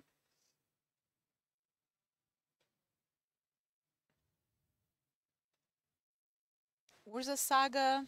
And interestingly, Lawrence would just pass and pass in the first 2 turns. No creature, no wall of roots. Does that perhaps signal a interaction heavy hand? There it is, the Cauldron's complete. This is certainly a tell. If my opponent keeps a slow hand in a matchup where, having something on the battlefield to start, comboing off on turn 4, like is a very valuable thing, and you kind of just pass the first 2 turns. Yeah, obviously now with the Ballmasters, that explains the slow start. But if my opponent didn't play anything in the first 2 turns and just passed, drew for his 3rd turn, then I would be thinking that Force of Vigor is very likely going to be one of the cards they might have, because there are these cards in Modern that are very, very good against certain strategies. And if my opponent keeps a slow hand where they're not really doing anything, I would be very likely thinking that they might have that card in their hand, and that's why they decided to keep. And that Legion's End taking care. Wow. Yeah, that's a nice 2-for-1. And leaves Gregory with not much else. Cauldron complete.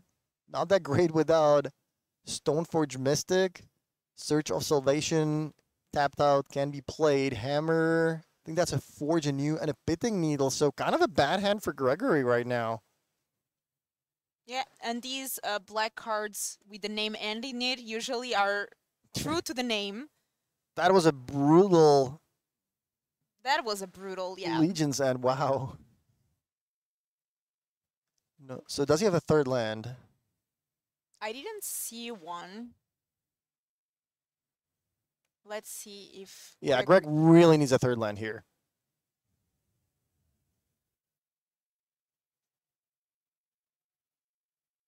And Lawrence still has 4 cards in hand and 1 mana untapped.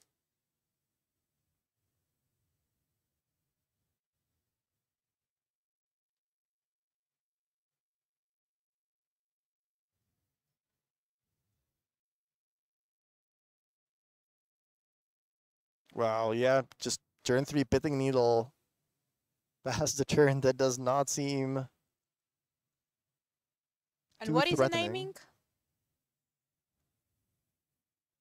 I think that says Yavmod. Not exactly Yogg. sure. I think it says Yogg.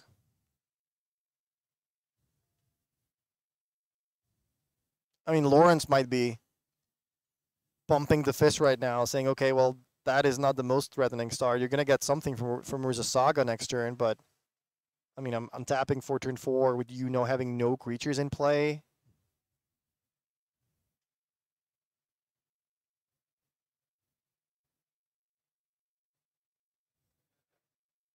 Somebody saying Yogg, not a legal card, reminds me of the Xenago situation. Was it the Borborg Moss thing? Oh yeah, that was that one, yeah.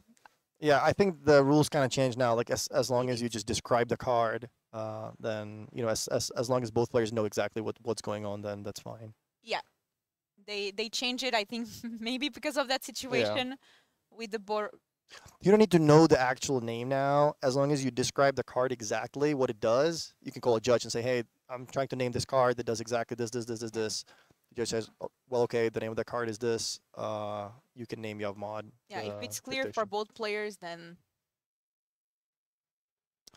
So Urza Saga leaving the battlefield puts Gregory to 1 land.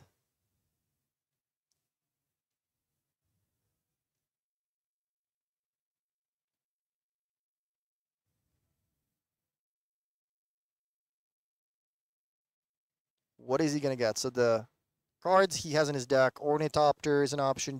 I think there's a copy of Gingerbrood. Shadow Spear not really helping. Paradise Mental. Springleaf Drum, no creatures, not great. That looks like a Springleaf Drum, actually. And what can the Springleaf Drum do for us here? Yeah, I guess it depends on what Gregory drew for the turn.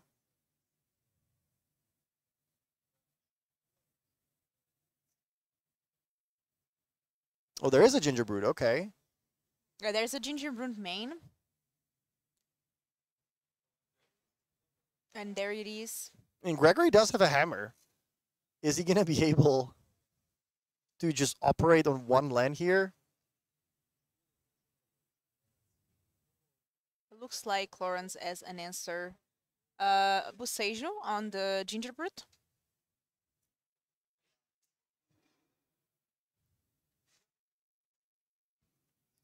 And for those of you that are just joining in, this is the second semifinals. In the first semifinals, we had mono black coffers win, so that is going to be our first finalist.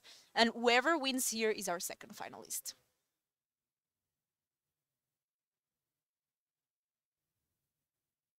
Ooh, looks like we have protection.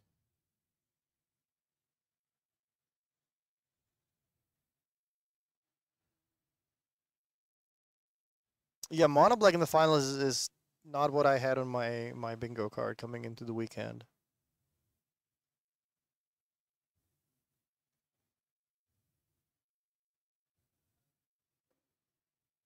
Mono black really has been kind of the deck that took a lot of these Beanstalk players by surprise with that Sundering Titan out of the sideboard, just completely wrecking their days.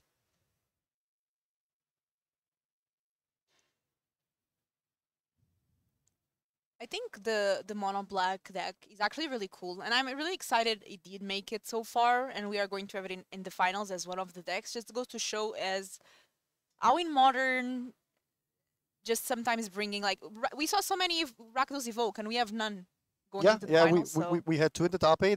They both lost. One of them lost to the Hardened Scales player. I talked to the Scam player after that. He said that's just a matchup that I lost to it in the Swiss. I just felt like I was quite behind. Just didn't have enough cheap ways to interact.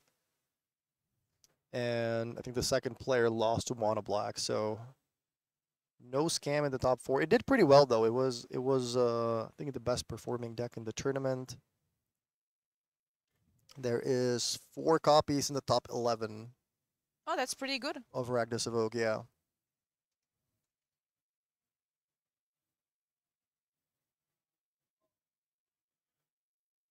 I think Canister mentioned earlier that Hammer actually had the best day 2 conversion rate. I think there were only 2 Hammer decks in day 2, and they both ended up making top 8. So 100% day 2 to top 8 conversion.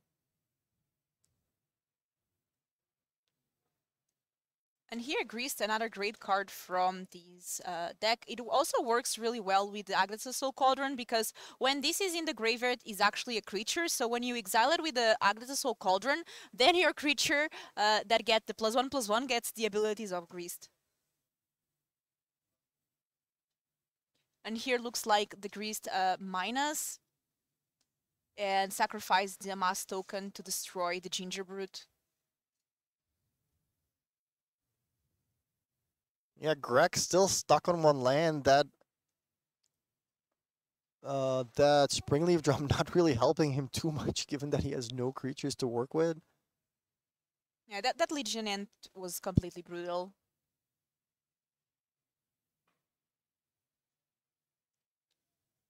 So it looks like we are now plussing the Greased.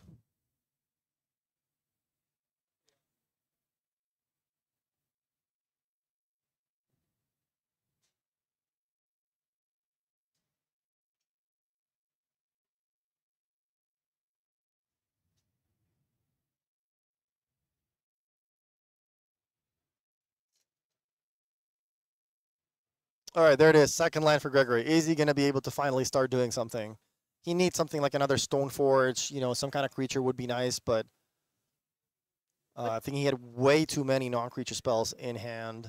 But both players kind of like with a slow draw. Lawrence is not really doing that much either. I'm obviously Grist in play. That's a good start. Lawrence might have a more reactive end.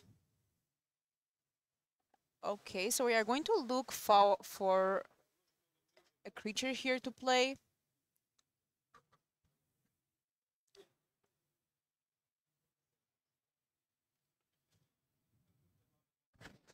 And here Lawrence considering the options.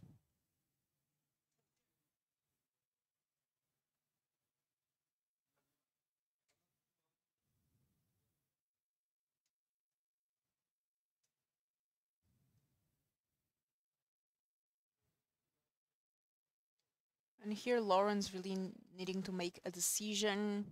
So Court of Calling for 2. So what can he what can he get? Wall of Fruits if he wants more mana. Blood Artist. Yeah, Blood Artist if he wants to start setting up. Strangler Guys if he's looking for an undying creature. Maybe another Bowmaster. If he just wants to start kind of going aggro.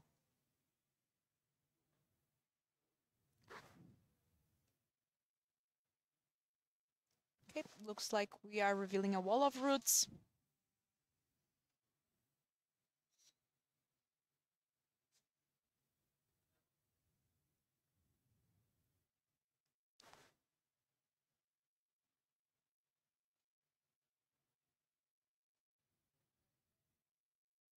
Yeah, we don't know what's in Lauren's hand, but I would be kind of tempted to go aggressive. Like, it's kind of obvious my opponent just has too many non-creature spells, like all the equipment in their hand, they can't really use it. So even just getting Bowmasters here at the end of the turn, that's one for the opponent, they'll be at 14.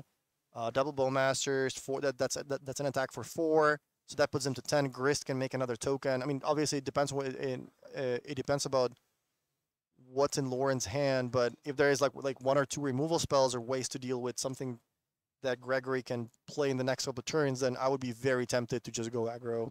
Looks like we are milling a Noble Yarok and we are making another insect. Wall of Roots, we are giving it -0/-1 to get 1 green mana. And now we are fetching. So there's 1 mana floating from the Wall of Roots.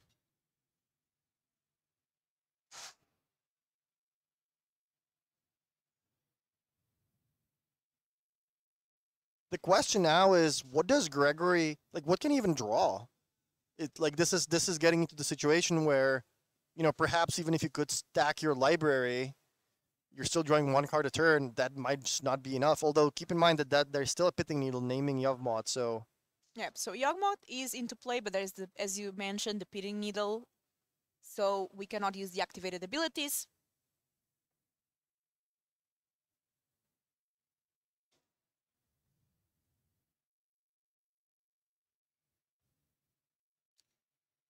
And Lawrence still with 1 mana available.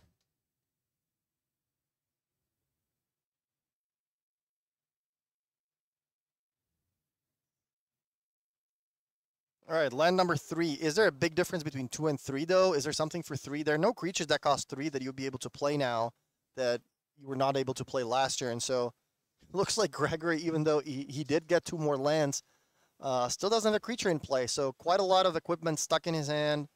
Cards that don't really do a whole lot in this situation. Yeah. Lawrence has another Court of Calling. Is he going to be able to get something that finishes the game right away? Does he still have the Might. Haywire Might? Yeah, I think there's still the Might. We see a Solitude though, getting rid of the Yawgmoth. Okay.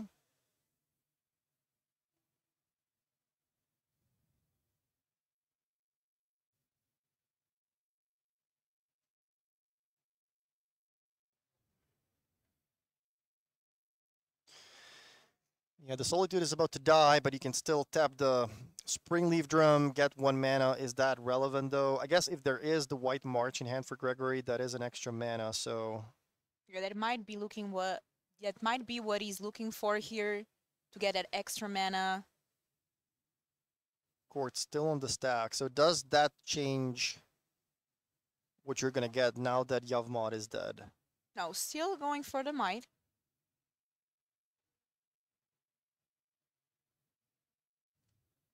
With the might, you can pay the 1 green to exile an artifact or enchantment.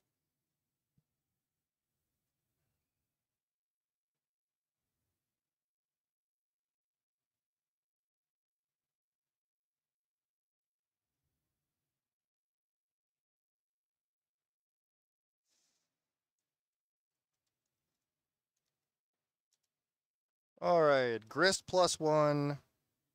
Make another token. If Lawrence wants, he can get rid of the Pitting Needle.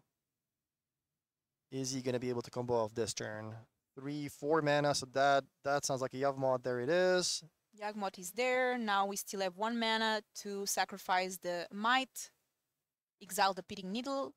I think maybe you wanted to activate the might before playing the Yavmod. Because now if there is another Solitude in response to the might activation, then you're not going to be able to use the Yavmod. But looks like Lawrence is content with just attacking and, you know, keeping a giant board here.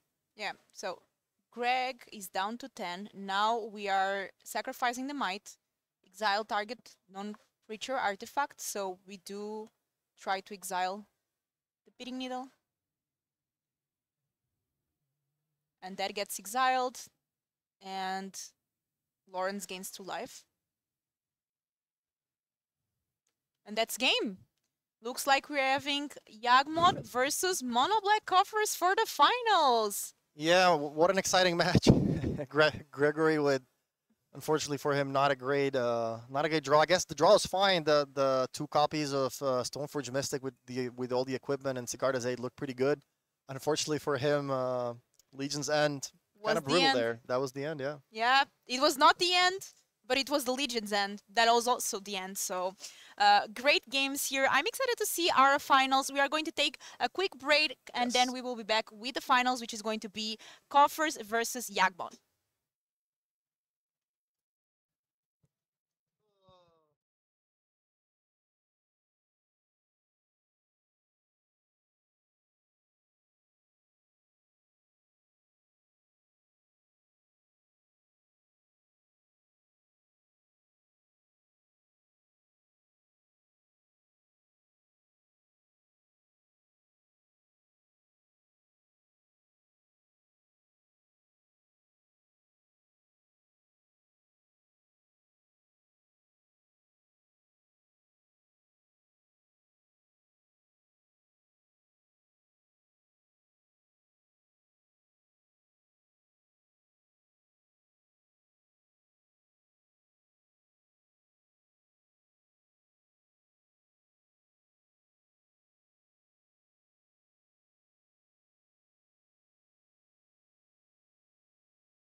Welcome back here to the Grand Open Qualifier in Sofia. Almost 300 players came to this tournament and they're still standing, trying to battle out for the final. We have Yagmod versus the Mono Black Coffers, Lawrence versus Carmine. And what do you think of this matchup? Yeah, I would say that I mean, in modern, everything is kind of 50-50. But I think game one, it's probably going to favor the mod player. There's not that much interaction from the mono black player with, with access to some graveyard hate. I guess there are two copies of Cling to Dust actually in Carmina's main deck. So, anything can happen. I would think that Yavmod has the upper hand in the first game. After sideboard, we know that there are 4 ley lines in the sideboard of the mono black deck and some other ways to stop the opponent from comboing off. So it's going to depend exactly if you draw the sideboard cards or not. Karn for I think there's a Cursed Totem in the sideboard, Pitting Needle kind of card. So yeah, it will depend a lot on how both players sideboard as well. But I think Yavmod has the slight upper hand in the matchup overall. So let's take a look here as our players are shuffling in and getting ready to start. And let's see who goes on the play here.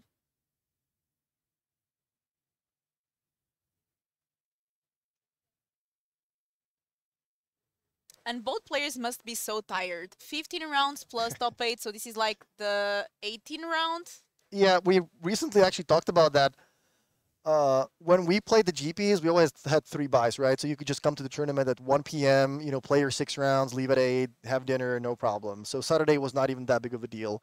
Now, there's no buys anymore in any of these tournaments. So at the Pro Tour, at the limited opens, here at these LMS events, if you have to play the entire nine rounds, you have to wake up at 8, maybe earlier than that to make it to the event. That's a long day. Especially now, the rounds are long. There are draws. A lot of these decks are taking a long time. So, yeah, long days, and I'm sure both players are exhausted. But here we go, round number 18, the finals. Exhausted, but also I'm sure very excited because being able to win, we have a little trophy here to give to the winner. They also get a lot of money. It's $5,500. Yeah. Plus a flight, plus 25 boxes. Yeah, that's. It's pretty good. That's a really, really good payout when it comes to playing Magic for a weekend. Yeah, and it's the Bowmaster mirror. Is here Bowmaster, but in response, Carmine also plays the Bowmaster, getting rid of Lawrence Bowmaster. So it is 2 Bowmasters decks in the finals. One of them also playing the One Ring. So Lord of the Rings making quite an impact on the format. We saw Up the Beanstalk sort of being the talk of the format. We don't have any player in the top 4 playing Up the Beanstalk, and funnily enough, the only player in the top 8 running Up the Beanstalk was the Calibrated Blast player. So the Beanstalk did not do too well in this tournament. Wow, no 3rd land. That is brutal for Carmina. Oof. And we are going to be able to search here for a creature with converted mana cost 2, I think. So that might be a Bowmaster to get rid of the Bowmaster. Revenge. What is happening?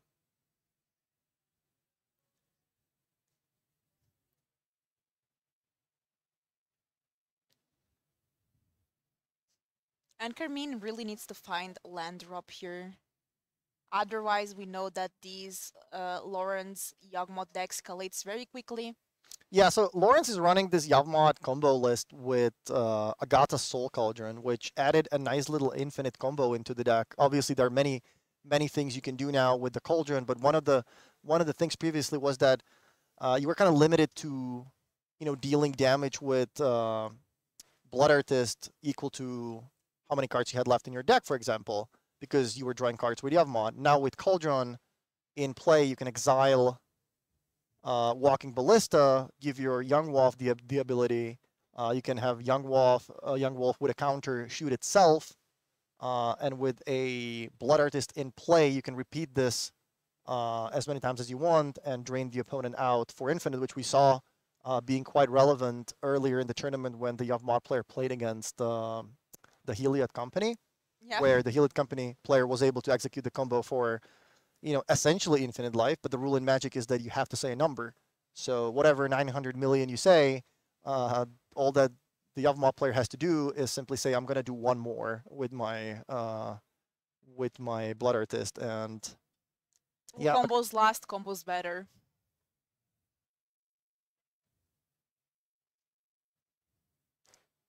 so now Lawrence is setting up pretty well already. 2 Undying Creatures in play, waiting for that Yavimod, but Carmina's still kind of stuck on lands. Kills one of the Young Wolves. Okay, says, I don't want you to start going sort of infinite with Yavimod to draw your deck. Yeah, but there it is. Oh, there it Yavimod. is. And we are going for attacks.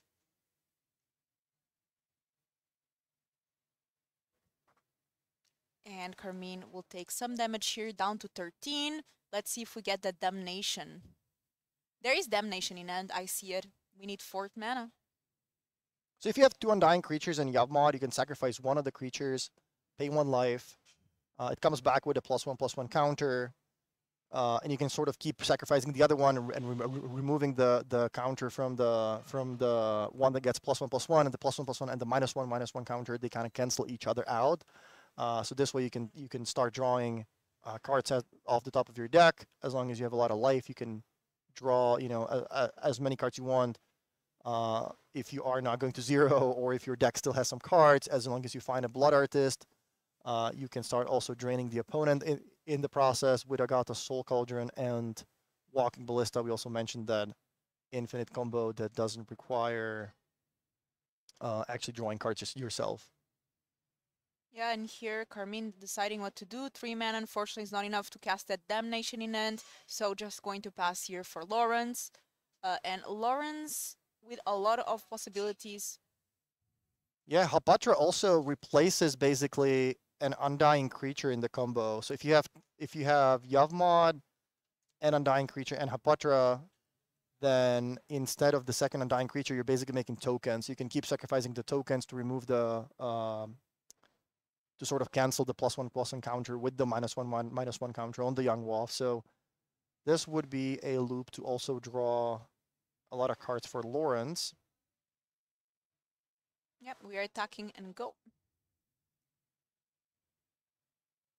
Yeah, Lawrence also saying, I don't really want to start sacrificing my board when you have a lot of mana open. I know that you're playing a lot of removal, so I can also kind of just sit on my creatures. I'm attacking for a lot. You're not doing anything, so there's no reason for me to start going off if I don't need to.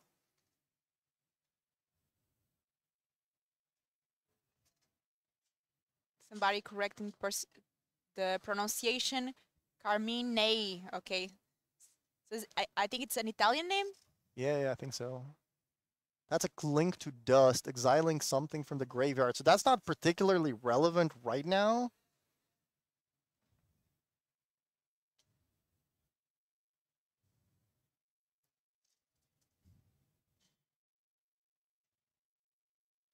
What do we get here?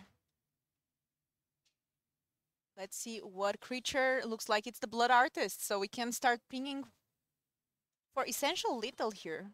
Or yeah, and this kind of makes me think that if Carmina did not respond to the Court of Calling, there's a pretty good chance that perhaps there is no more removal, so maybe Lawrence kind of wants to go for it right now. Okay, sacking the Orcish Bowmasters. You take 1. I'm going to target my Young Wolf. Sack the Wolf, come back.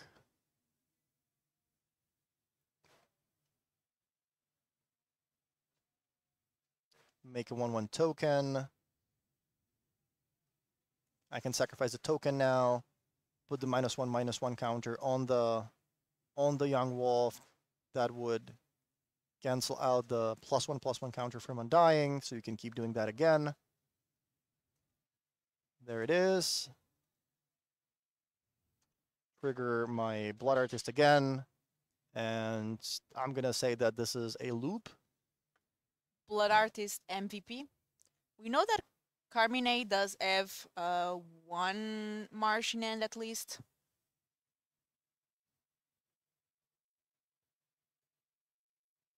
Yeah, I think if Carmine left the Kling in his hand, he might have been able to exile the Young Wolf in the graveyard because Undying says when the creature dies, you return it to the battlefield. So it has to go to the graveyard. And I think there is an option for you to Kling it away, but doesn't matter. Game one a lot very one-sided because also the mono black Coffers player didn't get that fourth land that he needed. Do you think game two we are going to see some cards here coming in from sideboard?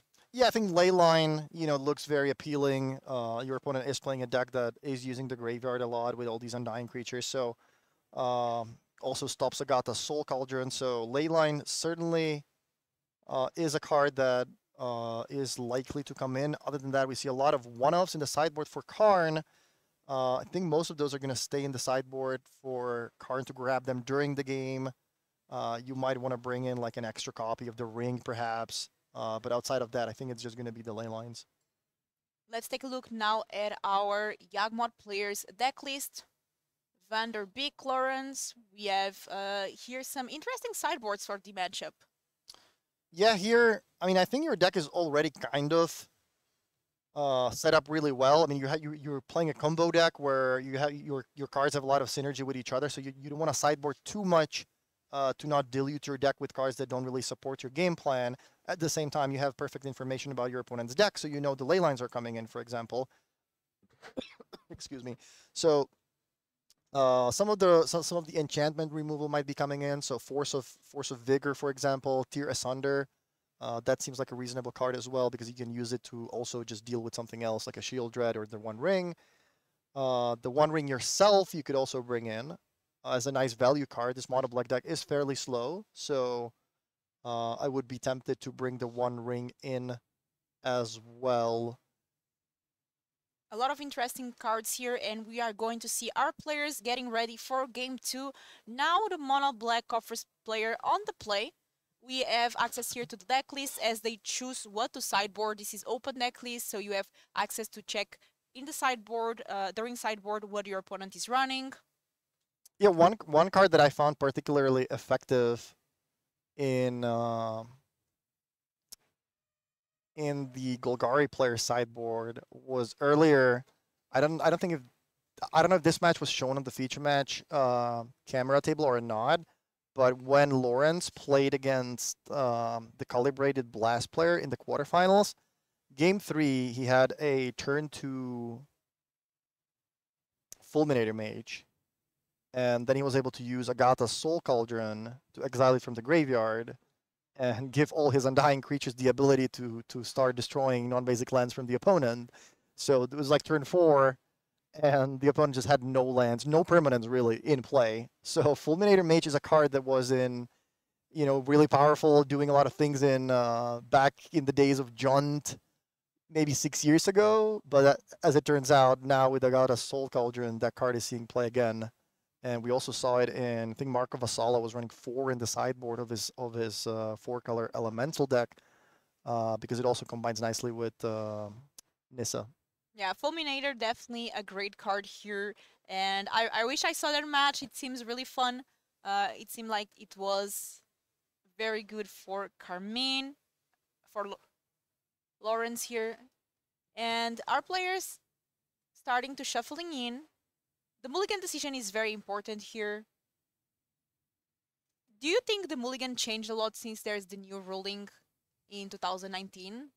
Yeah, I think the new mulligan rule makes for better games of Magic because there is less non-games. Like previously, sometimes you would just mull to 5 and, you just didn't find a playable hand. You were forced to keep a one-lander, didn't draw any more lands, but you kind of have to at that point. So now with drawing 7 every time and just putting some cards on the bottom, we see a lot more like actual games of Magic. Obviously, you were down some resources, but some of these decks don't really care that much about mulliganing. Like if you're playing Tron, for example, you can mull to 4 and keep 3 Tron lands and Karn. So it is helping some decks more than others, but just in general, I think it is a good thing for the game. Yeah, one of the worst things is just to feel like you cannot play your game. And a lot of times before these mold change, you would have to mold to 5 and you would feel so bad. Now it's a bit better. Okay, so we have Totsis here, turn 1. Well, look at the start. Yeah, Leyline and Thoughtseize. So Carmina is down to 4 cards, but that is a pretty good opening start. And I see that's 3 4-drops in hand for Lawrence. So I would be very tempted at taking that Bowmasters, yeah, exactly, and leaving my opponent with 3 4-drops, an Undying Wolf that is unlikely to come back thanks to the Leyline in play.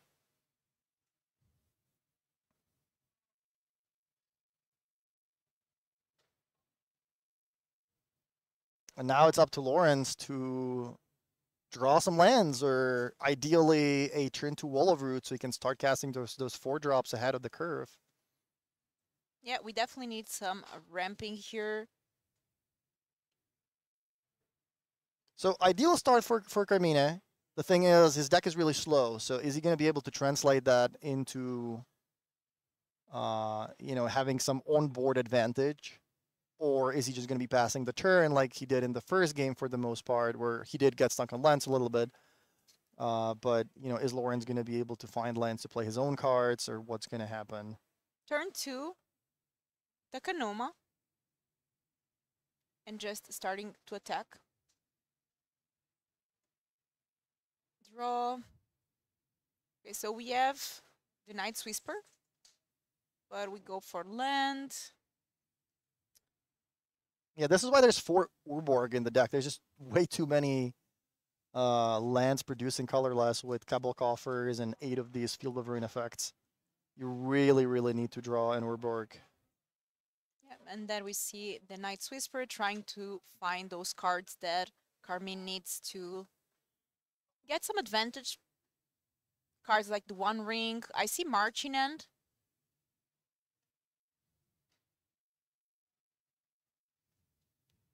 So 3 mana now for Lawrence. 4 is kind of the magic number. We have 2 Yawgmoths and 1 Shielded in hand.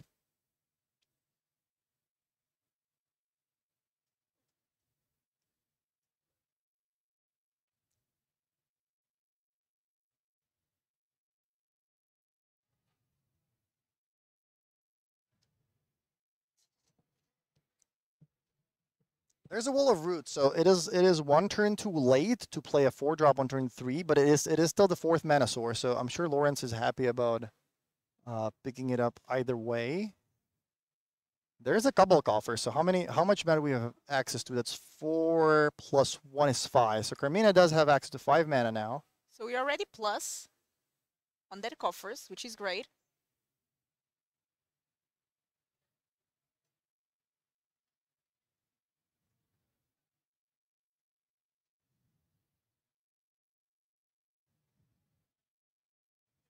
Wow, so the Fulminators actually made it into the deck. Interesting. So if that takes away the Urborg here, we are down to 3 colorless sources. No, instead we're taking the Cabal Coffers, it seems.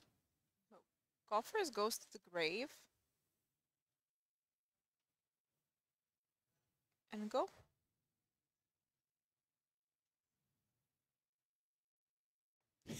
Another colorless, and wow, so imagine destroying that Urborg there. What is going on?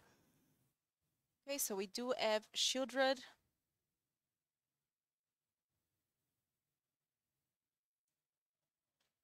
And Laura is going to start taking some damage here.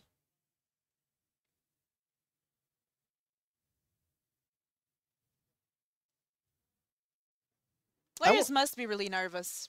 Yeah, I mean, it's been a long weekend. As we mentioned, this is round number 18. Both players had to play all the rounds, no buys in these tournaments, and there were a lot of close games, a lot of decisions. I'm sure most of the players didn't really have time to eat today.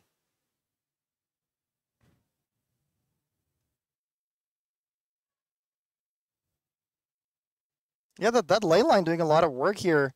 Lawrence does have, I think there is a Yawgmoth in hand and a Hapotra, so he would be able to start one of the loops with the Undying creature, Hapatra and Yawgmoth, but the Leyline is going to stop that.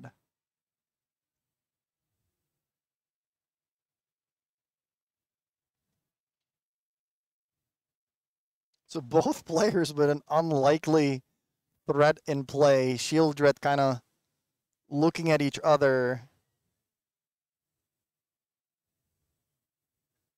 Okay, looks like we are going to destroy that land.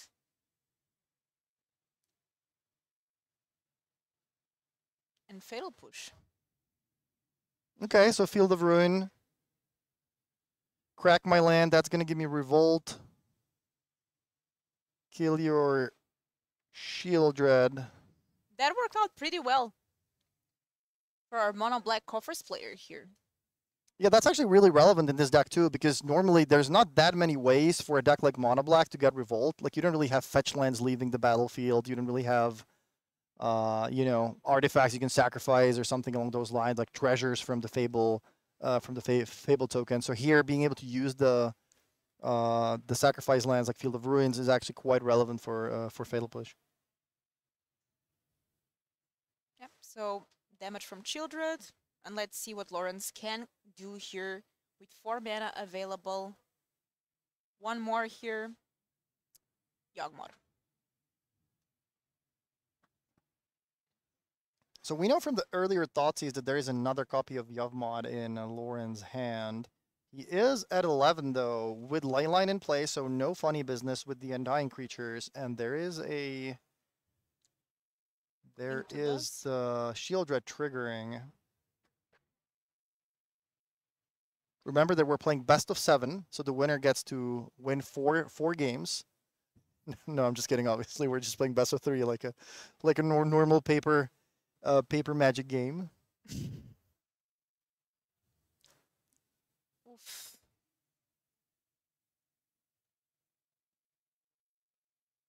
Okay, we're getting more lands.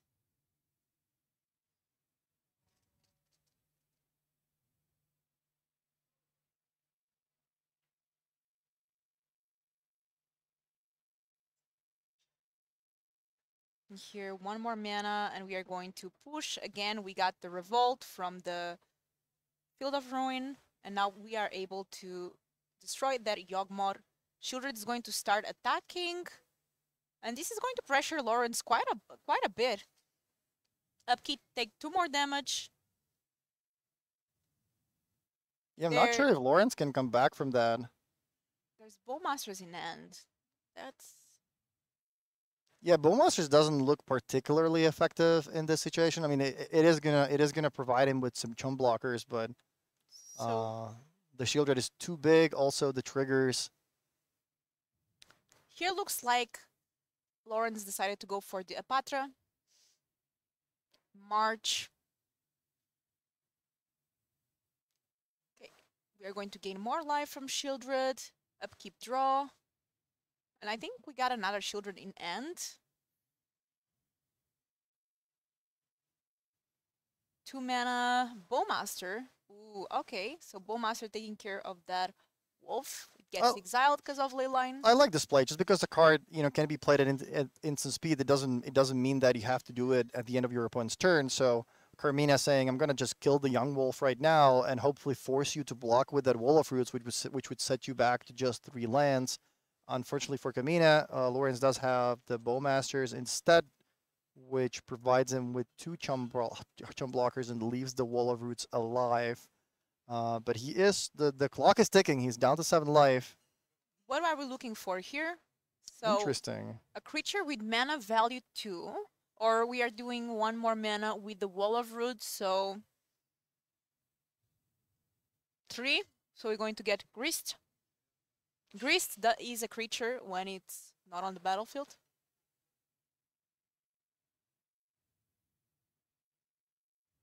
Yeah, Chad, remember, there is an Urborg in play, so even if the opponent taps a double green, they can actually produce black mana.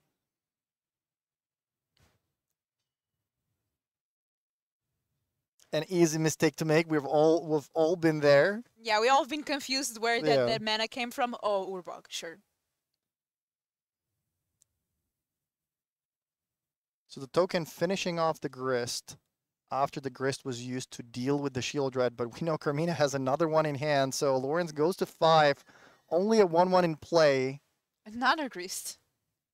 Okay. Now the Grist deals with the Shield Red. The Grist is going to die to the token. But now Ooh. the token can actually take care of the Grist. 2 mana. Masters. Oh, Night Whisper. So we're going to draw 2 cards and lose 2 life. You know which card I'm kind of missing in Extended, in Modern? I'm kind of missing Mutavault. Nobody plays Mutavault anymore, and that was kind of like a very nice, card you could put into your mana base, and it was really nice in like all these Merfolk decks, or maybe you were playing some kind of aggro deck where Mutavault was, that little bit of extra push you could do, but nobody really plays that anymore. It's such a great card. The fact that it doesn't see play just goes to show you how Modern has evolved in the past years. Yeah, and Carmina shows Lawrence the Fatal Push with 2 creatures in hand with 3 power. Lawrence does not have anything available to him to survive another turn. So it turns out that Leyline combined with Shieldred Beatdown is able to finish game 2. So we're 1-1. I'm really excited. I love when games go 1-1 and we get to see one final game here for the round. And this is the finals of the LMS SOFIA. One of these players is going to get a trophy. You're also going to interview the winner. And I'm sure you have some interesting questions for both of these players, whoever ends up winning here. Now, with Yagmor on the play, things are going to get trickier for Carmini.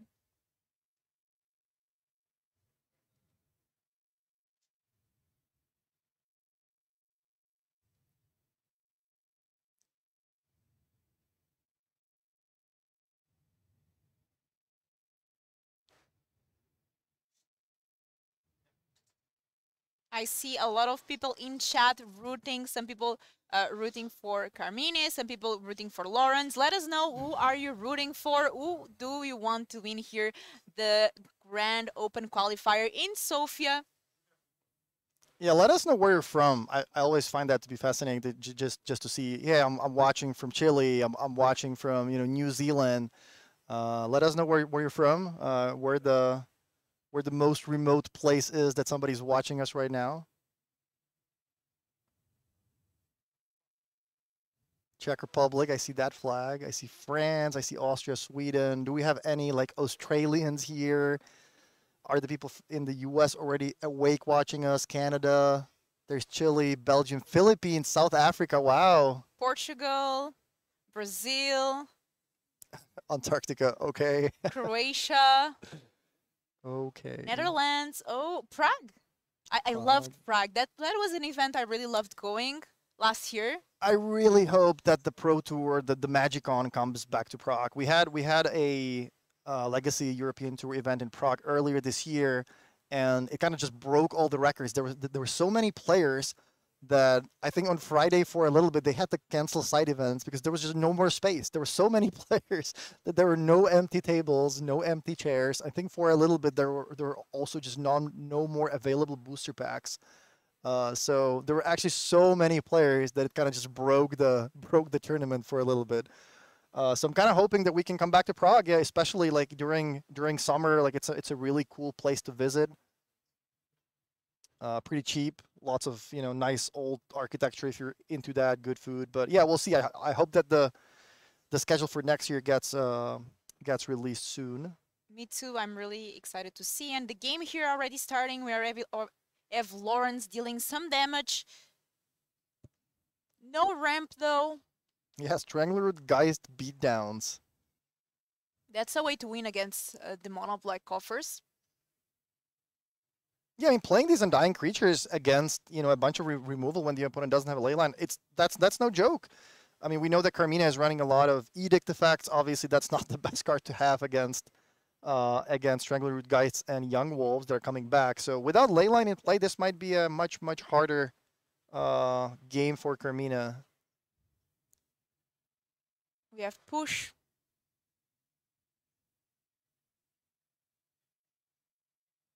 Third land. And go. Now Lawrence is going to have access to 4 mana, which we know can represent a lot of different threats, like Yagmoth, Shieldred. think there was a small hesitation in Lawrence, motion with that Strangler guy. So perhaps that might also signal a Court of Calling in hand.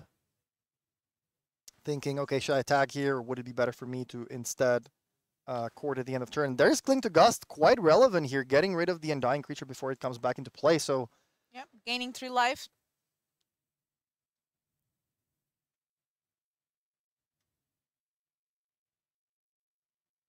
And I think I see a Karn on the mono black Coffers player side. yeah, Karn is interesting in this matchup because being Lawrence in this matchup, thinking, well, my opponent has a lot of disruption, Thoughtseize, removal spells, so I do want to get some cards that, some value cards. So I would be strongly considering bringing the One Ring in, because against these slow control mid-range decks with a lot of removal, that's exactly where the One Ring shines. But at the same time, knowing my opponent has 4 copies of Karn in their deck, I'm not going to be able to activate my ring, so it could kind of backfire. I'm going to play a 4-mana card that's not going to do anything. That doesn't sound that great. But I mean, yeah, I guess it depends on, both players' experience in the matchup, but it is certainly a very appealing card to bring in, and at the same time, it can just be a horrendous choice if the opponent does have Karn in play. Another Cling. So now we are going to target our own March because we want to draw a card here on Carmina's side.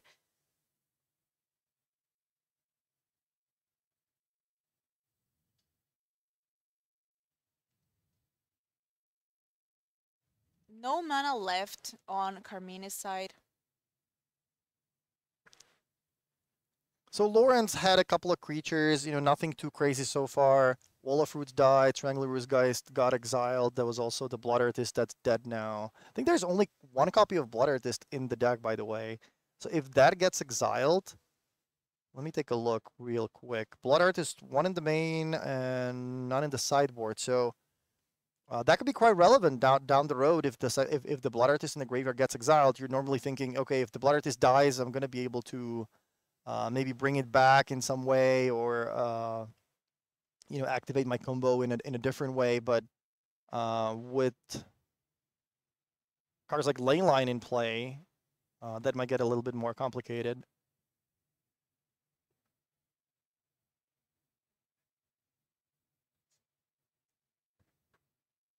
Court of Calling here, cast in combat to bring Young Wolf into play to trade with that Bowmasters.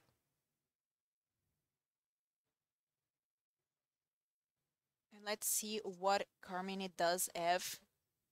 Access quite a bit of mana here. We are going to be able to play the One Ring, so we have protection. Going to draw 1 card.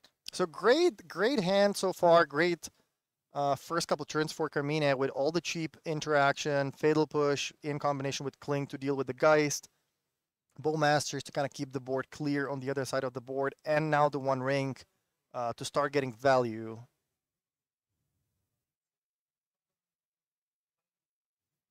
Is Cabal Coffers going to win a giant Modern tournament? Oh, there's Tear Asunder. Oh, okay, so that takes care of the ring. We still have the protection, but the ring is gone. Yeah, the ring is indestructible. You get protection, but not the ring, so it can be exiled.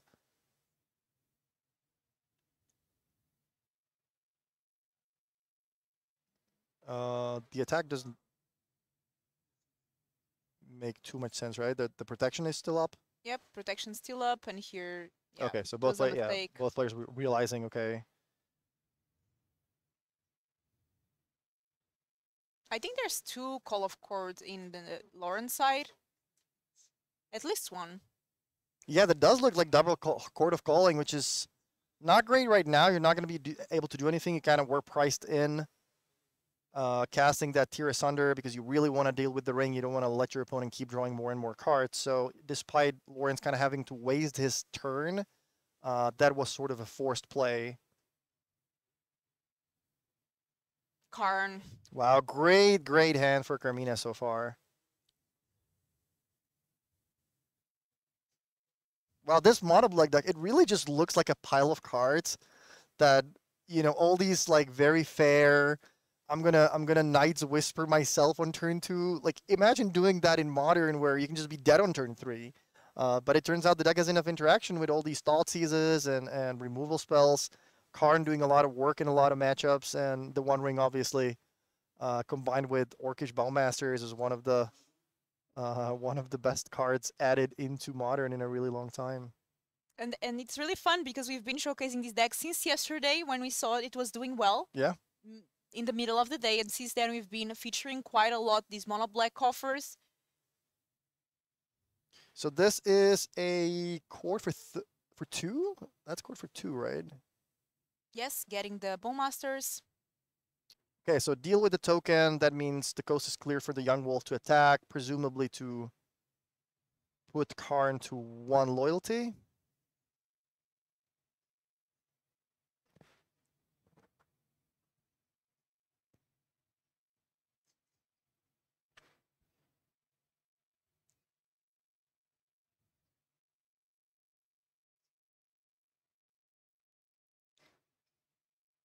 We're going to get a Swamp.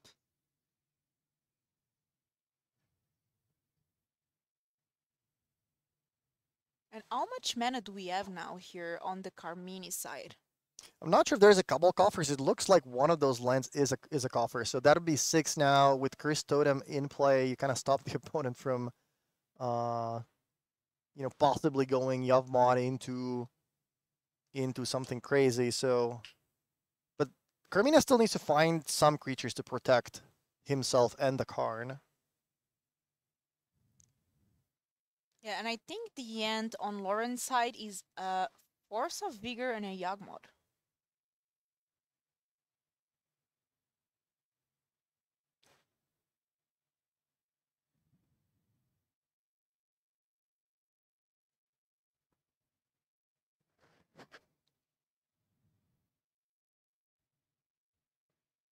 Let us know, chat, who are we rooting for? We want some excitement in the chat because this is the finals of the Grand Open Qualifier here in Sofia.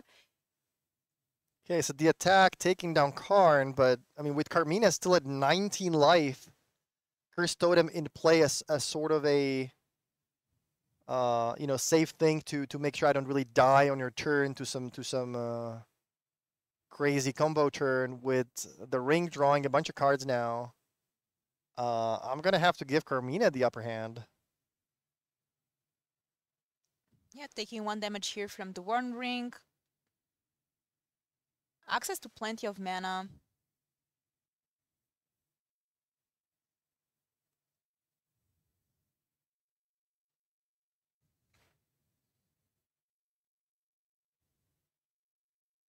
So it looks like 1 mana floating, Shield Dread, wait with the ring for the Shield Dread to come into play, then draw some cards, gain some life.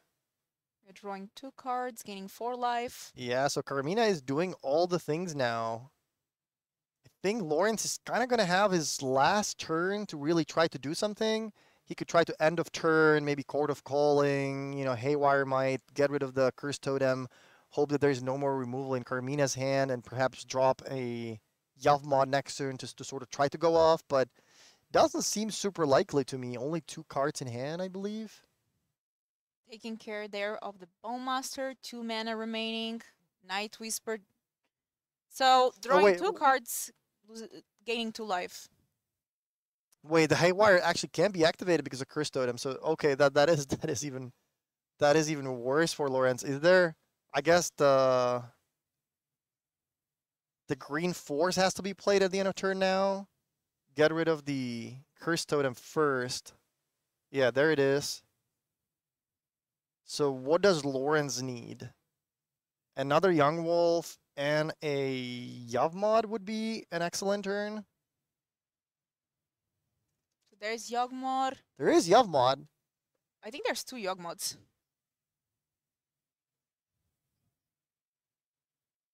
And a land. Unfortunately for Lawrence, that orc is only a 4/4. Oh, Fulminator Mage, so we can take care of the Cabal coffers.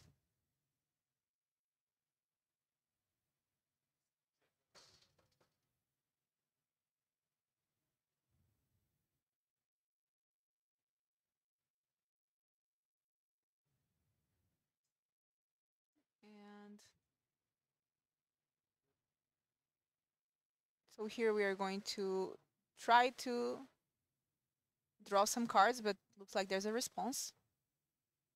Because of Shieldred, Lawrence is going to lose some life.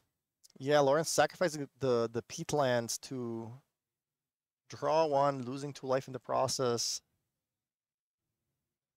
He could try to double block the Shieldred, but against a player that has, 10 removal spells in the deck, drawing 3 cards or more every turn with the One Ring, I'm not sure that's a very exciting proposition.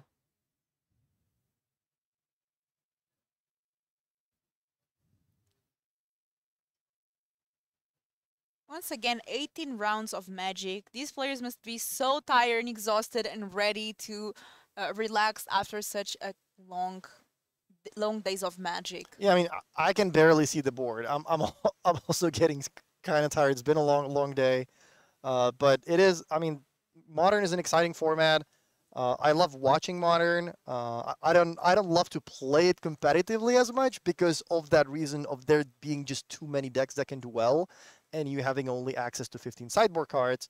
But it is a very exciting format to watch and play. Stonebrain. Okay, so Carmina is so far ahead that he can effectively also afford to just spend a turn getting cards out of Lauren's deck.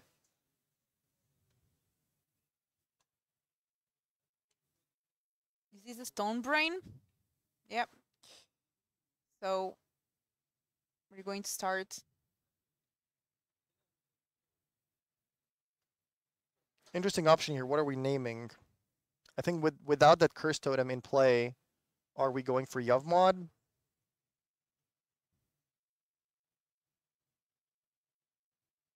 Oh, I do like I do like Modern having a lot of decks. I think it's very healthy for the format. But imagine you're playing a tournament and, your life depends on it. Not really your life, but your pro season depends on it. And you can only put 15 sideboard cards in your sideboard.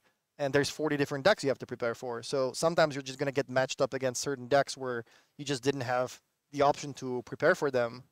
And that's why, Modern is kind of a too big of a format for me to enjoy playing at the highest level. But I understand why it's such a popular format. You did mention yesterday how it would be cool to have 20 cards in the sideboard. Yeah, that could be a nice little thing to shake up the format. Just how about having 20 sideboard cards in Modern? Yep. Way to prepare to more decks since there are so many decks, as you said, very playable in Modern. And this is best of 3, so whoever wins this game right here is going to be the grand champion here of the Grand Open Qualifier in Sofia, and Lawrence playing Greased.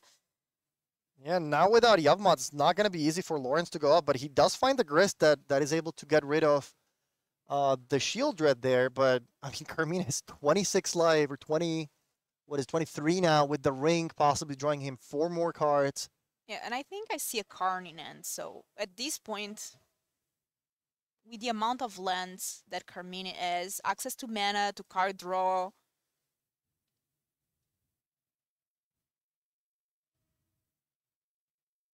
Yeah, the One Ring. The One Ring is just so busted.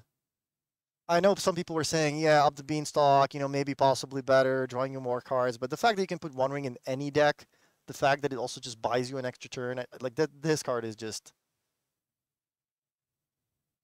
I know at the Pro Tour it didn't do that well because the finals was, what was it, Scam against Tron? Yes, Mono Green Tron versus Scam. But at the same time, like the Pro Tour was a lot of like certain teams coming up with certain decks, trying to guess the metagame correctly and just like bringing a deck that's going to beat the other decks.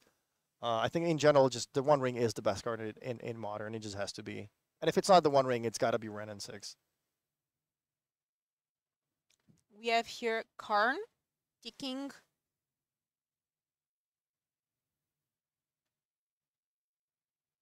And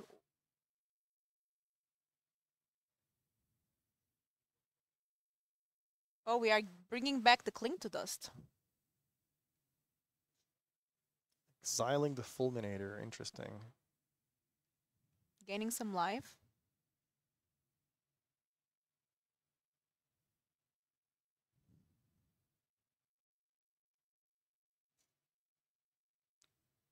And looks like we are getting the cursed totem back and playing it. Carmina is card flooded. March exiling 2 extra cards to deal 4 to Grist.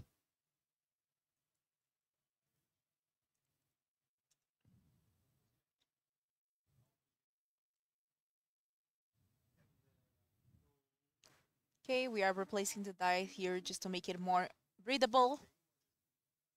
Karn is gone. Karn is gone, you know, little victories, but I think this game is slowly, maybe not so slowly, slipping away from Lauren's hands. Yeah, and here, oh, Shieldred, that's a great card. Yeah, there's just too many cards. Like with the ring, drawing so many cards every turn, and with cards like March and Shieldred gaining you life in the process, you're in no risk to dying to it. Yeah, there it is. I'm gonna draw. What is it? 5 cards. And if Carmini does manage to win with these mono black coffers, I'm sure so many of his friends were like, why are you bringing this deck?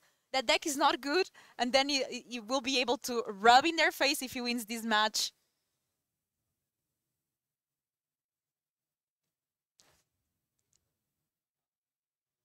Orchid Bellmasters. All right. So in response to the One Ring activation, I believe, but with that Shieldred, you're still gaining life. There's gonna be a big creature, but I don't think that's too big of a deal.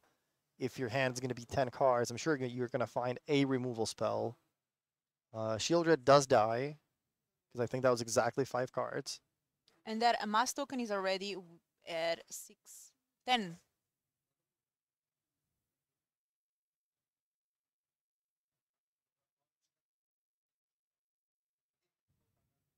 Yeah, I mean it's not over until it's over. I mean Carmina could just draw, you know, 12 lands in a row. It is possible. Cards like Thoughtseize are also not the greatest top decks here, but I think I think he has like 12 cards in hand now. Yeah, looks like a domination might be happening here. Yeah, clear the board. Yeah, and this is the finals. There's no incentive to, you know, scoop the game to try to save some extra time for, you know, game 3 or something like that. So both players are certainly going to be playing it out, even if the chances are slow, even if you only have, you know, very few outs. You kind of have to hope your opponent draws a lot of lands in a row. You're going to play it out. I'm trying to see here what Carmine did bring with Karn.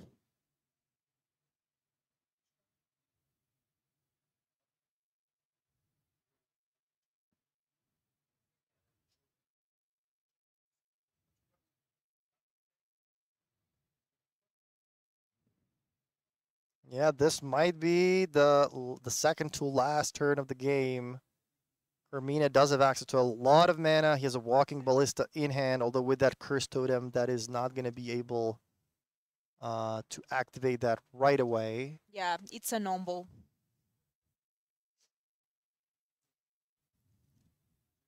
I think there definitely are ways to get rid of the totem, though. You can activate Karn to turn it into a creature, kill it with a Fatal Push. I think Carmine has like 15 cards in hand, so there's gotta be enough.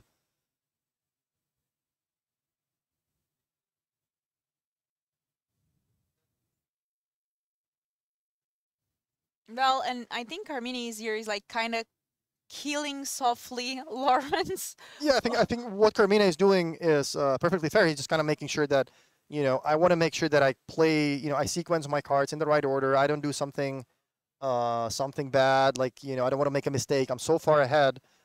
This is the last game of the tournament. You know, I just want to make sure that I play the cards in the right order, and I just want to make sure that, you know, I find the winning line without giving my opponent a chance to get back in the game. Yeah, looks like here the judge is making a question.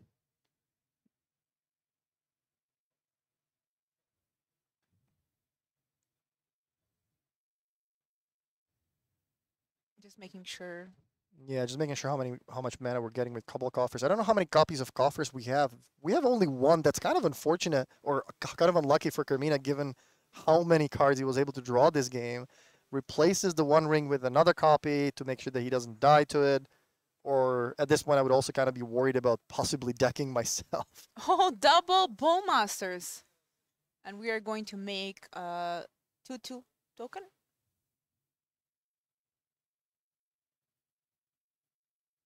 It is a best of three, so this is the last game of the finals. Mono Black very, very, very far ahead. Yeah, if there was an advantage bar, it would be skyrocketing here for Carmina's side.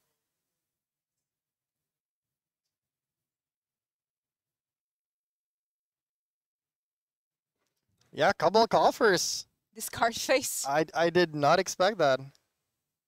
and go.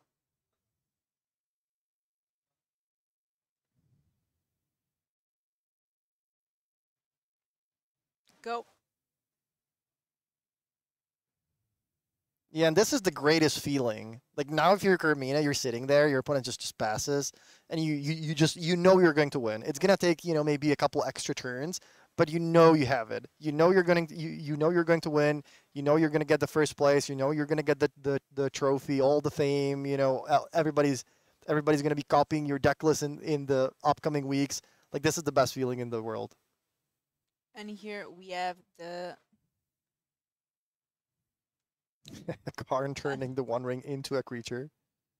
Buseja on the ballista.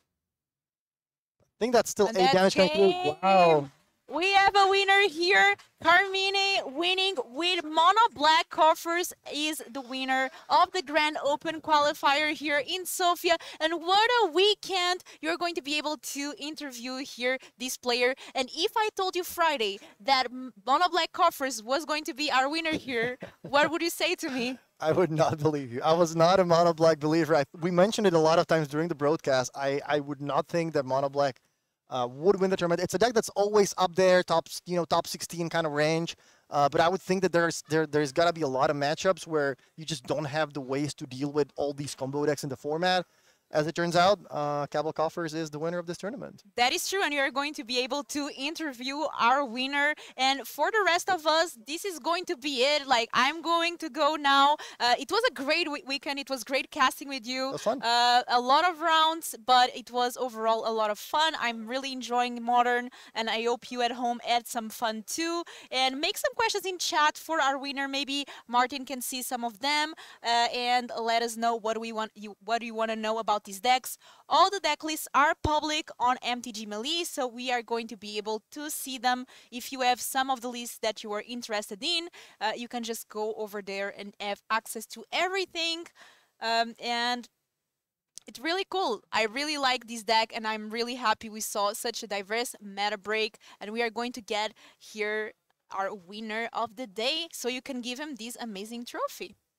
Yeah, $5,500, first place, 25 boxes, bunch of prize tickets, the flight voucher to the regional championship, also the qualification for that tournament, where I think the winner of that tournament get something like $16,000. If we get the winner, we can get him in the booth as fast as possible. So yeah, that was a very exciting tournament. I think we also had some really cool matches. We had some really cool decks doing well. The calibrated blast player making the top 8, squeaking in at the last minute, eighth spot in the end. That was also a very, very cool deck to watch. And just in general, I think this tournament kind of had it all. Fun matches, a lot of different decks. So if you are interested in these modern decks, you can go check out the MTG Melee page. I'm sure there's going to be a lot of people trying out the calibrated blast deck. This is why I love closed deck lists. This is people getting rewarded for innovation, for creativity, for transformational sideboards, cards like Calibrated Blast. That's not something I would expect. So, a lot of really good stories, a lot of really fun decks that we saw over the weekend. The metagame seems to be in a very good place. The format seems to be pretty healthy. So, overall, I think everybody is probably happy with the format at the moment. And yeah, we're still kind of waiting for the winner. I'm not sure what is going on because nobody's giving me any updates, but hopefully he is on the way. Meanwhile, if you guys have any questions, feel free to ask in the chat. We're going to be back with the LMS tournament in Barcelona, I think in about a month. There's one in the start of December. I think there is a There's a modern tournament in Barcelona, so if you want to join us there, you know how the prizes are. It is going to be a very big tournament, very likely in Spain and in Italy. There's always a lot of players, so probably going to be a big one. Modern, you know, great place. I think the upcoming regional or the upcoming PTQ season after that is going to be modern. I'm not exactly sure. So modern seems to be quite relevant at the moment. I kind of miss limited though. I miss the times when we had the PTQ seasons where, you know, limited actually mattered for 3 months or more than that, and people were actually actively trying to test for sealed and, you know, playing all these drafts.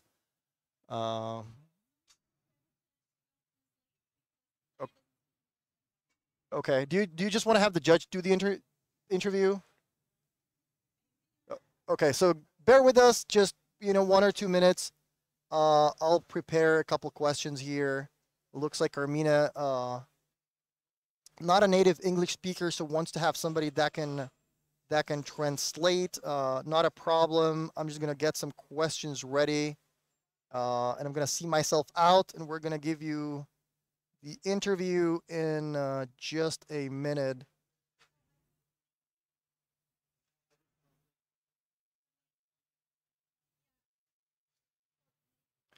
Okay. You know what, Ricardo? You're a great ambassador for the game.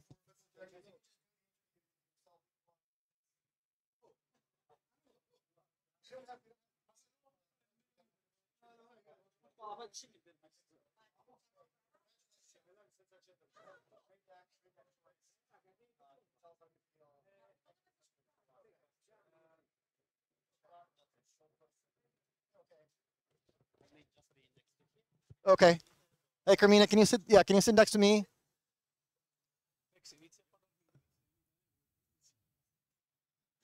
Tell me if you want me in the center. Whatever. First of all, congratulations. Good job. Here's a trophy for you. $5,500. 25 boxes. You know, a lot of cool prizes. We're gonna see you at the regional championship. Okay. So congratulations. Great deck choice. Thank you. My first question is, you know, how do you feel? First of all, how does it feel? You know, winner. I am really happy about the result I made. So also because I came here and I'm not qualified already for Ghent. Okay. So this was a nice. Okay. result. So now you also have $5,500. You have a flight to Ghent. You can bring your girlfriend maybe. Really cool. So you won with a mono black deck. Yeah. You know, with couple coffers. Everybody was excited about Up the Beanstalk and, you know, maybe Scam. Why did you choose this deck? My choice is about this because I expected a lot of Scam and 5-color with Up the Beanstalk. I was a little bit unlucky during the Swiss because I play against 0 5-color with Up the Beanstalk and 0 Scam. But the choice was be on this because I expect a lot of this deck. Okay. That's all. So we saw Sundering Titan out of the sideboard for the 5-color decks. Yeah, for that was really strong. Deck. It also was nice against like Cascade Temur because they have just 3 basic lands in the deck, and with my Urborg they became also Swamp. So I can destroy all the land. It's a versatile card against a lot of them. What do you think are the decks that you don't want to play against? What are the bad matchups? Bad matchup. Do you have any? Yeah, of course. I have Amulet. Okay. I think it's a bad matchup. In Swiss, I meet just one Amulet, but I haven't played it so much because he won 2 times on second turn, so I didn't play well. Okay. So was there a different deck you considered, or were you just locked in on mono black the whole time? No, I like the 5-color, the mid-range version, but there's a lot of mirror. And then I know in this big tournament, a draw is like a loss, so I prefer to not play this deck. Okay. Are there any recommendations or advice you would give to players that want to, you know, pick up your deck now? Is there something how they can play the deck better, or maybe, you know, have patience, practice a lot? Yeah, you can just consider to remove the Bloodshift Priest for another Black March. Okay. That's the only one change that I can consider to do to the deck. Otherwise, the list was perfect. Yes, well, it's okay. it's perfect. I won, so. Okay. you know, is there any place where people can find you? Do you stream maybe? Do you play online? I don't stream. I just play events or at Okay. shop with friends. Okay. Anyone you want to give a shout out to? Some of your friends, maybe somebody you prepared with, your local store. I played in the store with the Estremo store. Okay. Fabrizio Campanino. He Okay. also made the top 8. Oh, he also made it. event. Yeah. So we That's played really cool. a lot of time together. Nice, nice, nice. Okay. Well, congratulations to you. Thank you. Again, good luck in at the regional championship. Thank you. And I think that's the end of the show. Thank you all for watching us. Thank you for sticking it with us. I hope you enjoyed the modern tournament. There was a lot of cool decks, a lot of cool stories. A couple of offers, the winner. We'll see you in Barcelona in December.